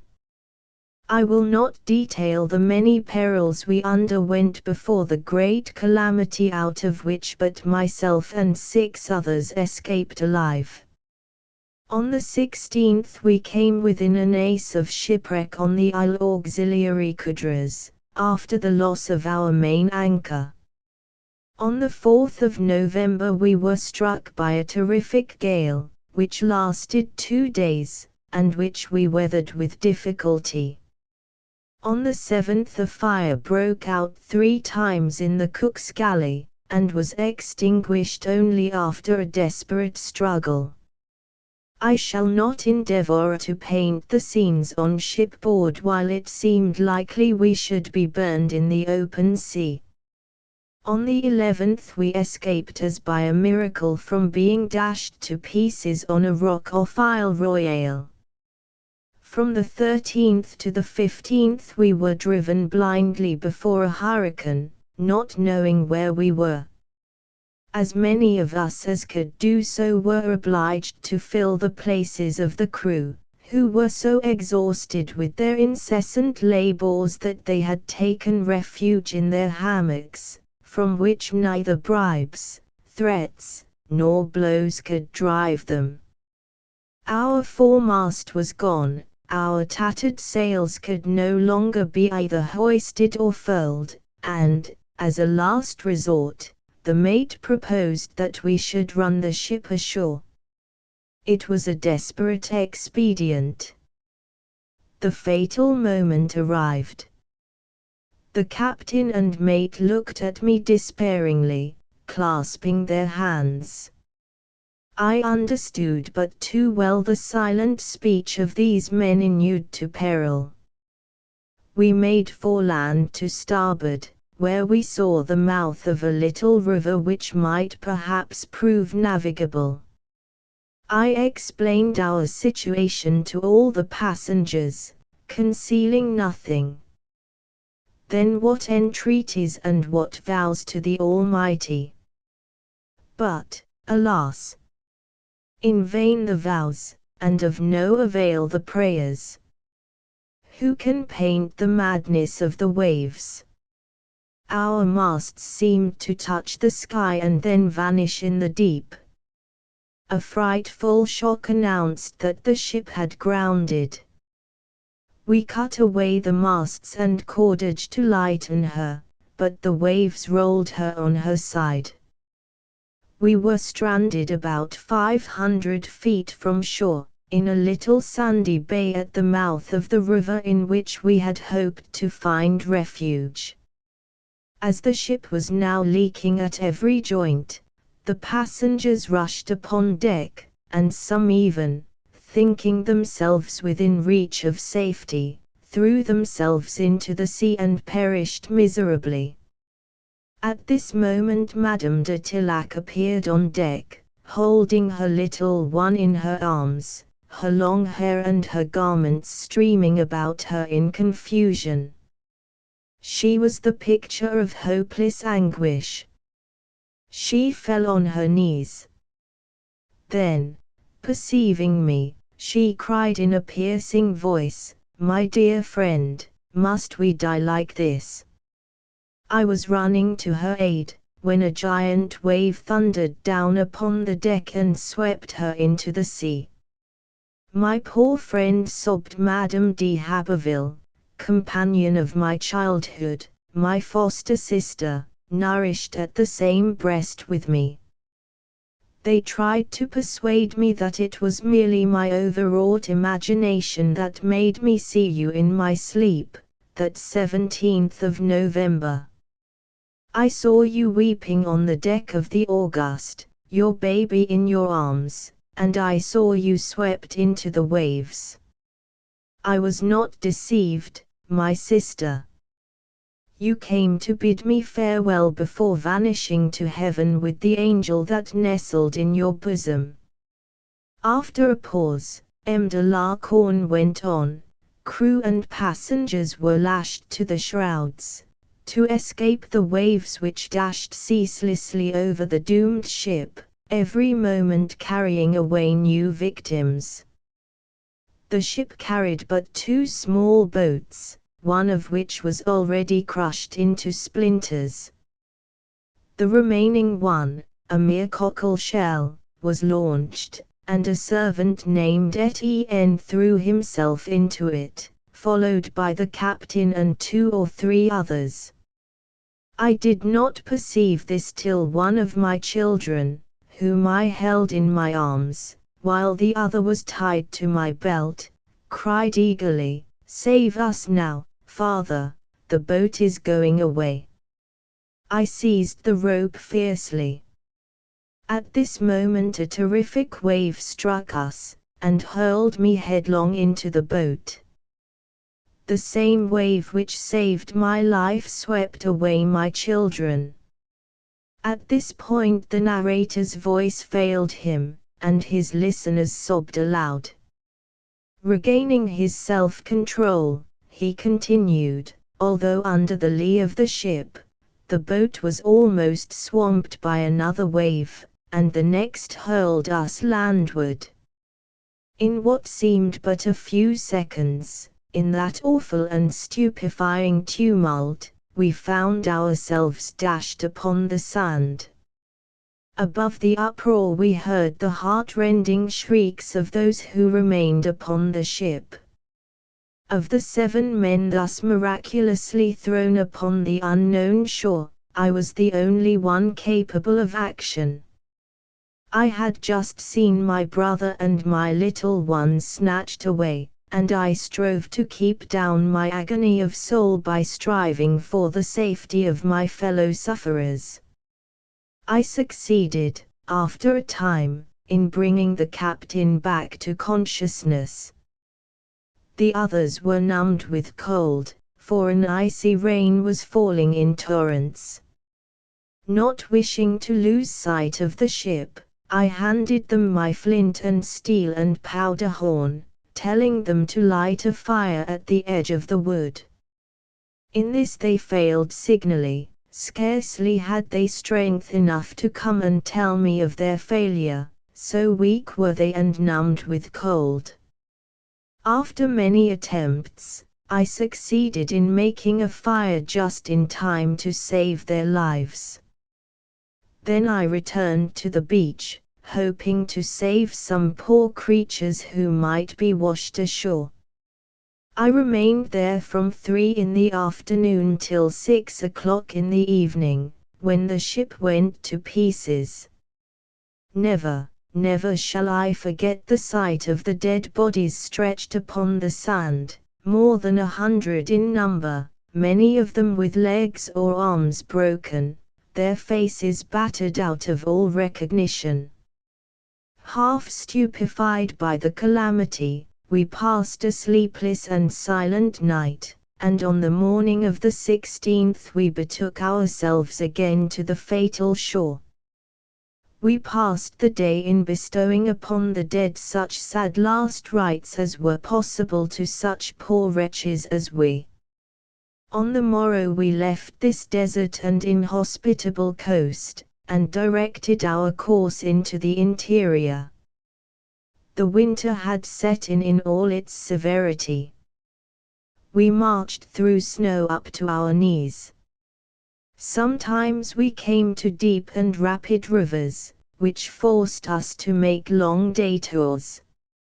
My companions were so enfeebled by fatigue and famine that sometimes I had to retrace my steps more than once to get their bundles, which they had been compelled to drop. Their courage was utterly broken, and sometimes I had to stop and make them rude moccasins to cover their bleeding feet. Thus we dragged ourselves on, or rather I dragged them in tow, for neither courage nor strength once failed me till at length, on the 4th of December, we met 2 Indians. Imagine if you can the delirious joy of my companions, who for the last few days had been looking forward to death itself as a welcome release from their sufferings. These Indians did not recognize me at first, so much was I changed by what I had gone through, and by the long beard which had covered my face. Once I did their tribe a great service, and you know that these natives never forget a benefit. They welcomed me with delight. We were saved. Then I learned that we were on the island of Cape Breton, about 30 leagues from Louisbourg. I made haste to leave my companions at the first Acadian settlement, where I knew they would be nursed back to health. I was eager to return to Quebec, that I might be the first to inform General Murray of our shipwreck. I need not detail to you the incidents of the journey. Suffice to say that with the greatest peril I crossed from Cape Breton to the mainland in a birch canoe, through the sweeping ice cakes, and that I have covered now about 500 leagues on my snowshoes. I have had to change my guides very frequently, for after 8 days marching with me, Indian and Acadian alike find themselves utterly used up. After this story, the family passed the greater part of the night in bewailing the fate of their friends and kinsfolk, the victims of a barbarous decree. M. de Saint-Luc allowed himself but a few hours' rest. So eager was he to present himself before Murray at Quebec as a living protest against the vindictive cruelty which had sent to their death so many brave soldiers, so many unoffending women and little ones. It had been thought that Murray's unreasoning bitterness was due to the fact that he could not forget his defeat of the previous year. "Do you know, d'Haberville," said M. de Saint-Luc at breakfast, "who was the friend so strong with Murray as to obtain you your 2 years' respite? Do you know to whom you owe today the life which you would probably have lost in our shipwreck?" "No," said Captain d'Haberville. "I have no idea what friend we can have so powerful. But whoever he is, never shall I forget the debt of gratitude I owe him." "Well, my friend, it is the young Scotchman Archibald de Lochiel to whom you owe this eternal gratitude." "I have commanded," almost shouted Captain d'Haberville, "that the name of this viper, whom I warmed in my bosom, should never be pronounced in my presence." And the captain's great black eyes shot fire. "I dare flatter myself," said M. de Saint-Luc, "that this command hardly extends to me. I am your friend from childhood, your brother in arms, and I know all the obligations which bind us mutually. I know that you will not say to me, as you said to your sister, the superior, when she sought to plead the cause of this innocent young man, enough, my sister. You are a holy woman, bound to forgive your enemies, even those who have been guilty of the blackest ingratitude against you. But as for me, you know that I never forgive an injury. That is my nature. If it be a sin, God has not given me strength to conquer it. Enough, my sister, and never again pronounce his name in my presence, or all intercourse between us shall cease. No, my dear friend, continued Saint Luc, you will not make me this answer, and you will hear what I have to say. M. de Haberville knew too well the requirements of hospitality to impose silence upon his friend under his own roof. His thick eyebrows gathered in a heavy frown, he half closed his eyes as if to veil his thoughts, and resigned himself to listen with the air of a criminal to whose satisfaction the judge is endeavoring to prove that he deserves his sentence.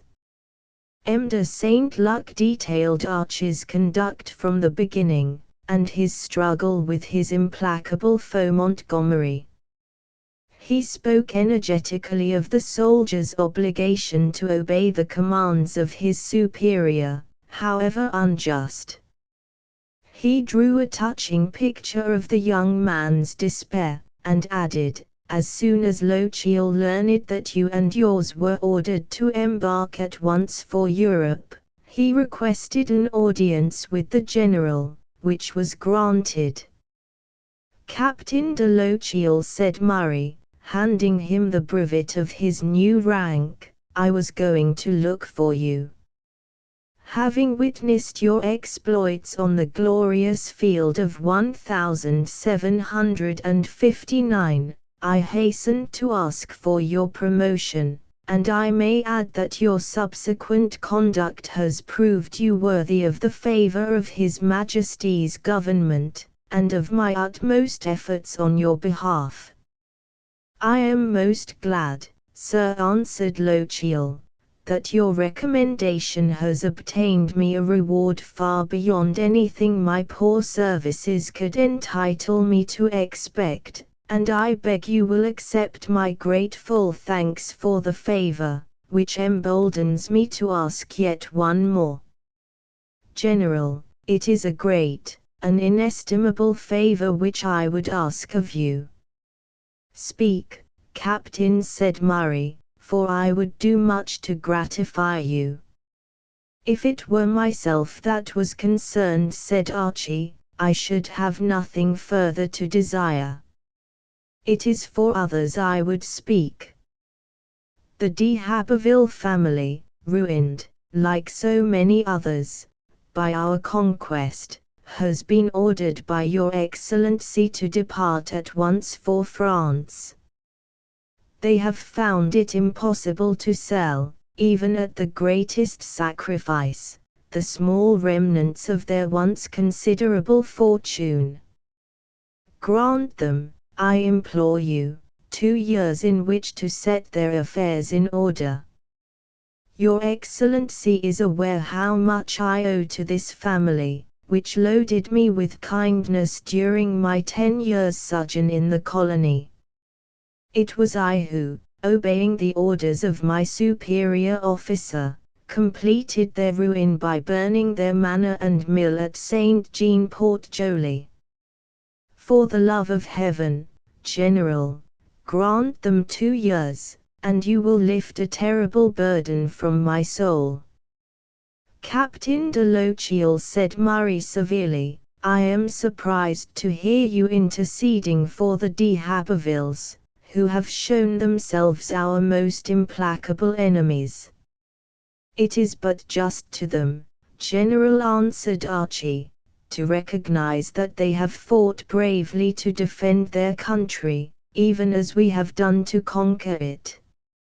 It is with some confidence I address myself to a brave soldier, on behalf of truly valiant enemies."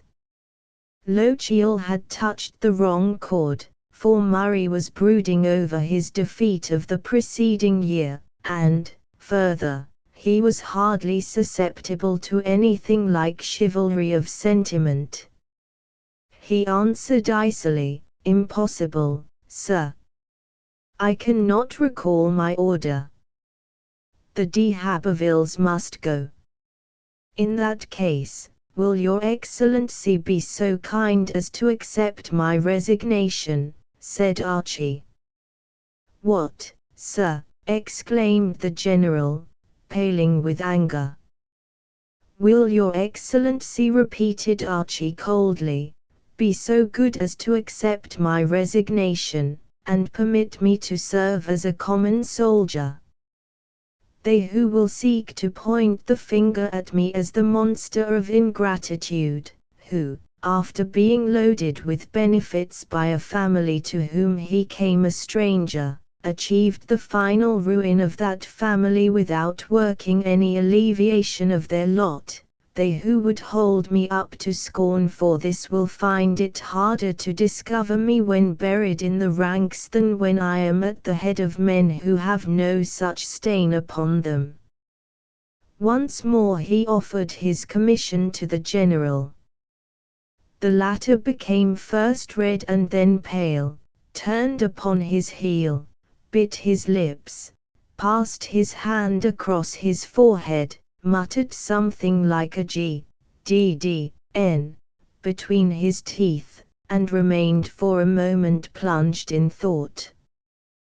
Then he calmed himself suddenly, put out his hand, and said, "I appreciate your sentiments, Captain de Lochiel.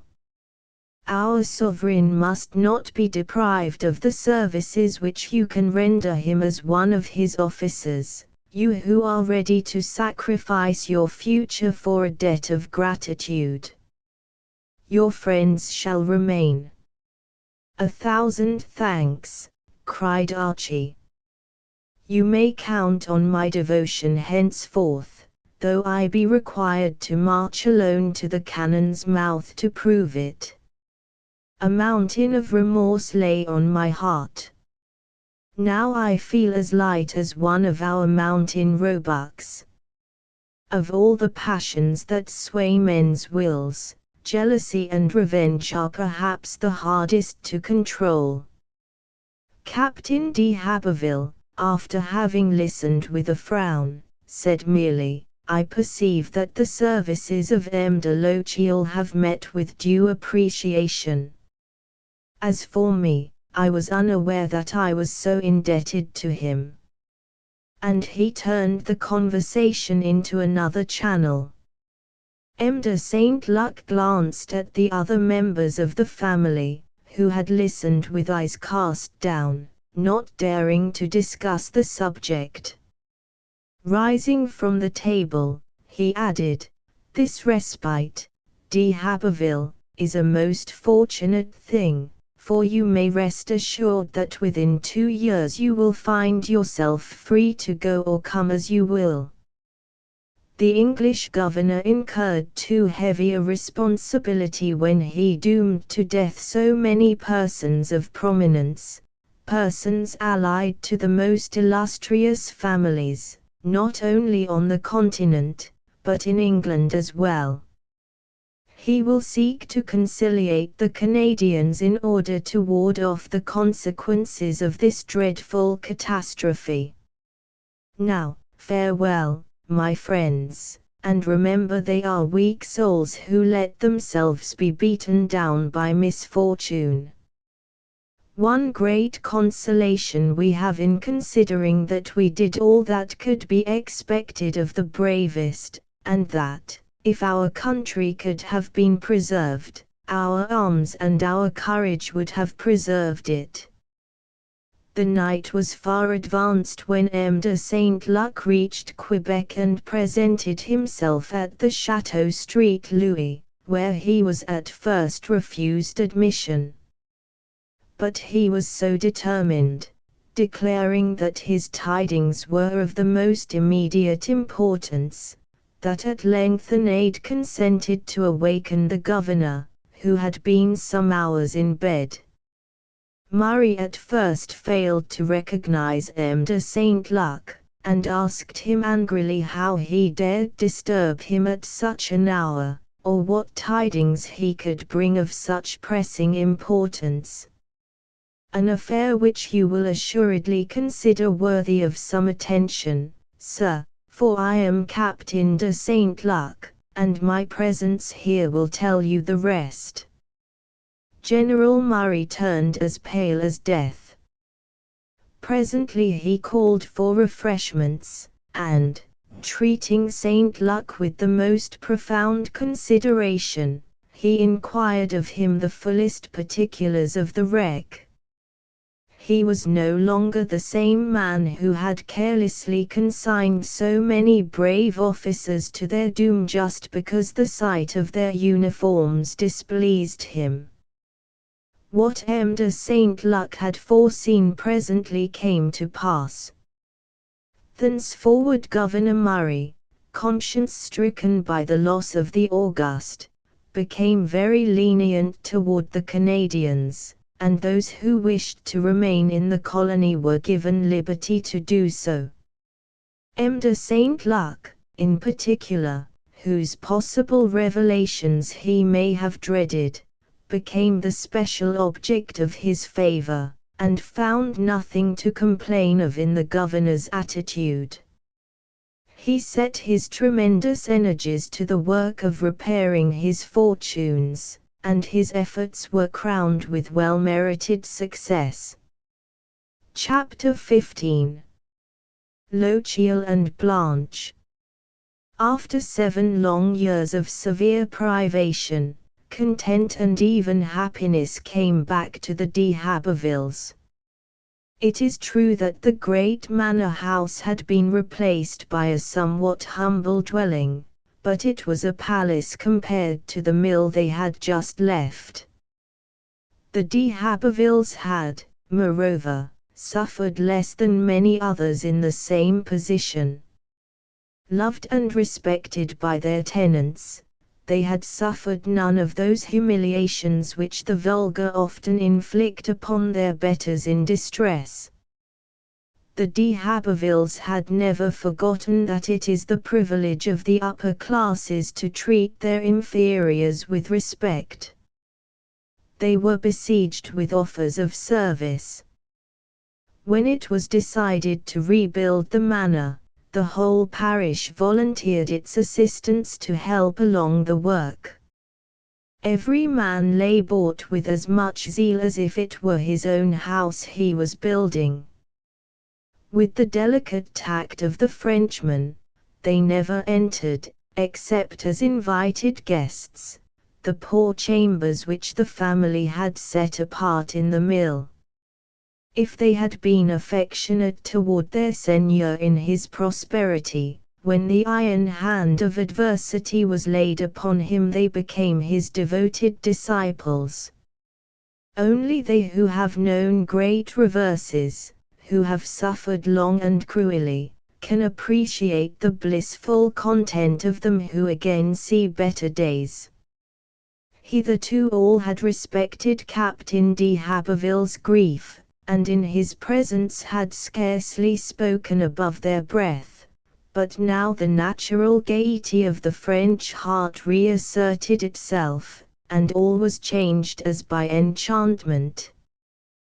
The captain laughed and joked as he used to before the war, the ladies sang as they busied themselves about the house, and again the sonorous voice of Uncle Raoul was heard on fine evenings arousing the echoes of the Cape. The faithful José was everywhere at once, and tales of the experiences of his late father, now dead, flowed incessantly from his lips. One morning toward the end of August, that same year, Captain de Haberville was returning from the river Port Joli, his gun on one shoulder and a well-filled game bag slung over the other, when he saw a small boat put off from a ship which was anchored a little way out. The boat made directly for the de Haberville's landing. The captain sat on a rock to wait for it, imagining that it contained some sailors in quest of milk and fresh victuals. As they landed he was hastening forward to meet them, when he saw with surprise that one of them, who was dressed as a gentleman, was handing a packet to one of the sailors and directing him to take it to the manor house.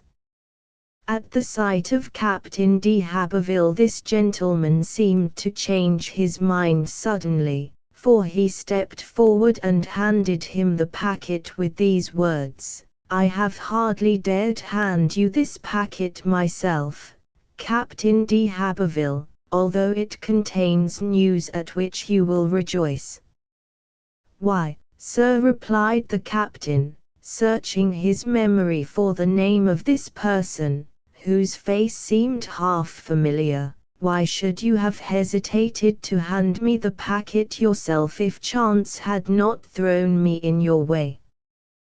"Because, sir," said the other, hesitating, "I might have feared that it would be disagreeable to you to receive it at my hands. I know that Captain de Haberville never forgets either a benefit or an injury." Captain de Haberville stared at the stranger, then, frowning heavily, he shut his eyes and was silent for some moments. The stranger, watching him intently, could see that a violent struggle was raging in his breast. Presently Captain de Haberville recovered his self-possession and said, with scrupulous politeness, "Let us leave to each man's own conscience the remembrance of past wrongs. You are here, Captain de Lochiel, and as the bearer of letters from my son you are entitled to every welcome on my part. The family will be glad to see you. You will receive at my house a cordial hospitality." He was going to say bitterly a princely hospitality, but the reproach died upon his lips. The lion was as yet but half appeased. Archie instinctively put out his hand to grasp that of his old friend, but Captain de Haberville responded with a visible effort, and his hand lay passive in the young man's clasp. A sigh burst from Archie's lips, and for a time he seemed uncertain what to do. At length he said sorrowfully, "Captain de Haberville can refuse to forgive him whom once he loved and overwhelmed with benefits, but he has too noble a soul to wantonly inflict a punishment too great to be endured. To see again the places which will recall such poignant memories will be trial enough in itself, without meeting there the cold welcome which hospitality extends to the stranger. Farewell, Captain de Haberville, farewell forever to him whom I once called my father, if he will no longer regard me as a son. I call heaven to witness that every hour has been embittered with remorse since the fatal day when my duty as a soldier under orders forced me to enact a barbarism at which my very soul sickened. I swear to you that a great weight has lain ceaselessly upon my heart, through the hours of excitement on the battlefield, of gaiety at ball and festival, not less than through the silence of the long and weary nights. Farewell forever, for I perceive that you have refused to hear from the lips of the good superior the story of my pain and my despair. Farewell for the last time, and, since all intercourse must cease between us, tell me, oh, tell me, I implore you, that some measure of peace and happiness has been restored to your family. Oh, tell me that you are not continually miserable, Nothing remains for me but to pray God on my knees that He will shed His best blessings on a family which I so deeply love. To offer to repair with my own fortune the losses which I caused would be an insult to a de Haberville. Though M. de Haberville had refused to listen to his sister, he had none the less been impressed by the recital of M. de Saint-Luc, and by Archie's devotion in offering to sacrifice his fortune and his future to a sentiment of gratitude. Hence the degree of welcome with which he had received him. Otherwise, it is probable he would have turned his back upon him. The suggestion of pecuniary compensation made M. de Haberville start as if he had been touched with a red-hot iron, but this passing emotion was forgotten in the conflict of his feelings. He clasped his breast with both hands, as if he would tear out the bitterness which, in spite of him, clung to his heart. Making Lochiel a sign to remain where he was, he strode rapidly down the shore. Then he came back slowly and thoughtfully, and said, "I have done my utmost, Archie, to banish the last of my bitterness, but you know me, and you know it will be a work of time to blot it completely from my remembrance. All that I can say is that my heart forgives you. My sister the Superior told me all. I listened to her, after hearing of your good offices in interceding with the governor on my behalf, of which I learned through my friend de Saint-Luc. I concluded that he who was ready to sacrifice rank and fortune for his friends could only have been acting by compulsion in those circumstances to which I now allude for the last time. If you should notice occasionally any coldness in my attitude toward yourself, please pay no attention to it. Let us leave it all to time." He pressed Lochiel's hand cordially. The lion was appeased. "As it is probable," said M. de Haberville, "that the calm is going to continue, send back your sailors after they have had something to eat, and if by chance a favorable wind should arise, my good nag Lubine will carry you to Quebec in 6 hours, that is, if your business prevents your staying with us so long as we would wish. This will be convenient for you, will it not?" With these words, he passed his arm under that of Archie and they walked together toward the house. "Now, Archie," said the captain, "how does it happen that you bring letters and good news from my son?" "I left Jules in Paris 7 weeks ago," answered Archie, "after having stayed a month with him at the house of his uncle M. de Germain, who did not wish me to be separated from my friend during my stay in France, but it will be pleasanter for you to learn all from his own hand, so permit me to say no more." If it saddened Lochiel to see what one would have called before the conquest the de Haberville village replaced by 3 or 4 poor cottages, nevertheless, he had an agreeable surprise in the prosperous appearance of the manor. These buildings, new and freshly whitewashed, this garden gay with flowers, these 2 orchards laden with fine fruit, the harvesters returning from the meadows with fragrant loads of hay, all this tended to dissipate the impression of gloom that had at first almost overwhelmed him. With the exception of a sofa and a dozen armchairs of mahogany, and a few other small articles of furniture snatched from the flames, everything was of extreme simplicity within the new dwelling. All the furniture was in plain wood. The walls were guiltless of pictures, as the floors of carpets. The family portraits, which had been the pride of the de Habervilles, no longer occupied their places in the dining room. The only ornaments of the new rooms were some fir boughs standing in the corners and a generous supply of flowers in baskets made by the natives. This absence of costly adornment, however, was not without its charm. One breathed deeply in that atmosphere, wholesome with the fragrance of fir boughs, flowers, and new wood. There was everywhere a flavor of freshness, which made it hard to regret the absence of more costly appointments.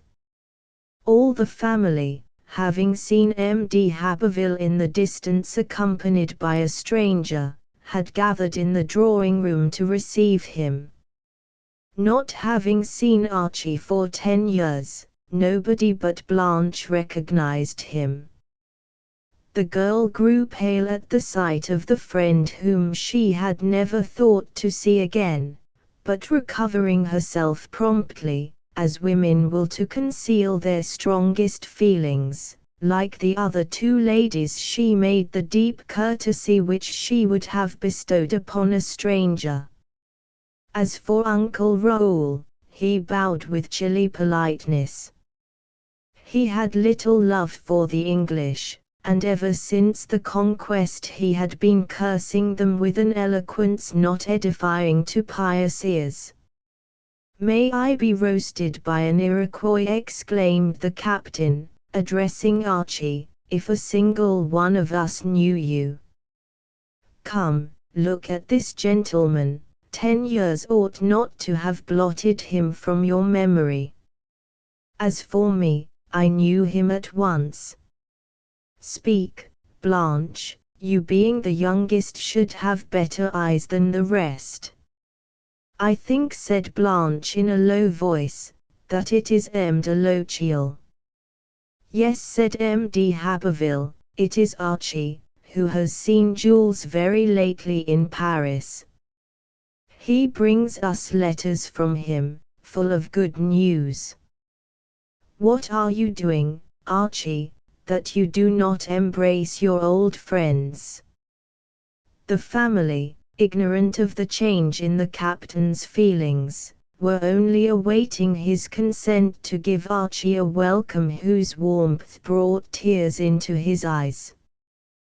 The last letter from Jules contained the following passage: "I have been taking the waters of Berges for my wounds, and though I am still weak, I am getting well rapidly. The doctors say that I must have rest, and that it will be long before I am able to take the field again. I have obtained an unlimited furlough. Our relative the minister and all my friends counsel me to leave the army and return to Canada, the new country of all my family. They advise me to establish myself there, after taking the oath of allegiance to the English crown, but I will do nothing without consulting you. My brother Archie, who has influential friends in England, has sent me a letter of recommendation from one high in authority to your governor, Sir Guy Carleton, who, they say, shows great consideration for the Canadian nobility. If on your advice I decide to remain in Canada, I shall hope to be of some use to my poor fellow countrymen. God willing, I shall have the pleasure of embracing you all again toward the end of September next. Oh, what happiness, after so long a separation!" In a postscript Jules added, "I was forgetting to tell you that I have been presented to the king, who received me most kindly.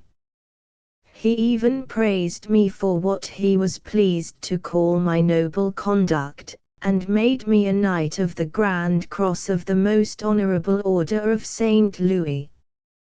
I know not to what pleasantry I owe this favor, which every Frenchman who carried a sword has as much deserved as I. I could name 10 officers in my own division who should have been decorated in my place. It is true that I have had the precious advantage of getting carved up like a fool in every battle. Truly it is a pity that there was not an order for fools, then I should have fairly won the distinction which His Most Christian Majesty has just bestowed upon me. I hope, however, that this act will not shut the gates of paradise against him, and that Saint Peter will find some other little peccadilloes to object to. Otherwise, I should be greatly concerned. Lochiel could scarcely keep from laughing at the words Most Christian Majesty. He could see the mocking smile with which his friend would write the phrase. Always the same, exclaimed M. de Haberville.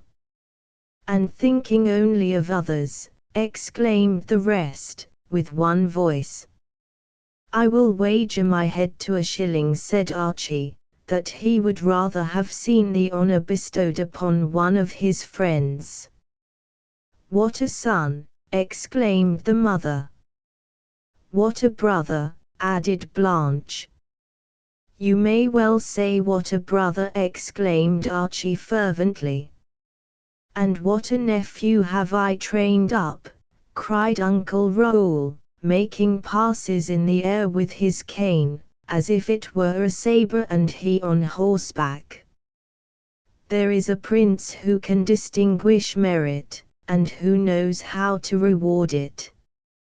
His Majesty of France shows great discernment.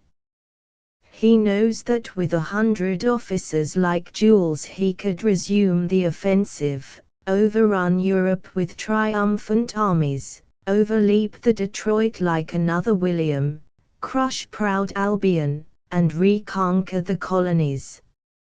Again Uncle Raoul carved the air in every direction with his cane, to the imminent peril of the eyes, noses, and chins of the rest of the company. Then the Chevalier looked about him proudly, and, with the aid of his cane, he dragged himself to an armchair, to repose after the laurels he had won for the King of France by the help of 100 officers like his nephew. The letters from Jules, and Archie's coming, made that day one of feverish delight at de Haberville Manor, and Archie was pursued with incessant questions about Jules, about their friends in France, about the Faubourg Saint-Germain, about the court, and about his own adventures. Archie wished then to see the servants. In the kitchen, getting dinner, he found the mulatto woman Lisette, who threw herself upon his neck as she used to do when he came home for his holidays with Jules. Her voice was choked with sobs of delight. This woman, whom Captain de Haberville had bought when she was only 4 years old, had some failings, but she was deeply attached to the family. She stood in awe of no one but the master. Her mistress she regarded as a sort of newcomer, whom she obeyed or not according to her whim. Blanche and her brother were the only ones who could do what they liked with her. Though Jules often tormented her sorely, she was always ready to laugh at his tricks and shield him from their consequences. Tried beyond all patience, M. de Haberville had long ago given her freedom, but, to use her own words, she laughed at his emancipation like that, snapping her fingers, for she had as good a right as he and his to remain in the house where she had been brought up. If her master, too utterly exasperated, would dismiss her by one door, she would promptly re-enter by the other. This irrepressible woman was as much affected by the misfortunes of her master as if she had been a daughter of the family, and, strange to say, during all the years when the captain was immersed in bitterness and gloom, she was a model of obedience and submission, and did the work of at least 2 servants. When she was alone with Blanche, she would sometimes throw herself sobbing on her neck, and the brave girl would forget her own griefs in comforting those of the slave. It is necessary to add that when prosperity returned to the family, Lisette became as willful as before. Leaving the kitchen, Lochiel ran to meet José, who came singing up from the garden, laden with fruit and vegetables. "Excuse me if I give you my left hand," said José. "I left the other behind me on the plains of Abraham. I bear no grudge, however, against the short petticoat, begging your pardon, who relieved me of it." The thing was done so neatly right at the joint that the surgeon had nothing left to do but bandage up the stump. We came off about quits, nevertheless, the short petticoat and I, for I ran my bayonet through his body. It's just as well after all, however, for what use would my right hand be to me when there is no more fighting? No more war now that the Englishman is master of the land, added José, sighing. It seems, my dear José, answered Lochiel, laughing, that you know pretty well how to do without your right hand as long as the left remains to you. Very true, said José. I can manage when I'm driven to it, as in the scrimmage with the short petticoat, but I confess that it grieves me to be thus crippled. Both hands would have been none too many to serve my master with. The times have been hard, indeed, but, thank God, the worst is over. And tears welled up in the faithful José's eyes. Lochiel then betook himself to the harvesters, who were busy raking the hay and loading the carts. They were all old acquaintances, who greeted him warmly, for all the family, the captain excepted, had been at pains to exonerate him. The dinner, served with the greatest simplicity, was nevertheless lavish in its abundance, thanks to the game with which shore and forest were swarming at this season. The silver had been reduced to the limits of strict necessity. Besides the spoons, forks, and drinking cups, there remained but a single jug of ancient pattern, graven with the de Haberville arms, to attest the former opulence of the family. The dessert consisted of the fruits of the season, brought in on maple leaves, in birch bark cassets and baskets ingeniously woven by the Indians. A little glass of black currant ratafia before dinner to sharpen the appetite, spruce beer made out of the branches of the tree, and Spanish wine which they drank much tempered with water. These were the only liquors that the hospitality of Seigneur de Haberville could set before his guest. This did not prevent the meal from being pervaded with kindly gaiety. The family seemed to be entering upon a new life. But for his dread of wounding Archie, Captain de Haberville would not have failed to joke upon the absence of champagne, which was replaced by the sparkling spruce beer. "Now that we are en famille," said the captain, smiling at Archie, "let us talk of the future of my son. As for me, old and worn out before my time with the fatigues of war, I have a good excuse for not serving the new government. It would not be for me, moreover, at my age, to draw the sword against France, whom I have served for more than 30 years. rather death, 100 times. And, like Hector the Trojan, interrupted Uncle Raoul, we can all say, Si pergamar dextra defendi possent, etiam hac defensa fuissent. Never mind Hector the Trojan, exclaimed M.D. Haberville, who, not being as learned as his brother, had small taste for his quotations.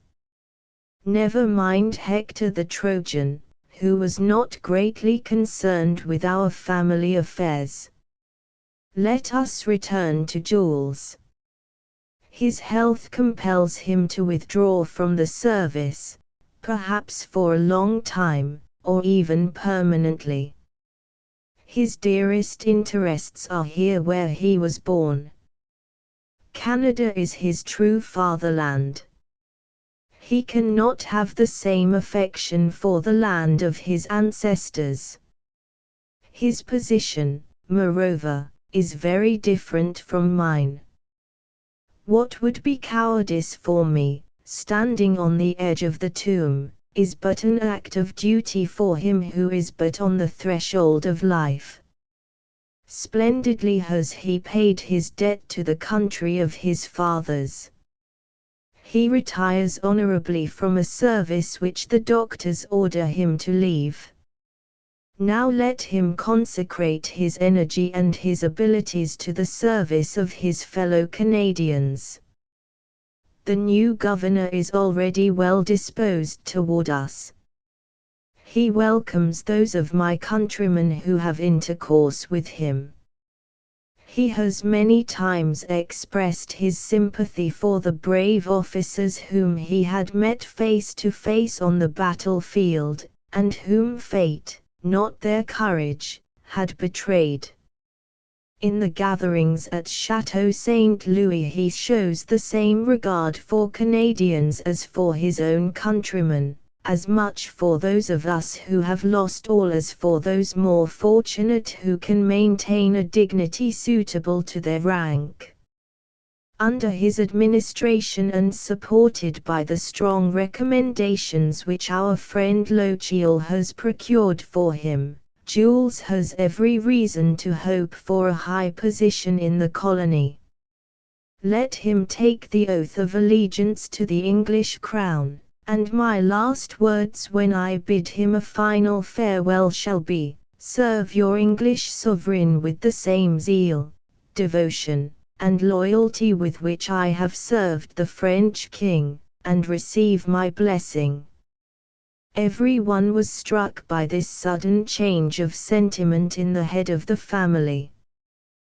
They forgot that adversity is a hard master, who bends the most stubborn heart beneath his grasp of steel. Captain de Haberville, too proud and too loyal to acknowledge openly that Louis XV had wronged the subjects who had served him with a heroism so devoted, nevertheless, felt keenly the ingratitude of the French court. Although stung to the quick by such treatment, he was ready to shed the last drop of his blood for this voluptuous monarch given over to the whims of his mistresses. But there his devotion ceased. He would have refused for himself the favors of the new government, but he was too just to sacrifice his son's future to a sentiment with so slight a basis. Let each one now express his opinion freely, said the captain, smiling, and let the majority decide. The ladies answered this appeal by throwing themselves into his arms. Uncle Raoul seized his brother's hand, shook it vigorously, and exclaimed, Nestor of old could not have spoken more wisely. Nor could we have been more delighted, said Archie, if we had had the advantage of listening to the very words of that most venerable Grecian.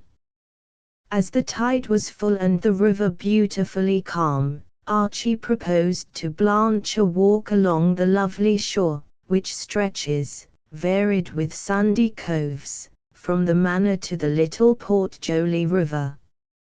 Everything I see, said Archie, as they moved along the river's edge, the level rays of the sunset making a path of red gold from their feet to the far-off mountains. Everything I see is rich with sweet memories.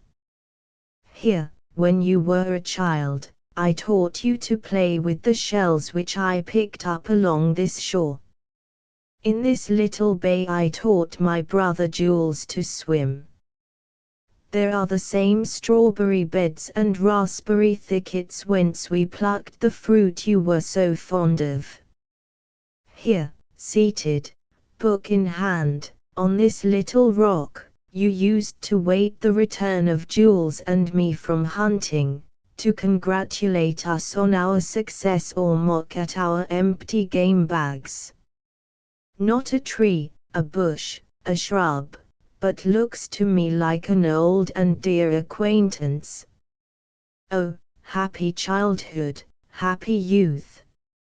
Ever rejoicing in the present, forgetful of the past, careless of the future, life rolls along as gently as the current of this pretty stream which we are now crossing. It was then that we were wise, Jules and I, when our highest ambition was to pass our days together here, happy in our work and our hunting. Just such a life of monotony and peace, interrupted Blanche, is that to which our sex is doomed. God, in giving man strength and courage, set him apart for the loftier destinies. What must be the enthusiasm of a man in the midst of the battle? What sight more sublime than that of the soldier facing death 100 times in the tumult for all he holds most dear? What must be the fierce exultation of the warrior when the bugles sound for victory? This noble girl knew of no glory but that of arms. Her father, almost incessantly in the field, came back to the bosom of his family only to rehearse the exploits of his comrades in arms, and Blanche, while yet a child, had become steeped with martial ardor. There are triumphs all too dearly bought, answered Archie, when one considers the disasters that have followed in their train, when one remembers the tears of the widow and the orphan, robbed of their dearest. But here we are at the Port Joli, well named, with its sunny banks gay with wild rose thickets, its groves of fir and spruce, and its coverts of red willow. What memories cling about this lovely stream! I see again your gentle mother and your good aunt seated here on the grass on a fair evening in August, while we are paddling upstream, in our little green canoe, to Babin's Islet, keeping time with our paddles as we sing in chorus the refrain of your pretty song, we're afloat, on the water so blue, we are bound for our Isle of Delight. I hear again the voice of your mother calling repeatedly, go and get Blanche at once, you incorrigibles, it is supper time, and you know your father expects punctuality at meals. And Jules would answer, paddling with all his might, do not fear my father's anger. I will take the whole responsibility on my own shoulders. I will make him laugh by telling him that, like His Majesty Louis XIV, he had expected to wait. You know I am a spoiled child in the holidays. Dear fellow, said Blanche, he was sad enough that day when you and I found him hiding in this fir grove, where he had concealed himself to escape the first heat of father's indignation. And he had not done anything so very dreadful after all, said Archie, laughing. Let us enumerate his crimes, replied Blanche, counting on her fingers. First, he had disobeyed father's orders by harnessing to the carriage an unruly 3-year-old filly which was scarcely to be managed even in a sleigh.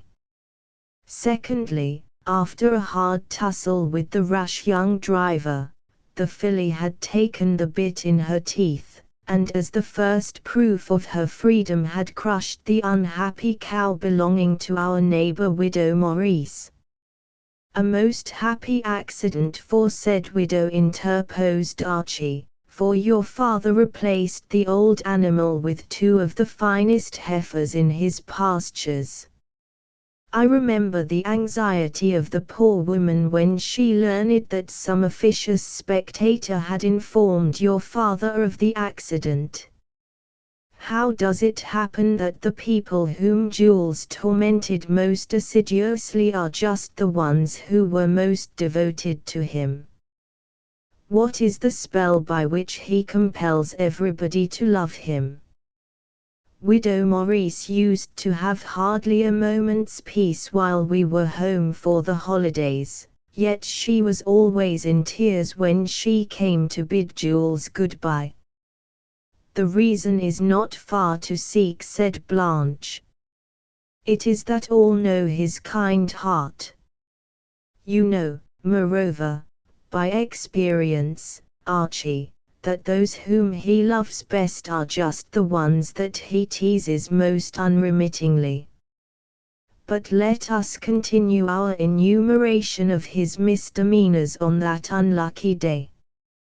Thirdly, after killing the cow, the ugly brute ran against a fence, broke one of the wheels, and hurled the driver 15 feet into the meadow beyond.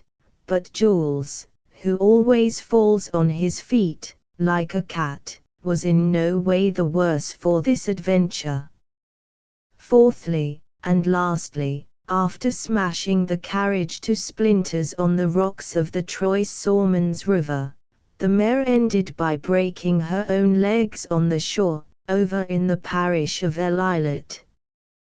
Yes, added Archie, and I remember how eloquently you pleaded for the culprit, who, in despair at having so deeply offended so good a father, was in danger of proceeding to rash extremities against himself. Dear Papa, you said, should you not rather thank heaven for having preserved Jules's life? What matters the loss of a cow, a horse, a carriage? You might have seen his bleeding body brought home to you. Come, let us talk no more about it, was your father's reply. Go and look for your rascal of a brother, for I doubt not you and Archie know where he has taken refuge after his nice performances. I see yet, continued Archie, the half-penitent, half-comical air of Jules when he knew the storm had blown over. What, my father, he ended by saying, after listening to some energetic remonstrances, would you have preferred to see me dragged to my death, like another Hippolytus, by the horse which your hands had nourished to be the murderer of your son? Would you have chosen to see my ensanguined locks dangling on the brambles? To which the captain answered, Come, let's to supper, since there seems to be a God for such madcaps as you. Now, that's more like the way to talk to a fellow, was Jules's response. I never could quite understand, continued Archie, why your father, who is ordinarily so unforgiving, used to forgive and forget so easily any offense of Jules. Father knows, said Blanche, that Jules loves him devotedly, and would endure anything to spare him pain. For all his headlong thoughtlessness, Jules could never offend my father deeply. Now that we have called up so many pleasant memories, said Archie, let us sit down on this hillock where we have so often before rested, and let us speak of more serious matters. I have decided to settle in Canada. I have lately sold a property which was left to me by one of my cousins. My fortune, although but moderate in the old country, will be counted large out here, where my happiest days have been spent, and where I propose to live and die among my friends.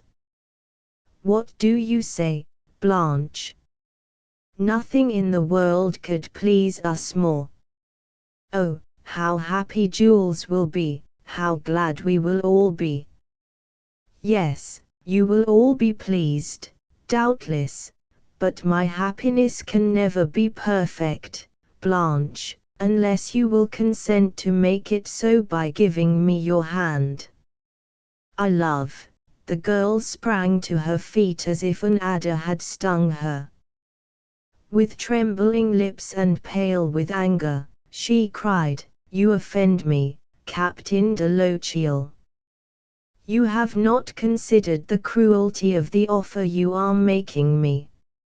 Is it now you make me such a proposal, when the flames that you and yours have lighted in my unhappy country are hardly yet extinguished? Is it now, while the smoke yet rises from our ruined homes, that you offer me the hand of one of our destroyers? There would, indeed, be a bitter irony in lighting the marriage torch at the smoking ashes of my unhappy country. They would say, Captain de Lochiel, that your gold had bought the hand of the poor Canadian girl, and never will a de Haberville endure such humiliation. Oh Archie! Archie! I would never have expected it of you, you the friend of my childhood. You know not what you are doing." And Blanche burst into tears. Never had the noble Canadian girl appeared so beautiful in Archie's eyes as now, when she rejected with proud disdain the hand of one of her country's conquerors. "Calm yourself," Blanche answered Lochiel. "I admire your patriotism. I appreciate the exalted delicacy of your sentiments, however unjust they may be toward the friend of your childhood. Never would a Cameron of Lochiel give offense to any lady, least of all to the sister of Jules de Haberville, to the daughter of his benefactor. You know, Blanche, that I never act without due reflection. For you to reject with scorn the hand of an Englishman so soon after the conquest would be but natural in a de Haberville, but as for me, Blanche, you know that I have loved you long, you could not be ignorant of it, in spite of my silence." The penniless young exile would have failed in every honorable sentiment had he declared his love for the daughter of his rich benefactor. Is it because I am rich now, is it because the chance of war has made us victorious in the struggle, is it because fate made of me an unwilling instrument of destruction, is it because of all this that I must bury in my heart one of the noblest emotions of our nature, and acknowledge myself defeated without an effort? No, Blanche, you surely cannot think it. You have spoken without reflection, you regret the harsh words which have escaped you. Speak, Blanche, and say that you did not mean it." "I will be candid with you," Archie replied Blanche. "I will be as frank as a peasant girl who has studied neither her feelings nor her words, as a country girl who has forgotten the conventionalities of that society from which she has so long been banished, and I will speak with my heart upon my lips. You had all that could captivate a girl of 15 years, noble birth, wit, beauty, strength, and a generous and lofty heart. What more could be needed to charm an enthusiastic girl?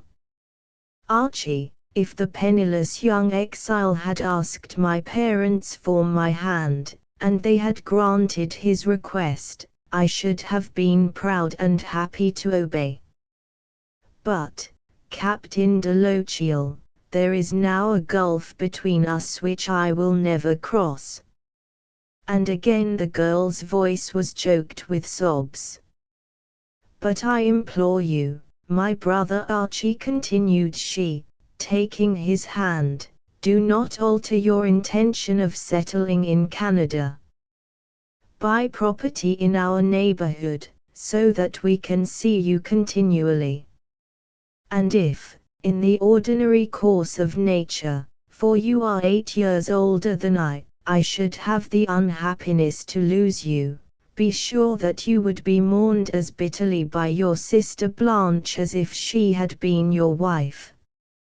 And now it is getting late, Archie, and we must return to the house, she added, pressing his hand affectionately between both of hers. You will never be so cruel toward me and toward yourself, cried Archie, as to persist in this refusal. Yes, toward yourself, Blanche, for the love of a heart like yours does not die out like a common passion, it resists time and all vicissitudes. Jules will plead my cause on his return, and his sister will not refuse him his first request. Oh, tell me that I may hope. Never, Archie, never, said Blanche. The women of my family, as well as the men, have never failed in their duty, have never shrunk from any sacrifice, however painful. 2 of my aunts, while yet very young, said one day to my father, you have no more than enough, de Haberville, to maintain the dignity of the house. Our dowry would make a considerable breach in your means. Tomorrow we shall enter a convent, where all is prepared to receive us. Prayers, threats, the fury of my father, all proved vain. They entered the convent, where they have not wearied of good deeds to this day. As for me, Archie, I have other duties to perform, duties very dear to me. I must sweeten life as far as possible for my parents, must help them to forget their misfortunes, must care for them in their old age, and must close their eyes at the last. My brother Jules will marry, I will nurse his children, and share alike his good and evil fortune. Lochiel and Blanche walked toward the house in silence. The last rays of the setting sun, mirrored in the swelling tide, lent a new charm to the enchanting scene, but to their eyes the loveliness of nature seemed to have suddenly faded out. The next day, toward evening, a favorable wind arose. The vessel which had brought Lochiel weighed anchor at once, and M. de Haberville instructed José to convey his young friend to Quebec. During the journey there was no lack of conversation between the two travelers, their subjects were inexhaustible. Toward 5 o'clock in the morning, however, as they were passing Beaumont, Lochiel said to José, I am as sleepy as a marmot. We sat up late yesterday, and I was so feverish that I got no sleep for the rest of the night. Do sing me a song to keep me awake.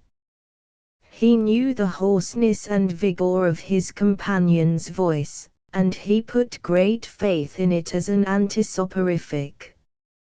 I cannot refuse, answered José, who, like many others blessed with a discordant voice, prided himself greatly on his singing.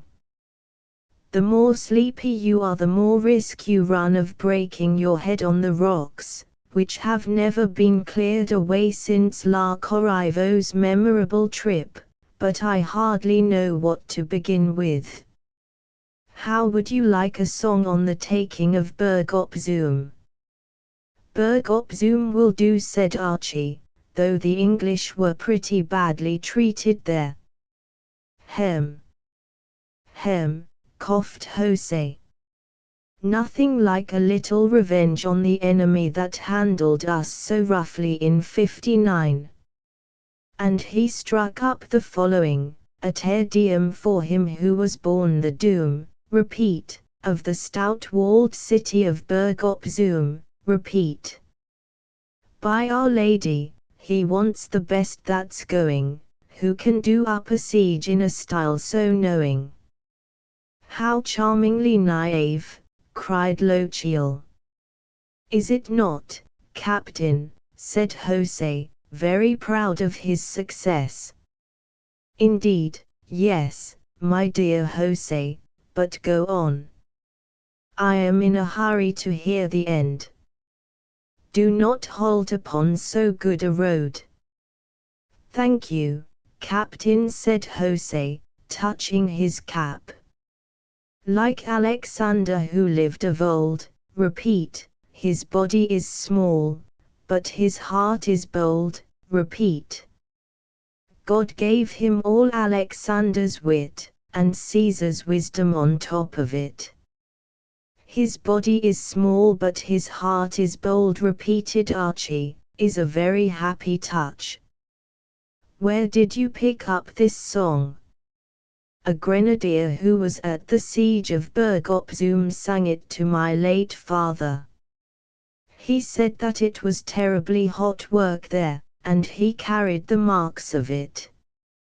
He had only one eye left, and the skin was torn off his face from his forehead to his jawbone, but, as all these damages were on the left side, he still could manage his gun properly on the right. But let us leave him to look out for himself. He is a jolly lad who would dance a jig on his own grave, and I need not concern myself about him. Here's the third and last verse. Oh, we combed the hides of the English well, repeat, a very bad lot, as I've heard tell. Repeat, they'll shake, by Our Lady, till they get home, for fear of our boys and their curricombe. Delightful, 'pon honour, cried Lochiel. These English who were a very bad lot. These soldiers armed with the curricombe. How exquisitely naive. Charming. By Our Lady, though, Captain, said Jose, they are not always so easy to comb, these English. Like our good horse Lubine here, they are sometimes very bad-humoured and ugly to handle if one rubs them too hard. Witness the first battle of the Plains of Abraham. It was the English, was it not, who carried the curricombe then, remarked Archie. For reply, Jose merely lifted up the stump of his arm, around which he had twisted the leather of his whip. For a time our travellers journeyed on in silence, and again Archie grew heavy with sleep. Perceiving this, Jose cried, Captain, Captain, you're nearly asleep. Take care, or you're going to break your nose, begging your pardon. I think you want another song to wake you up. Shall I sing you the complaint of Bion? Who was Bion? Inquired Lochiel.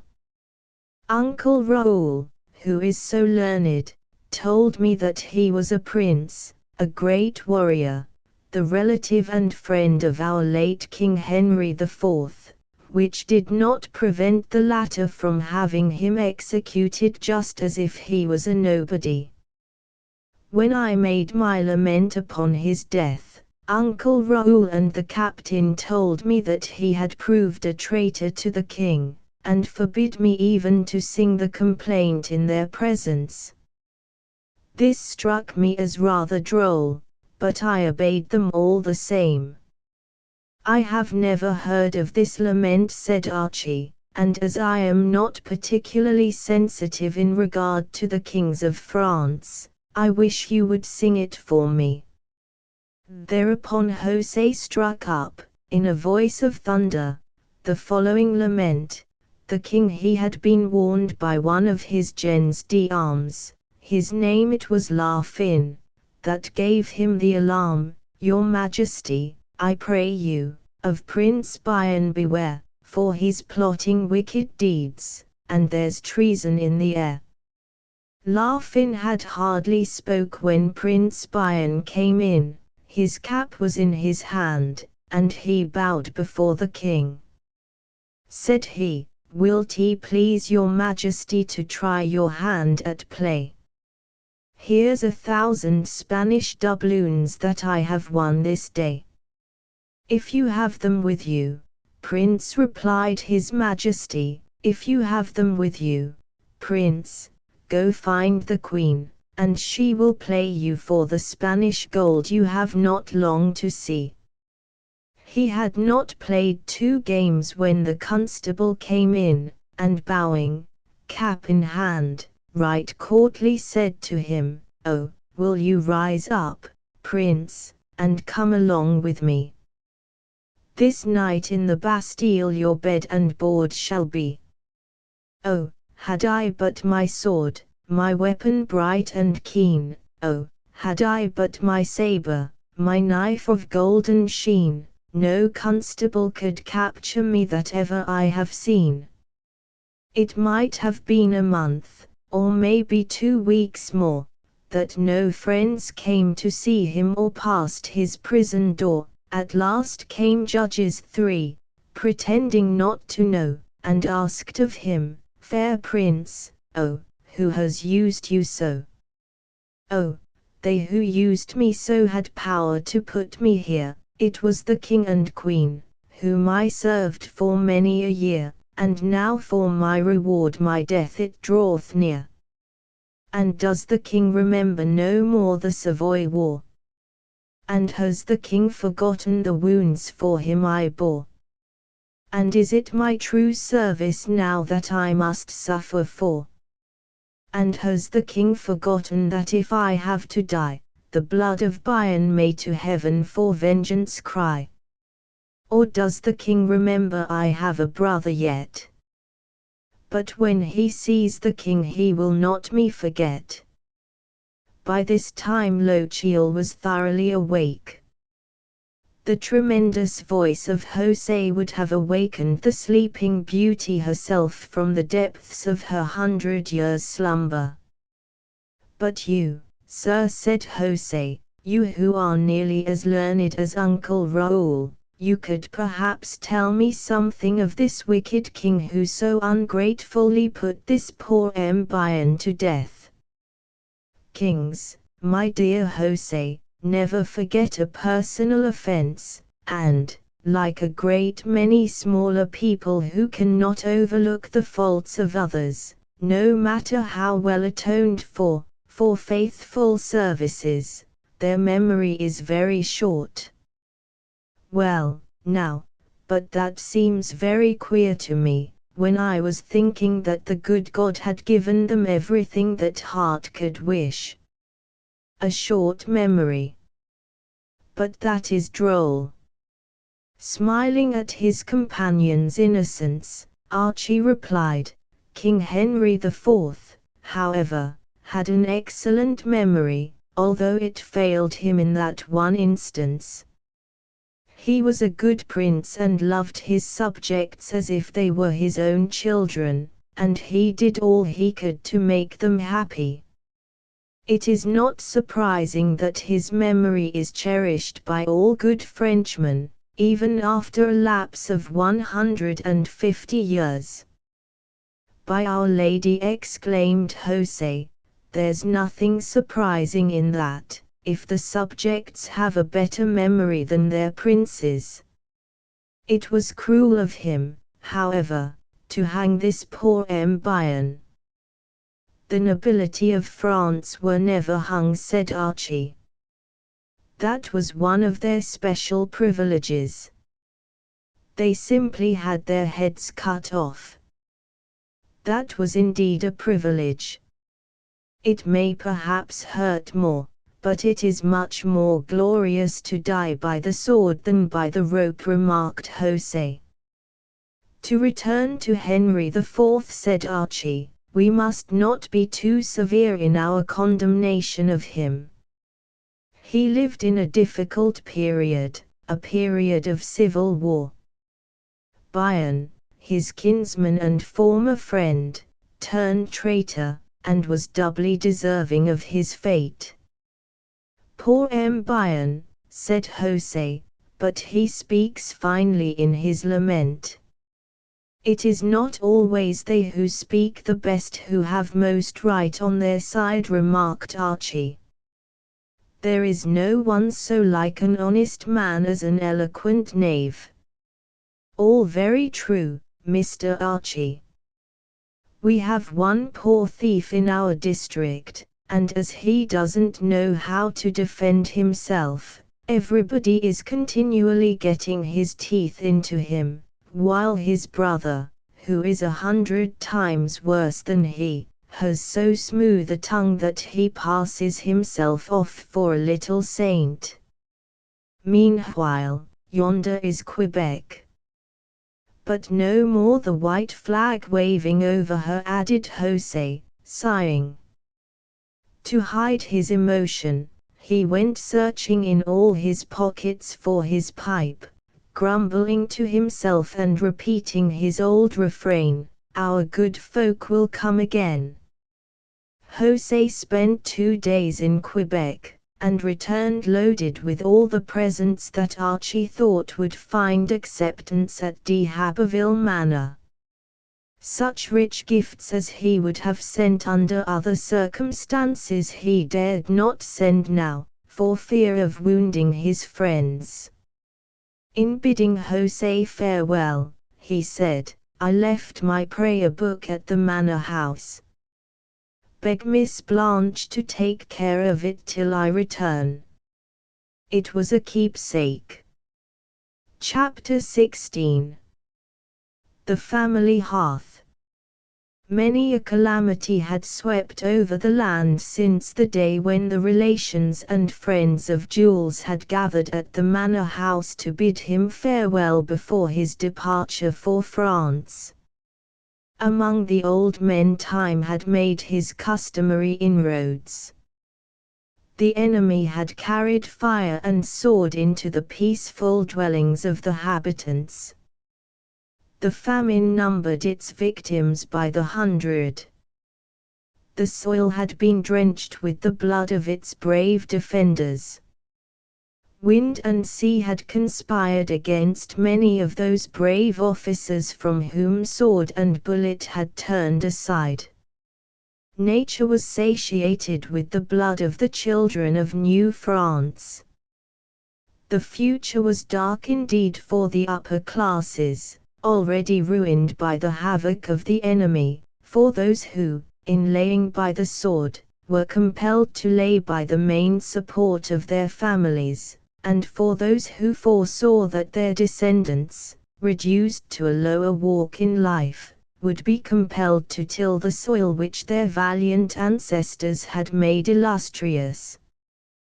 The city of Quebec, which of old had seemed to brave, upon its hill summit, the thunders of the heaviest guns and the assaults of the most daring battalions, the proud city of Quebec, still encumbered with wreckage, raised itself with difficulty out of its ruins.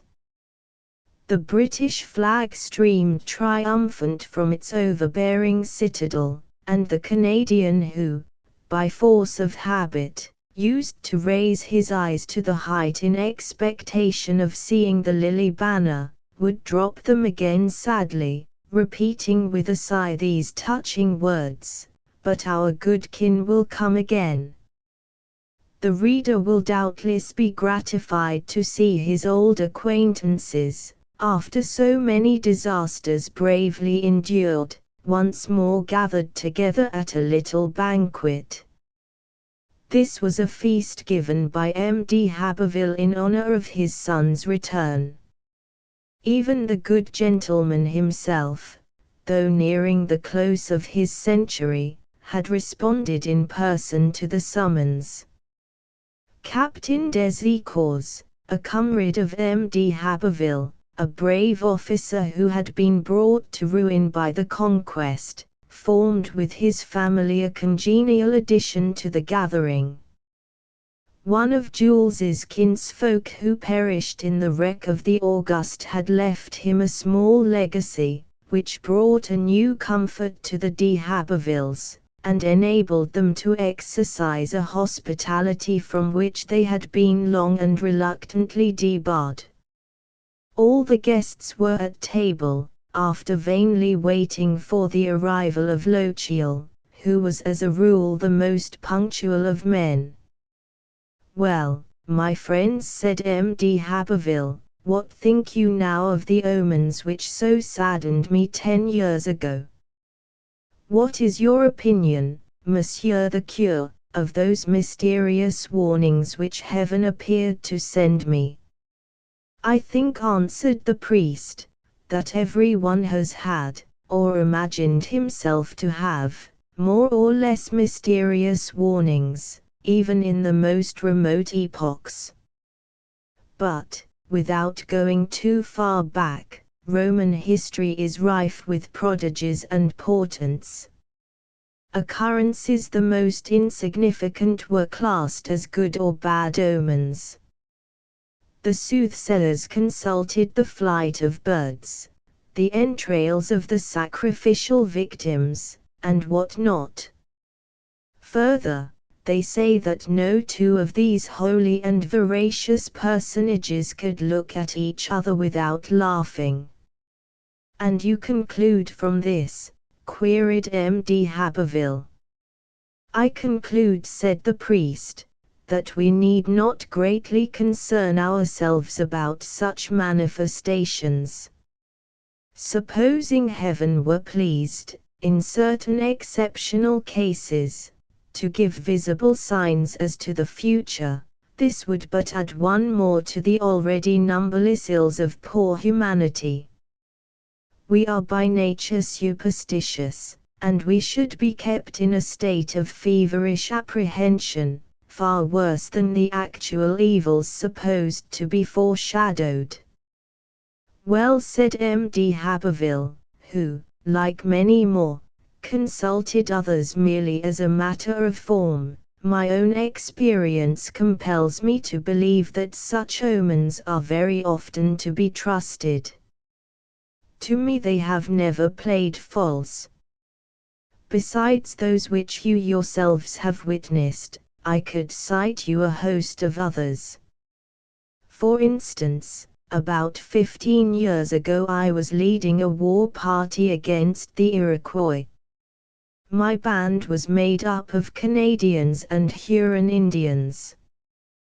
We were on the march, when suddenly I felt a sharp pain in my thigh, as if I had been struck by some hard substance.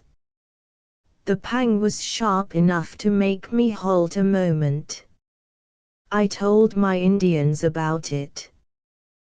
They looked at each other uneasily, consulted the horizon, and breathed deeply, sniffing the air in every direction, like dogs in quest of game. Then, certain that there were no enemies in the neighborhood, they resumed their march. I asked Petit-Etienne, the chief, who appeared uneasy, if he was dreading a surprise. "Not that I know of," said he, "but at our first encounter with the enemy you will be wounded just where you felt the pain." Of course I laughed at the prediction, but for all that, not 2 hours later an Iroquois bullet went through my thigh at the spot in question, fortunately escaping the bone. No, gentlemen, omens have proved faithful in my own case. "And what thinks Monsieur the Chevalier?" asked the priest. "I think," said Uncle Raoul, "that there is good wine on the table, and that it is our pressing duty to attack it." "An admirable decision," cried everybody. "The wine," remarked Jules, "is the most faithful of presages, for it announces happiness and mirth. In proof of it, here is our friend Lochiel coming up the avenue. I am going to meet him." "You see, my dear Archie," said the captain, greeting him warmly, "you see that we have treated you without ceremony, as a child of the family. We only waited for you half an hour. Knowing your soldierly punctuality, we feared that some unavoidable business had prevented your coming. I should have been much grieved if you had treated me otherwise than as a child of the family," answered Archie.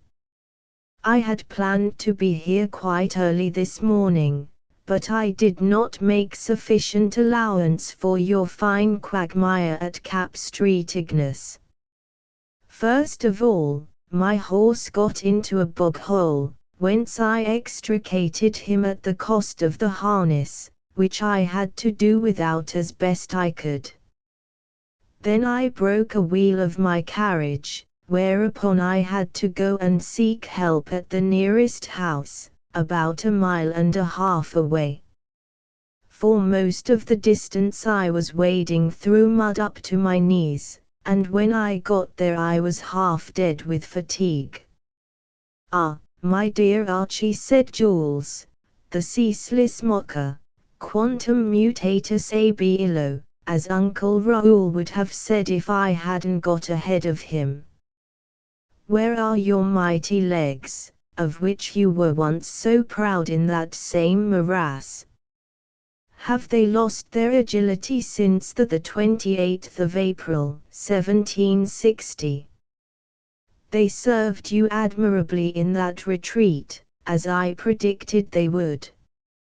"It is true," replied Lochiel, laughing heartily, "that they did not fail me in the retreat of 1760, as you so considerately call it, but, my dear Jules, you had no reason to complain of your own, short as they are, in the retreat of 1759.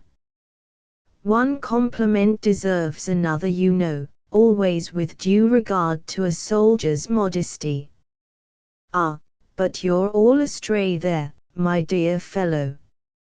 A scratch which I had received from an English bullet was interfering very seriously with my flight, when a tall grenadier who had somehow taken a fancy to me, threw me over his shoulder with no more ceremony than as if I were his haversack, and, continuing his retreat at full speed, deposited me at length within the walls of Quebec. It was time.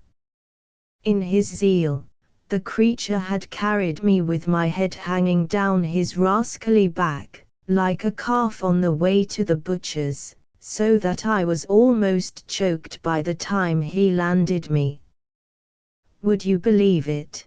The rascal had the audacity some time afterward, to ask me for a pourboire for himself and his friends, who were so glad to see their little grenadier once more upon his feet, and I was fool enough to treat the crowd. You see, I never could keep up a grudge. But here is your dinner, piping hot, which your friend Lisette has kept in the oven for you. To be sure, you deserve to take your dinner in the kitchen, for the anxiety that you have been causing us, but we'll let that pass. Here is Jose bringing you an appetizer, according to the custom of all civilized nations. The old fellow is so glad to see you that he is showing his teeth from ear to ear. I assure you that he is not one-handed when he is giving his friends a drink, and still less so when, like his late father, he is taking one himself. Our young master, answered José, putting the empty plate under his arm in order to shake Archie's hand. Our young master is always at his jokes, but Mr. Archie knows very well that if there was only one glass of brandy left in the world I should give it to him rather than drink it myself. As for my poor late father, he was a very systematic man, so many drinks a day and not a drop more, always barring weddings and festivals and other special occasions. He knew how to live with propriety, and also how to take his little recreations from time to time, the worthy man. All I can say is, that when he entertained his friends he didn't keep the bottle under the table. In the Vicar of Wakefield, Goldsmith makes the good pastor say, "I can't say whether we had more wit among us than usual, but I'm certain we had more laughing, which answered the end as well." The same might be said of the present gathering, over which there reigned that French light-heartedness which seems, alas, to be disappearing in what Homer would call these degenerate days. "Neighbor," said Captain de Haberville to Captain Desicors, "if your little difficulty with General Murray has not spoiled your throat for singing, please set a good example by giving us a song." "Indeed," said Archie, "I heard that you had great difficulty in escaping the clutches of our bad-tempered general, but I am unacquainted with the particulars." "When I think of it, my friend," exclaimed Captain Desicors, "I feel something of a strangling sensation in my throat. I should not complain, however, for in my case the general conducted affairs in due order. Instead of hanging me first and trying me afterward, he came to the wise conclusion that the trial had better precede the hanging."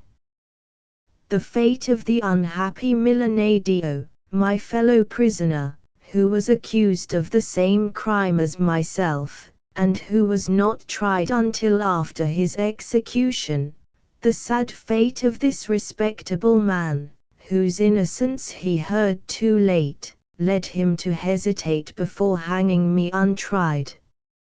In my captivity I passed many a bad quarter of an hour. All communication with the outside world was forbidden me. I had no means of learning what fate was in store for me. Every day I asked the sentinel who was walking up and down beneath my window if he had any news for me, and ordinarily I received in answer a cordial "Goddam."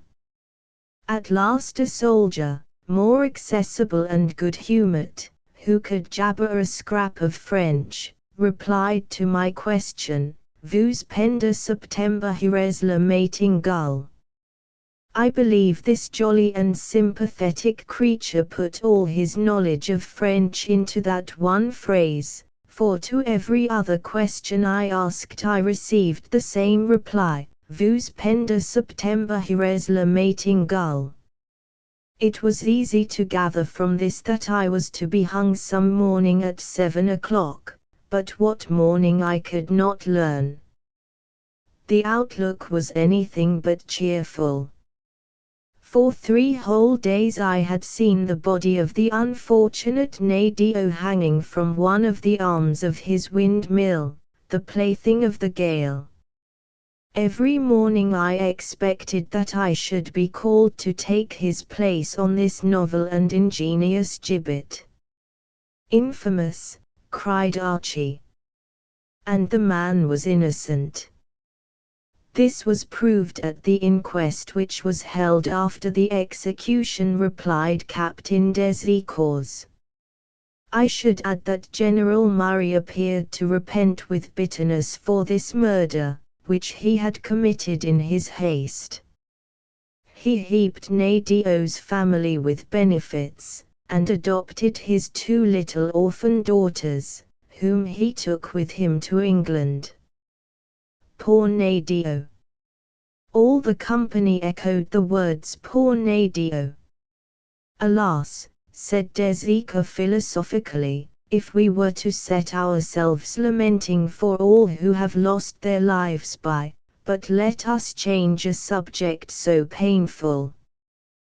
Then he sang the following song: "The new Narcissus am I named, whom all men most admire, from water have I been reclaimed, in wine to drown my fire. When I behold the rosy hue that gives my face renown, enraptured with the lovely view, I drink my image down. In all the universe is naught but tribute pays to thee, even the winter's ice is brought for thy benignant glee. The earth exerts her anxious care thy nurture to assist, to ripen thee the sun shines fair, to drink thee I exist." The songs and choruses succeeded each other rapidly. That contributed by Madame Vincelot wrought up the merriment of the party to a high pitch.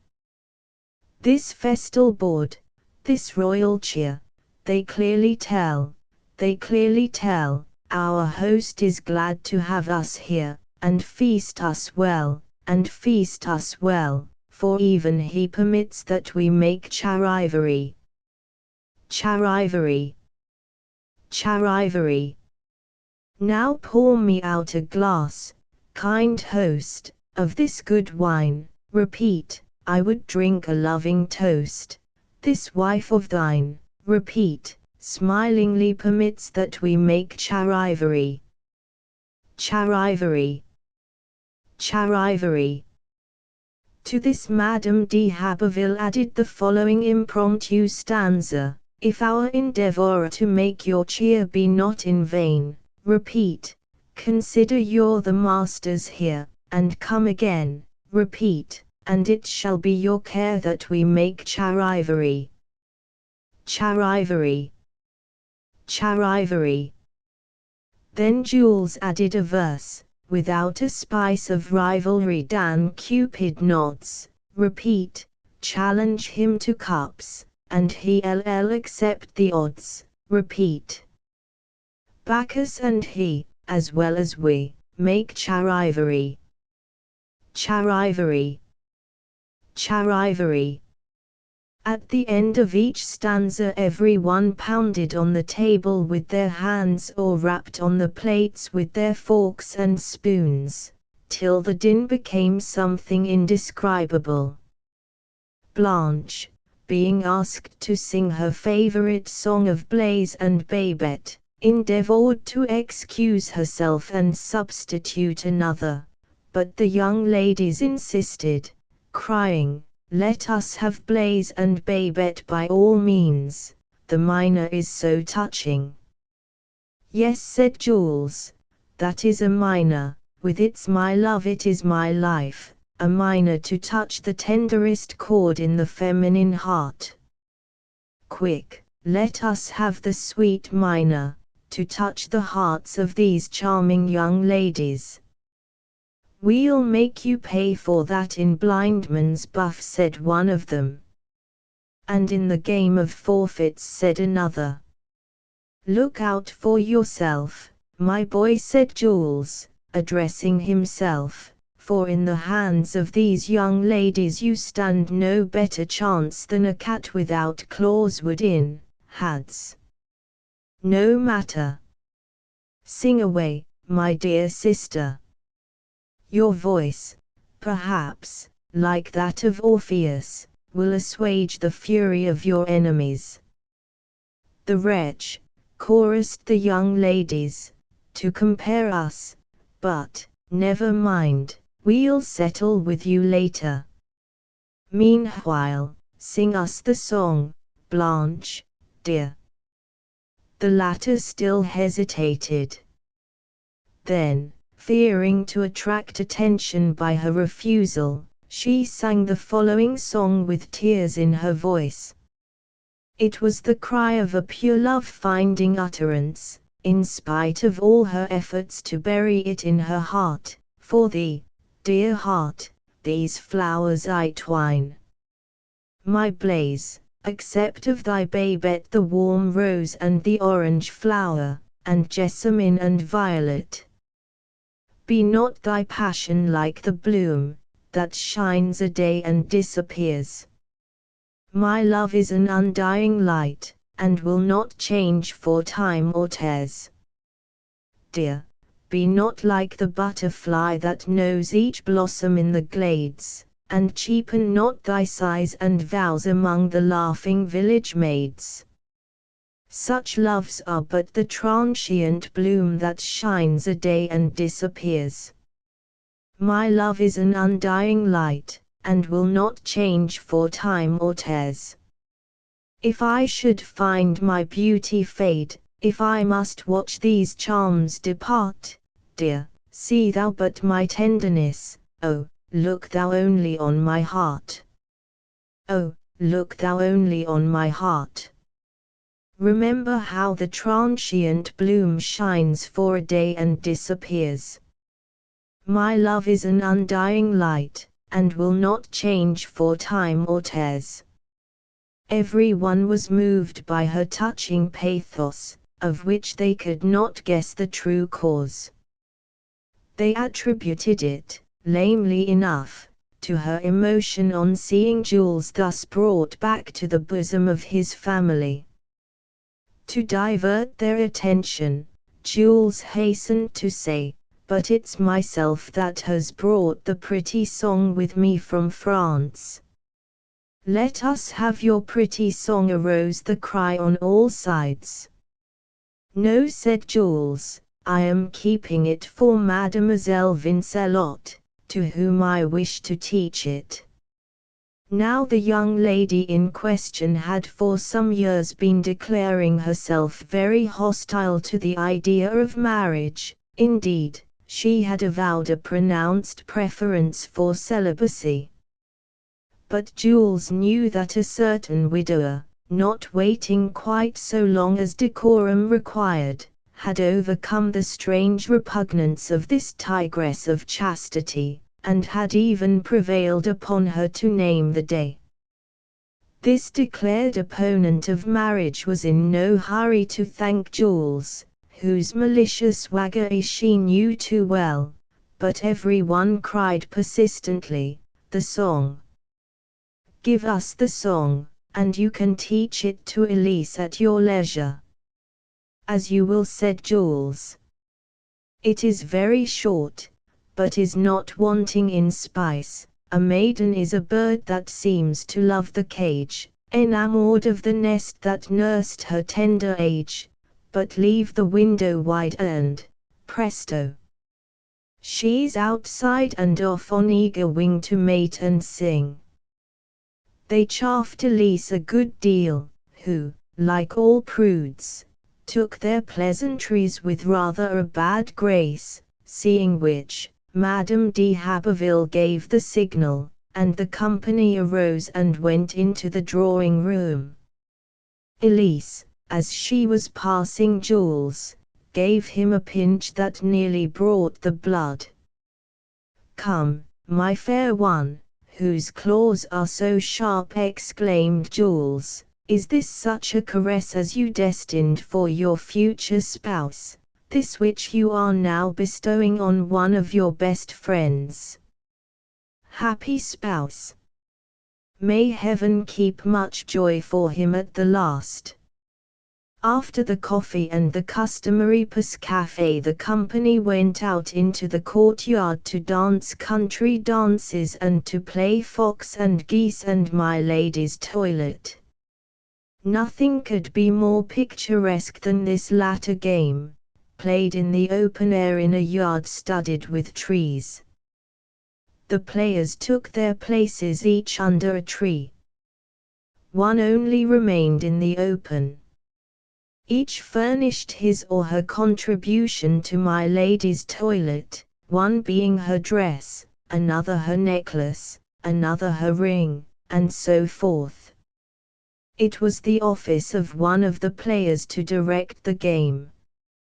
As soon as he called for one of these articles, the one representing this article was obliged at once to leave his post, which was promptly taken possession of by another.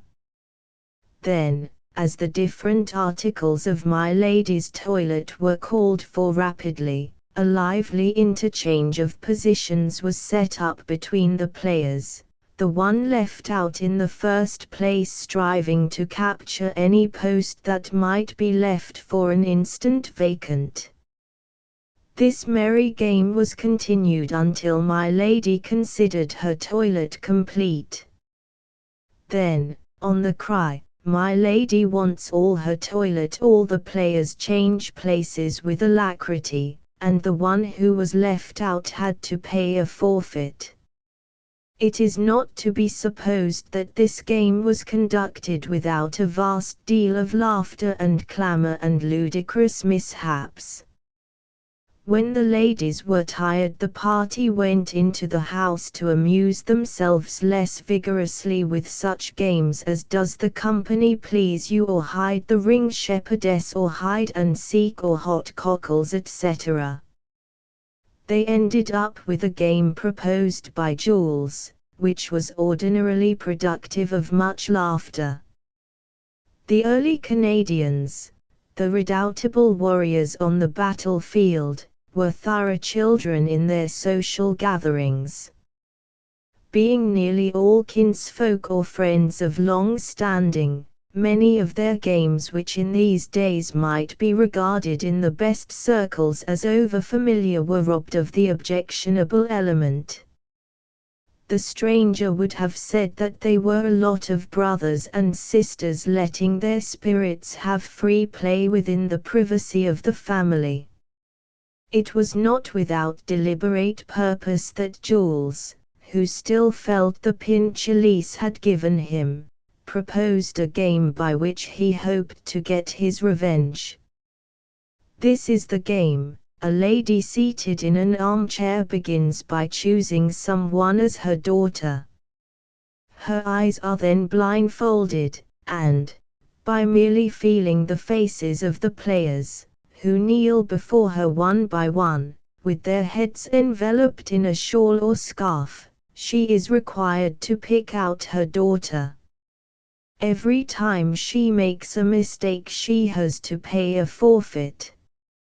It is often a man or an old woman who kneels before her thus disguised, whence arises many a laughable mistake. When it came the turn of Elise to take the armchair, she did not fail to select Jules for her daughter, with the purpose of tormenting him a little during the inspection. As each person knelt at the feet of the blindfolded lady, all the others sang in chorus, "Oh, lady, say, is this your daughter? Oh, lady, say, is this your daughter?" In buckles of gold and rings galore, the watermen bold are at the oar.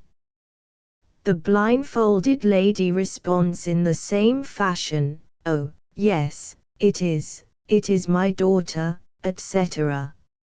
Or else, "Oh, no, it is not my daughter, oh, no, it is not my daughter." In buckles of gold and rings galore, the watermen bold are at the oar. After having inspected several heads, Elise, hearing under the shawl the stifled laughter of Jules, imagined she had grasped her prey. She feels his head. It is not unlike that of Jules.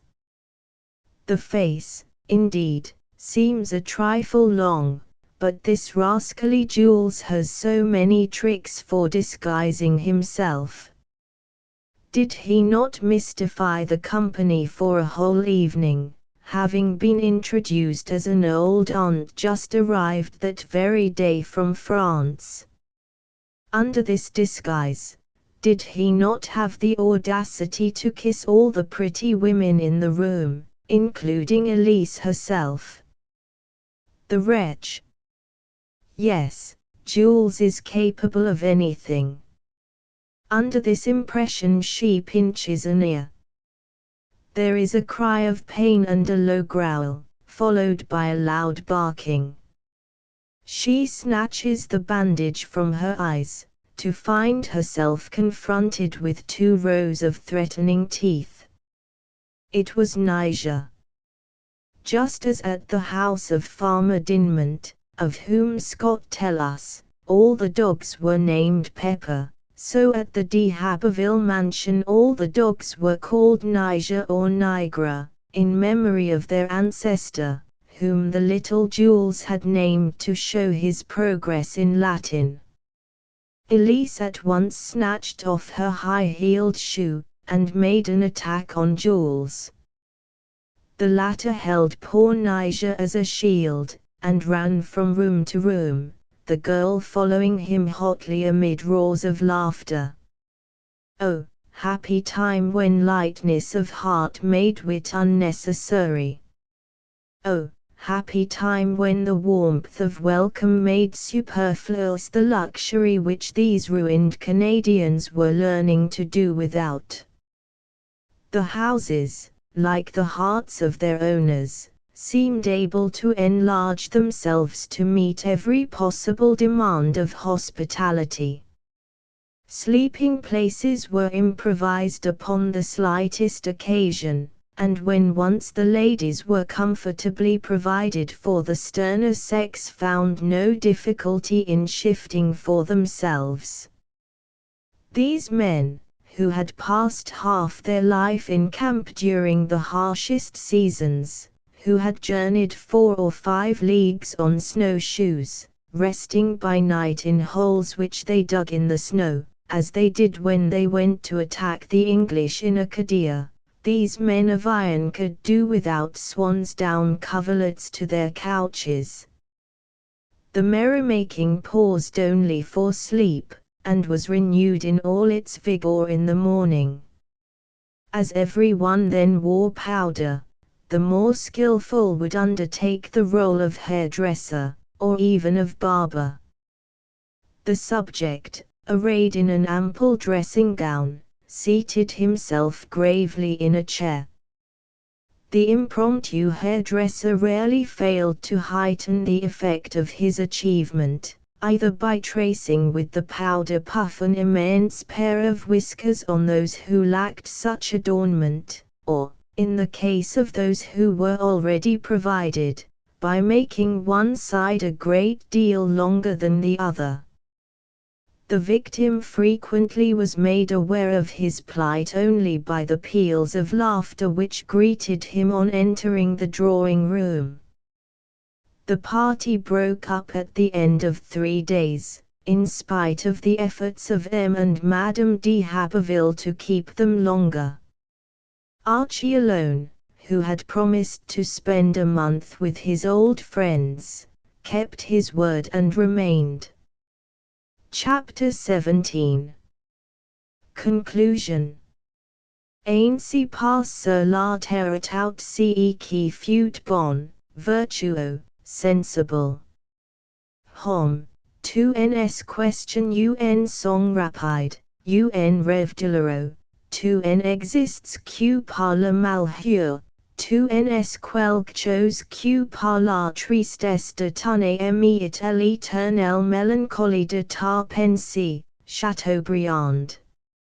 After the departure of the guests, the family fell back into the sweet intimacy of former days. Jules, whom his native air had restored to health, passed the greater part of the day in hunting with Archie. The abundance of game at that season made the pastime very agreeable. They took supper at 7, they went to bed at 10, and the evening seemed all too short even without the help of cards. Jules, who was ignorant of what had passed between his sister and Archie, could not but be struck with his friend's unusual sadness, of which, however, he failed to guess the cause. To all questions on the subject he received an evasive answer. Finally, imagining that he had found the root of the difficulty, one evening when they were alone together he put the question directly. "I have noticed, my brother," said he, "the sadness which you endeavor to conceal from us. You are unjust to us, Archie, you do yourself an injustice. You should not brood over the past. In saving the lives which would otherwise have been lost in the shipwreck of the August, you have done my family a service which more than compensates for what took place before. It is we now who owe you a debt of gratitude which can never be repaid.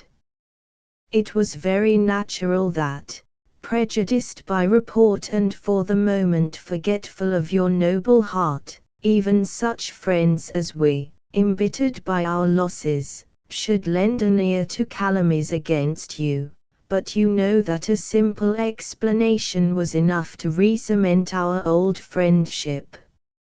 If my father bore his grudge for a long time, you know his nature and must make allowance for it. He feels now all his old affection for you. Our losses have been in great part repaired, and we live more tranquilly under the British government than we did under the rule of France.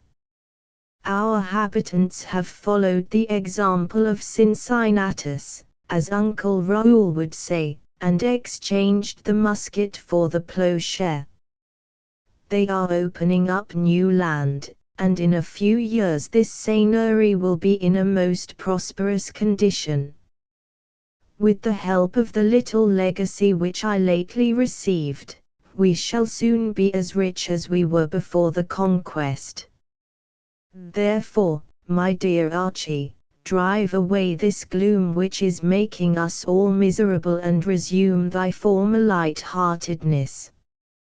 Lochiel was silent for some time, and only answered after a painful effort. "Impossible, my brother.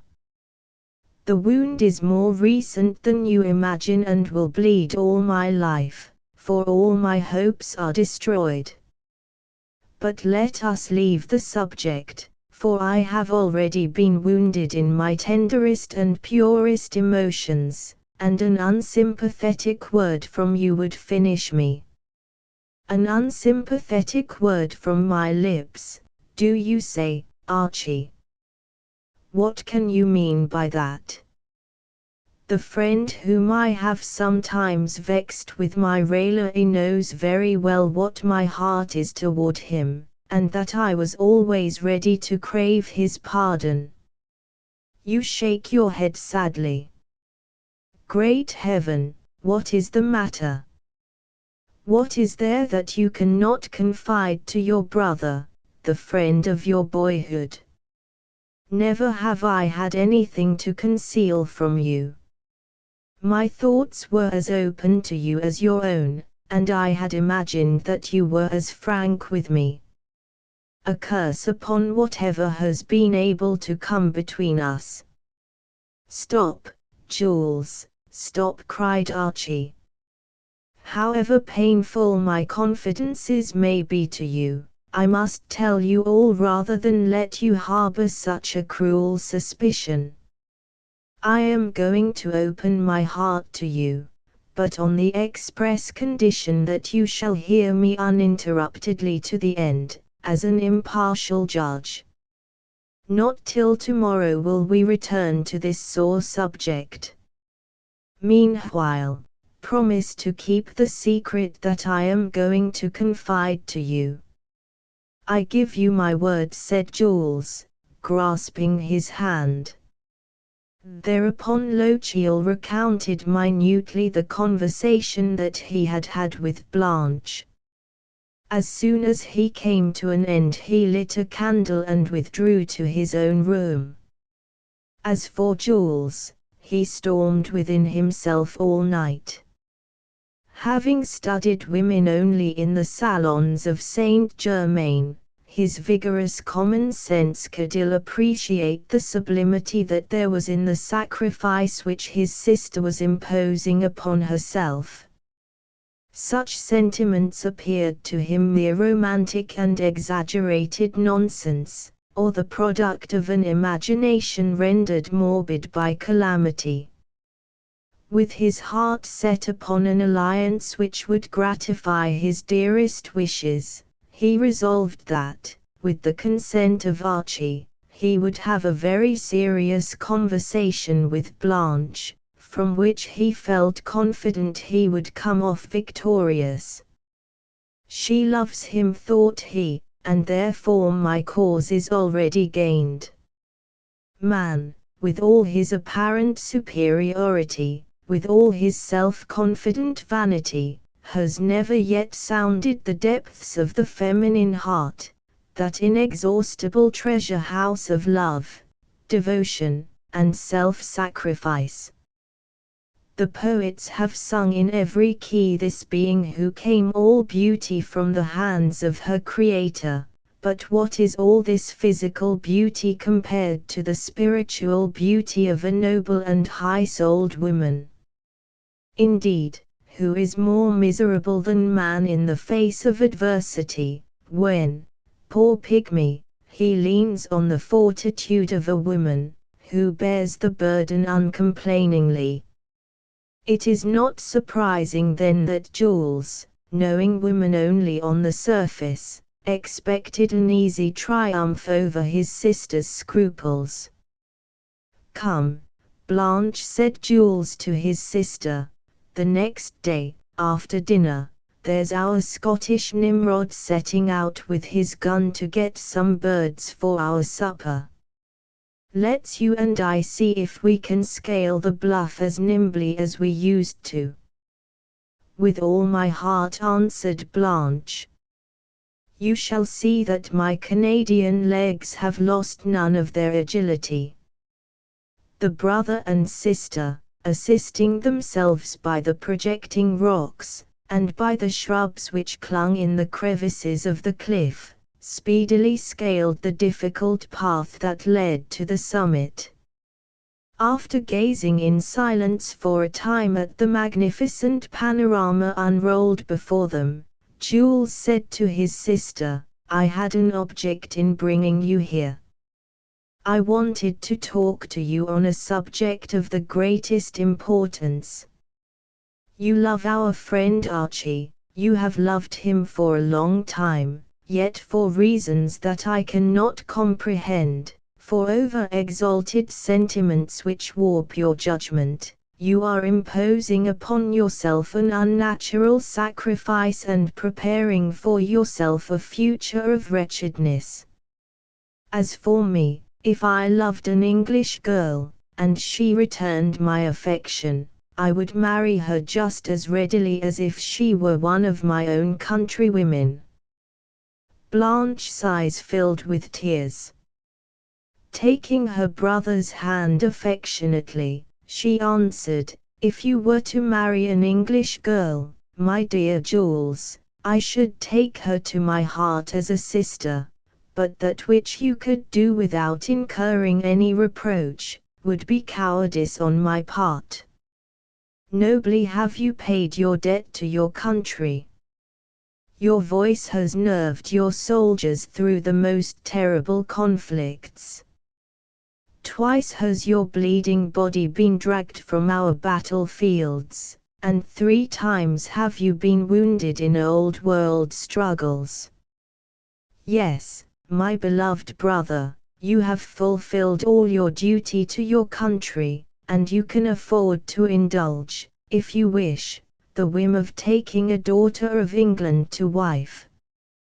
But I, a weak woman, what have I done for this enslaved and now silent land, this land which has rung so often of old with the triumphant voices of my countrymen?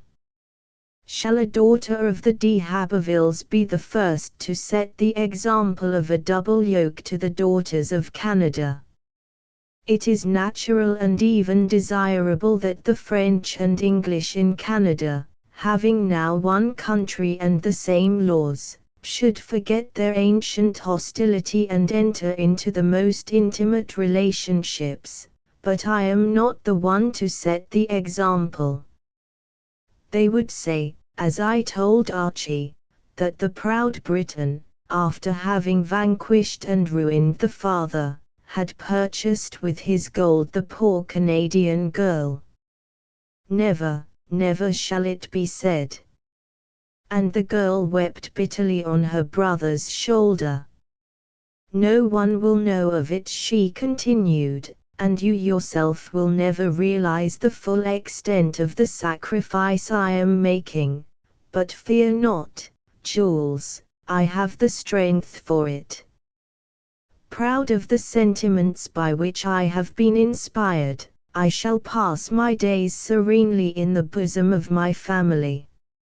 Of this be sure, she continued in a voice that thrilled with exultation, that she who has loved the noble Cameron of Lochiel will never soil her bosom with another earthly love. You made a mistake in selecting this spot, Jules, wherein to talk to me on such a subject, this spot whence I have so often gazed proudly on the mansion of my fathers, which is now replaced by yonder poor dwelling. Let us go down now, and if you love me never mention this painful subject again. Noble soul, cried Jules, and he held her sobbing in his arms. Archie, having lost all hope of wedding Blanche de Haberville, set himself to repaying the debt of gratitude which he owed Dumace. The refusal of Blanche changed his first intentions and left him more latitude, for he now resolved upon a life of celibacy. Archie, whom misfortune had brought to an early maturity, had studied men and things with great coolness of judgment, and he had come to the wise conclusion that marriage is rarely a success unless based on mutual love. Unlike most young men, Lochiel was genuinely modest. Though endowed with remarkable beauty, and with all those qualities which go to captivate women, he nevertheless remained always simple and unassuming in his manner. He further believed, with Molière's Toinette, that the pretense of love often bears a very close resemblance to the reality.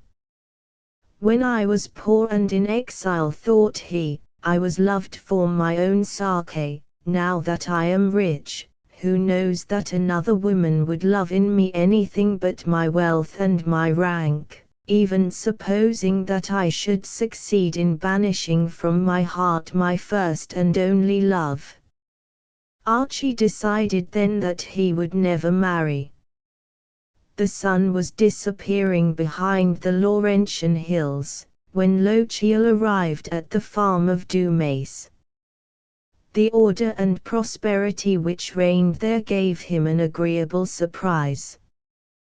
The good wife, busy in her dairy, where a fat servant girl was helping her, came forward to meet him without recognizing him, and invited him to enter the house.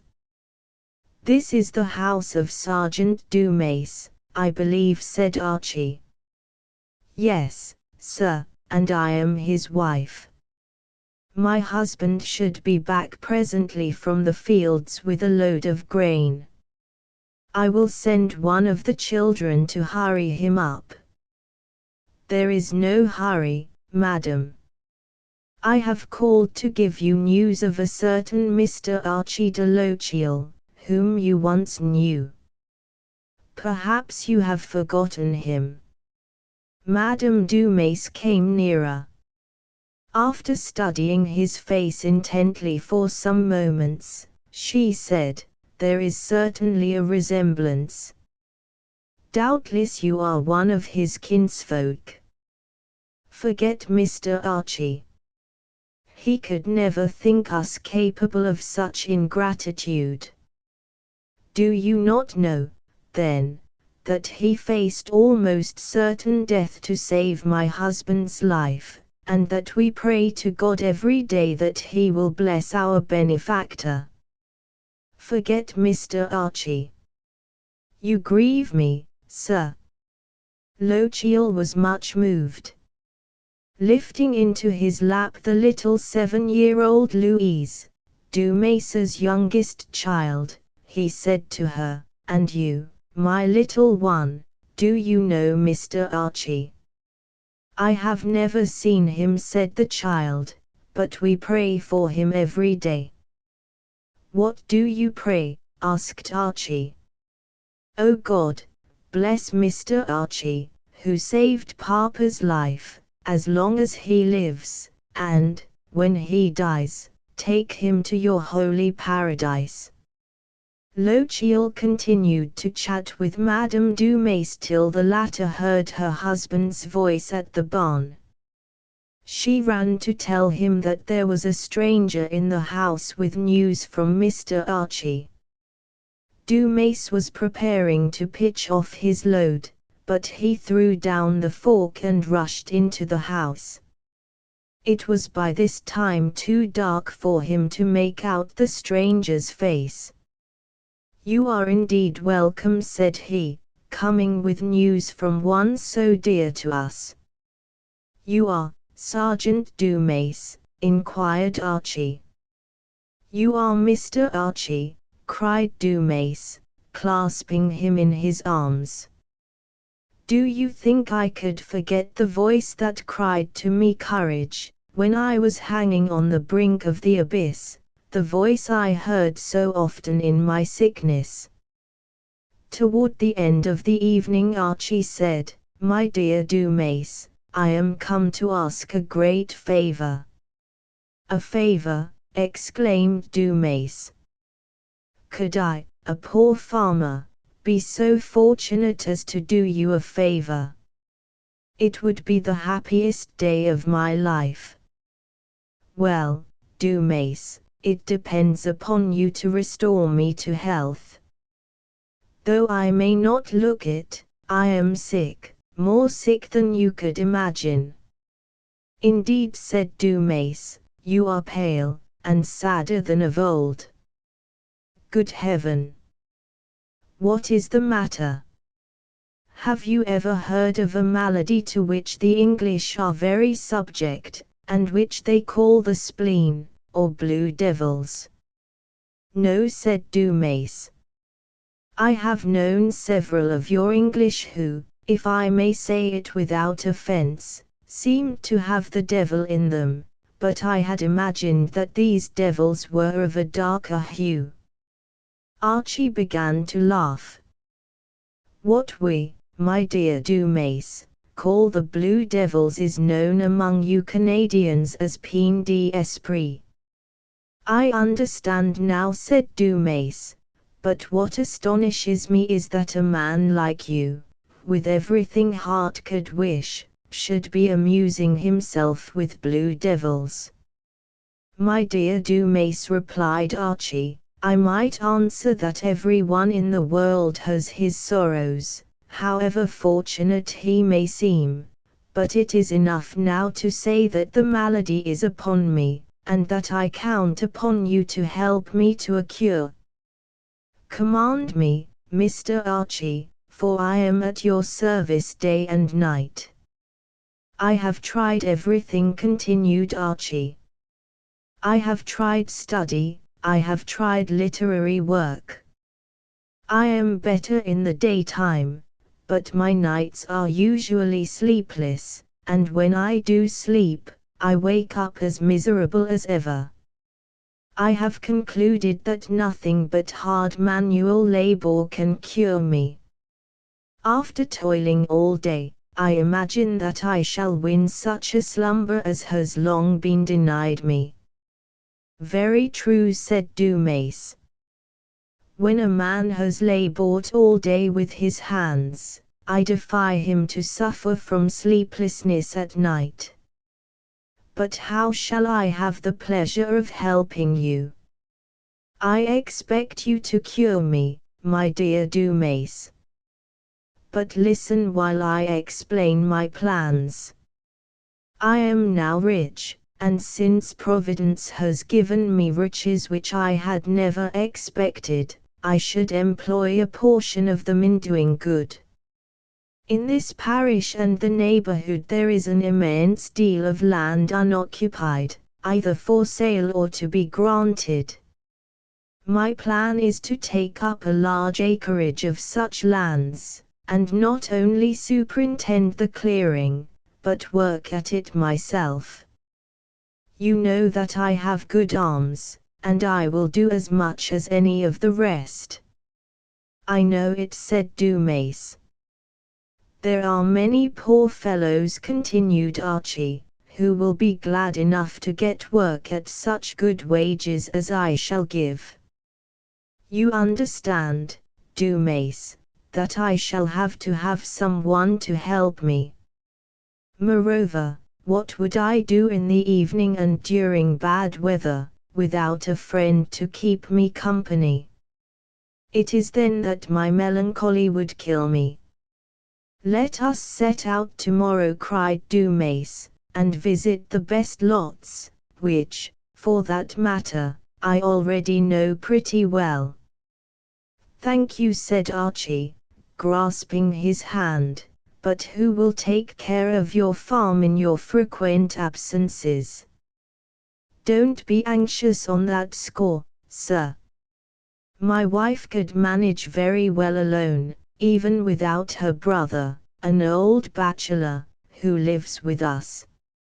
My farm has never suffered much from my absence. I have always preferred the musket to the plough. My wife scolds me occasionally on this subject, but we are none the worse friends for that. Do you know, said Archie, that yonder by the edge of the river, near that maple grove, is the most charming situation for a house. Yours is old. We will build one large enough for us all. I will build it, on condition that I have the right to occupy half of it during my life, and on my death all will belong to you. I have resolved to remain a bachelor.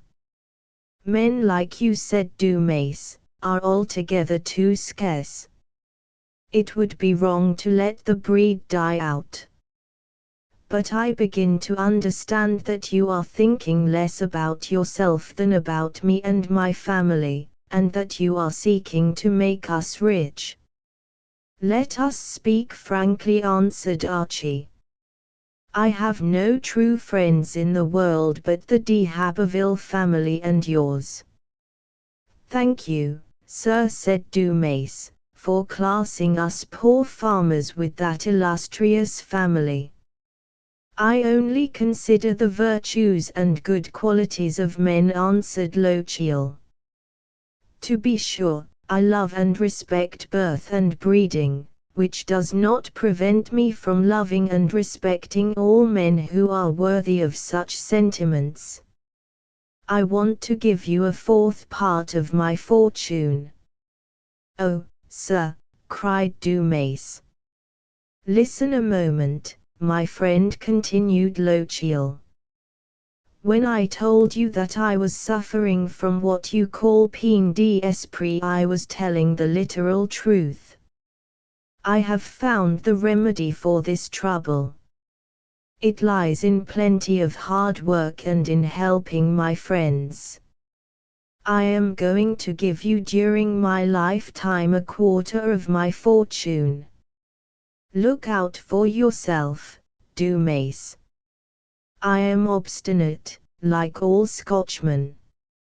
If you trifle with me, instead of a quarter, I am as likely as not to give you a half.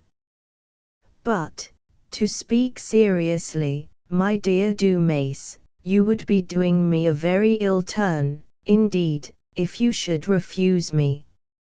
If this is the case, sir, said Dumas, with tears in his eyes, I accept your gift. Let us leave Lochiel busying himself in heaping benefits on Dumas, and let us return to our other friends. The good gentleman, now almost 100 years old, lived but a year after Jules's return. He died surrounded by his friends, having been most lovingly nursed by Blanche and Jules throughout the month of his last illness. A little while before his death he begged Jules to open his bedroom window, and, casting a feeble glance toward the stream which rolled peacefully past his door, he murmured, "There it is, my friend. There's the walnut tree in whose shadow I told you the story of my misfortunes. It was there I counseled you from my own experience. I die content, for I see that you have profited by my words. When I am gone, take this little candlestick. It will remind you of the vigils it has witnessed and of the advice which I have given you. As for you, my dear and faithful André," exclaimed M.D. Egmont, "it grieves me to leave you alone in this world where you have shared my sorrows. You have promised me to pass the rest of your days with the de Habervilles, who will care for your old age tenderly. You know that after your death the poor are to be our heirs." "My dear master," said Francoeur, sobbing, "the poor will not have long to wait for their inheritance." Having bid farewell to all his friends, the good gentleman asked the priest to say the prayers for the dying. Just at the words, "Partes amis chrétiennes," or nom du Dieu tout-puissant qui vous a créé, he breathed his last. Sterne would have said, "The recording angel of the court of heaven shed a tear upon the follies of his youth, and blotted them out forever." The angels are more compassionate than men, who neither forget nor forgive the faults of others. André Francoeur was struck with paralysis on the day of his master's burial, and survived him but 3 weeks. When Jules had said to his sister, "If I loved an English girl and she would have me, I would marry her as readily as one of my own countrywomen," Blanche had been far from suspecting her brother's real intentions. The truth was that Jules, on his voyage across the Atlantic, had made the acquaintance of a young English girl of great beauty. A second Saint Pro, Jules had given her lessons in something more than French grammar during a passage that lasted 2 months. He had shown excellent taste. The young girl, in addition to her beauty, possessed the qualities to inspire a true passion. All obstacles being at length overcome, and the consent of both families obtained, in the following year Jules married the fair daughter of Albion, who soon won the hearts of all about her. Uncle Raoul, always bitter against the English on account of the leg which he had lost in Acadia, but too well bred to fail in the proprieties, used at first to shut himself up whenever he wanted to swear comfortably at the compatriots of his lovely niece, but by the end of a month she had entirely captivated him, whereupon he suddenly suppressed his oaths, to the great benefit of his soul and of the pious ears which he had scandalized. "That rascal of a Jules," said Uncle Raoul, "showed very good taste in wedding this young Englishwoman. His Holiness the Pope of old was quite right when he said that these young islanders would be angels if only they were Christians. Non Angli, sed angeli fuissent, si essent Christiani." It was another thing when the dear uncle, trotting a little nephew on one knee and a little niece on the other, used to sing them the songs of the Canadian voyageurs. How proud he was when their mother used to cry, "For pity's sake, come to my help, dear uncle, for the little demons won't go to sleep without you." Uncle Raoul had charged himself with the military education of his nephew. Therefore, before he was 4 years old, this pygmy warrior, armed with a little wooden gun, might be seen making furious attacks against the ample stomach of his instructor, who was obliged to defend with his cane the part assaulted. "The little scamp," said the Chevalier, recovering himself, "is going to have the dashing courage of the d'Habervilles, with the persistence and independence of the proud islanders from whom he is descended through his mother." José had at first shown himself rather cool toward his young mistress, but he ended by becoming warmly attached to her. She had speedily found the weak point in his armor of reserve. José, like his late father, dearly loved his glass, which, however, produced very little effect upon his hard head. It was as if one should pour the liquor upon the head of the weathercock, and expect to confuse the judgment of that venerable but volatile bird.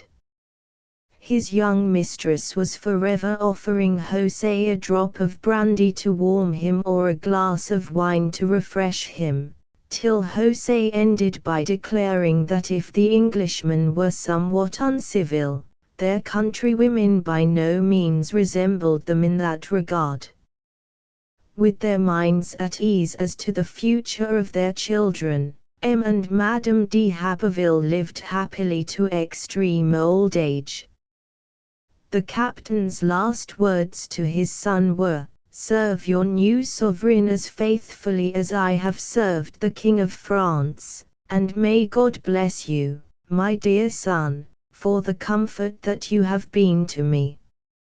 Uncle Raoul, dying 3 years before his brother, bid farewell to life with but one regret.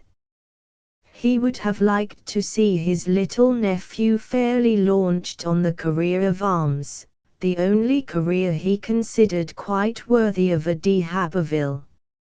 Having perceived, however, that the child made great progress in his studies, he comforted himself with the thought that, if not a soldier, his nephew might turn out a savant like himself and keep the torch of learning lighted in the family.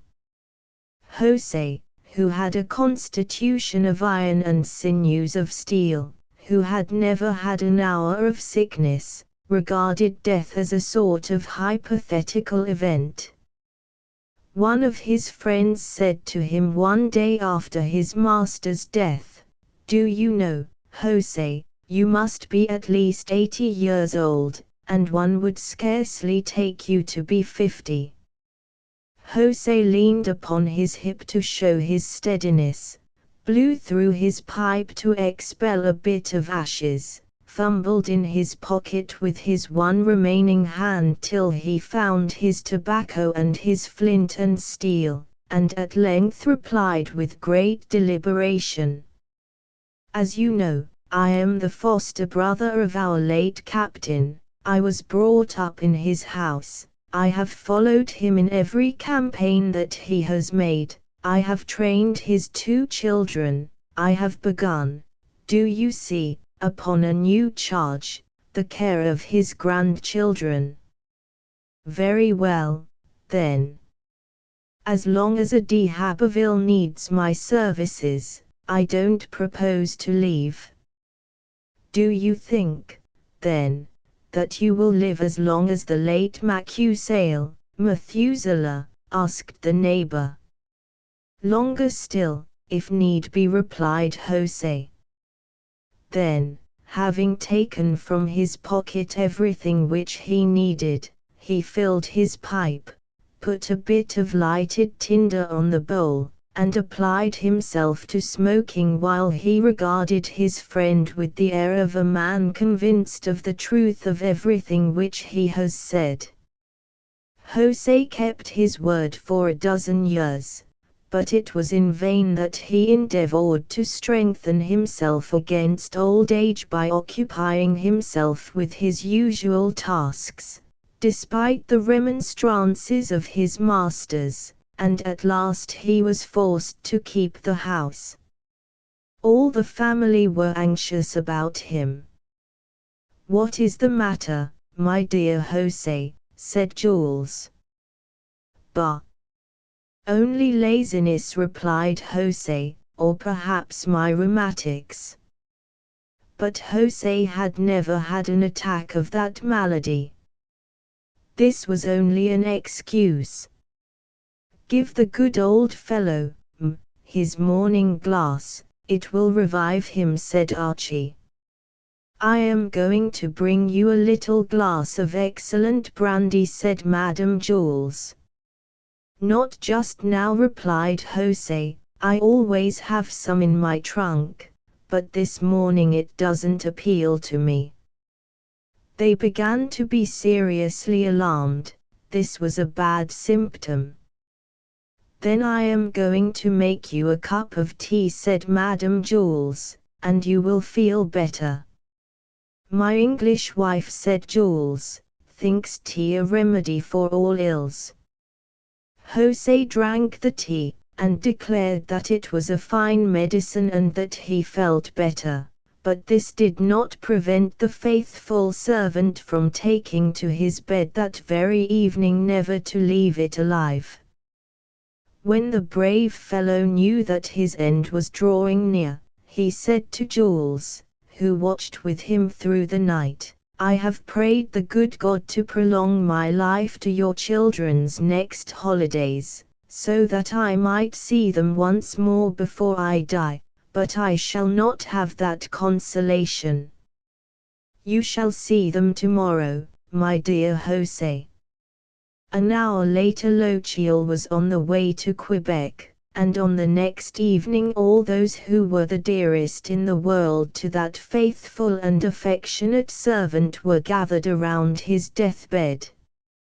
After talking with them for some time and bidding them a most tender farewell, he summoned all his strength in order to sit up in bed, and when Jules approached to support him, a burning tear fell on his hand.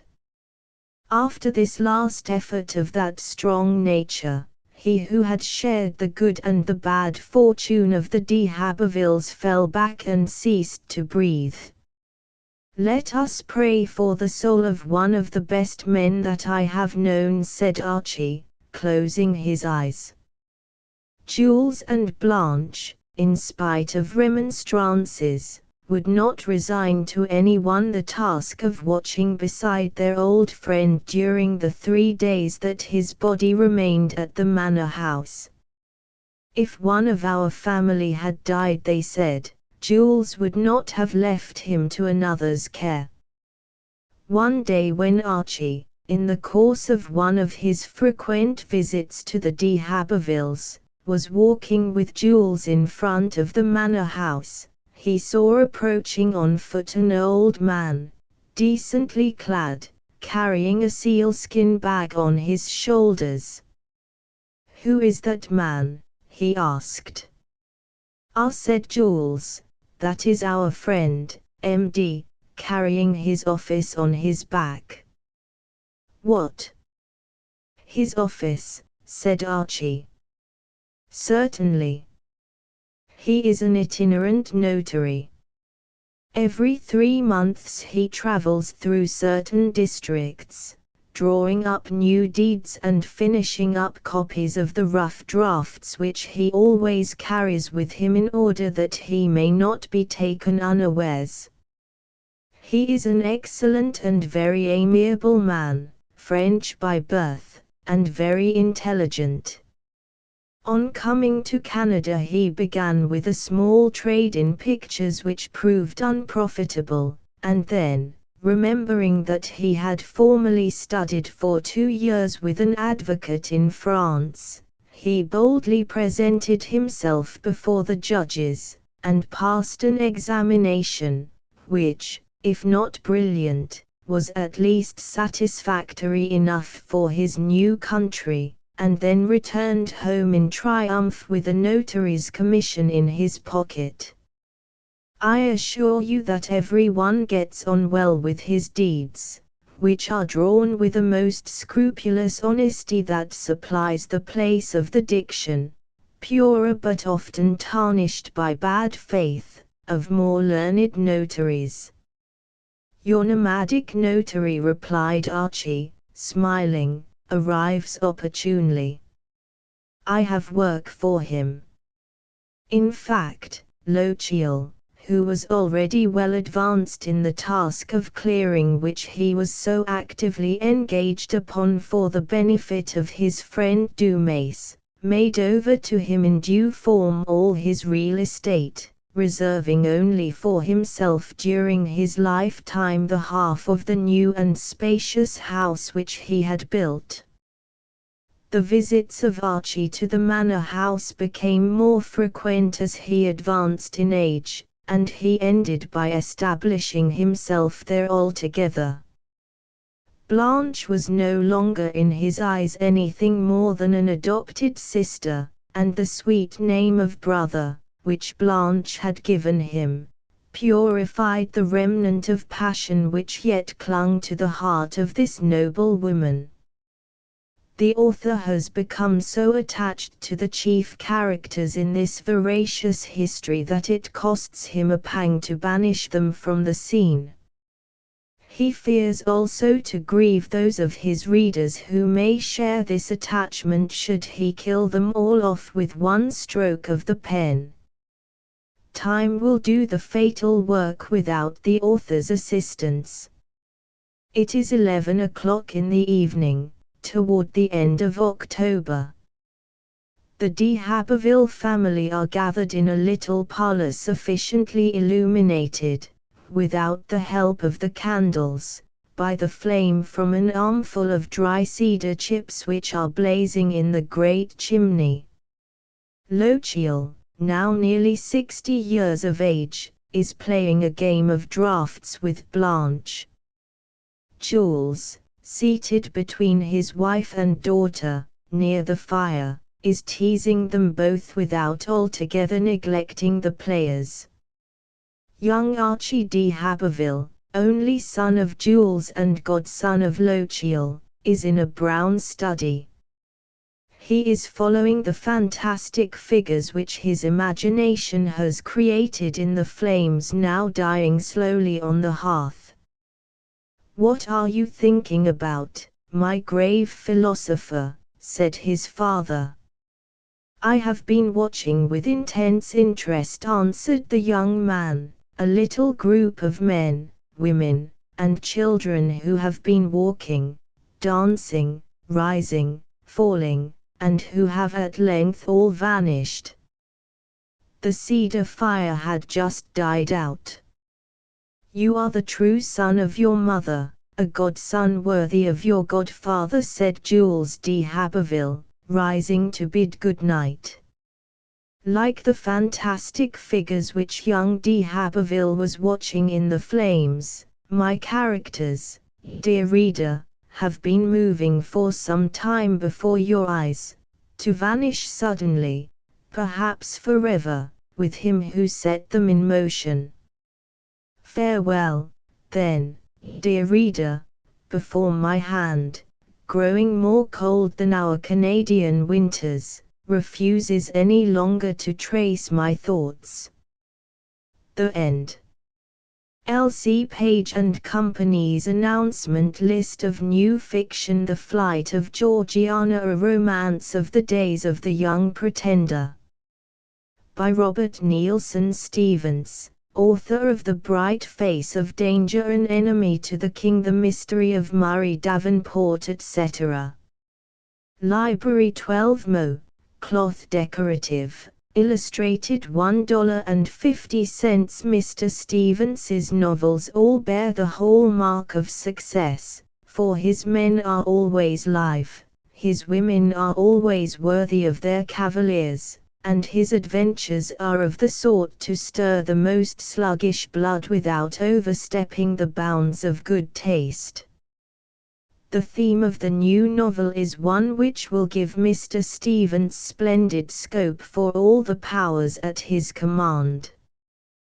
The career of Bonnie Prince Charlie was full of romance, intrigue, and adventure. His life was a series of episodes to delight the soul of a reader of fiction, and Mr. Stevens is to be congratulated for his selection of such a promising subject.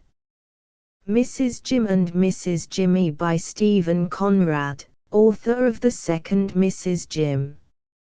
Library 12 Mo, cloth decorative, illustrated $1.50. This new book is in a sense a sequel to the second Mrs. Jim, since it gives further glimpses of that delightful stepmother and her philosophy. This time, however, she divides the field with Mrs. Jimmy, who is quite as attractive in her different way. The book has more plot than the former volume, a little less philosophy perhaps, but just as much wholesome fun. In many ways it is a stronger book, and will therefore take an even firmer hold on the public. The story of Red Fox, told by Charles G. D. Roberts, author of The Watchers of the Trails, The Kindred of the Wild, Barbara Ladd, etc. Library 12 Mo, cloth decorative, with 50 illustrations and cover design by Charles Livingston Bull. $2. Mr. Roberts's reputation as a scientifically accurate writer, whose literary skill transforms his animal stories into masterpieces, stands unrivaled in his particular field. This is his first long animal story, and his romance of Red Fox, from babyhood to patriarchal old age, makes reading more fascinating than any work of fiction.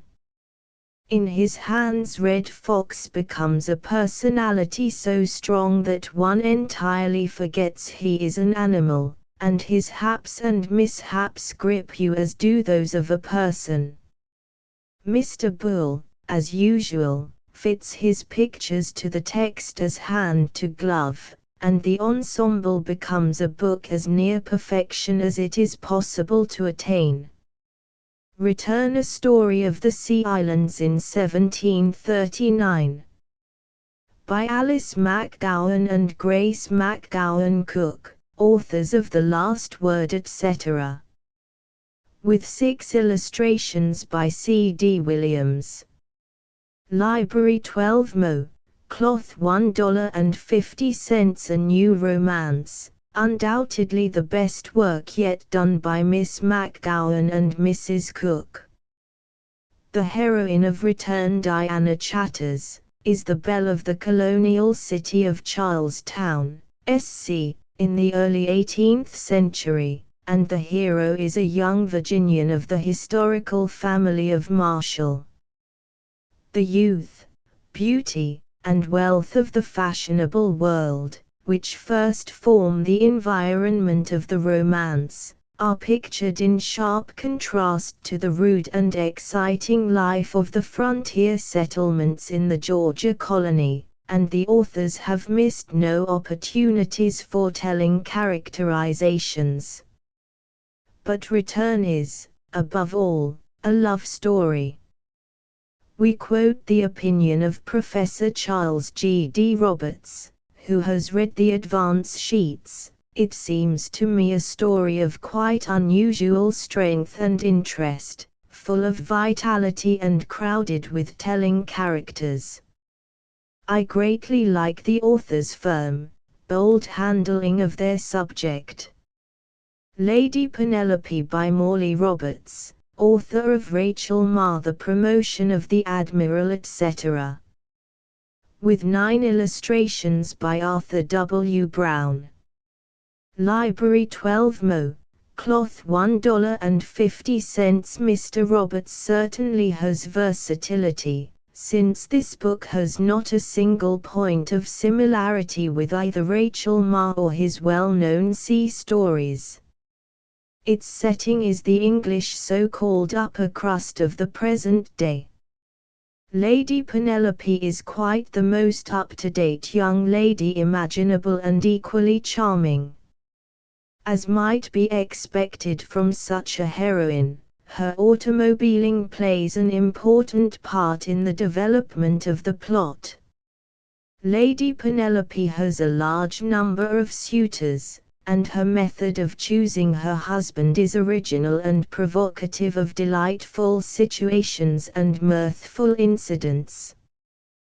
The Winged Helmet by Harold Steele Mackay, author of the Panchronicon etc. With 6 illustrations by H. C. Edwards. Library 12 Mo. Cloth $1.50. When an author has an original theme on which to build his story, ability in construction of unusual situations, skill in novel characterization, and a good literary style, there can be no doubt but that his work is worth reading. The Winged Helmet is of this description. The author gives in this novel a convincing picture of life in the early 16th century, and the reader will be delighted with its originality of treatment, freshness of plot, and unexpected climaxes. A Captain of Men by E. Anson Moore. Library 12 Mo. Cloth. Illustrated $1.50. A tale of Tyre and those merchant princes whose discovery of the value of tin brought untold riches into the country and afforded adventures without number to those daring seekers for the mines. Merodach, the Assyrian, Tanith, the daughter of the richest merchant of Tyre, Miriam, her Hebrew slave, and the dwarf Hiram, who was the greatest artist of his day, are a quartet of characters hard to surpass in individuality.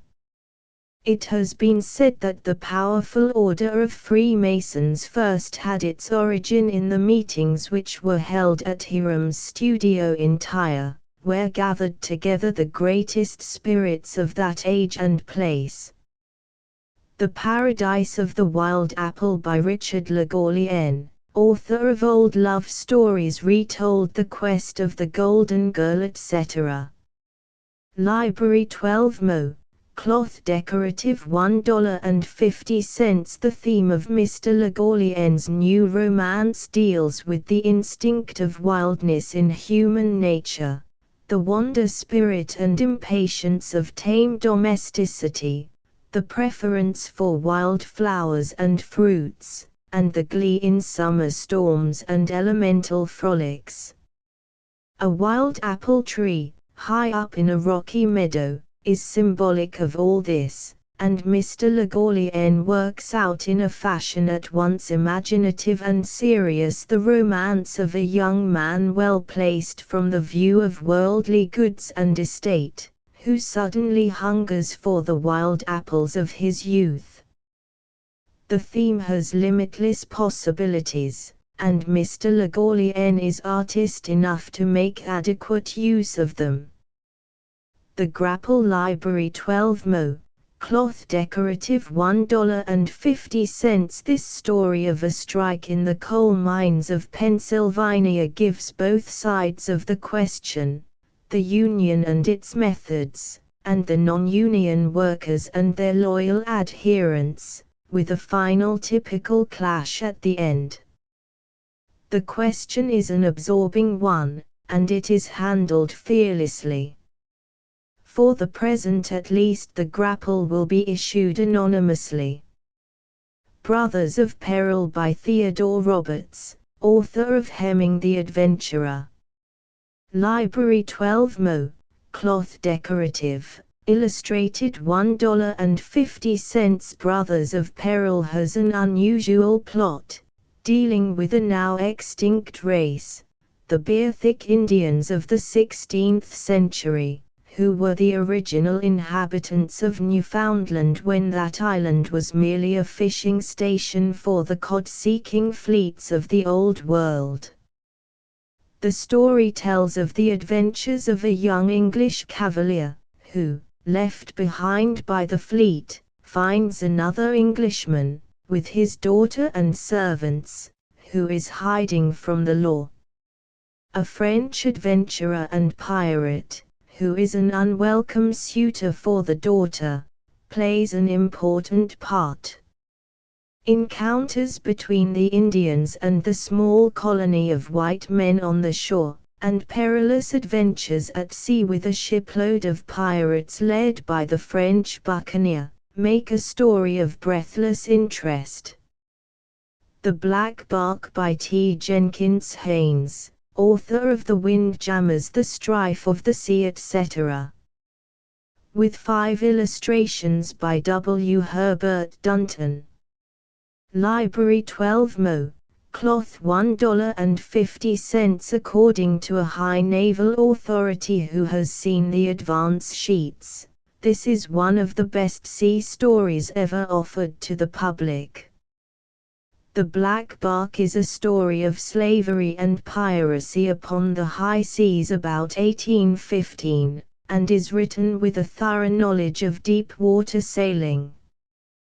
This, Captain Haynes's first long sea story, realistically pictures a series of stirring scenes at the period of the destruction of the exciting but nefarious traffic in slaves, in the form of a narrative by a young American lieutenant, who, by force of circumstances, finds himself the gunner of the Black Bark.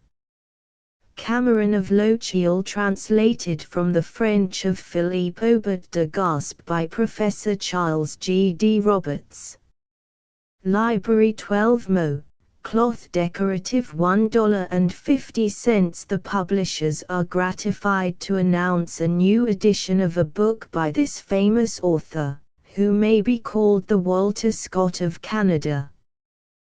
This interesting and valuable romance is fortunate in having for its translator Professor Roberts, who has caught perfectly the spirit of the original. The French edition first appeared under the title of Les Anciens Canadiens in 1862, and was later translated and appeared in an American edition now out of print. Patriotism, devotion to the French-Canadian nationality, a just pride of race, and a loving memory for his people's romantic and heroic past, are the dominant chords struck by the author throughout the story. Castel del Monte by Nathan Gaulizier. Illustrated by H. C. Edwards. Library 12 Mo. Cloth $1.50. A powerful romance of the fall of the Hohenstaufen dynasty in Italy, and the overthrow of Manfred by Charles of Anjou, the champion of Pope Clement IV. The Middle Ages are noted for the weird mysticism and the deep fatalism characteristic of a people believing in signs and portents and the firm hand of fate. Mr. Gaulizier has brought out these characteristics in a marked degree. Slaves of Success by Eliot Flower, author of The Spoilsman, etc. With 20 illustrations by different artists. Library 12 Mo. Cloth $1.50. Another striking book by Mr. Flower, whose work is already so well known, both through his long stories and his contributions to Collier's, The Saturday Evening Post, etc. Like his first success, The Spoilsman, it deals with politics, but in the broader field of state and national instead of municipal.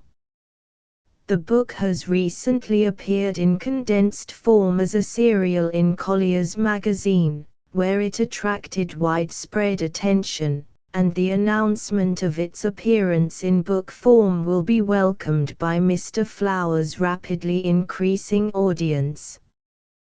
The successful delineation of characters like John Wade, Ben Carroll, Azro Craig, and Alan Sidway throws new strong lights on the inside workings of American business and political graft. Silver Bells by Colonel Andrew C. P. Haggard, author of Hannibal's Daughter Louis XIV. In Court and Camp etc. With cover design and frontispiece by Charles Livingston Bull. Library 12 Mo. Cloth $1.50. Under the thin veneer of conventionality and custom lurks in many hearts the primeval instinct to throw civilization to the winds and hark back to the ways of the savages in the wilderness, and it often requires but a mental crisis or an emotional upheaval to break through the coating. Geoffrey Digby was such an one, who left home and kindred to seek happiness among the Indians of Canada, in the vast woods which always hold an undefinable mystery and fascination. He gained renown as a mighty hunter, and the tale of his life there, and the romance which awaited him, will be heartily enjoyed by all who like a good love story with plenty of action not of the stock order. Silver Bells the Indian Girl, is a perfect child of nature. Selections from L.C. Page and Company's list of fiction works of Robert Neilson Stevens. Captain Ravenshaw, or The Maid of Cheapside. 40,000. A Romance of Elizabethan London. Illustrations by Howard Pyle and other artists. Library 12 Mo. Cloth $1.50. Not since the absorbing adventures of D'Artagnan have we had anything so good in the blended vein of romance and comedy. The beggar student, the rich goldsmith, the roisterer and the rake, the fop and the maid, are all here, foremost among them Captain Ravenshaw himself, soldier of fortune and adventurer, who, after escapades of binding interest, finally wins a way to fame and to matrimony. Philip Winwood. 70,000. A sketch of the domestic history of an American captain in the War of Independence, embracing events that occurred between and during the years 1763 and 1785 in New York and London. Written by his enemy in war, Herbert Russell, lieutenant in the Loyalist forces. Presented anew by Robert Neilson Stevens. Illustrated by E. W. D. Hamilton. Library 12 Mo. Cloth $1.50. One of the most stirring and remarkable romances that have been published in a long while, and its episodes, incidents, and actions are as interesting and agreeable as they are vivid and dramatic. Boston Times. The Mystery of Murray Davenport. 38,000. By Robert Neilson Stevens, author of An Enemy to the King. Philip Winwood etc.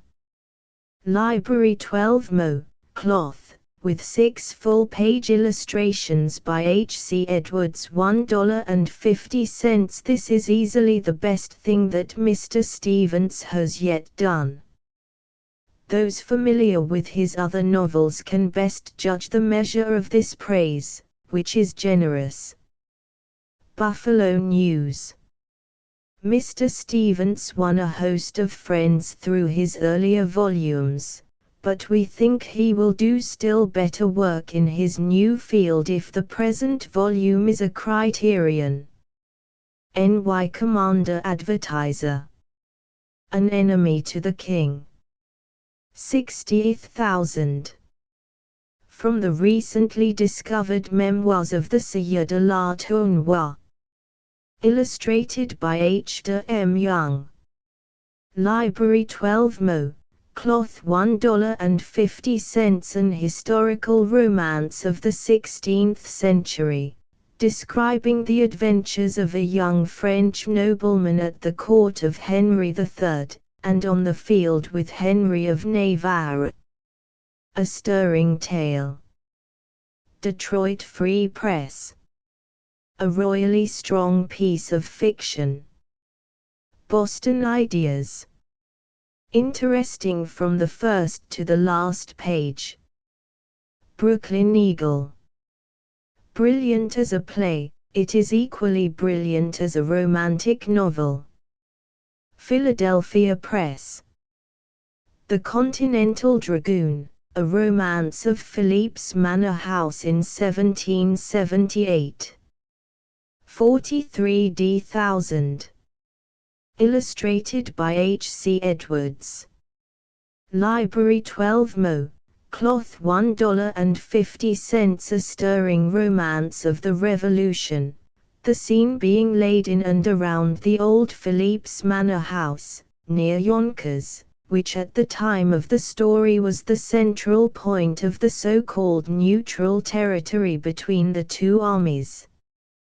The Road to Paris, a story of adventure. 25,000. Illustrated by H. C. Edwards. Library 12 Mo. Cloth $1.50. An historical romance of the 18th century, being an account of the life of an American gentleman adventurer of Jacobite ancestry, whose family early settled in the colony of Pennsylvania. A gentleman player, his adventures on a secret mission for Queen Elizabeth. 38,000. Illustrated by Frank T. Merrill. Library 12 Mo. Cloth $1.50. A Gentleman Player is a romance of the Elizabethan period. It relates the story of a young gentleman who, in the reign of Elizabeth, falls so low in his fortune that he joins Shakespeare's company of players, and becomes a friend and protege of the great poet. Works of Charles G. D. Roberts. Barbara Ladd. With 4 illustrations by Frank Verbeek. Library 12 Mo. Gilt top $1.50. From the opening chapter to the final page, Mr. Roberts lures us on by his rapt devotion to the changing aspects of nature and by his keen and sympathetic analysis of human character. Boston Transcript. The Kindred of the Wild. A Book of Animal Life. With 51 full-page plates and many decorations from drawings by Charles Livingston Bull. Small quarto, decorative cover $2. Professor Roberts has caught wonderfully the elusive individualities of which he writes. His animal stories are marvels of sympathetic science and literary exactness. Bound with the superb illustrations by Charles Livingston Bull, they make a volume which charms, entertains, and informs. New York World is in many ways the most brilliant collection of animal stories that has appeared, well named and well done. John Burroughs. The Forge in the Forest. Being the narrative of the Acadian ranger, Jean de Meaux, Seigneur de Briot, and how he crossed the Black Abbey, and of his adventures in a strange fellowship.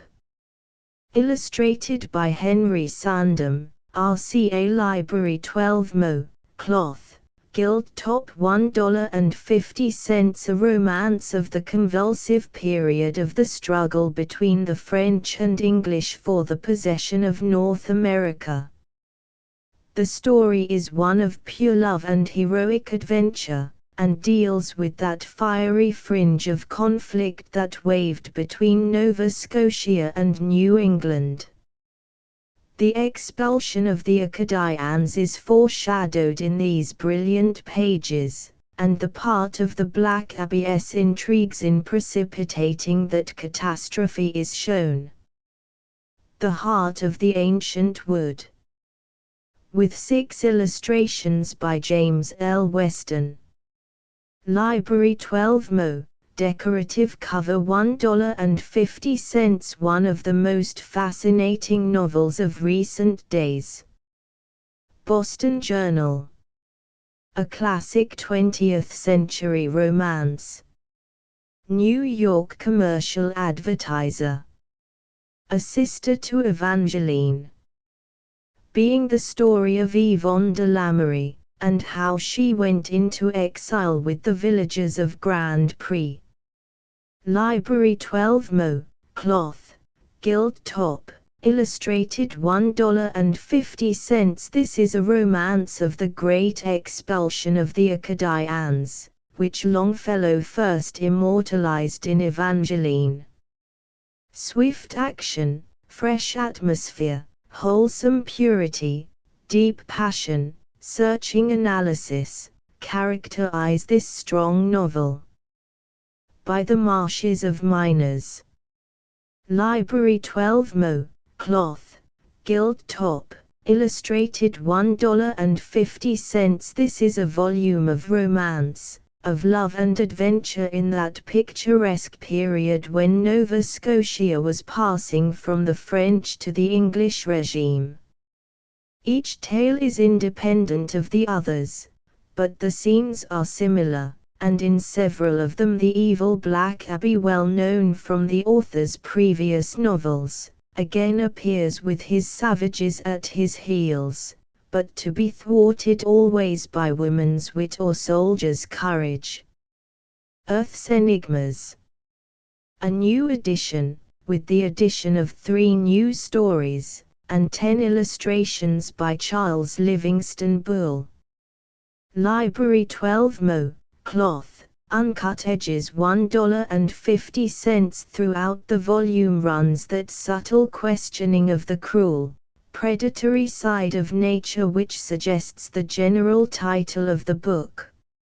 In certain cases it is the picture of savage nature ravening for food, for death to preserve life. In others it is the secret symbolism of woods and waters prophesying of evils and misadventures to come. All this does not mean, however, that Mr. Roberts is either pessimistic or morbid. It is nature in his books after all, wholesome in her cruel moods as in her tender. The New York Independent. Works of Lillian Bell Hope Loring. Illustrated by Frank T. Merrill. Library 12 Mo. Cloth, decorative cover $1.50. Lillian Bell's new novel, Hope Loring does for the American girl in fiction what Gibson has done for her in art. Tall, slender, and athletic, fragile-looking, yet with nerves and sinews of steel under the velvet flesh, frank as a boy and tender and beautiful as a woman, free and independent, yet not bold, such is Hope Loring by long odds the subtlest study that has yet been made of the American girl. Dorothy Dix, in the New York American. Abroad with the Jimmies. With a portrait, in duogravure, of the author. Library 12 Mo. Cloth, decorative cover $1.50. A deliciously fresh, graphic book. The writer is so original and unspoiled that her point of view has value. Mary Hartwell Catherwood. full of ozone, of snap, of ginger, of swing and momentum. Chicago Evening Post is one of her best and cleverest novels, filled to the brim with amusing incidents and experiences. This vivacious narrative needs no commendation to the readers of Miss Bell's well-known earlier books. NY Press. The Interference of Patricia. With a frontispiece from drawing by Frank T. Merrill. Small 12 mo, cloth, decorative cover $1. There is life and action and brilliancy and dash and cleverness and a keen appreciation of business ways in this story. Grand Rapids Herald. A story full of keen and flashing satire. Chicago Record Herald. A book of girls. With a frontispiece. Small 12 mo, cloth, decorative cover $1. The stories are all eventful and have effective humor. New York Sunday. Lillian Bell surely understands girls, for she depicts all the variations of girl nature so charmingly. Chicago Journal. The above 2 volumes boxed in special holiday dress, per set, $2.50. The Red Triangle. Being some further chronicles of Martin Hewitt, investigator. By Arthur Morrison, author of The Hole in the Wall Tales of Mean Streets etc. Library 12 mo, cloth decorative $1.50. This is a genuine, straightforward detective story of the kind that keeps the reader on the qui-vive. Martin Hewitt, investigator, might well have studied his methods from Sherlock Holmes, so searching and successful are they. Better than Sherlock Holmes. New York Tribune. The reader who has a grain of fancy or imagination may be defied to lay this book down, once he has begun it, until the last word has been reached. Philadelphia North American. If you like a good detective story, you will enjoy this. Brooklyn Eagle. We have found The Red Triangle a book of absorbing interest. Rochester Herald. Will be eagerly read by everyone who likes a tale of mystery. The Scotsman, England. Prince Hazen. By Upton Sinclair, author of King Midas etc.